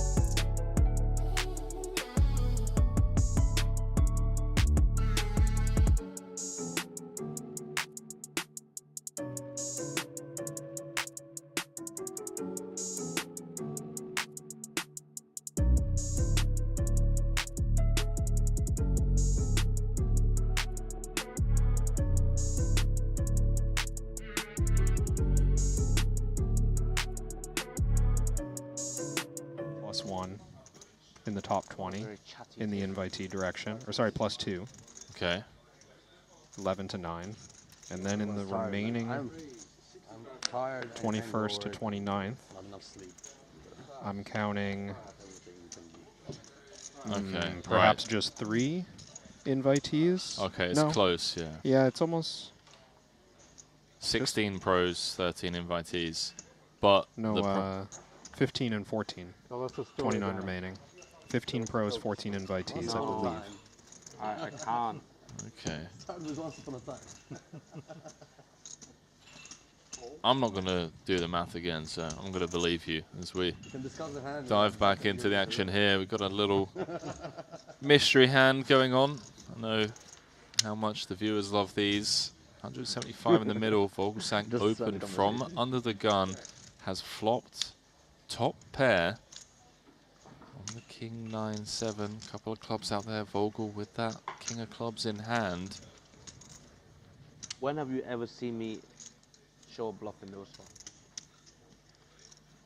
No, I mean, it's hard to have a bluff there. But I think I fucked it up myself. But I mean, if I check, how much you would bet? 75,000. Vogel going to continue. Okay. From the back door. About 40%. I'm backdooring you. Oh no. Yeah, it does increase sizing a bit. Quite dynamic flop. Meaning the board can change quick here. Byproduct of being 6 off the money. That is pretty dicey turn card for Christoph. It is, and it might convince him to check. Can he be my sibling? 3 straights complete. He basically has the best top pair, but by not having a straight draw, it's a little more likely that Wang Yi has a straight himself, or just a hand with high equity like 10-9 or 10-8. Where is he from originally? Hong Kong, I think. Does check behind. He's like born in US. 7 pairs. Some additional ways for Wang Yi to have made a better hand. Called the flop with bottom pair. I wonder if we just see a little B200 here. Little razzle dazzle from this man. Just sending it in, say good luck Vogel. It would be a good bet size for some of the aforementioned hands. 45? 45. 450. It's 450,000. Yeah. 150% pot. Not quite the all-in, but this, the vast majority of Vogel's chips. Yeah, I mean, it would leave Vogel with just 4 bigs. He's gonna get comfortable. He's gonna look on over Wang Yi's way, see if he can pick up on anything. 5 seconds. I think the bluffs, if they're here, are pretty straightforward to spot. Queen 10, maybe Queen Jack, missed clubs of some kind. Does a hand like Jack 8 ever turn itself into a bluff? I think it would be excessive on this texture, but I'm not going to discount the possibility that Wang Yi would just do it, making a read that he's up against, you know, 10s through queens or King X relatively often. But I would say traditionally when the flush draw misses, everyone can kind of see this. They usually think, okay, I don't need to bluff a pair. Like, this is just, it's getting carried away. Christoph is in the hurt locker.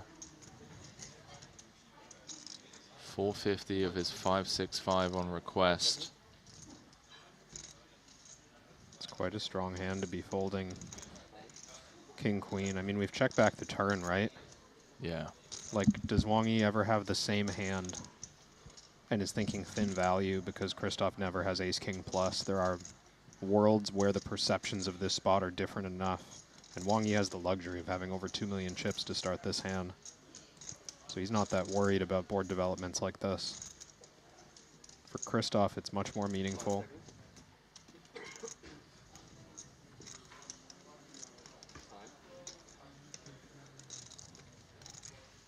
How many have I used? 4, okay.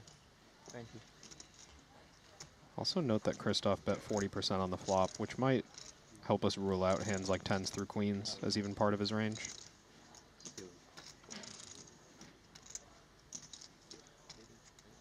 Would that rule out hands like 10-6 as well, maybe even 6-5? Some of the gut shots that would have turned a straight. For Wang Yi? Yeah. I do think the size is a little steep for those hands to have called the flop. 10-6 of diamonds, 10-6 of clubs. Perhaps, yeah. Same for 6-5. But Jack-10 offsuit, so readily available. Basically any 7. Big fold. Big fold. Big fold. Oh my word. Incorrect. Oh, Christoph Vogelsang. Take a bow, son. After tanking for a good 5 minutes or so. 29 remain. 23 paid. 6 off the money, min cash of 311,000.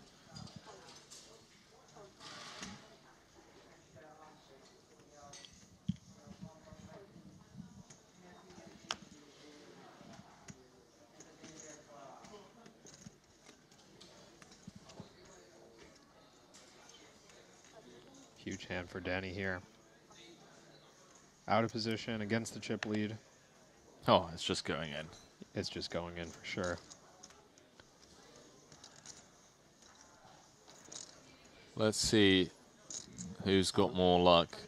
Mr. 5-time champ, Danny Tang, or #1 ranked on the Ivan Liao player of the leaderboard. Player of the series leaderboard. Danny, 71% favorite to bounce back up. Just as I say that, I see the Ace of Clubs window card. Ace, Jack 3, and it is dire straits for Tang.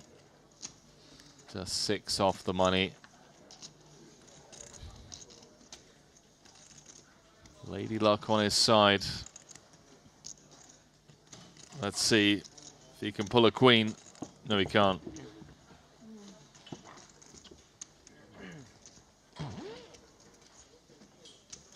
Danny Tang out just 6 off the money, getting it in good like he normally does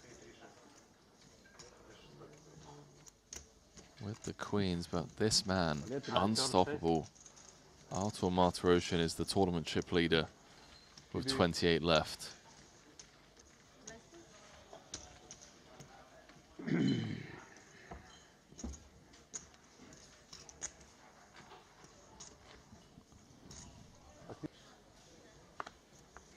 Future English. Future English. Future's language in Europe. English or Spanish, Third Kev? most spoken language here. Huh? Third most spoken language after English and Chinese. Or For what, just like I'm not sure. best language No, of I all think- time? Are we doing a power rankings? No, we weren't. We weren't. It's I think okay. Spanish is more The way- spoken than Russian. The chat, I the mean, chat you can Google knows. it. The chat knows what's up. The way you were saying it. They know. They know what's going on. You're going to get roasted for that, by the way. I do apologize. I kind of led you into that one. I thought you might know, but you... I forgot how old you are. Okay. That's fine. I accept my fate. It's okay. We don't expect you to understand meme culture. Couple of pocket pairs. I mean, flopping a set. Wang Yi is in a spot of bother. Yeah, and he's the pre-flop raiser. would be customary to check this flop. His top pair isn't that strong. 4 ways.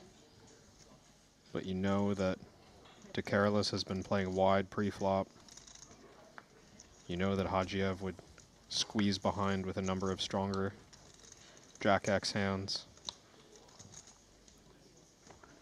Can't fault Wang Yi for betting with the Jack-10. Quite likely to be the best hand. This bet designed to just thin the field a little bit. Yeah. And I like this flat from Hagiev. With other parts of his range, we would want to see where Oren is at in the big blind, get a little information before we start building the pot.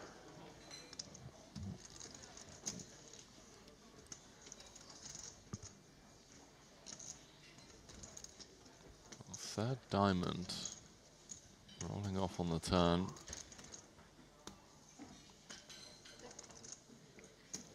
Have to respect how many flushes Ramin can make on the button with a calling range, not to mention the sets. Not to mention the stronger Jack-X. 540 in the middle. Let's see how the Cyprus Invitational champ wants to play this turn card. 25. Doesn't do it big, by the way. Yeah, just 125. Beautiful.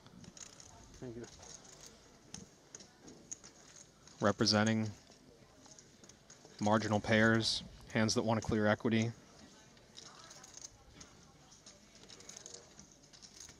Don't think Jack-10 can fold, even without diamonds. There's a number of hands that Hagiev would bet weaker than Jack-10 for protection. Pocket 7s, 8-7 suited, 6-7 suited.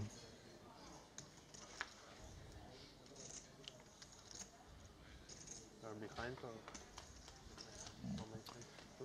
790 in the middle. Okay, going to check it on over once more. we start hand for hand, 1 to money or 2? And as Ramin, we can go pretty much as big as we like. So unlikely that your set is beat. The deuce changing nothing. This pot going to be so significant. Not that important to be worried about the money bubble situation when you're playing for stakes this big. By which I mean the size of the pot, of course.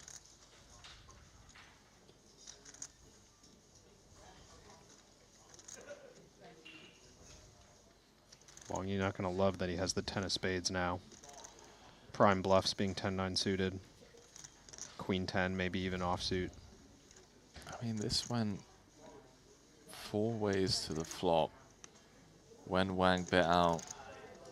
I don't know if I'm being results oriented here, Kev, but it does feel like Jack-10 is just struggling to be good here against Hagiev's range.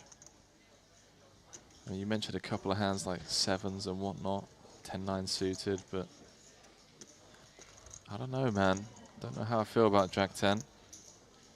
Yeah, I certainly think. I mean, 7s, I believe, would have just checked back this river, but hands like Queen 9 suited, 10-9 suited, maybe a King Queen of clubs, or a King Queen offsuit with 1 diamond. Do you if think Ramin's floating these hands, the bet size on the flop was so cheap. Just 2 big blinds. Fair. Yeah, that is fair. Even something like Ace 9 of clubs or Ace 10 offsuit with 1 diamond, these hands would be hard pressed to fold the flop. Does Oh pay it man. off. Number 1 on Azerbaijan's all-time money list is up.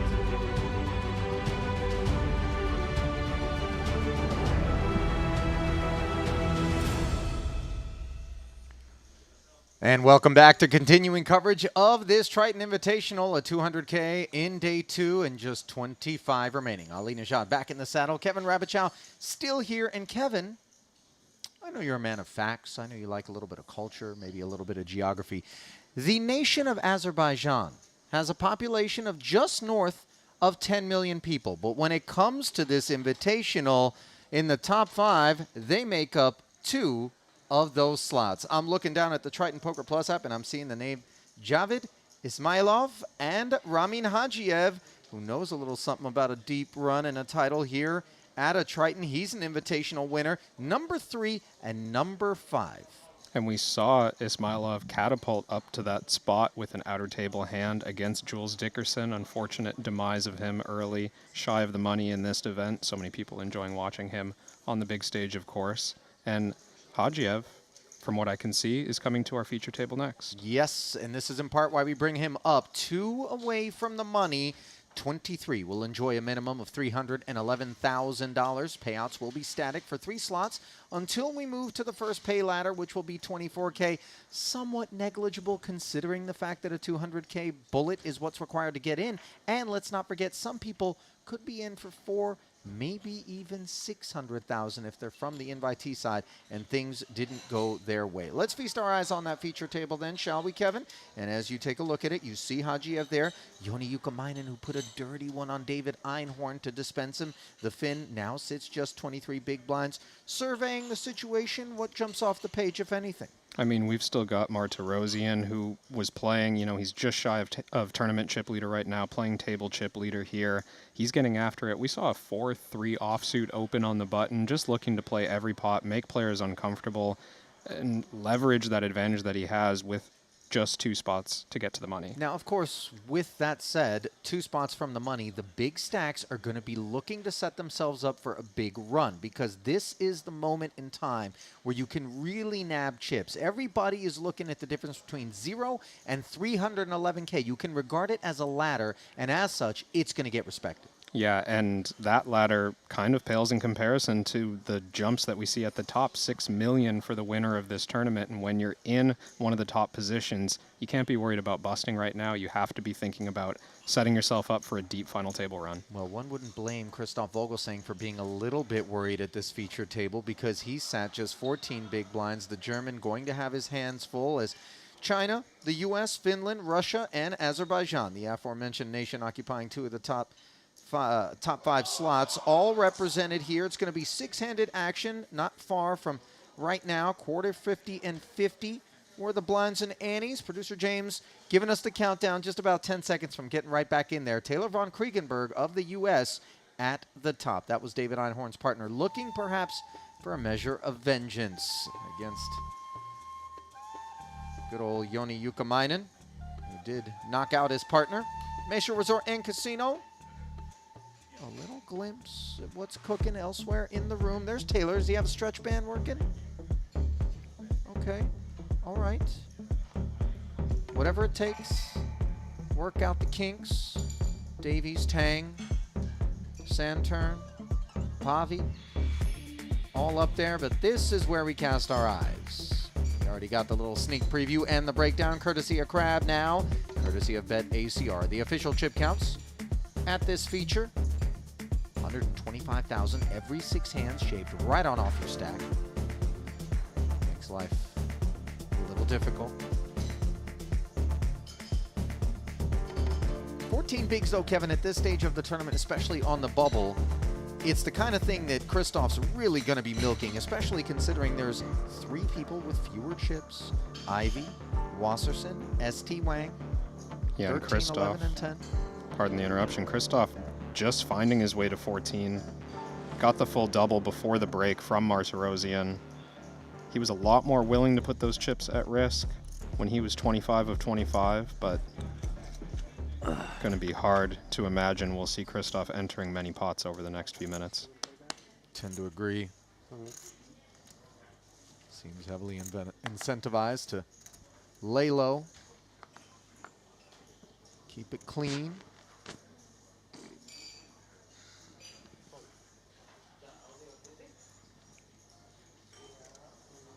Yukamainen cut off. Queen 10 suited.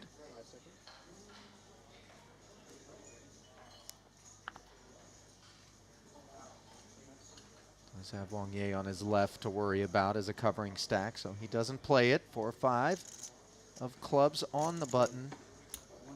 That Queen 10 a notable fold, probably also influenced by the big blind, Hajiev. Oh, now look at this spot here. Christoph knows what's going on.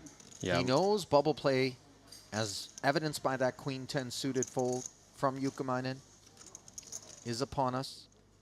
And so the Ace 10 offsuit performs very well in this situation contextually, enough so that Christoph will jam, and it doesn't take long for the 4-5 to find the bin.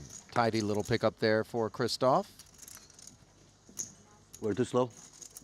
I'm joking. I'm joking.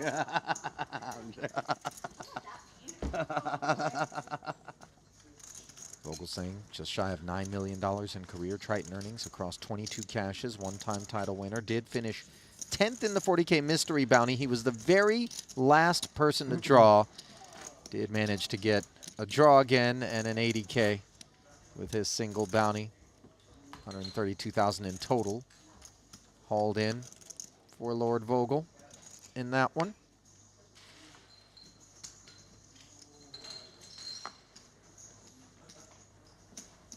Ace 6 suited now. 110. Oren activates. Oren, we saw before the break, very willing to open up light. This Ace 6 suited more than qualifying.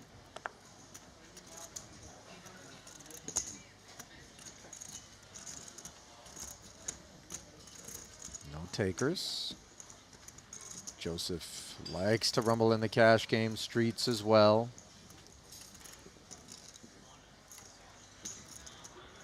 It's interesting because I feel as though, as much as we're tempted to think no limit hold'em, it's the same game. When you consider, dare I call them nuances, because I think the differences are more stark and profound than that, but the contrast between a no limit cash game, especially the ones that take shape here at Triton in the nosebleed stakes with some very big action players, and then what transpires here in a tournament, you know, there is a fairly broad chasm between the two disciplines, for lack of a better way to put it. I used to try to mix the two myself, play a bit of cash, bit of tournaments, and it's hard. Like, it's just, I do find at a high level they're so different, and your habits from one game bleed into the other and make you worse. I confess, during the World Series, pardon the interruption, Kevin, but when people do enter the cash game streets after busting a tournament who are grinding the tournaments throughout the course of the summer, you can see some real fuzzy logic being put to work because you're so much more accustomed to, you know, the tournament brain being invoked, and then it's such a different beast in the cash game streets. But credit to Oren, who got us on the topic, for being able to do both. Martirosian getting after Oren here with Jack 4 offsuit. Queen 10 deemed durable enough to defend, and Oren's going to be quite pleased that he did. Top pair with the 10 of club dangler. Maybe a candidate to continue bluffing for Martirosian, the 4. Interacting, no equity, so no problem if we get raised.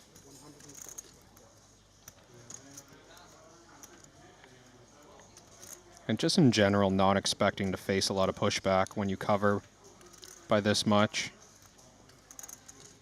But Oren's hand is quite strong for the spot. We'll see if he follows the same logic.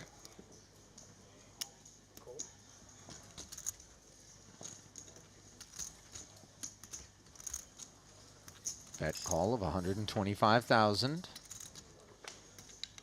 He's certainly not looking to inflate pots against a man that covers him at this part of the program.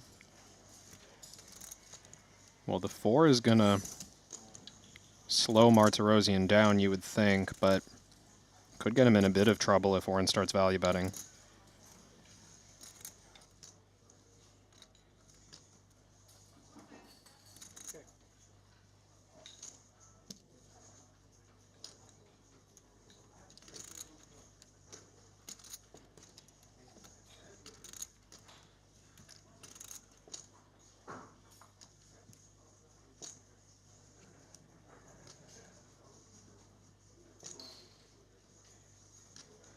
You know, under normal circumstances, Oren's going to be so comfortable barreling here, but you can appreciate the pause, the influence, the weight of the bubble on every single decision that is so magnified. 250K into the 700. On the lean side. And even from Martirosian's point of view, a Jack-4 may be a more straightforward call, but you know that Oren's going to be peeling tighter on the flop, not to mention peeling tighter pre-flop. Maybe he senses he can safely remove 5x from range for Oren, and as such, it's got to be the queen, and, you know, sure, he's going but to take one peek. It's true, but just regardless, like, overall range having less air, overall range having 100%. fewer options to bluff, so making light calls. Yeah, not quite as attractive a proposition as it would be. Yeah, and it makes this run out interesting. I mean, does Oren think that he can get value, or does he start to get worried about Martirosian's light pre-flop range having more low cards than his range? Yeah. He's concerned about running into two-pair straight occasionally. Well, Martirosian was able to get to showdown without any further investment. Oren a little bit wary of that four-liner on board. But he does haul that one in. Every one of those seemingly small pots, like everything else that's happening between now and when we get into the money, it's just so much more critical. I like to regard this as among the most technical phases of a tournament. I think final tables, obviously, with all of the ICM. Also, something that requires great care. Maybe analogous to the difference between cooking and baking. In baking, there's not a lot of latitude for creativity. You got to have the exact right amount of every ingredient, the exact right temperature in the oven, the exact right length of time. Whereas with cooking, you know, pinch of salt, a dash of pepper, and subject to a little bit of interpretation. Table 5 is not the... You get sloppy here, though, and it can cost you. So you might say cash game players are the chefs. Oh, 100%. And tournament players are the bakers. By the way, there's no, like, chef has more glory than baker by any stretch. And by the way, our kitchens are a mess. We cash game players, I can assure you of this. Maybe cooks was the more appropriate. Cooks is very good. Chef might be too high status for a cash game professional. Artur, ace-5, high status enough for an open. Round 2 between he and Oren, who flats the small with king-9 and finds top pair versus the bad side of a gut shot and ace-high. For the pre-flop aggressor, checking with the flow is Oren.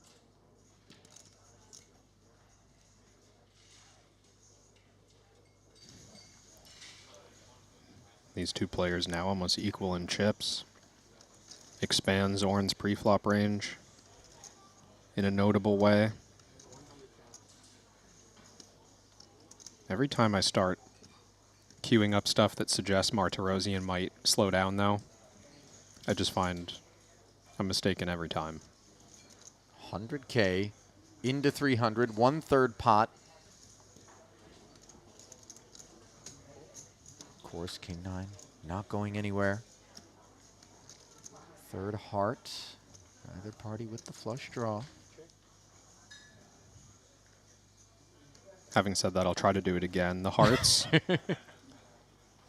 tending to favor the small blind flat. Flush is very meaningful. And Martirosian bets 500,000. I'm just kidding. I just figure now that you've done that, Kevin, surely he'll come with another barrel. I mean, look, he's trying to leverage this bubble, and you can't blame him with the stack as big as his, but this time he will show a little bit of restraint, and he'll find the best hand on the river, the 7, sliding in to give him the 9 high straight.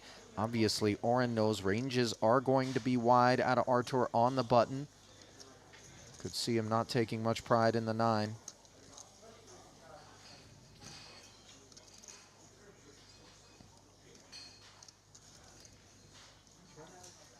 Something going on out here. Ismailov and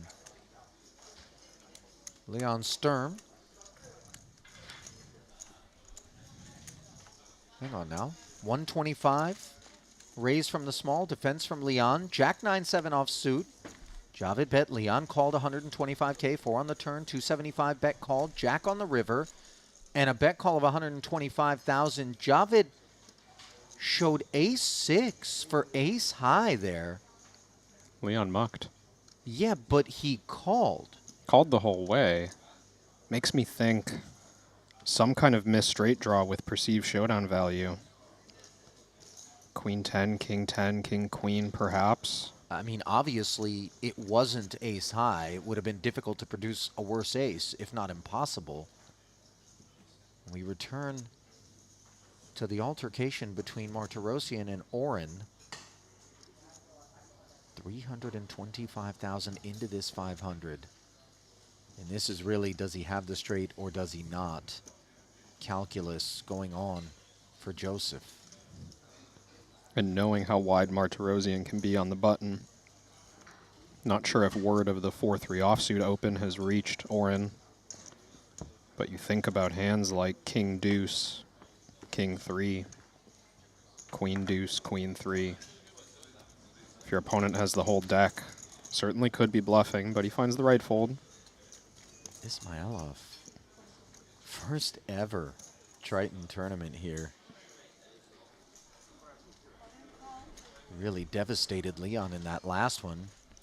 And Sturm left with just 30,000 is going to be all in the small blind here. Webster jammed in the under the gun +1 slot, and he did so with queens. What's Leon got? 3-4 off. Is that right? Couple of low cards. Suited. Well, well. Oh. Trip 4s for Sturm. I hesitate to get too excited, not just because the double would have been so modest, but because the queen just mercilessly dispatching Leon. A 1-2 punch catastrophe at the outer for the German. That was brutal. Yeah. I feel for Sturm getting involved in a pot that was maybe larger than it needed to be as the bubble approached. You think you're going to get bailed out there. Quick exit. I mean, cards were not shown. No jokes being made there. We can see that that one, painful for Leon. No, the climate is an austere one. Out there, 100,000 says Hajiev, as he's looking not to get too outpaced by his buddy Javid. Sevens, ace 10 and ace 5, all partaking here, and the hard 12 on the flop. 7s and 9s, huge hands on this board. Yeah, and Ramin is the protagonist. Going to be feeling quite comfortable. You have to sense, even on the bubble, there's only maybe 10s exactly that would flat. I'm not sure that jacks would. Maybe you put that in that camp, but Queens Plus is going to be heard from pre. Yeah, you would expect so. Now, Oren, the only patron of this 150K C-bet. No need to explain why. King on the turn. Who do we give the range advantage to on this card? Have to think it's still in Ramin's court. Some pre-flop bluffs. Well, pre-flop strong hands that were, let's say, semi-bluffing on this board, connecting in some way. You don't expect too many King X to call as Oren with players behind. Maybe some King Queen. I think this slows down both players a fair bit. Shutting it down are both parties, and if the king slows things down, the queen isn't exactly pressing the accelerator pedal. Over cards to both pocket pairs, both of which could very much be in range for either player.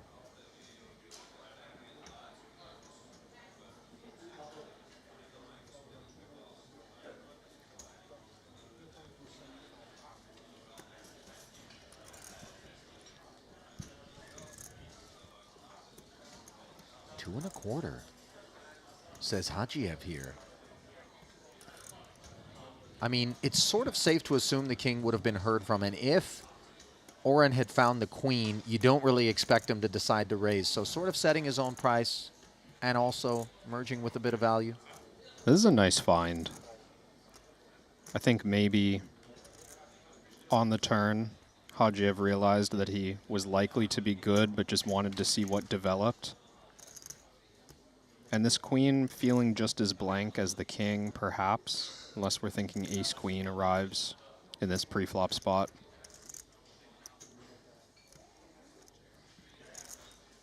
And it's just hard to fold a full house. Like, just absolute hand strength. You think you might be getting bluffed, you're getting a good price. It feels bad to fold a full house of any rank.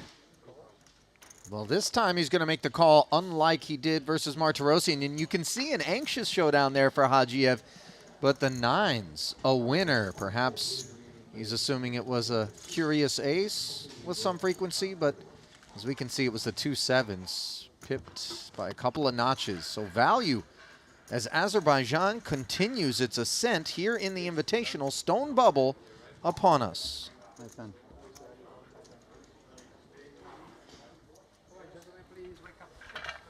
Well, with 24 remaining, we're going to shuffle this deck. Redraw time. 3 tables consolidating the remains of this Invitational. Remain now the top slot, Martirosyan, ceding it to Hajiev. Vogel saying, did cobble together a few blinds during the frame as we bring you back to the desk. Ali and Crab both dove right into the iPad after we went to that outer table to see exactly how it shaped up. Let's just jump into the Triton Poker Plus app for a look at the screen. This is how it took shape, Kevin, between Ismailov and Sturm. We talked about it, a raise from the small blind to 125. 125 was called by Leon. Jack 9-7 rainbow, another $1.25 ahead, brought us to the 4. 275 ahead, brought us to the board pairing Jack. And then the AVB, accidental value bet by Javed. A6 was just air, and he downsized. I think perhaps that had something to do with it, the math of the spot. Yeah, I mean, once Leon reaches this point in the hand, and I'm just assuming, because we don't know the cards, and we didn't have a showdown here, I'm assuming that Leon had some big equity draw that led him here to get to the river, right? Because given the pressure of the bubble, given how important it is to be cautious at this stage, there's a number of hands like Queen 10 suited or anything with backdoor hearts that maybe just feels priced in along the way. And then once you get to that river, 1.1 million in the pot, and the bet is 125K. If you've got that feeling like, oh, this guy, you know, relative chip leader is going to try to push me around on the bubble, and you're sitting there with king high or queen high on the river, there's no reason to think that it can't be good 15-20% of the time, and just decide to make that call and have a shot at 1.3 million instead of what, folding and having 150K.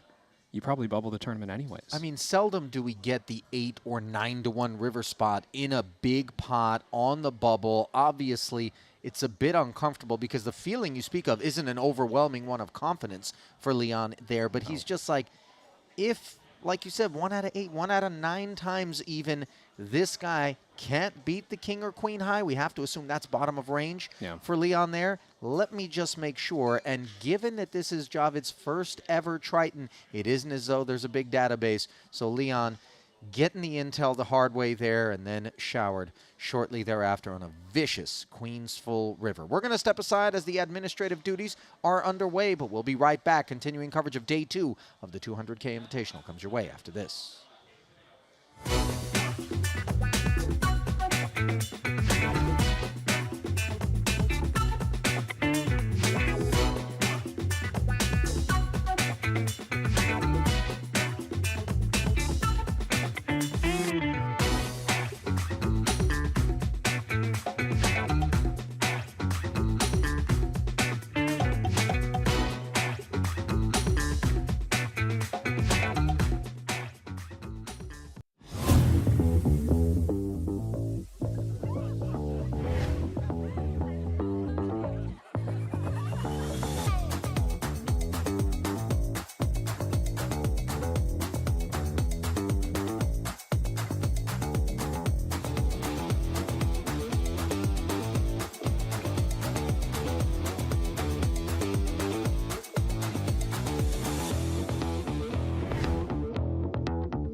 Ready to dominate the tables? With GTO Wizard, the world's #1 AI-powered poker solver, you can instantly study any spot in cash games, MTTs, and spin and goes. Build custom solutions for your games, accounting for factors like rake, annies, or tournament payout structures. Plus, you can upload and analyze your hand histories with just one click. Beat the best, crush the rest at gtowizard.com.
And welcome back to continuing coverage of the 200K Invitational. Ali and Kevin here, and instead, with the short time that we have before we send it back down to the action on the pure bubble, of having you dissect and analyze, as I know you're so capable of doing, the spot, Kevin. Thank you. I've decided that I'm going to help out my way. You see, because this is the bubble. Inside at 311,000, we're happy. This is outside the bubble, $0, very not happy.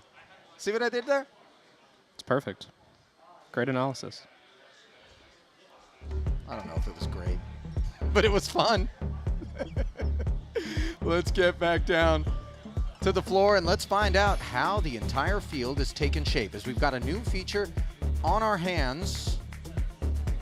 This is 2 of the 3 total tables remaining. I thought perhaps we would get all 3 on the screen, but you see Ismailov having absorbed Leon Sturm, bringing a massive lead to the outer, and it is Pavi, Alexa Pavicevic, 76 blinds, 3.8 million, the overall chip leader here at the feature. Unfortunately for Martirosyan, he's going to be second by a wide margin now on that draw. I see what you did there. Good luck to you. Good luck to you. Pavicevic against this guy. I'm fucking got to nervous. that chip lead after a huge pot against. I know, very bad.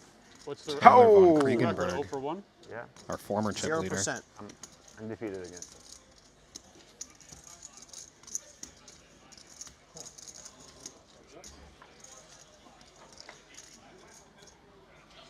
Seems like you're soaking up the particulars as we soak up the first hand.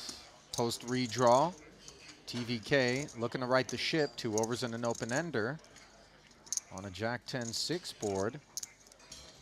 Facing aggression from the chip leader. 100K follow through.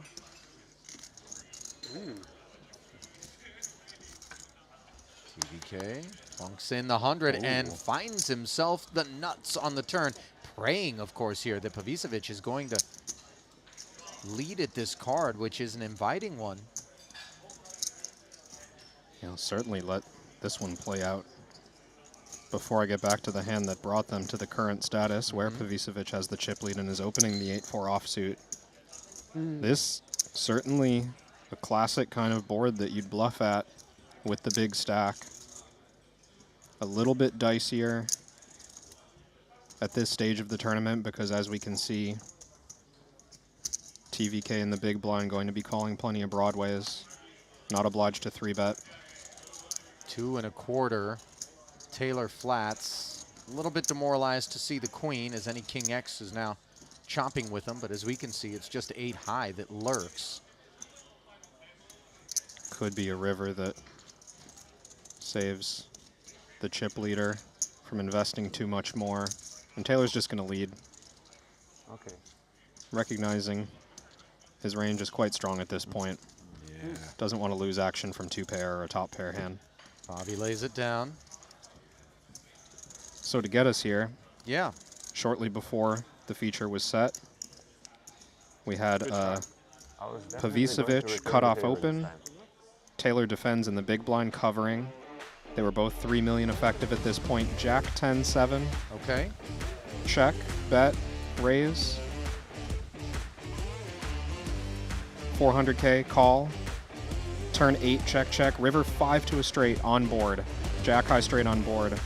Taylor bluffs at it. Pavicevic just has queens. He calls with the nut straight. Yikes. Credit to TBK, though, for getting after it.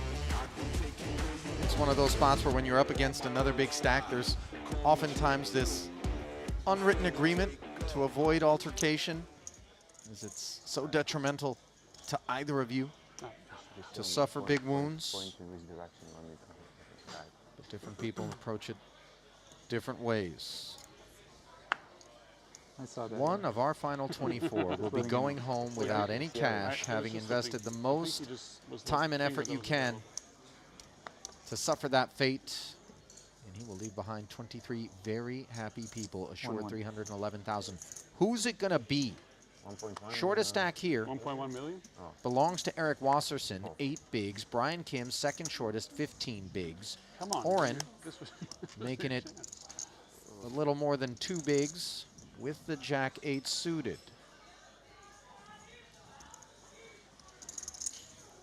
Now Wang-Ye, King 5 of diamonds.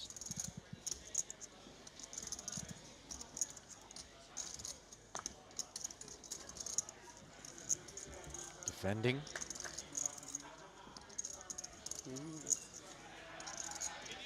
Whiffing on the Queen Jack 3 board. Can't say the same for Oren, second pair. Who is that? Now 2 pair. Oren deciding to check back the flop. A couple of Broadway cards out there. Wang-Yi might have expected him to just bet this flop with anything good. See if he thinks he needs equity, which it seems he believes is true, to bluff at this turn. Not just going to take the spot and have to think that with 2 pair, Oren's now going to bet and take it. There it is. With ease, the 100K hauls in that pot.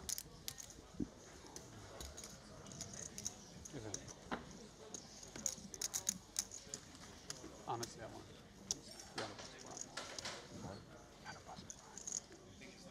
He's the only one that's bustable.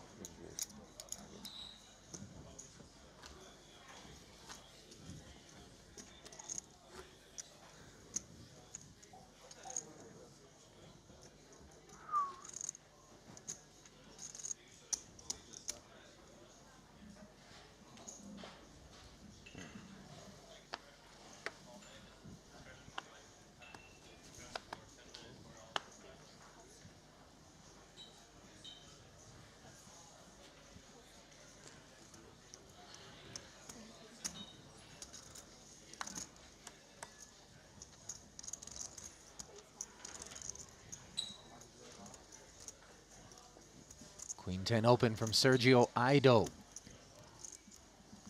Ace 4 suited now for TBK. Taylor covering and with an equal stacked Martirosian in the big blind. Pretty one for Wang-Ye as well. Can get dicey to overcall here. That is the choice that Wang-Ye makes. But when you're out of position, covered in 2 spots, Could happen. gonna be hard to win this one without risking a lot of your stack. Well, it's going to be hard to win this one when you're out-kicked. As Sergio Aido, the pre-flop raiser, is. Wang-Ye hasn't pipped, but note the presence of the 2 spades as there's a little fun for everyone on this board. No follow-through from Aido. Yeah, I think this is typical when we need to avoid huge confrontations against that covering stack on the button. leaning everything passive unless we flop a strong enough hand to stack off with. Queen 10 not qualifying. Queen Jack apparently not either. Might see this go 3 ways to the turn. I don't think Ido wants to commit, but it's a little awkward to see the button bet and the call in front of us. We do begin to question the merits of the Queen 10, but with the Queen of Spades present in particular, it does feel as though taking this turn will very much be on his mind. Closing the action, 375,000 more. Flow forward. Just north of $750,000 in the pot. Now, both of the top pair holdings pick up gutters as TVK fans on the flush. See just how much pressure that TVK wants to put on the field here.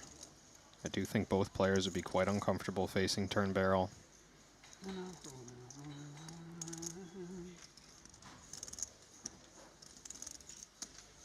It's a sizable looking bet as well. 500. Are you surprised that he fires the second shell? I'm not surprised that we keep firing, but I think this size is notable.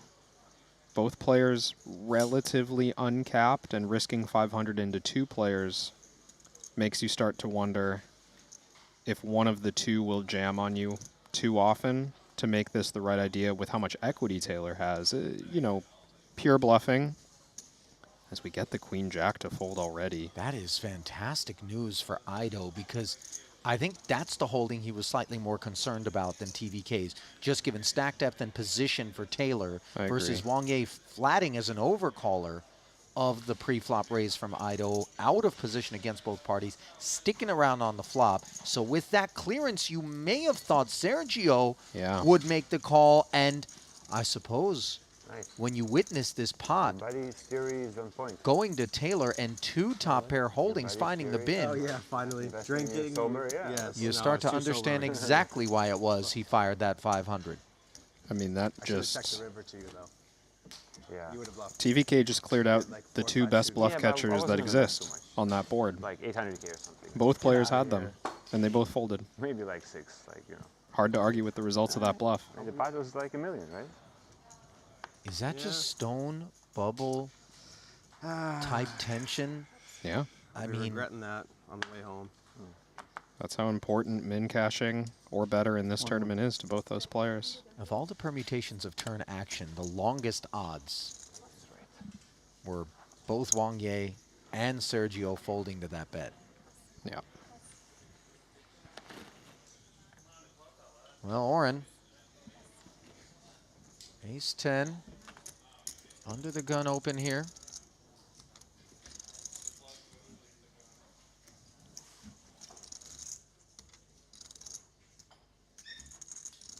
Kim with the suited king.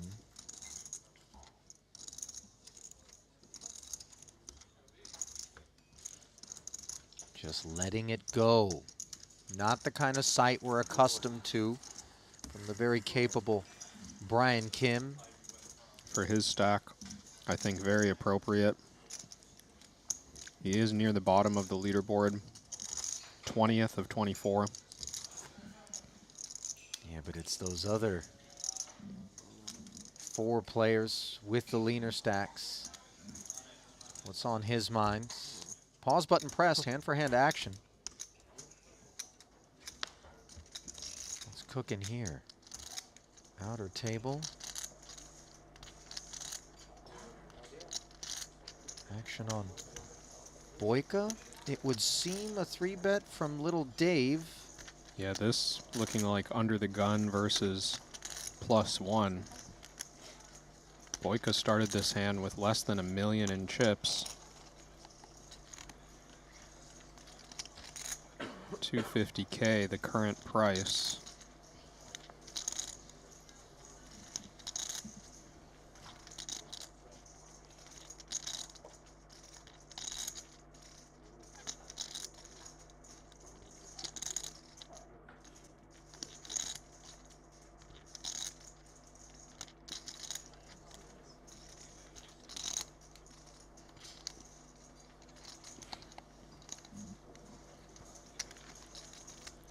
Boyka's going to think through this one. You don't generally play calls in this spot out of position for this much of your stack on the bubble. It's feeling almost jam or fold. And how calm does Dave look right now? Just kind of waiting it out.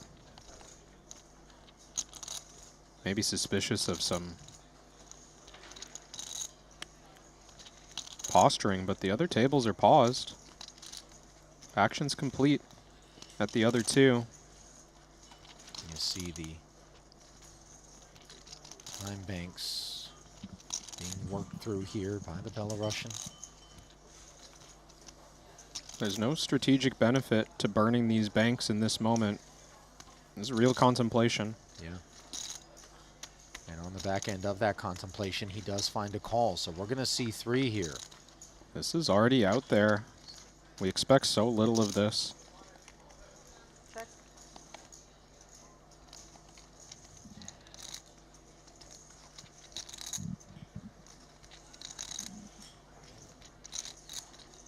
Checking over his Boyka. Check back from Little Dave on an ace-king-9 board. A bit surprised. Yeah. To see that. Now a jack on the turn. This is very much supposed to be smashing some of the ranges involved with upfront open, call 3-bet, let alone the 3-bet of Little Dave.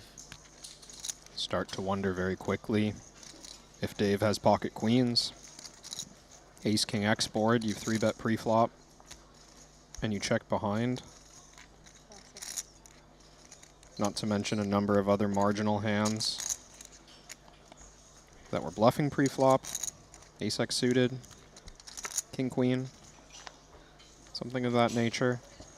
Little Dave checking back another street of action, and queens begin to feel very much like they could be associated with whatever it was that he would be willing to 3-bet an under-the-gun opener with. Maybe some ace-X, but wouldn't there be aces up except for the ace-queen? Yeah, I mean, a low-suited ace comes to mind, but I think overwhelmingly we're up against second pair or pocket queens. And I think that opens the door for Boyka. Nope, just a showdown. It's an opening he doesn't step through. The queens were Boyka's, I believe. Is that what he just flashed? Did they both have queens? They're chopping it up. Actually, it's actually queens. There's a king-queen suited. Both queens is wild. Yeah. Black queens versus red queens. Avoiding the confrontation there pre-flop. Boyka understandably not wanting to 4-bet all in. You rarely get called by a worse pair in those positions at this moment. Yeah. I mean, we had such a tough time understanding how they could both be checking it all the way down, and then all of a sudden, the aha moment when pocket queens are revealed in not just one but both spots. Story checks out big time there. Yeah, it was... No, not really. Made sense for Nicholson. Oh, not figurative. Interesting find from Boyka there. You felt as though the 4-bet was available? I think it's probably, let's say, the theoretical play to 4-bet, but bubble, depending on what you feel. Yes, considering the bubble, yeah, but the influence of it, though, on display, perhaps, and pocket kings displayed for Was. Jacks for TVK. Now, the good news is Was only has 405,000, and Taylor's got him well covered in the hijack with these jacks. The bad news, of course, I don't need to explain for Taylor.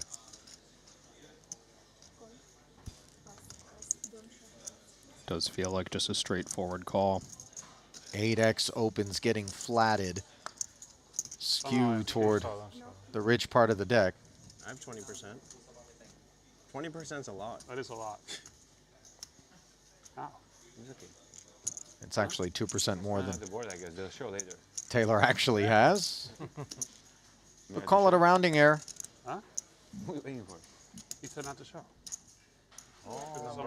Not on their backs quite yet, and the reason being that action elsewhere in the room does need to complete before we get around to the all-in. Jack 7-4 rainbow here. This one was a Seth Davies open to 125. Hajiev 3-bet to 300.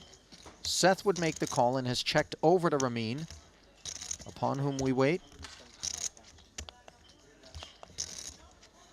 175, the follow-through.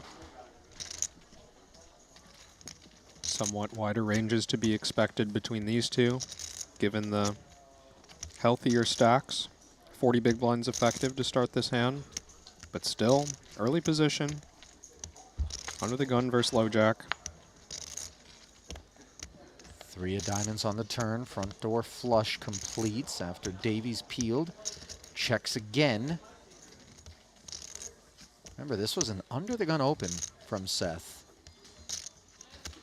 Uncomfortable turn card for Ramin, even if he has an overpair. Just very hard in these moments to get 3 streets from anything worse, and Davies' range going to be more consolidated around suited hands, hands that make flushes. Board pairing 7 after the check back from Hajiev. I think Seth can now comfortably remove flushes and full houses from Ramin's range. More weighted towards top pair, over pairs, and some ace-high type give-ups. So would generally expect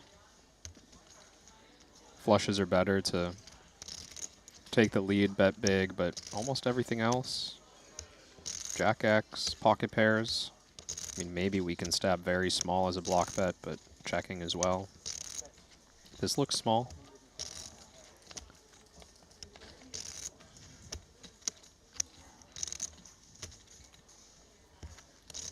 $150 into over $1 million. Feels like pocket eights, trying to get called by ace king type of play. Of course, we could mix in stronger. Queen jack suited, ace jack suited, these kind of hands. And Ramin just going to step aside. That 150 wasn't the biggest bet, but credible and unattractive, deemed Ramin as he lays it down. And now, there it is. From face down to face up, we're going to go as the boys repopulate the feature. I don't want to see the cards. Is Was gonna sweat this one from afar? Look at it. Okay.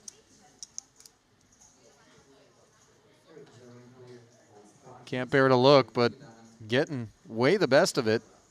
I'm not worried. I just don't want to watch. I'm not worried. Oh, careful. Don't tempt the poker gods into a dose of humility. Queen 10-9. Things have gotten sweaty. The kings. That's a bad flop. Blocking. That's a good turn. Turn is kosher.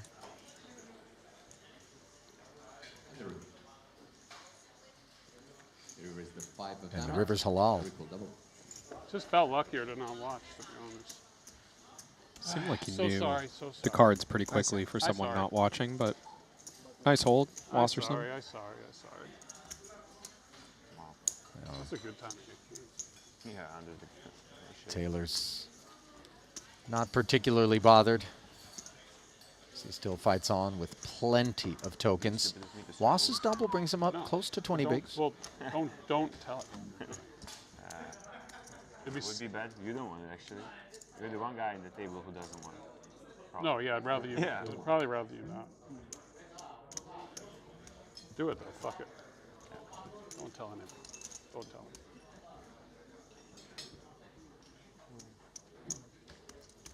Taylor, by the way, is in search of his first ever Triton cash, Kevin. He first joined us in London, 2023, played 3 events, went over. Paradise played both the Triton Million and the 100K main, also bricked out.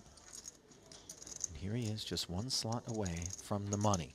And here's Pavi with 2 kings under the gun. King, jack of spades, losing luster in this pure bubble spot versus that position. So Ido steps aside.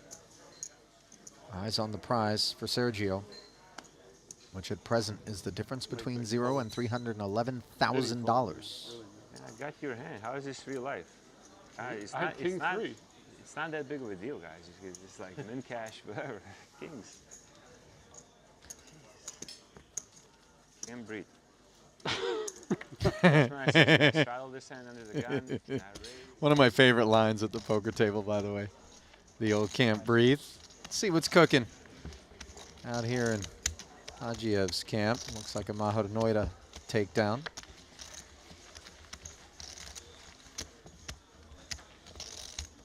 Nothing particularly eventful about it at first glance. Hajiev just opened to 110. Noida 3-bet to 300. There's a bunch of people who have like it. Ramin Flop is queen 10 would ultimately make the call and then fold on the flop. Was there 3 on the board, or was it just pre? Folded pre. Yeah, no flop.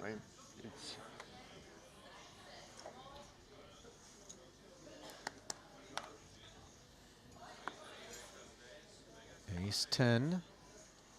Passed up on his once more. You get a glimpse into how snug Ido is approaching this. Covered in 3 spots at this table. His stack is healthy, but he's not going to be allowed to get too involved by the players behind.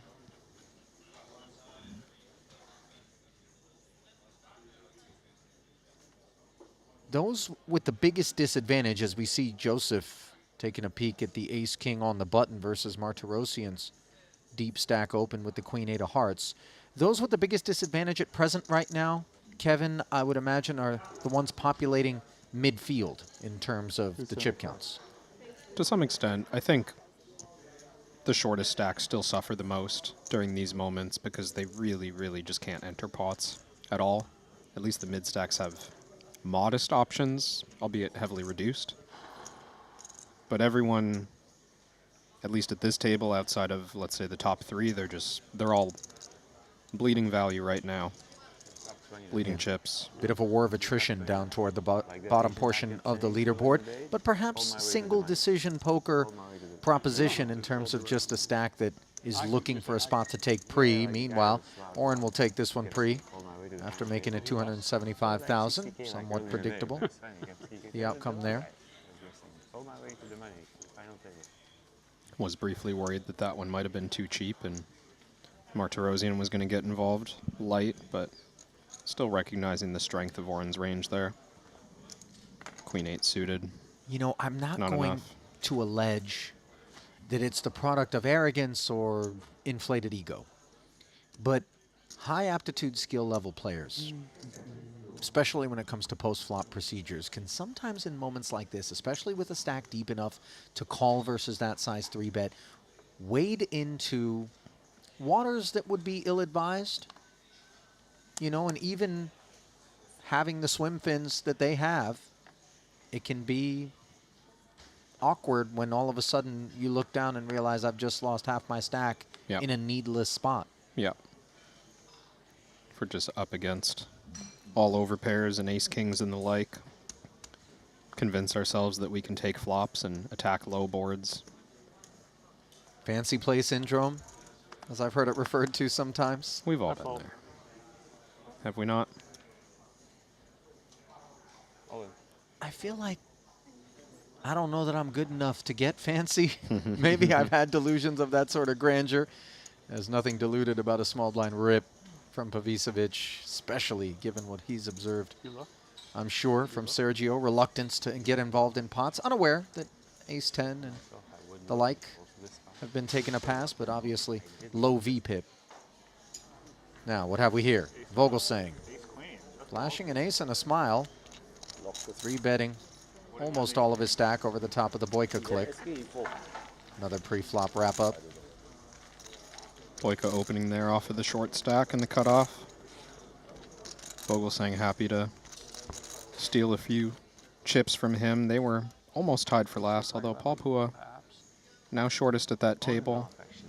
13 blinds for him.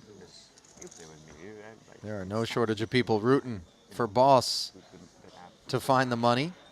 Huh? Perhaps not those that are waiting for him to fill a seat and get the cash game going. As we know, Boss likes to burn it at both ends during these festivals. It's been a fairly steady erosion looking at his chip graph in the Triton Poker Plus app in terms of his stack. I'm not exaggerating. Probably card dead, and when he has popped his head up out of the sand, has been promptly punished.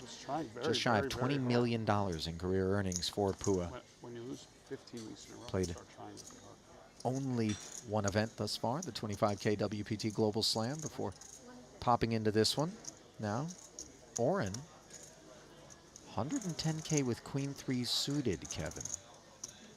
This is light. Oren, I've seen opening a couple of pots as we approach the bubble. And I think maybe going after these moments with the mentality that putting pressure as anybody against anybody at this table, perhaps an option. You know, not being bothered by the fact that he's covered by Pavicevic behind or TVK in the big blind, but just generally thinking the player who's active right now is going to apply plenty of pressure and win pots. But, well, as we can see right now, easy to fight back when you cover.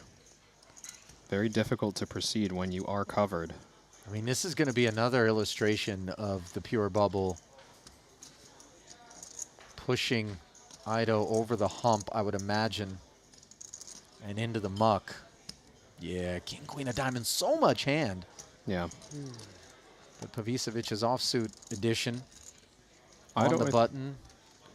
Ido, I think perhaps there was just so unconvinced by the button 3-bet that he's thinking, you know, it's a parlay against what Oren has opened, so well, if I was heads up right now with the chip leader, perhaps, you know, like I'd just go for this every time, right? But when you get it wrong, Kevin, you feel so foolish for having taken the spot. Yeah. You really take that walk and just are talking to yourself the entire time. What was I thinking? Look how many smaller stacks. 311K. Sure. You know, just don't get yourself into any trouble. Sit back, let the bubble burst, then get back to poker. I would agree, but there's always that worry in the back of your mind. How long is this bubble going to go? We've got no micro stacks right now. Am I going to be doing this for the next 5 orbits? Well, listen, if you're doing it for the next 5, so are all the other stacks that are smaller than you, and, you know, presumably at least one of them won't be spinning up. annoyed every day. But I hear where you're coming from. It's rough. Obviously, you want to at least tread some water, pick a spot or two. Yeah. Pick up an infusion. Meanwhile, Pavicevic choosing to approach Oren as a flat this time with King 10 suited, and this time Oren would have been a little bit more durable in the face of a 3-bet. Not cash games, though. Those tournaments. Open book and cash game. Yeah. No, I meant from cash game. Jack high monotone board. Oren with the nut flush draw. Poker face. Relaxed, but also like intense at the same time.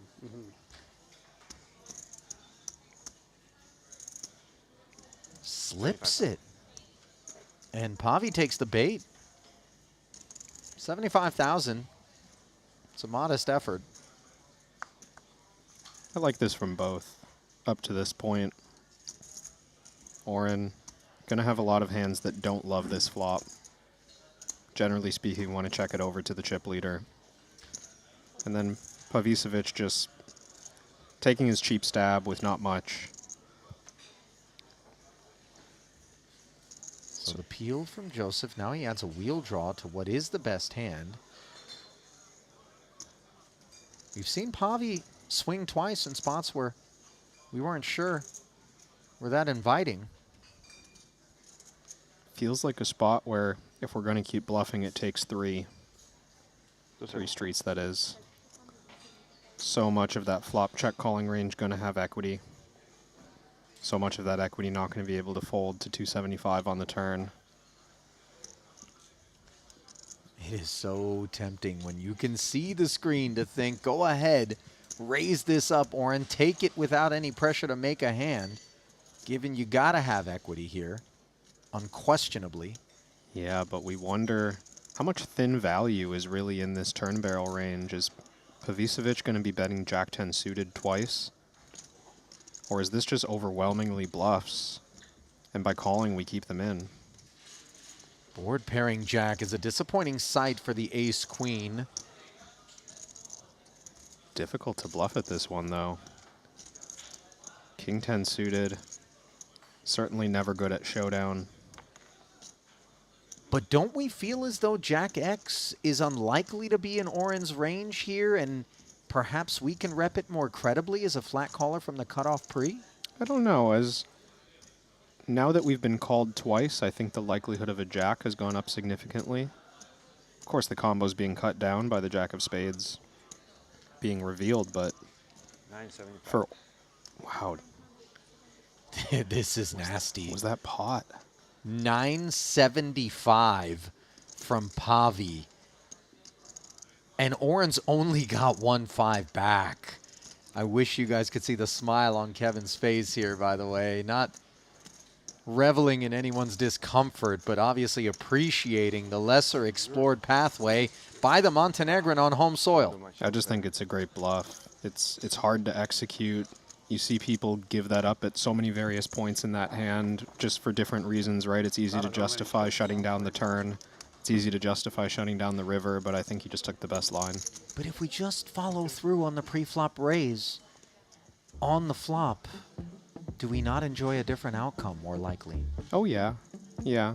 But I think it's so natural, of course, I guess, to avoid the uncomfortable spots that may develop in the future, but Oren could have improved to top pair, could have made a flush. Pavicevic could have shut down at some point. Lots of things could have gone a different way. Well, not down, but up goes Pavicevic. 4.3 million in front of him. Looking at the overall leaderboard, second place is a distant 800K. Elsewhere in the room, Javid Ismailov. TBK third overall. Ramin Hajiev fourth. Martirosyan running in fifth.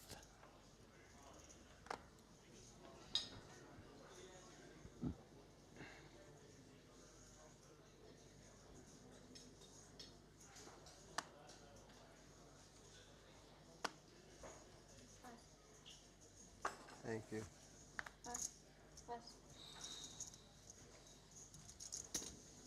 Raise 100.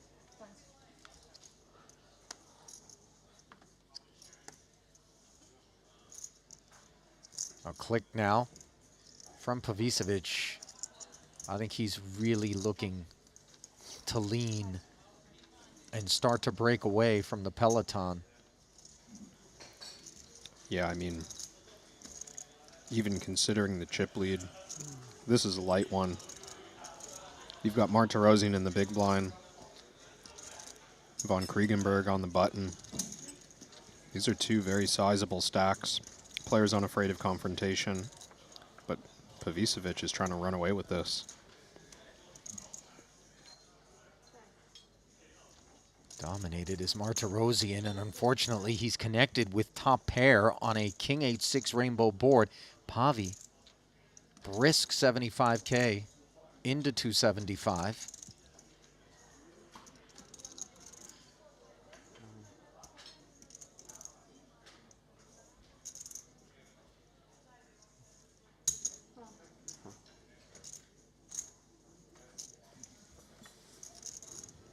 Peeling is Artur, understandably.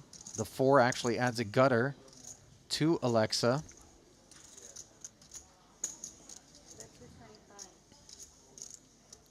Not coming off the gas, 2 1/4. And playing with pace here too. You begin to kind of put it all together. Stone bubble, massive chip leader, position. Yeah. You know, high V-pip, speediness, and we can be left thinking King Deuce is doing real well. Yeah. I don't think Artur can get away. At least not yet. Relatively cheap price, too, on the turn. things up for Pavi on the river. 4-liner out there, backdoor hard arrival. It's going to be hard for Pavicevic to seek value. Maybe the check will add some comfort, but you can see the pause. Is that binding? I confess, there's some people that I played against that check exactly like that, where they kind of wrap their fingers against their I arm. have to agree. I'd be asking right now, but It's also the kind of physical movement associated with, you know, contemplating something. So yeah, I'm not alleging any sort of angle at all. I think it's just a very natural move there for Pavi. 500,000 and all of a sudden an unnatural feeling for Martirosyan. The fog thickens in this one. for Martirosyan, we have reason to be suspicious, of course, although I would feel no obligation to call this hand. The strength of a king, being top pair, not the most relevant anymore as the board has run out 4 to a straight, 3 to a flush. We have many better hands. It's actually somewhat difficult for Martirosyan to get to the river with weaker than king deuce. A few like ace 8, queen 8 type hands, perhaps. Is the board texture dissuasive enough for Artur to step aside the 4-liner, the backdoor hearts? I think it should be, and you know, we know that a hijack opening range is normally tight, but as the chip leader, nothing's stopping Pavicevic from having queen 5 suited, from having random low hearts. There's plenty of strong hands in his range. Well, he has taken the Warhammer to the feature, and it looks like a small war breaking out here between Phil Ivey and Maher Noida. Road traveled was a Yoni open to 125. Noida would jam from the small, covering Ivey, who calls it off. I believe the ace-king was furnished from Phil. Jacks for Noida, which are holding on. 7-5-4 board. And Phil is at risk.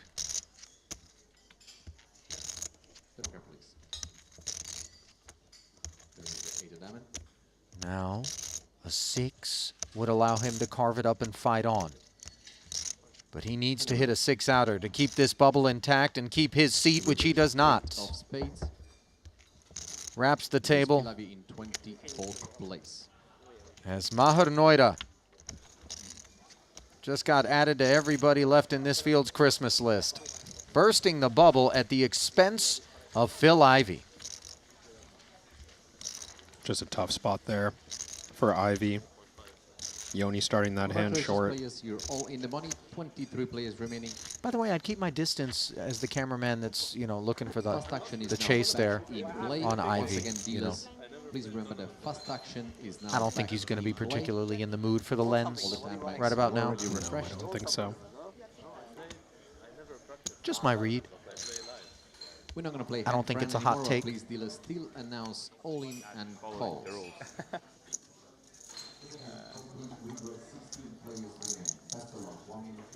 Well, $311,000 has just been unlocked. 3 static payouts before we find the first ladder. Okay, I was rooting for Phil. So was I. I had to do that for different reasons.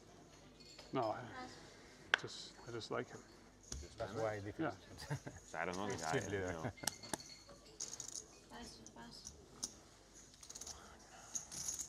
Well, generally speaking, once we get to the inside of the bubble is when things flow far more freely.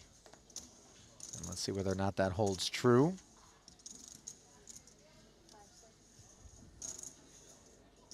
$110. 110, declares Artur.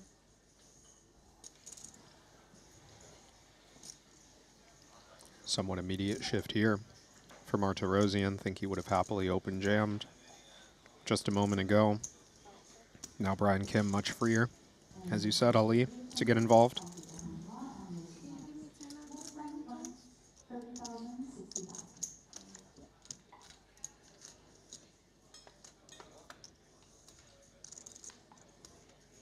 That involvement produces an open ender on the 9-7 deuce board. Martirosyan with a piece, blind v blind. 110 ahead. Brought us here. No. Put a pin in it as ST Wang. Oh, no. Was this Quadzilla that he fell to? Yikes. I saw pocket eights and a couple of eights on the board. Webster stacking it up. Did not clock the holding for ST. Looks like an ace tray. Webster made it 100. ST jammed from the big, got called, and didn't have any sweat. 27 bigs now for the Malaysian. As we have our first payout of 311K. I don't believe ST pit stopped at the payout desk, by the way. Put it on his tab. Maybe straight into the cash game himself, if it's already going.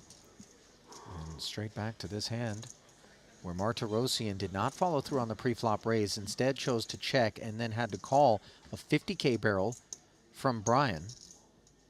Another 100K into the middle. Artur checking again. See how the unimproved 10 high reacts. It's a weird spot. Playing as Brian, you expect a lot of unpaired hands to be in Martirosyan's range still. Not sure how likely we feel getting check raised is, either on flop or turn. Brian betting with equity here. Open ender. 105 of These 420. These two bets have been so cheap that I think Martirosyan might even expect to have to be ahead of a value bet. Wouldn't be that unusual for Brian to bet twice here with a pair of sevens, or even something like 5-6. Jack 7, a lot of hand in the context of the spot, starting just 11 big blinds deep, blind versus blind.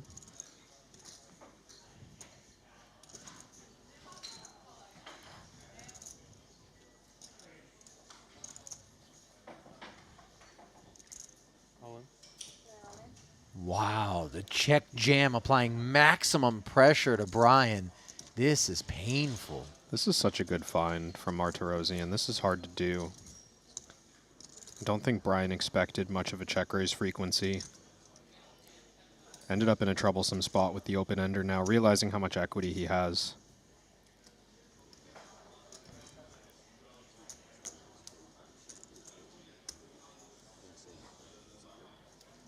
This is so wild. What a beast Artur is. You know, this is the kind of pressure that maybe you're more motivated to apply before the bubble burst, and yet here he is applying it on the inside. I mean, this just a straight value bet that's hard to find. We don't expect Brian to get it in this light under pressure, but now on the other side of the bubble, maybe just feeling like 7-6 or hands of that nature are going to bet and are going to call it off. And he gets 10-8 to fold, which is just such a good result for Arch's hand. Sure. Had some vulnerability to it. Eights, tens, jacks.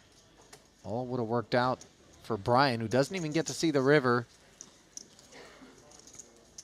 I always wonder whether or not we instantly regret having barreled when we can check back and just realize free of charge. But Brian's not one of those that's just looking for the passive spot. We got way too long to go. 30, 60, and 60. Bad news for Brian and the like. Kim with just 6 bigs on the back end of that one. All right. 5, rather, Can we get at the new service, blind level. Please?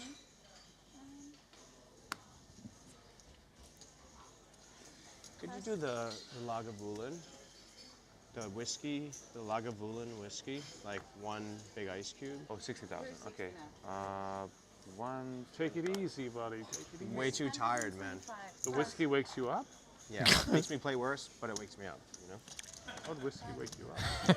How does it make you? How does it make That's you an play interesting worse? trade-off It's that more Taylor's fun. looking to You're make. contradicting yourself now with what you said earlier. No, when I'm tired, I time out. I fold. It's boring. You know?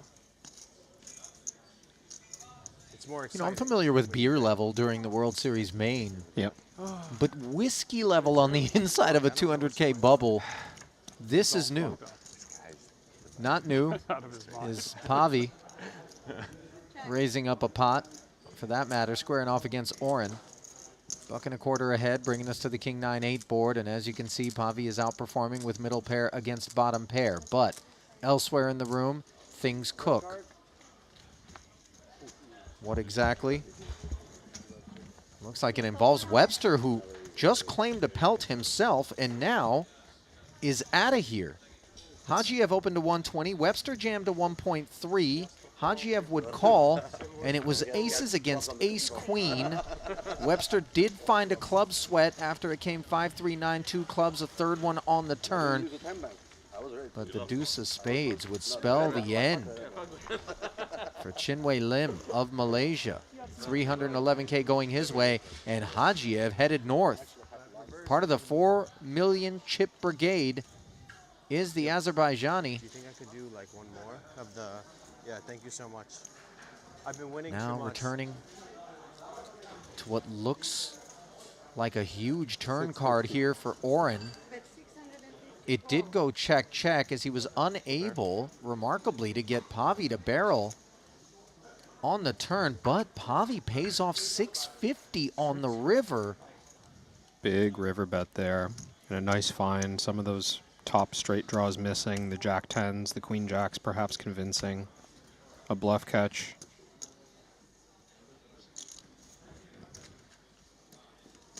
That Big blind? is a very healthy pickup All right. for Oren. All right. Thank you. Thank you. Thank you. Thank you. Great to see you. Good luck. Okay, Mr. White. Good luck, man. See you again. All right. Good luck, guys. See ya. GG, buddy. Well, looks like one of the other tables is going to be picking up businessman. Was. Good game. Business.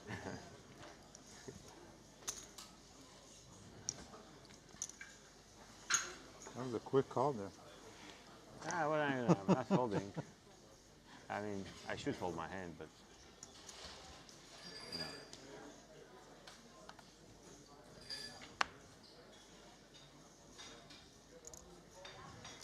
I was thanking with Pavi you, you know. suggesting he should fold his hand. I kind of like the call personally. Results aside. That's a lot of chips in the middle. Yeah, it sure is. Efforting what exactly is responsible. I see an ace-king.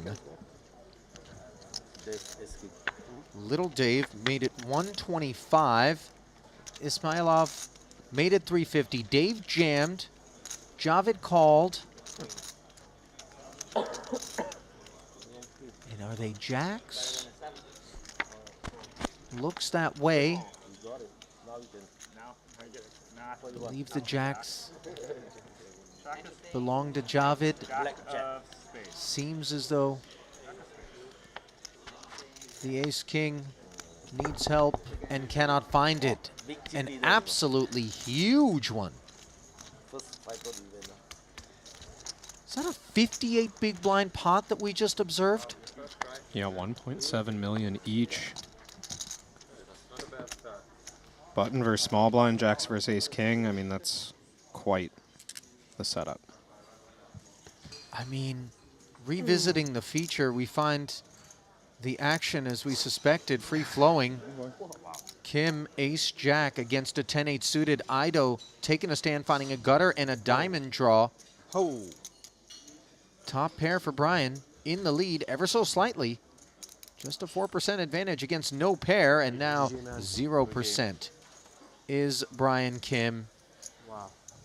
Sick. He too falls here in the 200K. Does so, having collected the first ladder payout, $335,000.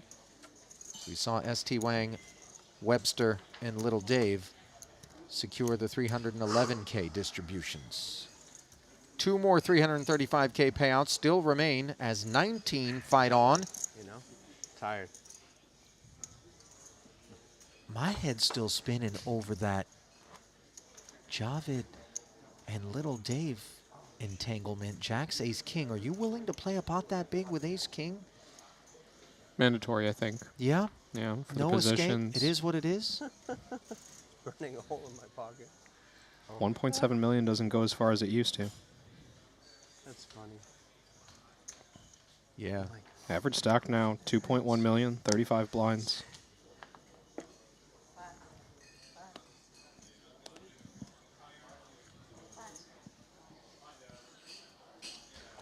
All in a call, table 3. Another all-in and a call. Chips are absolutely flying here as the gridlock is broken. Ace-8, Vogel's saying the all-in party getting lucky to find a pair here. This was an open for 830K, effective jam. Santurn, blind versus blind, made the call. The 65 came in on the flop, and the jack came in on the river. Vogel's luck changing, and they are dropping like flies, Kev. Big pickup for day one chip leader Thomas Santurn to get back above average. Feel for Christoph, but maybe I'll shoot him a text to see if we can play some tennis now that he's available this evening. He likes to swing the racket? Yeah. I know he was in for 2 bullets because he was one of 2 players to re-register to start the day, Paul Pua being the other, and congrats to them both. The investment paying off as they both made the money. Of course, it's going to be a red line item on the ledger for Christoph when all is said and done, but it could have been a lot uglier had he not worked his way to the inside of the bubble and a little ladder. Auf Wiedersehen, Christoph.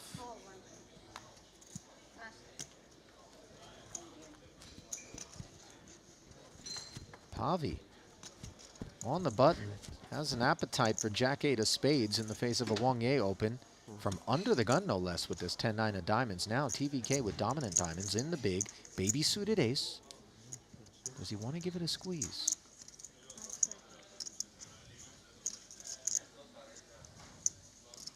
Does feel a bit dicey against a short stack from under the gun. Wang Yi with a relatively strong range up front, one would think. Oh, but when the size is all in, that's a very different setup. Nice find from Taylor. Rip City. Absolutely.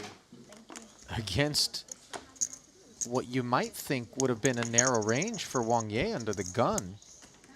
Well, I was thinking, you know, non-all-in squeeze would be dicey, allowing Wang Yi to come over the top with a lot of that range, but ace-2 suited performing pretty well Talking against to him, right?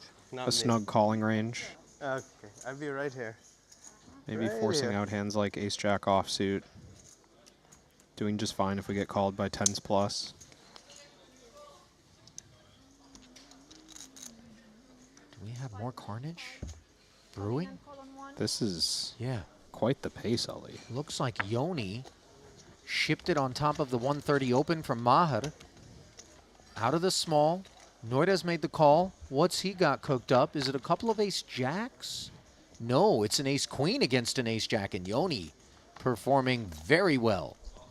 He's got the ace-jack drawing dead. No concerns on the river. Move again?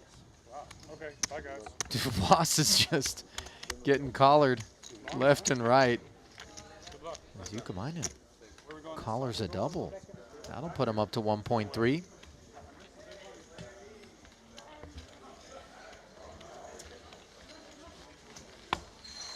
Noida will fight on, still plenty deep. 41 bigs. Back end of that one.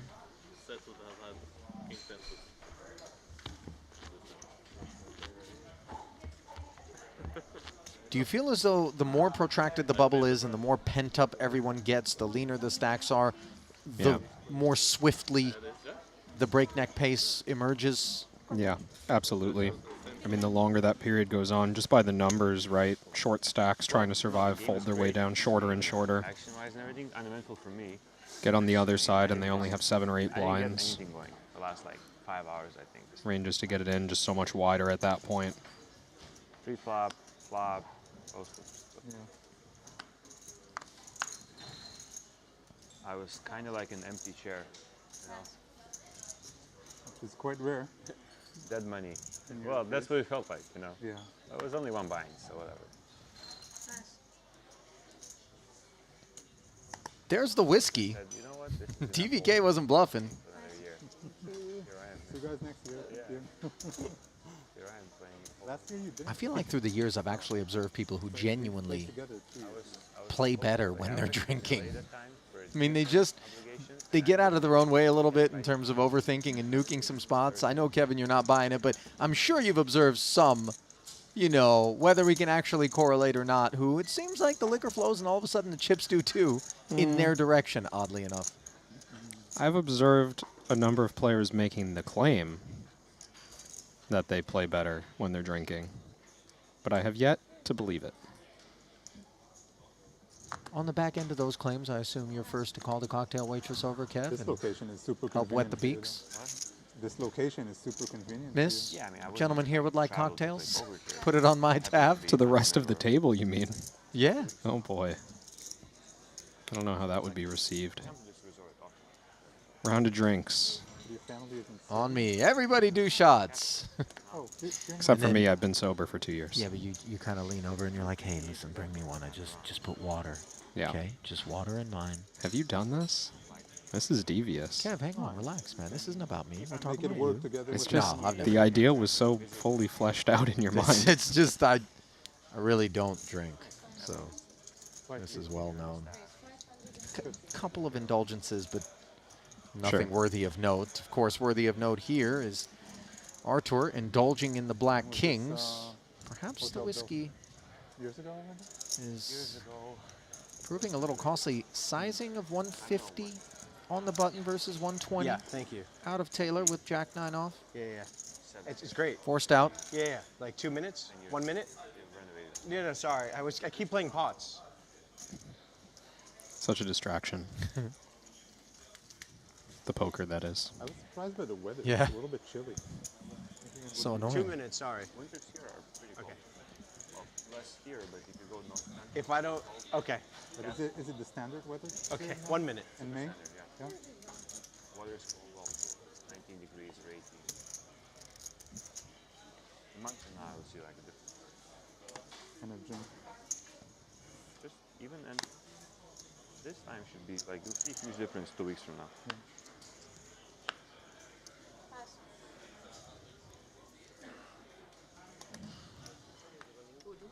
Oh boy. Now what? What do we have here? Is it Was in his new home getting involved as an all-in caller? Yes, he was the opener to 120,000. Found aces. Tang, small blind jam, covering. Finding a 10. 2 million chip pot.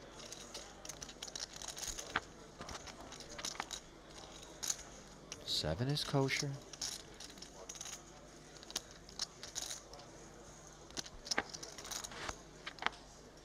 And the river is parv. Seven's full of aces. Wow, you might win the tournament. Might be a little bit of a premature speculation there from Boss, but suggesting that that could be the bounce for Was.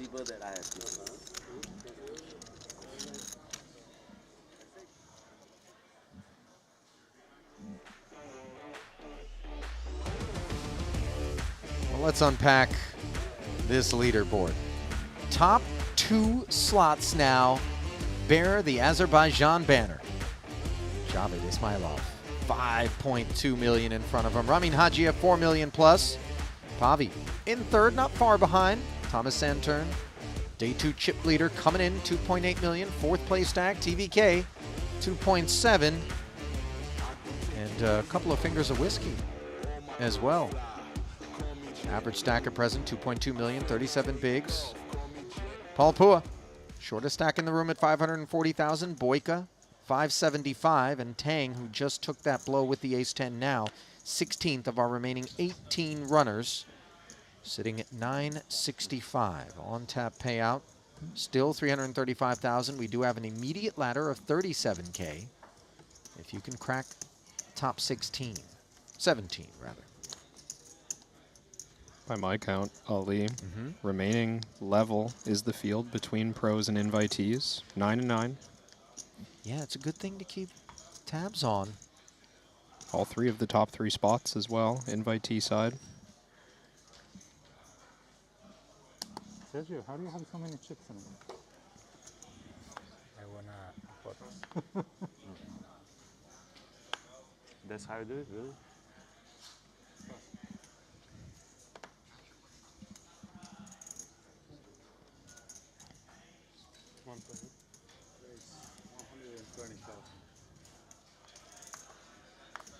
Ace King, Martirosian clicks.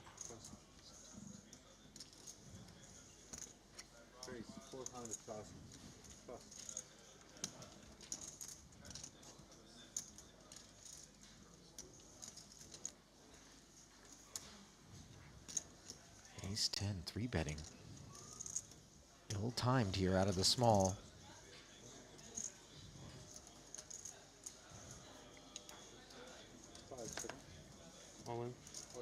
Martirosian gonna rip, and down goes the ace-10. That one a bit created by snug fold from Wang Yin. The hijack, queen-jack offsuit costs Pavicevic some chips there.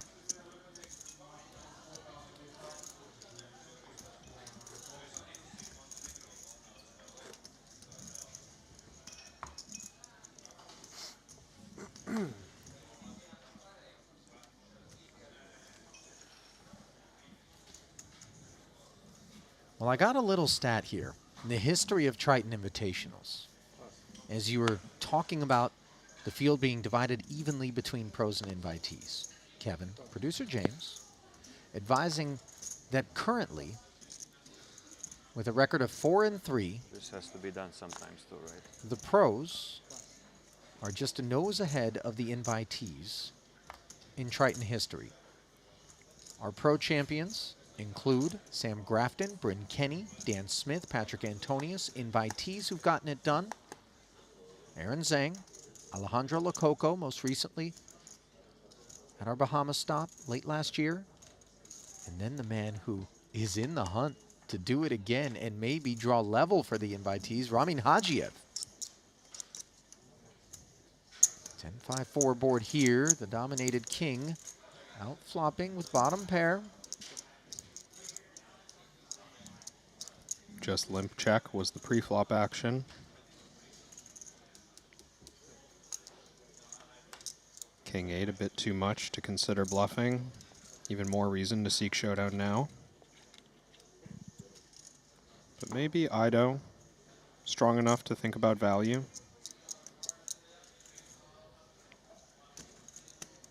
Just gonna check. Yeah, this was limp, blind versus blind, no betting. On flopper turn. Jack of Heart River. Still maybe strong enough. No, the 4 just checks.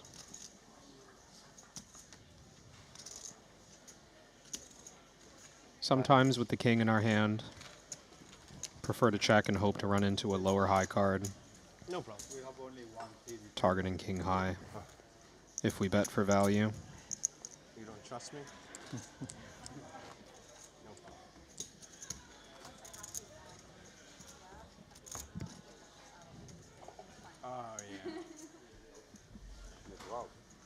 Catching the tail end of one, it would seem. Out here is Yoni. Looks to be paying off Alex Boyka, who jammed for 545,000. Yoni would flat. Ace, king, 6, deuce, jack, the full run out. No flushes. Face down is Yoni's hand. Boyka avoiding elimination, finding the double here. What did he have? Queen 10 offsuit versus ace jack of hearts. So he ended up versus top pair and the nut flush draw on the turn, finding a gutter to hang in there. A dirty beat. Yeah.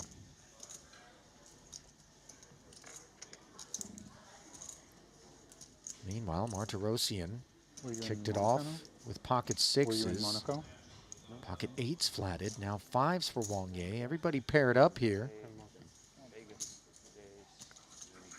Nice discipline from Wang Yi to just flat the 2 5s. Early position open, not the one we want to attack with these pairs by 3-betting all in. Look at this texture, Kev. All Jack, Jack 4. Everybody between the 4 and the Jack. Yeah, every pair looking relatively strong. You expect Martirosian to seek protection on the flop.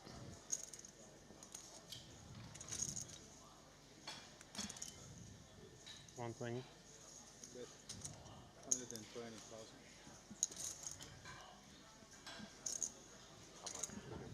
120K from the pre-flop raiser. I think calling and raising are on the table for Taylor. Decides to just flat. That's got to be uncomfortable for Wang Yi and the 2 5s. Nice fold. It's a hard one to make. Spade as well.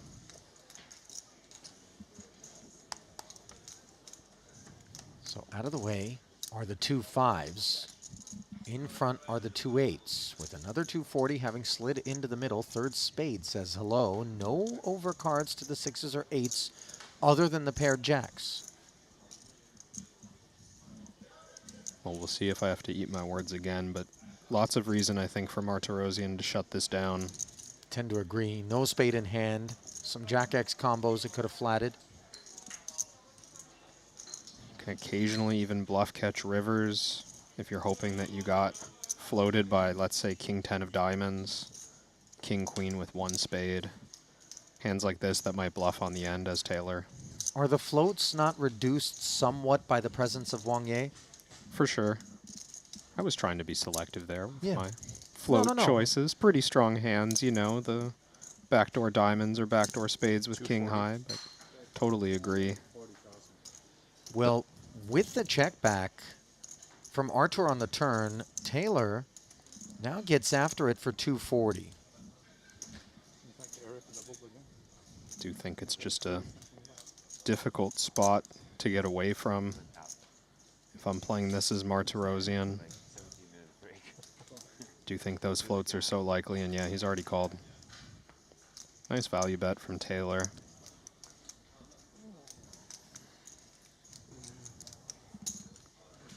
He's tapped in now. Huh? Von Kriegenberg. No. 3.4 million.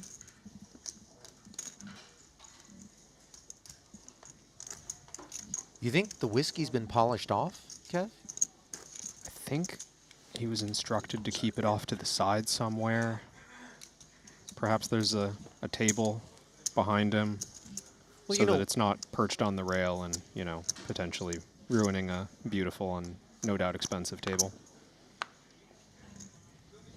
Alcohol evaporates, doesn't it, in case of a spill? And, you know, if there's maybe concerns about the optics of alcohol, there's more than one way to hide the alcohol. Ingestion being the other, which I think is imminent. I think there's a good, well, you know, there's a reach. I think the glass still hiding in the background somewhere. Wang Ye reaching as well from the small for all of it. Raise and take with the King Jack. I would love to just have a complete carnival event here at Triton. You know, we're like, you draw cards for different things you have to do. If you get below a certain blind threshold, you know, drink 2 shots or do 10 push-ups or, you know, the decimator was Ike Axton's idea, I believe. Every dealer push, one person gets low carded out. Just your stack is forfeited. We need to keep you cash game folks out of the tournament design Come on, room. live a little, Kev. Keep this for the 2K, 4K late night game, you know. I'm fine with that, but... You know, if you were in charge, mystery bounties might have never happened. All right? I do kind of like mystery bounties. You do now, but I bet you if somebody would have come up with the idea, you would have been like, that's ridiculous. I would have pushed back. It's true. I appreciate the honesty. Stop messing with my game. Vanilla tournaments were fun. Pocket threes here for Sergio. Martirosian with the 5-6 suited. They book a trip to the flop. Ace-7 deuce. Arid board. See if Sergio wants to rep the Sharpie.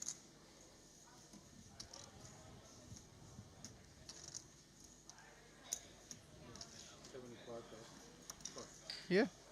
And we love it when that's how things play out. Straightforward. Barrel. And take it. Looks like the chip leader is entangled with boss. Top pair against bottom pair, but note, Pua with the heart draw. His final 330. Taking a swing. Now a 10 for a chop, but still hunting jacks, deuces, and hearts is Pua to proceed with 1 million plus in front of him. Can the Triton co-founder fight on in the Invitational? No. Ace is up for Javid, and Paul Pua's run will unfortunately come to an end here. That cash notably. However, Kevin will put Pua officially up and over $20 million in career Triton earnings. What is it going to do to Ismailov stack, though? Knocking on 6 million now? Jeepers. Looks like 5.8. I need to color up some of those whites. Ismailov doesn't have room for his cards. We're going to have to reinforce the table because stack gets any bigger, it's going to collapse over there. Meanwhile, Oren looking to make this 120 collapse. 3 bets to 340. Toppling Martirosian's open. Big blind hand ever. The best big blind hand ever. 5-6 of clubs. Excited to see a flop after 2 orbits.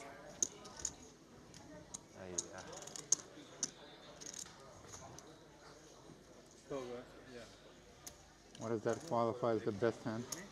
What's that? What does that qualify? Uh-oh. I see Alex Boyka on his feet here. See, not wanting to sweat this one out. Has he already been showered? What's going on? Make 2 pair, have donkey, snap call you.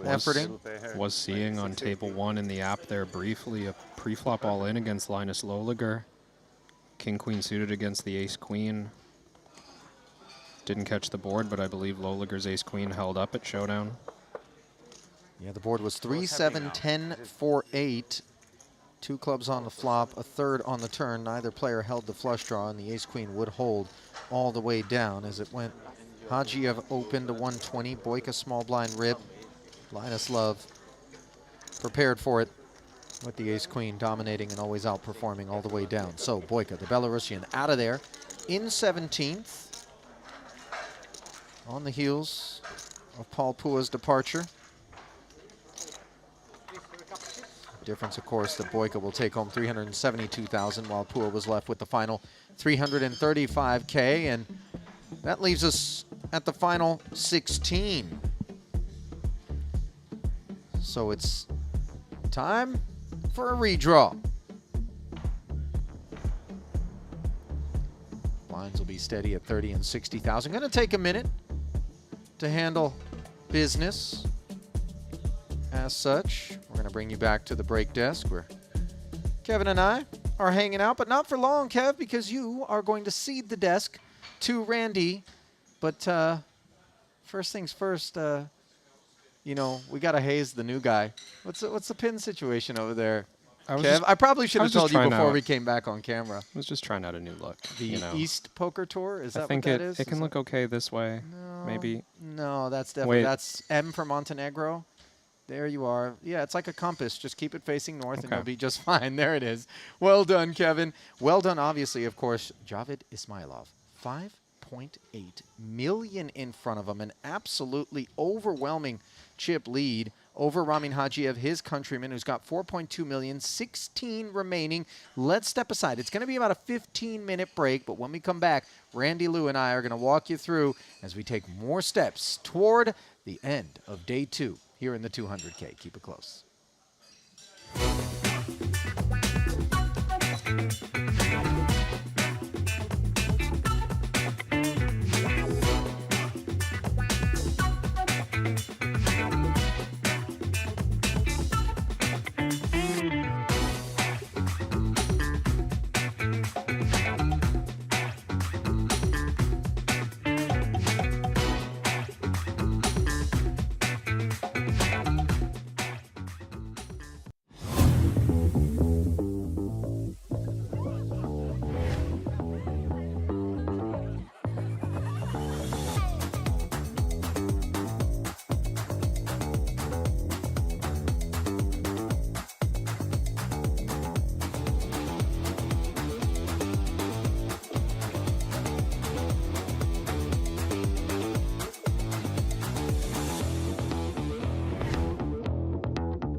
I've played against the best, I've won on the biggest stage.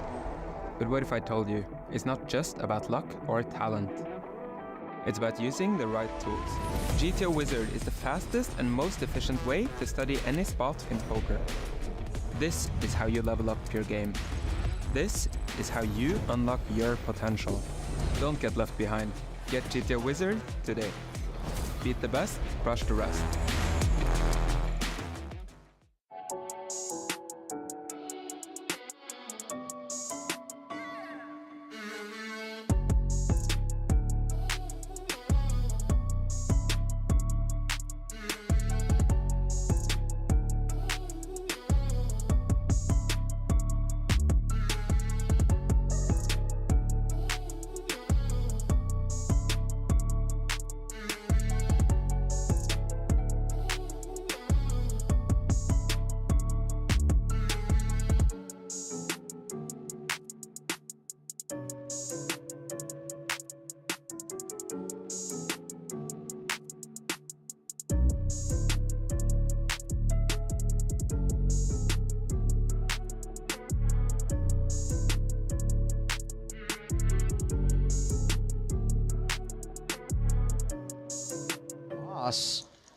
Jacks for TVK. Now, the good news is Was only has 405,000, and Taylor's got him well covered in the hijack with these jacks. The bad news, of course, I don't need to explain for Taylor.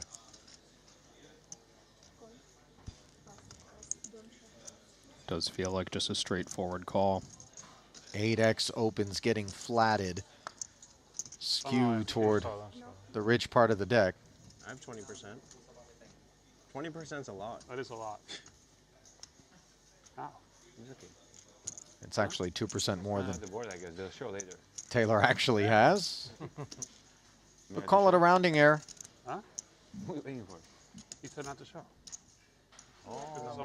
Not on their backs quite yet, and the reason being that action elsewhere in the room does need to complete before we get around to the all-in. Jack 7-4 Rainbow here. This one was a Seth Davies open to 125. Hajiev 3-bet to 300. Seth would make the call and has checked over to Ramin, upon whom we wait. 175, the follow-through. Somewhat wider ranges to be expected between these two, given the healthier stacks. 40 big blinds effective to start this hand, but still, early position. Under the gun versus low jack. 3 of diamonds on the turn. Front door flush completes after Davies peeled. Checks again. Remember, this was an under the gun open from Seth. Uncomfortable turn card for Ramin, even if he has an overpair. Just very hard in these moments to get 3 streets from anything worse, and Davy's range going to be more consolidated around suited hands, hands that make flushes. Board pairing 7 after the check back from Hajiev. I think Seth can now comfortably remove flushes and full houses from Ramin's range. More weighted towards top pair, over pairs, and some ace-high type give-ups. So would generally expect flushes are better to take the lead, bet big, but almost everything else, Jack X, pocket pairs. I mean, maybe we can stab very small as a block bet, but checking as well. This looks small.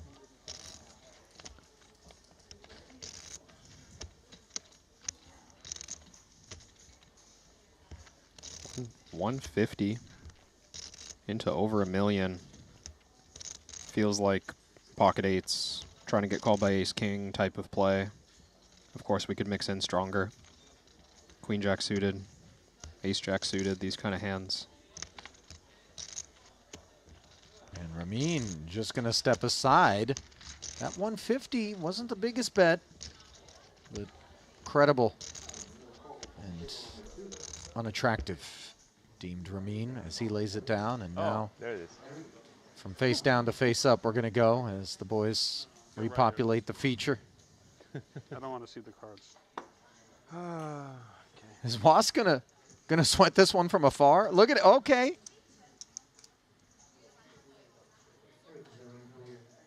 Can't bear to look, but getting way the best of it. I'm not worried. I just don't want to watch. I'm not worried. Oh, careful. Don't tempt the poker gods into a dose of humility. Queen 10-9. Things have gotten sweaty. The kings. That's a bad flop. Blocking. That's a good turn. Turn is kosher.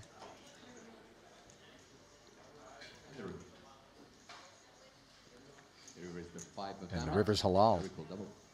Just felt luckier to not watch, to be honest. Seemed like he So knew sorry, so the sorry. cards pretty quickly for someone not watching, but nice hole. Well, he has taken the Warhammer to the feature, and it looks like a small war breaking out here between Phil Ivey and Maher Noida. Road traveled was a Yoni open to 125. Noida would jam from the small, covering Ivey, who calls it off. I believe the ace-king was furnished from Phil. Jacks for Noida, which are holding on. 7-5-4 board. And Phil is at risk.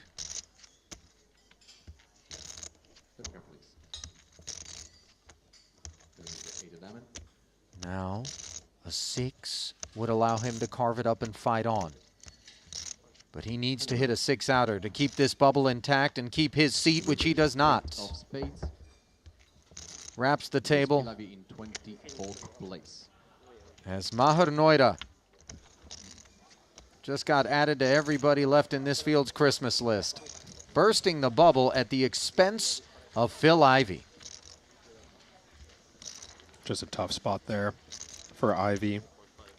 Yoni starting that hand short. You're all in the money. 23 players remaining. By the way, I'd keep my distance as the cameraman that's, you know, looking for the chase there on Ivey. You know. Please remember the first action is now. I don't think he's going to be particularly in the mood for the lens right about now. No, I don't think so. Just my read. We're not going to play. I don't think it's a hot take. Please, dealers, still announce. Put a pin in it as ST Wang.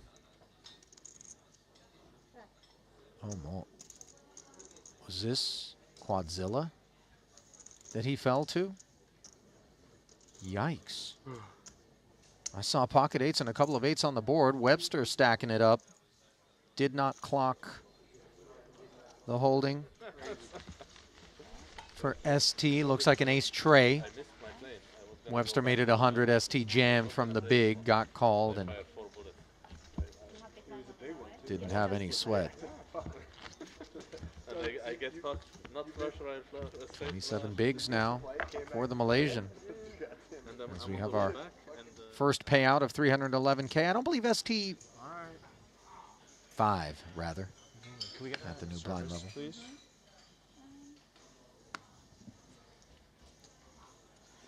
Could you do the Lagavulin?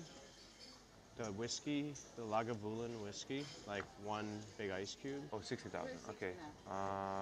One. Take it easy, buddy. Take it easy. Way too tired, man. The whiskey wakes you up? Yeah, it makes me play worse, but it wakes me up, you know? How would whiskey wake you up? How does it make you? How does it make That's you an play interesting worse? trade-off It's that more Taylor's fun. looking to You're make. contradicting yourself now with what you said earlier. No, when I'm tired, I time out, I fold, it's boring. You know? It's more You exciting. know, I'm familiar with beer level during the World Series main. Yep. But whiskey level on the inside of a 200K bubble, this is new. Not new is Pavi raising up a pot, for that matter, squaring off against Oren.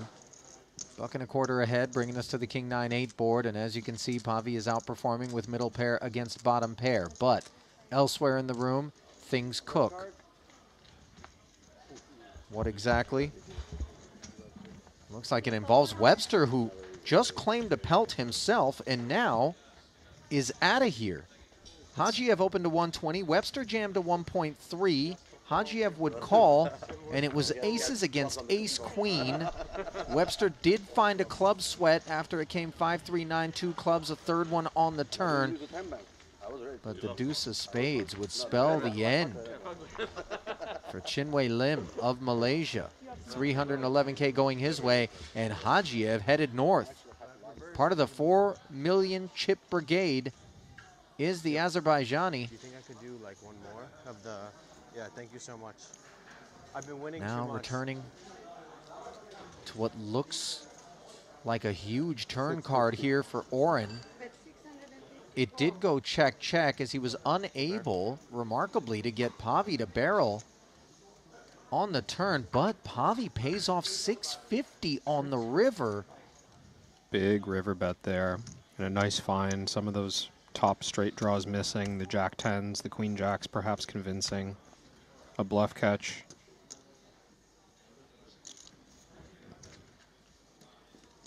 That Big blind? is I was thanking with you, you know. suggesting he should fold his hand. I kind of like the call personally. Results aside. That's a lot of chips in the middle. Yeah, it sure is. Efforting what exactly is responsible. I see an ace-king. Little Dave made it 125. Ismailov made it 350. Dave jammed. Javid called. And are they jacks?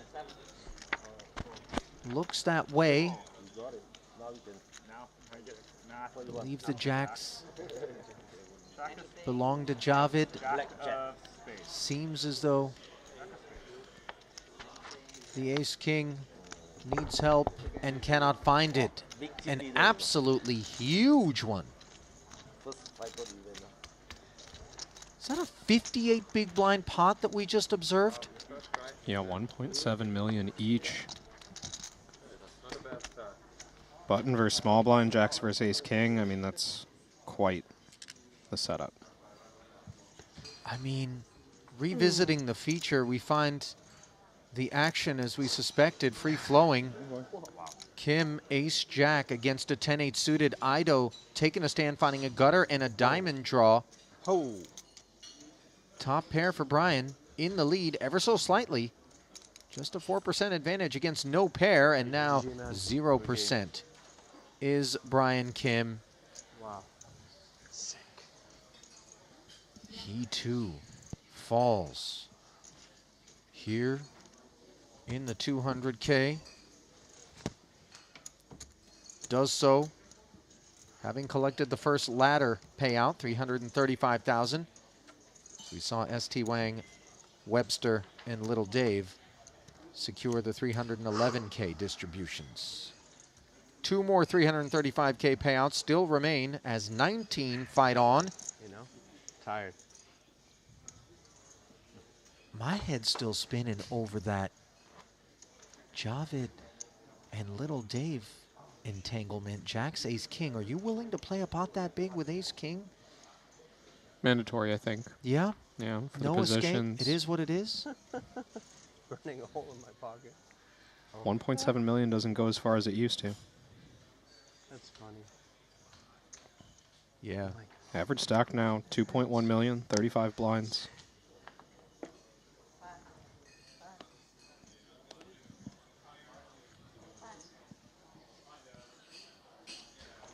All in the call, table 3. Another all-in and a call. Chips are absolutely flying here as the gridlock is broken. Ace-8, Vogel saying the all-in party getting lucky to find a pair here. This was an open for 830K effective jam. Santurn, blind versus blind, made the call. The 65 came in on the flop, and the jack came in on the river. Vogel's luck changing, and they are dropping like flies, Kev. Big pickup for day one chip leader Thomas Santurn to get back above average. Feel for Christoph, but maybe I'll shoot him a text to see if we can play some tennis now that he's available this evening. He likes to swing the racket? Yeah. I know he was in for 2 bullets because he was one of 2 players to re-register to start the day, Paul Pua being the other, and congrats to them both. The investment paying off as they both made the money. Of course, it's going to be a red line item on the ledger for Christoph when all is said and done, but it could have been a lot uglier had he not worked his way to the inside of the bubble and a little ladder.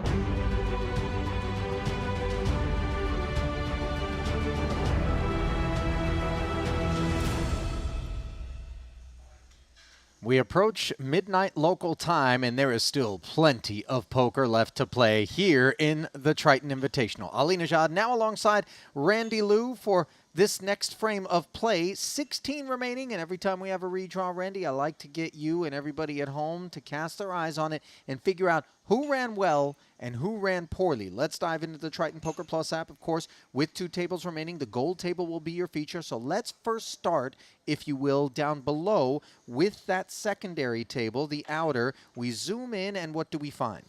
What we find here is the chip leader, Javid, who has all the chips, and look at everyone else. They are so short. All the short stacks are at this table. We got Stanley Tang, we got Wang Ye, Yuka Mainen, sitting on, what, 1 million to 2 million. Even the bigger stacks, they only got 2.1 million apiece. And this is a little bit brutal because those 2 bigger stacks, including Ido and Noida, everybody just lined up to the right of the chip leader and one another. So obviously they are lamenting their misfortune, let's call it. And then let's get a look at the feature. Zooming back in on that. What do we find here? Now here we have a lot more bigger stacks where we see 3 players of 3 million, 1 player of 4.2. So here a bit more grindy, but of course we have a very experienced Hajiev here at the feature. Yeah, he's won an invitational before, and he is up toward the top of the leaderboard along with his countryman Azerbaijan. But if we're going to talk about duos, flying a flag, how can we overlook the fact that in the final 16, Randy, we've got not 1, but 2 Montenegrins. Dejan Karađorđević and the other, Pavi. I don't know how they do it. There are only 2 Montenegro players that joined this tournament, and they're still in it. I mean, home court advantage perhaps for the 2 of them. Both parked at the feature, by the way. Karađorđević, 28 big blinds. Pavi with 54 big blinds. And I know Alex is very capable of being exciting. So as I zoom out, I want to just bring us up to speed on the current payout. 16th, $372,000. An immediate ladder of 40K, Randy. Is that something on your mind in a $200,000 buy-in event, or just business as usual? Look, it's supposed to be on your mind, but given the caliber and who's remaining, I think they're eyeing that 6.1 to up top. You know, it's funny because during the break, we were chatting with producer James, and there was some speculation as to how impossible it felt like it was going to be for us to play down to a final table. However, it could happen when you consider the characters that remain. They like to get the stacks moving, don't they? Well, I mean, that's why we're down to 16 already. It's a good point. Story tells. That's a good point. Obviously, when we burst the bubble, things generally do speed up. But, I mean, it was a dizzying pace at which we saw the eliminations take place. Paul Pua, GG's, he's out of there along with Alex Boyka. The most recent elimination, again, 6.18 million up top. Not going to crown the champ tonight, but we are going to set the stage for who it is that's going to make that run at the title before it's all over this evening. Let's get it right back down to the stage where the blinds will continue at 30 and 60,000. This frame brought to you in part by WPT Global here at the Maestral Resort and Casino. Always a long day, these day twos in the invitationals, which are 3-day events. 133 total entries, 35 re-entries.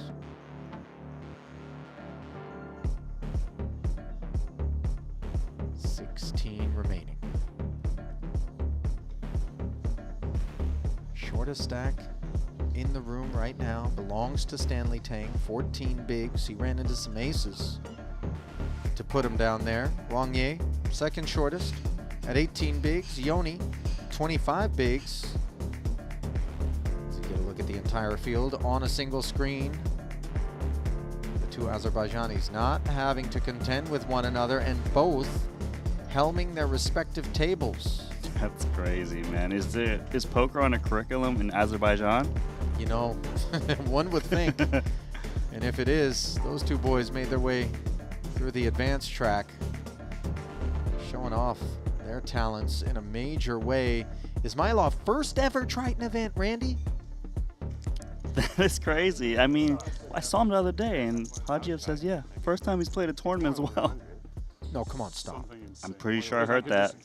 Not his first time playing poker. Clearly. Yeah, No, yeah. Very sick. You really did it, man. I got to do the math. It's a lot. First time playing a live tournament, I'm Randy? here. Or just like tournament You are the period? math guy. Yeah, I'm Like he plays cash? Mathematician. Really big math. I don't know, but it was the first of something. I mean, like beginner's luck, maybe, for him.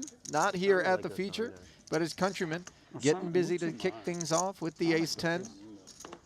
Wait a second, level stays the same? What is the line? No, we're playing like that. Oh, I see. Now I like the thunder. Didn't call the name of Linus Love throughout Did that he always like the thunder? top portion. When we rejoined, you know, it takes quite a bit happening for us to overlook him, but he won't be overlooked with King 7 offsuit in the big blind, defending for the extra 60, looking up at Queen 5 tray, no pair anywhere. Has that ever happened to you? Linus is one of those players that just performs when there's all the pressure out there. That's more likely. Let's see, he's got the King of Diamonds. It's going to be tough for him to continue. Yeah. That's way more likely, because the most likely person to bust is under the gun, right? If you're short.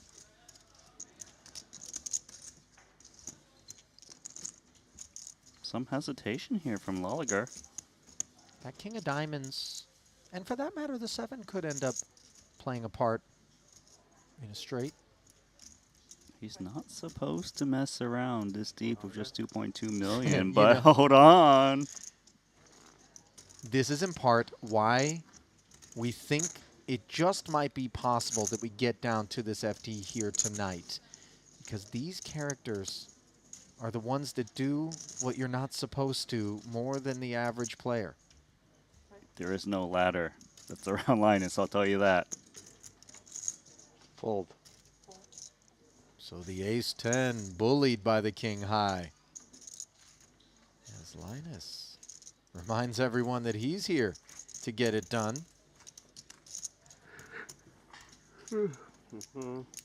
Man, that's got to be so scary to have him at your table. No, I mean, you just hate it. You really do. We get some still water. Thank you so much. Taylor, by the way, not exactly thrilled to beat a Linus's right.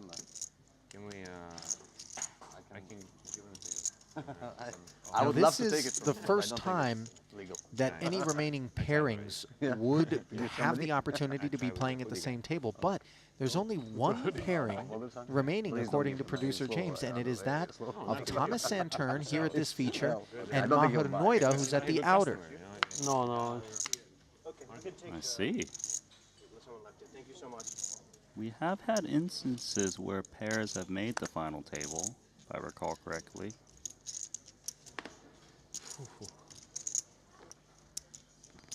Does one come to mind? For me, I believe it was Big Al and Stephen Chidwick. Does that ring a bell? Yeah, looks like producer James is nodding his head. Bell's being rung. Yeah. How late did we play today? Tired and hungry. I confess that the burger was so bad, so I couldn't. Big Al and Stephen Chidwick, not exactly the duo that I would expect to be breaking bread all that often, but you know, not a bad wagon to hitch yourself to. Is Chidwick. One of the winningest of all time. My father works for Galvin. What's the difference? On the Digital location. Huh? Digital location. All day we played on the stream. I have my phone. Right. Now no phone. Something was a little fishy. It's good to rest. They were suspicious of Yeah. player D. Yeah, I guess you're right. Spinning. Missing 3 big blind. He had all the secrets. Yeah. Timing. Yeah. I'm gonna play like you, Vas. Just wait for Kings Plus. That's it. The one time I had Queens. No, it's not true. I won a lot of pots with nothing One time before. I had Queens, I got it like big underdog. So Kings are better. It's not a good strategy. You still have to play other hands. I went all in with ace-4 before. You went all in blind day one, man. You can already. Yeah.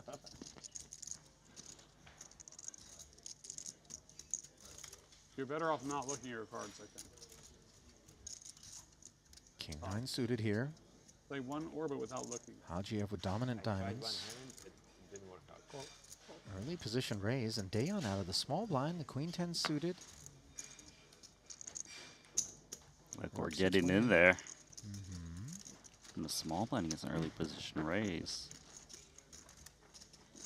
360 in the middle, and 2 diamonds along with 2 aces on the flop, Randy.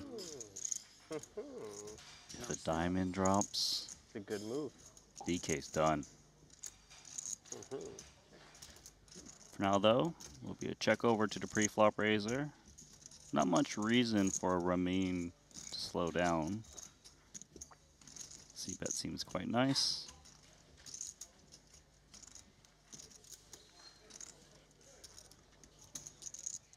There it is. Ramin is just all over this Queen 10. 90K into 360, quarter pot exactly. Well, Ramin is supposed to C-bet very wide and raise loosely pre-flop, given he's the table chip leader. And that's why DK is coming in with the check raise to 210,000, not for the faint of heart. Well, the story being told here, and in particular if you're Hajiev interfering with diamond combos, is ace-x. I think it's possible Dayon's got ace-x, like an ace-jack, ace-10, some kind of ace-x that wasn't strong enough to 3-bet pre, but could flat from the small. His range is slightly more narrow as a small blind caller than as a big blind defender. And this board pairing 8, after Ramin makes the call, could open the door to Dayon to take this one down, repping aces full, where the flush draw for Ramin really becomes unattractive. The thing is, he's very unlikely to bet on the turn, because if he did have the ace and check raise the flop, he would be checking here to induce from Ramin, who might have counterfeited pairs, some flush draws that are busted. So he does go for check. And Ramin shouldn't need to turn the king 9 into a bluff. Does occasionally have the best hand with king high. And it's not necessarily 100% that we can rule out aces full given the check back from Ramin either. Exactly. But that queen out of space. Dirty. That's as grimy as it gets. Kala Djurdjevic. Ace is up, 780 in the middle. Now he's got good showdown. I could see a block to try to set the price yourself. If you feel like if you check, you might be put to the test for a lot of chips.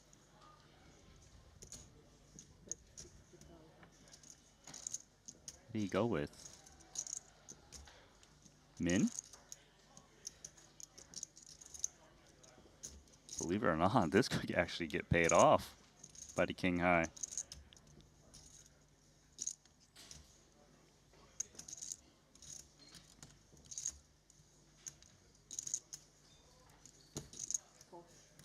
And it does. This is going to really sit ill with Hajiev.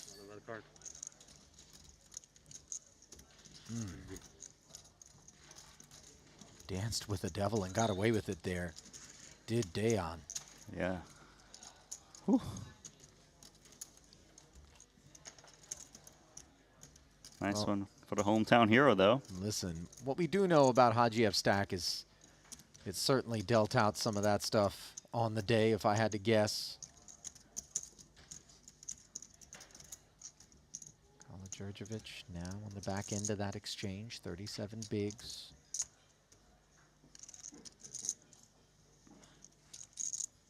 Ramin doing just fine, 59 bigs. We'll sit this one out.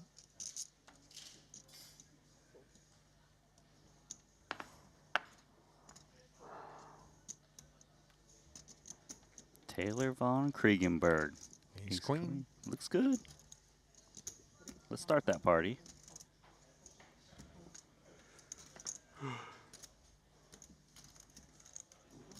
Pocket nines. He's supposed to come in with flat here, given how deep they are. 50 to 55 big blinds effective.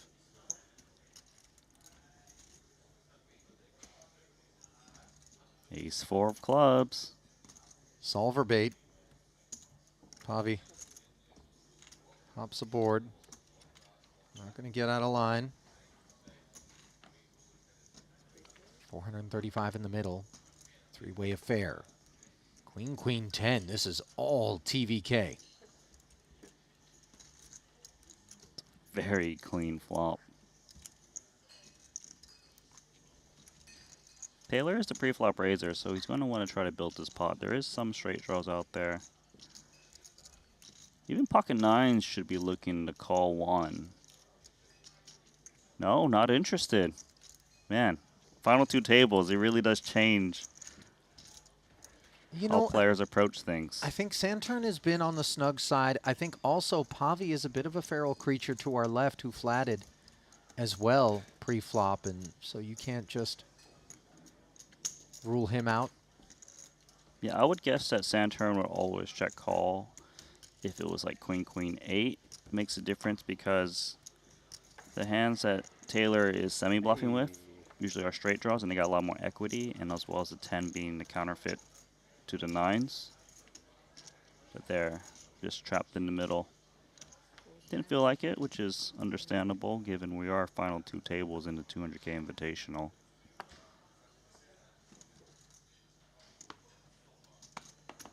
Seven, 6 suited for Archer. Can't really play this off of that stack. Steps aside, as does Linus with the ace deuce.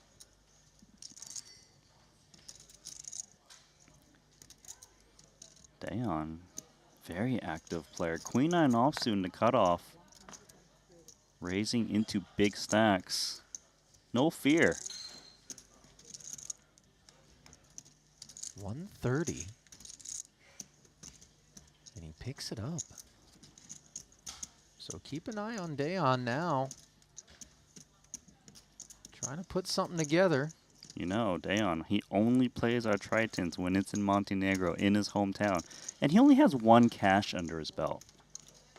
You know what it is, though? It was a big one, wasn't it? Second in the 125K main event for $3.196 million.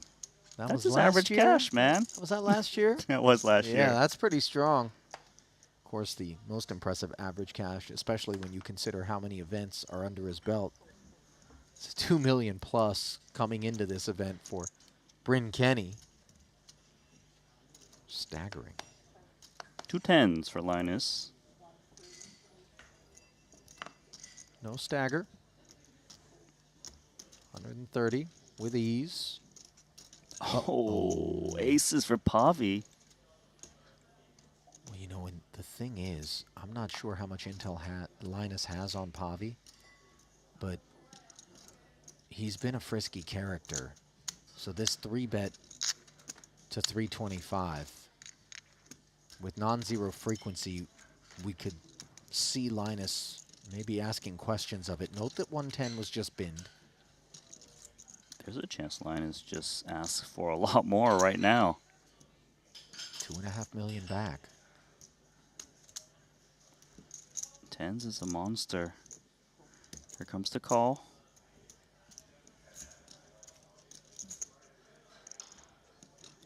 About 40 big blinds remaining in the stack.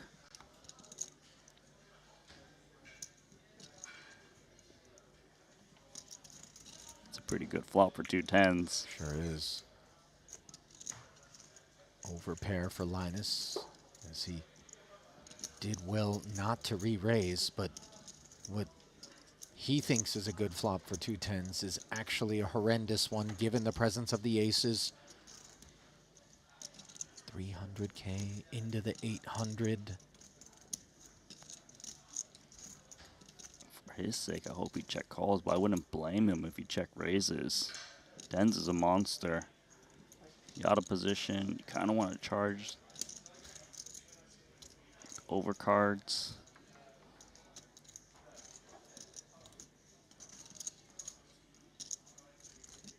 Tens needs more protection than other pocket pairs too. Well, that protection is going to prove costly and ineffective. Oh no, this is bad. Snap, he knows it.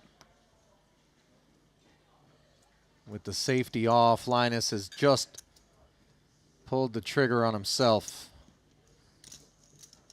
2 10s, ripping, getting snapped, and all of a sudden, an over 5 million chip pot, where Lolliger rates to be out of here in 16th unless he can find the 10 absent this turn. He has one pull at it.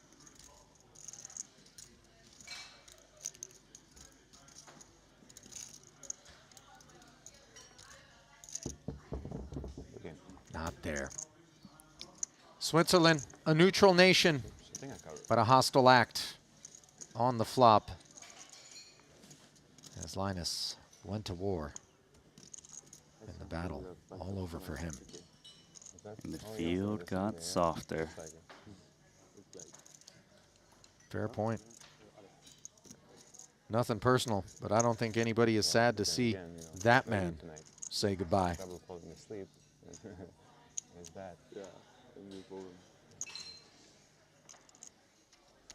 So 15 now remain. Do we have something brewing? See chips in front of Wangye, who's got pocket 10s against Sergio Idol, all in pre-flop. Covered by the ace-queen, but hanging on and doing a lot better than Lolliger was doing moments ago with the same kit. 1.9 in the middle.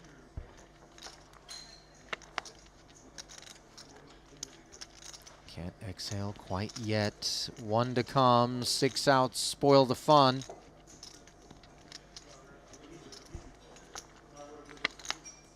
Oh no. That's one of those 6. And Wangye no longer one of the 15. Dispensed by Ido as the deck continues to brandish brutality.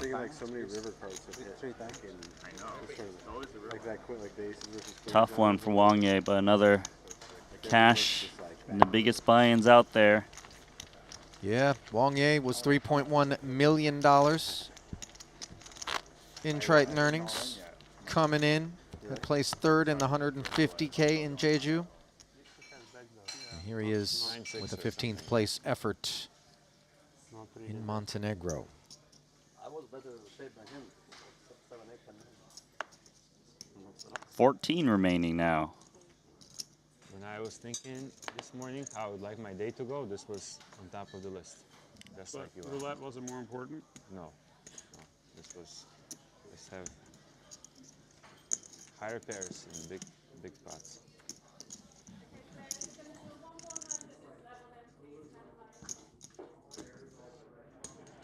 Almost perfect again. Perfect level? No, I'm saying I almost got the... Yeah. No, you've been studying that for a while.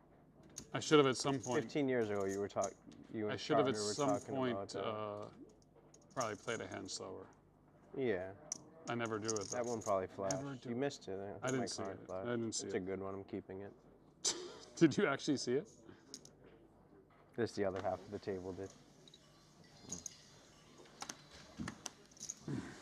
16th, by the way, 372,000.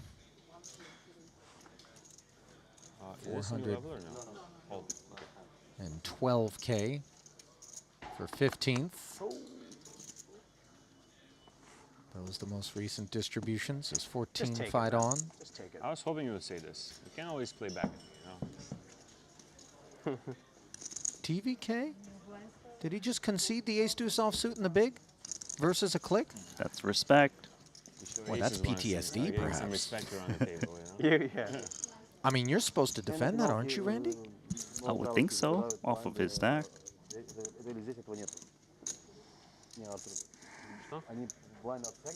Blinds up. 40K, 80K. Если меньше 30, а у нас здесь будет больше 30, я думаю. What is it? At the final tables, if it's average under 30, they pull back the blind. There is a rollback, like we come back to level before. It should be at least 30 big blinds average stack. If it less... Oh, so they lower the blinds. Yeah. Oh, got it. But here it's 36 now, so... I didn't know that. Only in turbos they don't, right? Yeah, but with this 36 we can play it 2 hours. It becomes 25. Easily. King 10 off now for Ramin. Fold. 160 at the 40, 80, and 80 level. 200 in orbit. The expenses associated with poker play.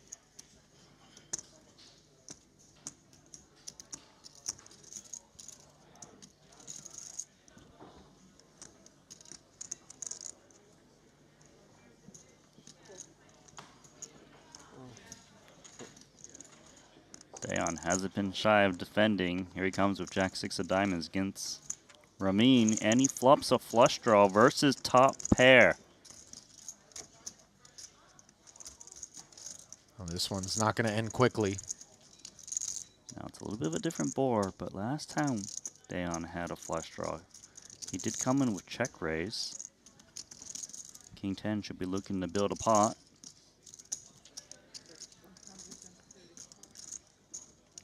Starts with $130,000.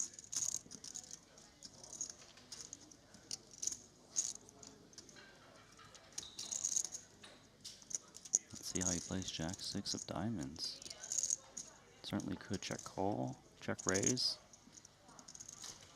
Well, facing this 130 and thinking it over, remember these two played one not long ago where Dayon got very fortunate with the inferior flush draw on the ace-ace-8 2-diamond board to find a queen on the end and a tickle of value as well. And here he's found his flush and doesn't need to worry about superior diamonds. So with 260 more having been added to the purse on the flop, Agiev draws dead, no diamond in hand. Still, though, wouldn't surprise me if Ramin fires a turn barrel. He will check it, which is great for him. And maybe saved. Yeah. 8 of diamonds. Rates to be merciful as the 4 flush hits the board. Could be value to be had with the Jack of diamonds. Some of the bluffs that he would have would be like an ace-deuce, ace-4, ace-3, something that doesn't have a diamond like that. They would need to turn itself into a bluff quite a bit.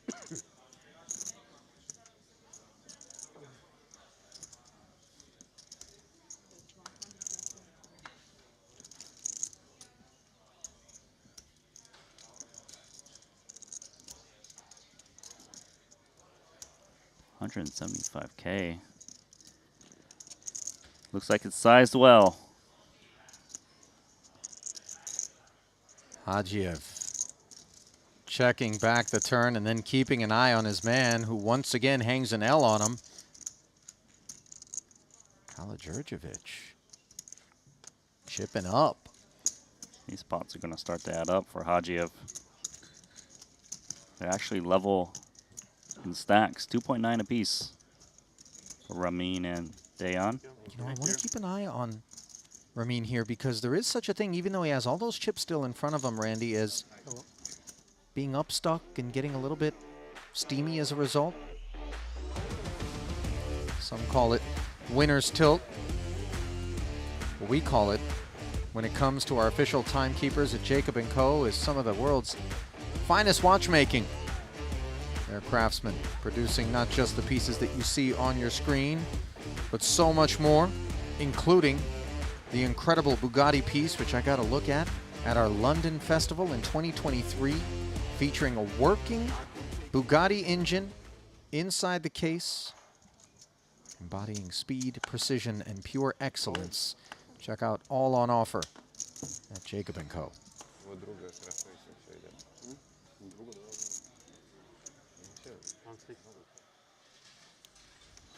Flipping back over to the outer, it looks like Stanley Tang has his chips in there. Pocket nines versus Jack 8 suited, it would look like. And open from Oren to 170,000 up front, got piled on. Joseph makes the call, and it's a set for Tang on the ace-9-4 board. And the Jack 8 draws dead on the turn. Stanley just leaning in to verify he doesn't have a sweat on the end. Like, this doesn't feel like I'm ahead. This feels like a flip to me. I've just seen the 3 honors too many times. Stanley, by the way, here at his first ever Triton Festival, Randy, once again with a deep run. He got himself down to heads up in the 30K Turbo against Kiat Lee, who picked up title number 2 a couple of nights back. And then here he is, maybe looking for his second ever FT and second cash. That would be really cool. It would be back-to-back events as well. Meanwhile, back at the feature. This one taking shape in what rates to be uneventful fashion. Martirossi and the Razor Pre, Santern defending 5 high on this 10-8 deuce board. Check folding to the 150 as Artur picks one up.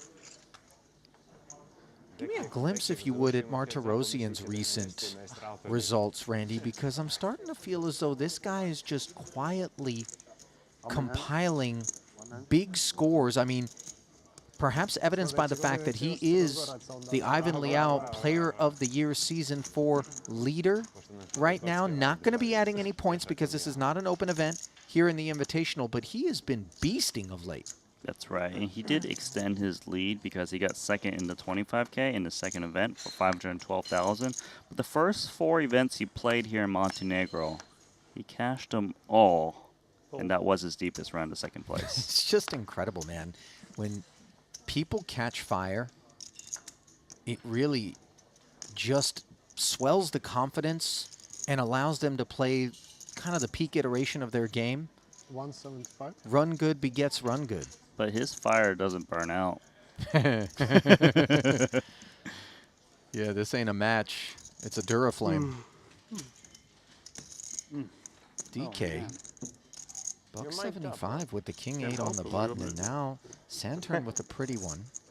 Decides to flat it from the small. Let's see if Pavi wakes up with anything. Queen 5 off. Is that what you call Not it? exciting. I don't. So that's what I'm talking neither. about.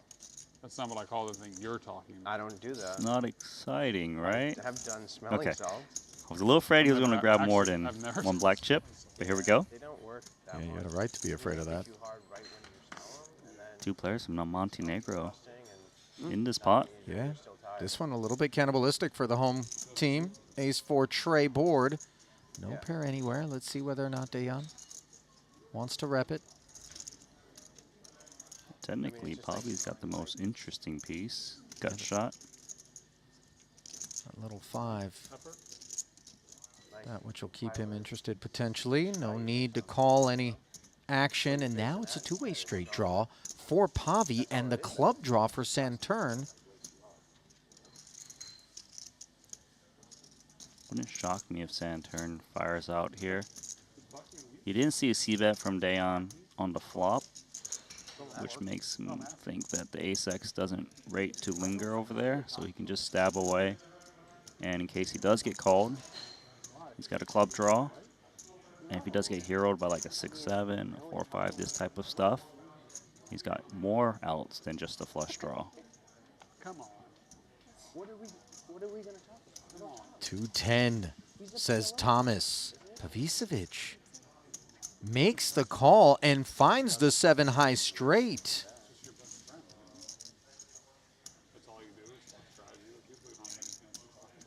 I wouldn't expect Saturn to fire again. He flatted from the small blind, so he's not supposed to have that straight too often. Besides like pocket fives. It looks like he's going to reach for more chips, and those chips aren't coming home. No. These are orphans. 425,000 of them. As Daddy has dropped them off on the river. Well, they're going home to Montenegro. Mm-hmm. Going to get adopted by Pavicevic.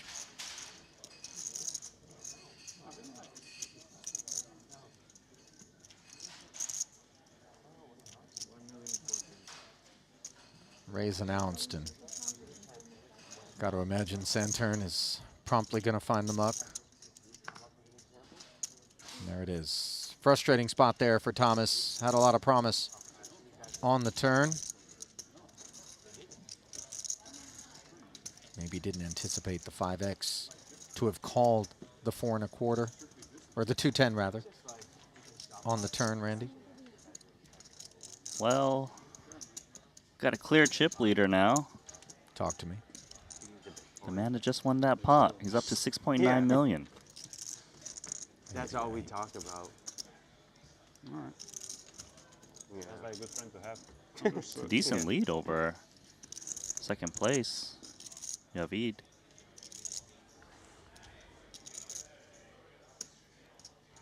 Azerbaijan still with 2 runners in the top 5. Dayon just outside in 6th with his man Pavi up top. 160. Ace-9 suited now for Wasserson, who has really been pesky and just kind of lurking. 160. Martirosyan with the medicine, direct left. Dominant ace-10 of hearts. And he's going to 3-bet it.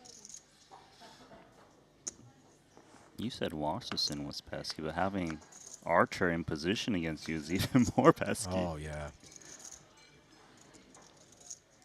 That resume he put together came at the expense of plenty of people who tried to get involved with pots involving Archer. I would be very surprised if Wasserson continues ace-9 suited in this spot. Well, he's doing a little bit of accounting to see how much he has back. Oh, my goodness. Wow. He's decided to pile, and he muscles the ace-10 of hearts into the muck, Randy. Wow. Sick. You're on fire. I really am. That took, you know what. Cojones? Wow. Uh-huh. Stones? Any word you want to use, my friend. Testes? Okay. Never mind. That's the proper medical term for them. Oh, Randy? okay. That's cool. I didn't realize I Sometimes was the hands back just in play school. themselves, you know? And I'm not a doctor, but I hope not. You ever seen Mr. Bean? That would be you. Time out, did you just ask me if I've ever seen a movie? Do you know how rich that is, Randy? And the wildest thing is, I've never seen Mr. Bean. You've never seen it. Oh. Don't look at me like that. But now you know how I feel. Ace-6 suited here for Dayon. Feeling like an open. 175, he says. And the action at this table is so speedy. Like, they're really going for it, aren't they? True to form and what we anticipated when we saw the roll call at 16 and asked ourselves, might we get down to the FT before the night's over?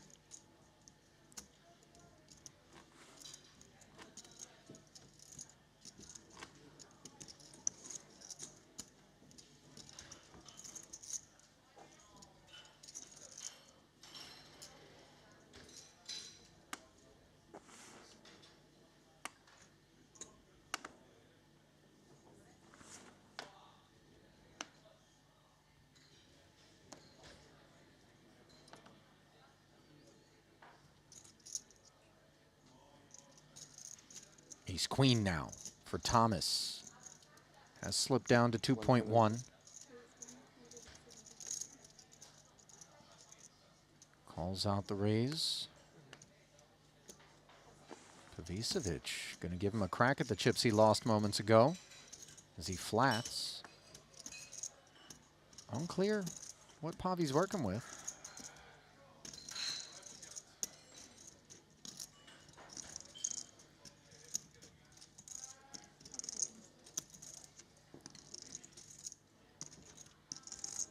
All in. Oh my goodness. This is a cold rip squeeze from Was out of the small blind. It's turning into a bit of a mystery hand given that the RFID doesn't appear to have tracked the holdings, at least as yet, for Pavi and Was, and Santurn's got a headache. Well, Washington has squeeze jam 29 big blinds. And remember, we saw Santurn's hand. He has ace queen off. Ace queen's a solid hand. But it would be a disaster if you're up against ace king. I can definitely see Washington making that play with ace king. Big fold. Well, he's cleared the first hurdle. That's the opener. And Pavi gets cleared as well. Is that a pair or a little suited connector? Huh? Should be a pair. Ace queen? Wow. Man, you must really think you're in it, Eric.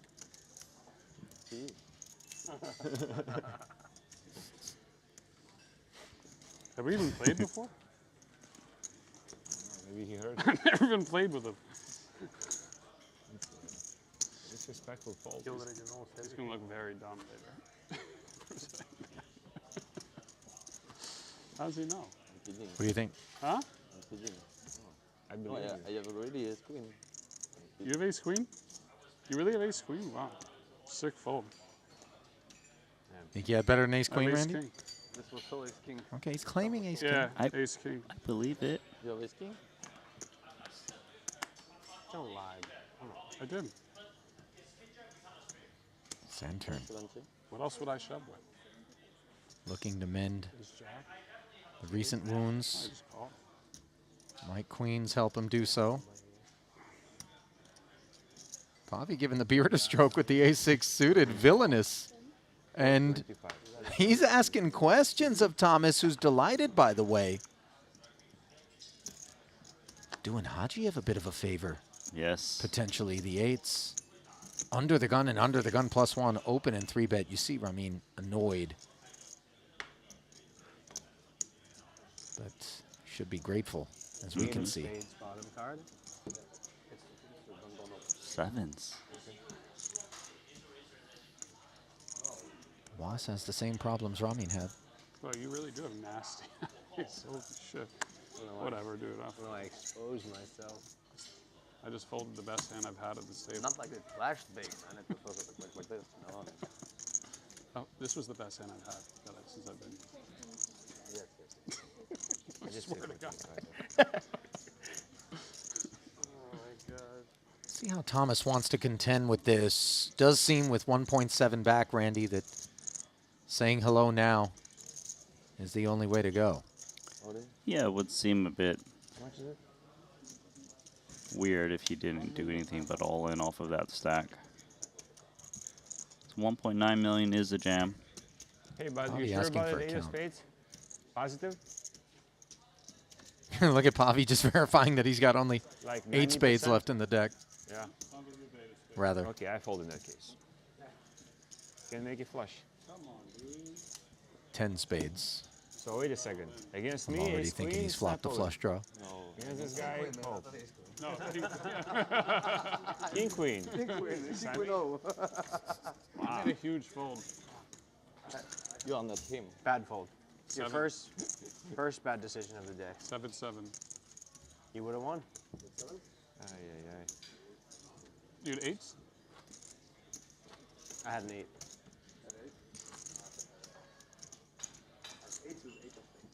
7, did he fold? 7s?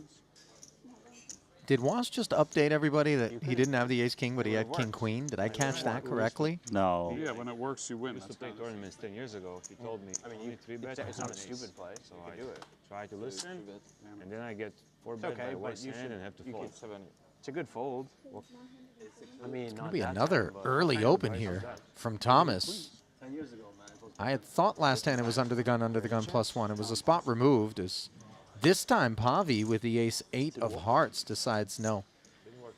Didn't work out last time. Yeah, Was is in with ace queen now. How much? Thomas might be looking a little bit speedy. VPIP has gone up in that seat. 170?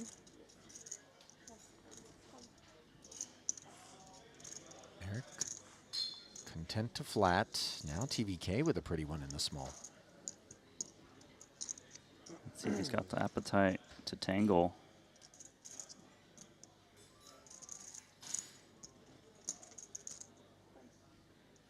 He does.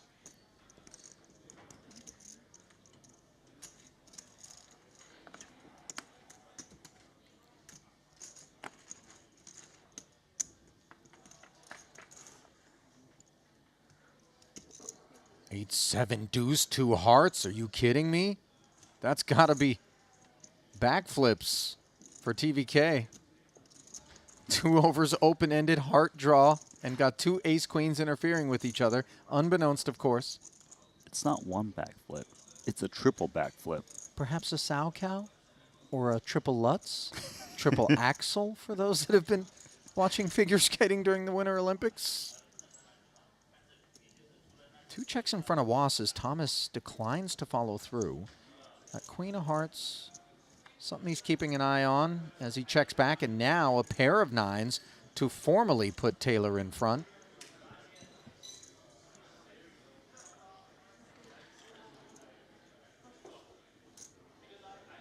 Let's see if he wants to protect against overcards like this. He knows that when he bets, he can always call a raise with his hand, and he gets to deny equity from Take it, the ace queens.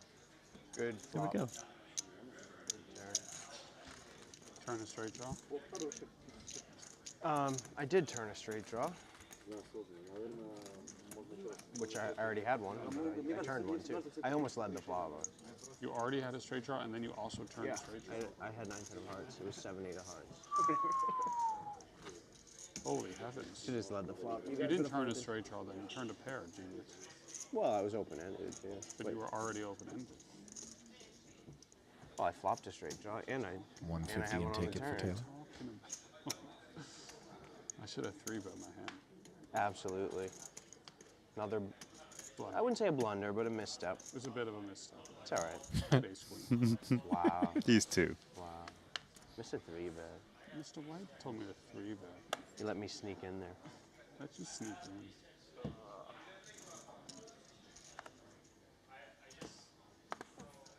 He said I was a nit, so I just called.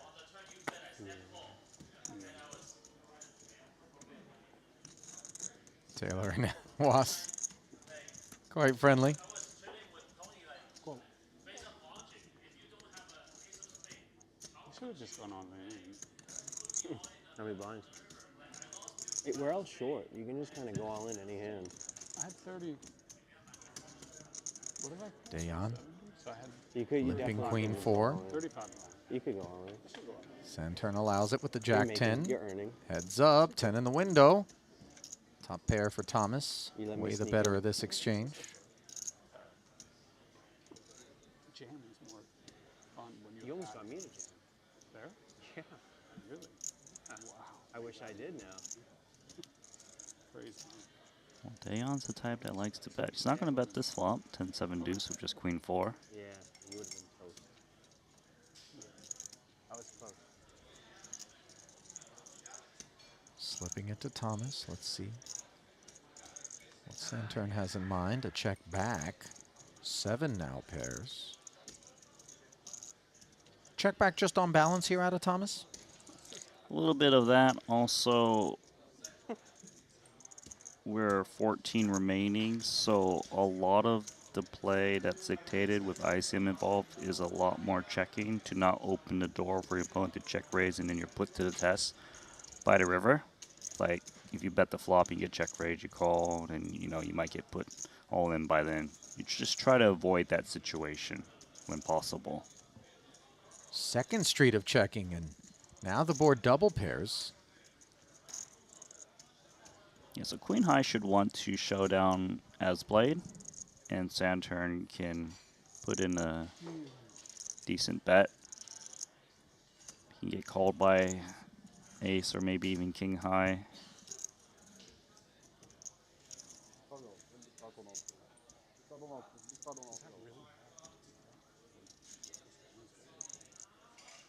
Dayon appears to be resigned.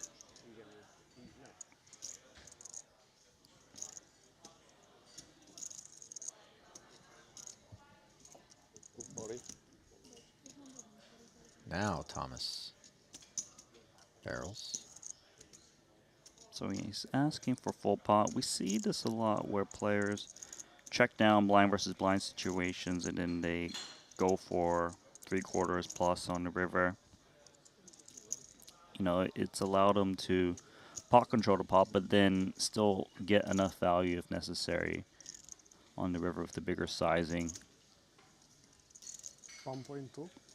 Oh my god, this Dayon is ridiculous. The check raise, and we know what he's saying, that I slow played the 7.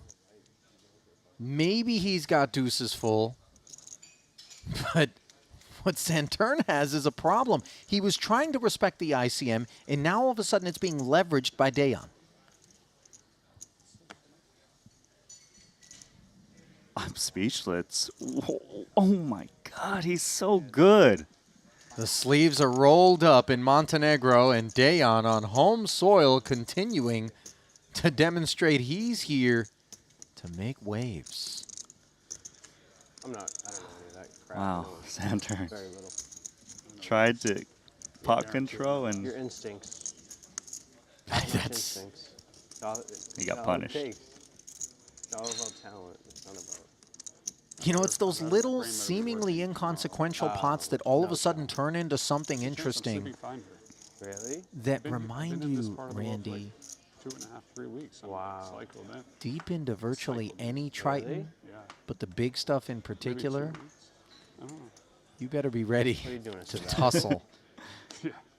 and experience some discomfort, some lesser traveled paths, the dark alleys, if you will. 160. Loss, ace, queen open. The hometown hero. He's so confident here in Montenegro. I've seen him also last time when he performed so well. Yeah, he can get a little nasty.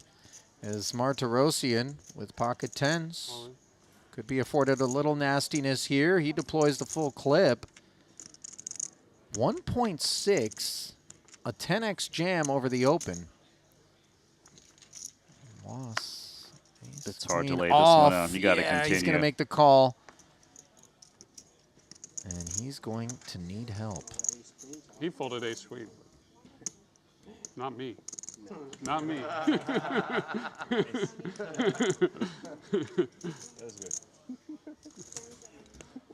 Now, Wasserson does cover by $1 million. Fair answer, though.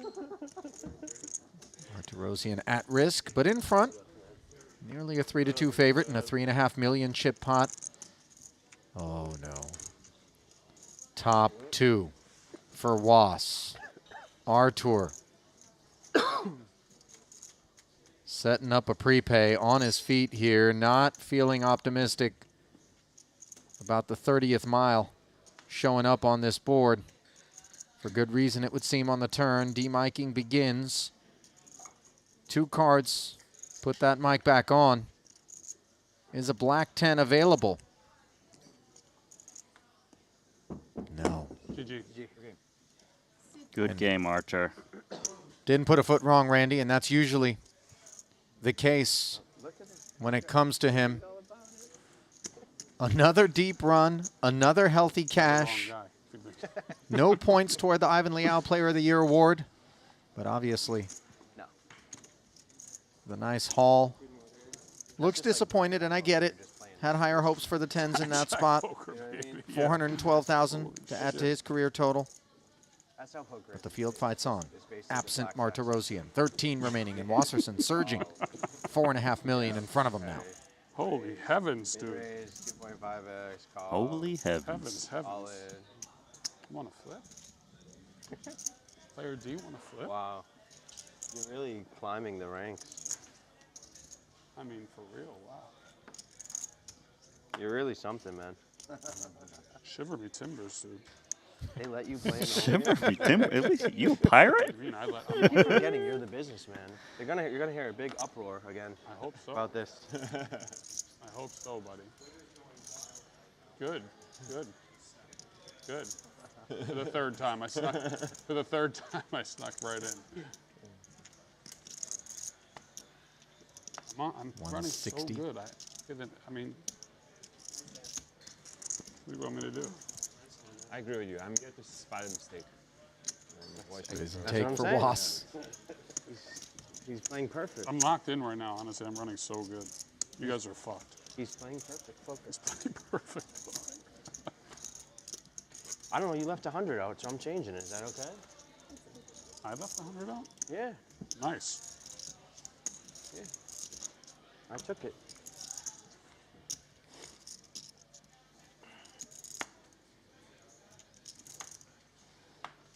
This is so fun. This is so fun. Healthy amounts of sarcasm from Taylor, who has struggled to find involvement of late. Careful letting that boredom creep in.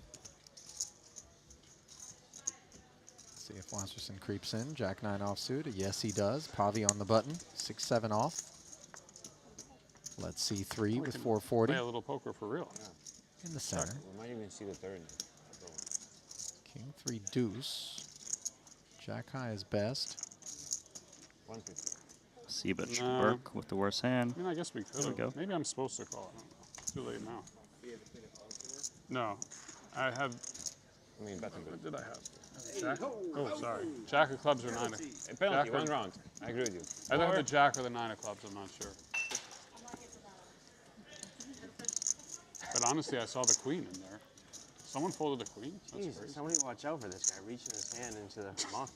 I thought it was my hand. Thank you. Thank you.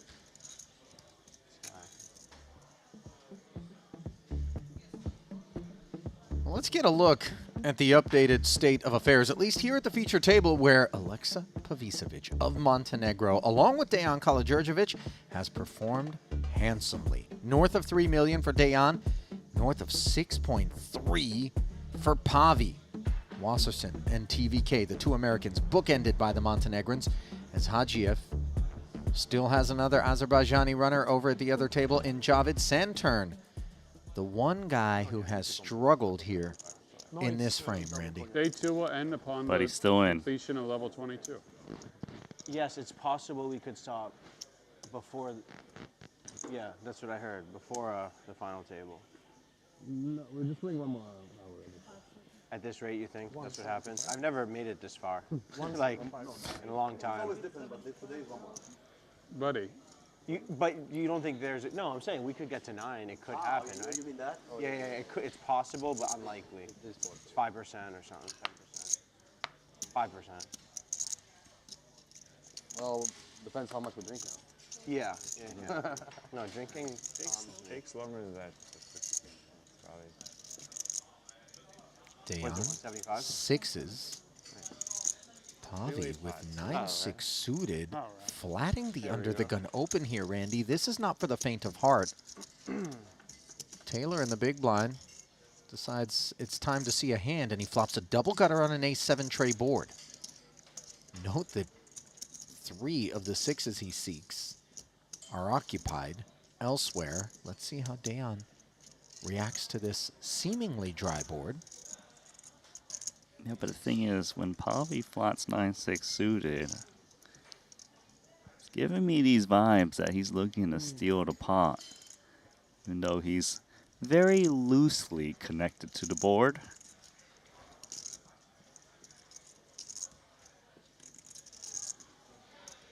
Yeah, he's about as connected to the board as I am to Kevin Bacon, Randy. 6 degrees, they say. Pavi, 225,000. Your read is right. Credible to bet like this? Are there ace-X's that are going to be flatting against Dayon, given he was under the gun? Yeah, given that he's under the gun for sure, he has ace-X's in his range. Well, Taylor's not come this far to say goodbye as the preflop opener steps aside. A little north of $1 million in there, and now von Kriegenberg makes a pair of 4s. That card actually giving Pavi a draw.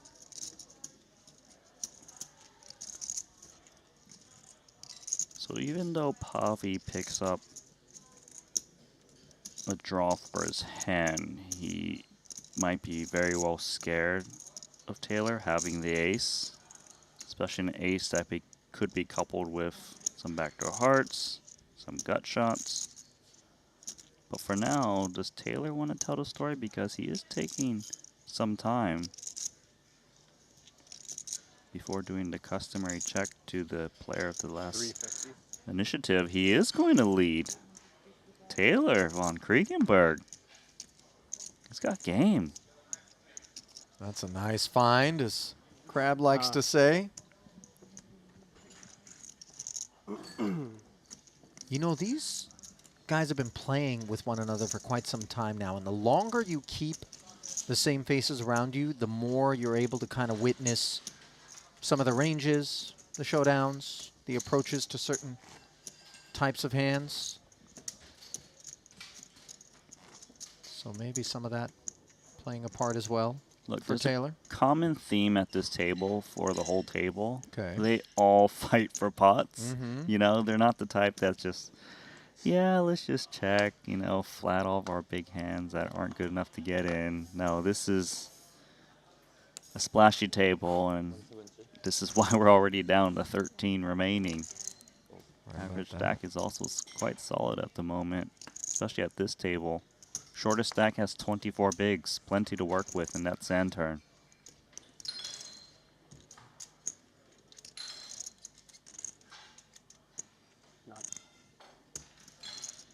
For real? 170.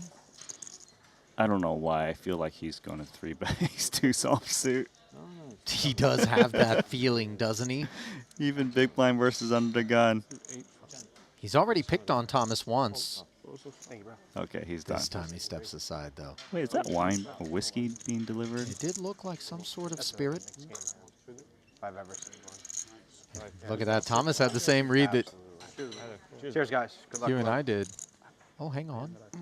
The boys are tying one on here. It's actually the wrong hand. Pavi, Ramin, TVK. Oh, nice. Yeah, that looked like a because like he had king jack. a dark But brandy, maybe cognac, even. so whenever I do that, There's still play for today, right? Oh. Yeah. Yeah, there is. All right, let's take a look at the outer table. As the hand is being dealt. No, looks like Yoni Yukamainen. Lay it down. Round of mucks. See what Davies has in mind. 8 tray into the bin now. Oren, small blind. King 7. Got that big stack of Java to his left. Plays the limp. Let's see what Ismailov has. Queen 4 suited.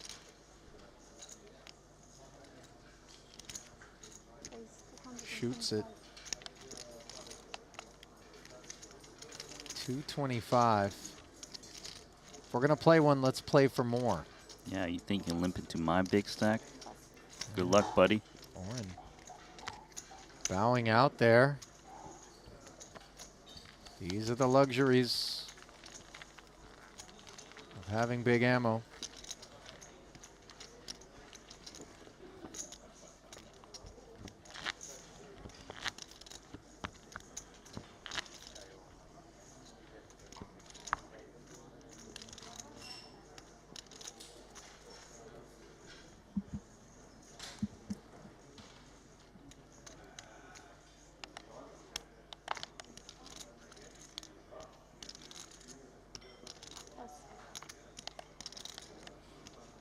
Suited, binned by Stanley. That's a tempter. Yeah, not deep enough with 12 big blinds UTG. Like the fold. 2.5 of those 12 blinds he's going to have to put through the next two hands. Maher, 175, 2 6s. Ido, he's queen of spades.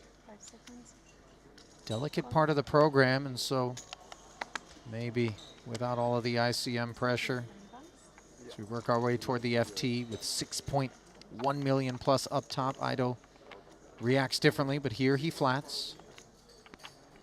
Ace Jack for Javid. We've already seen Javid be aggressive with Queen 4 suited earlier.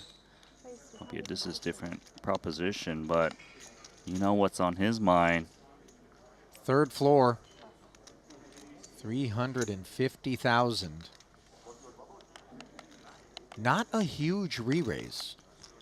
It is on the small size, given that he is out of position. But it immediately puts Maher in a pretty tough spot because he's playing a 20 big blind stack. He's getting good odds, but of course his hand doesn't play that well post-flop unless he finds a 6. Am I tired, or is that just a focus issue that we experience right now? Just doing a little eye exam.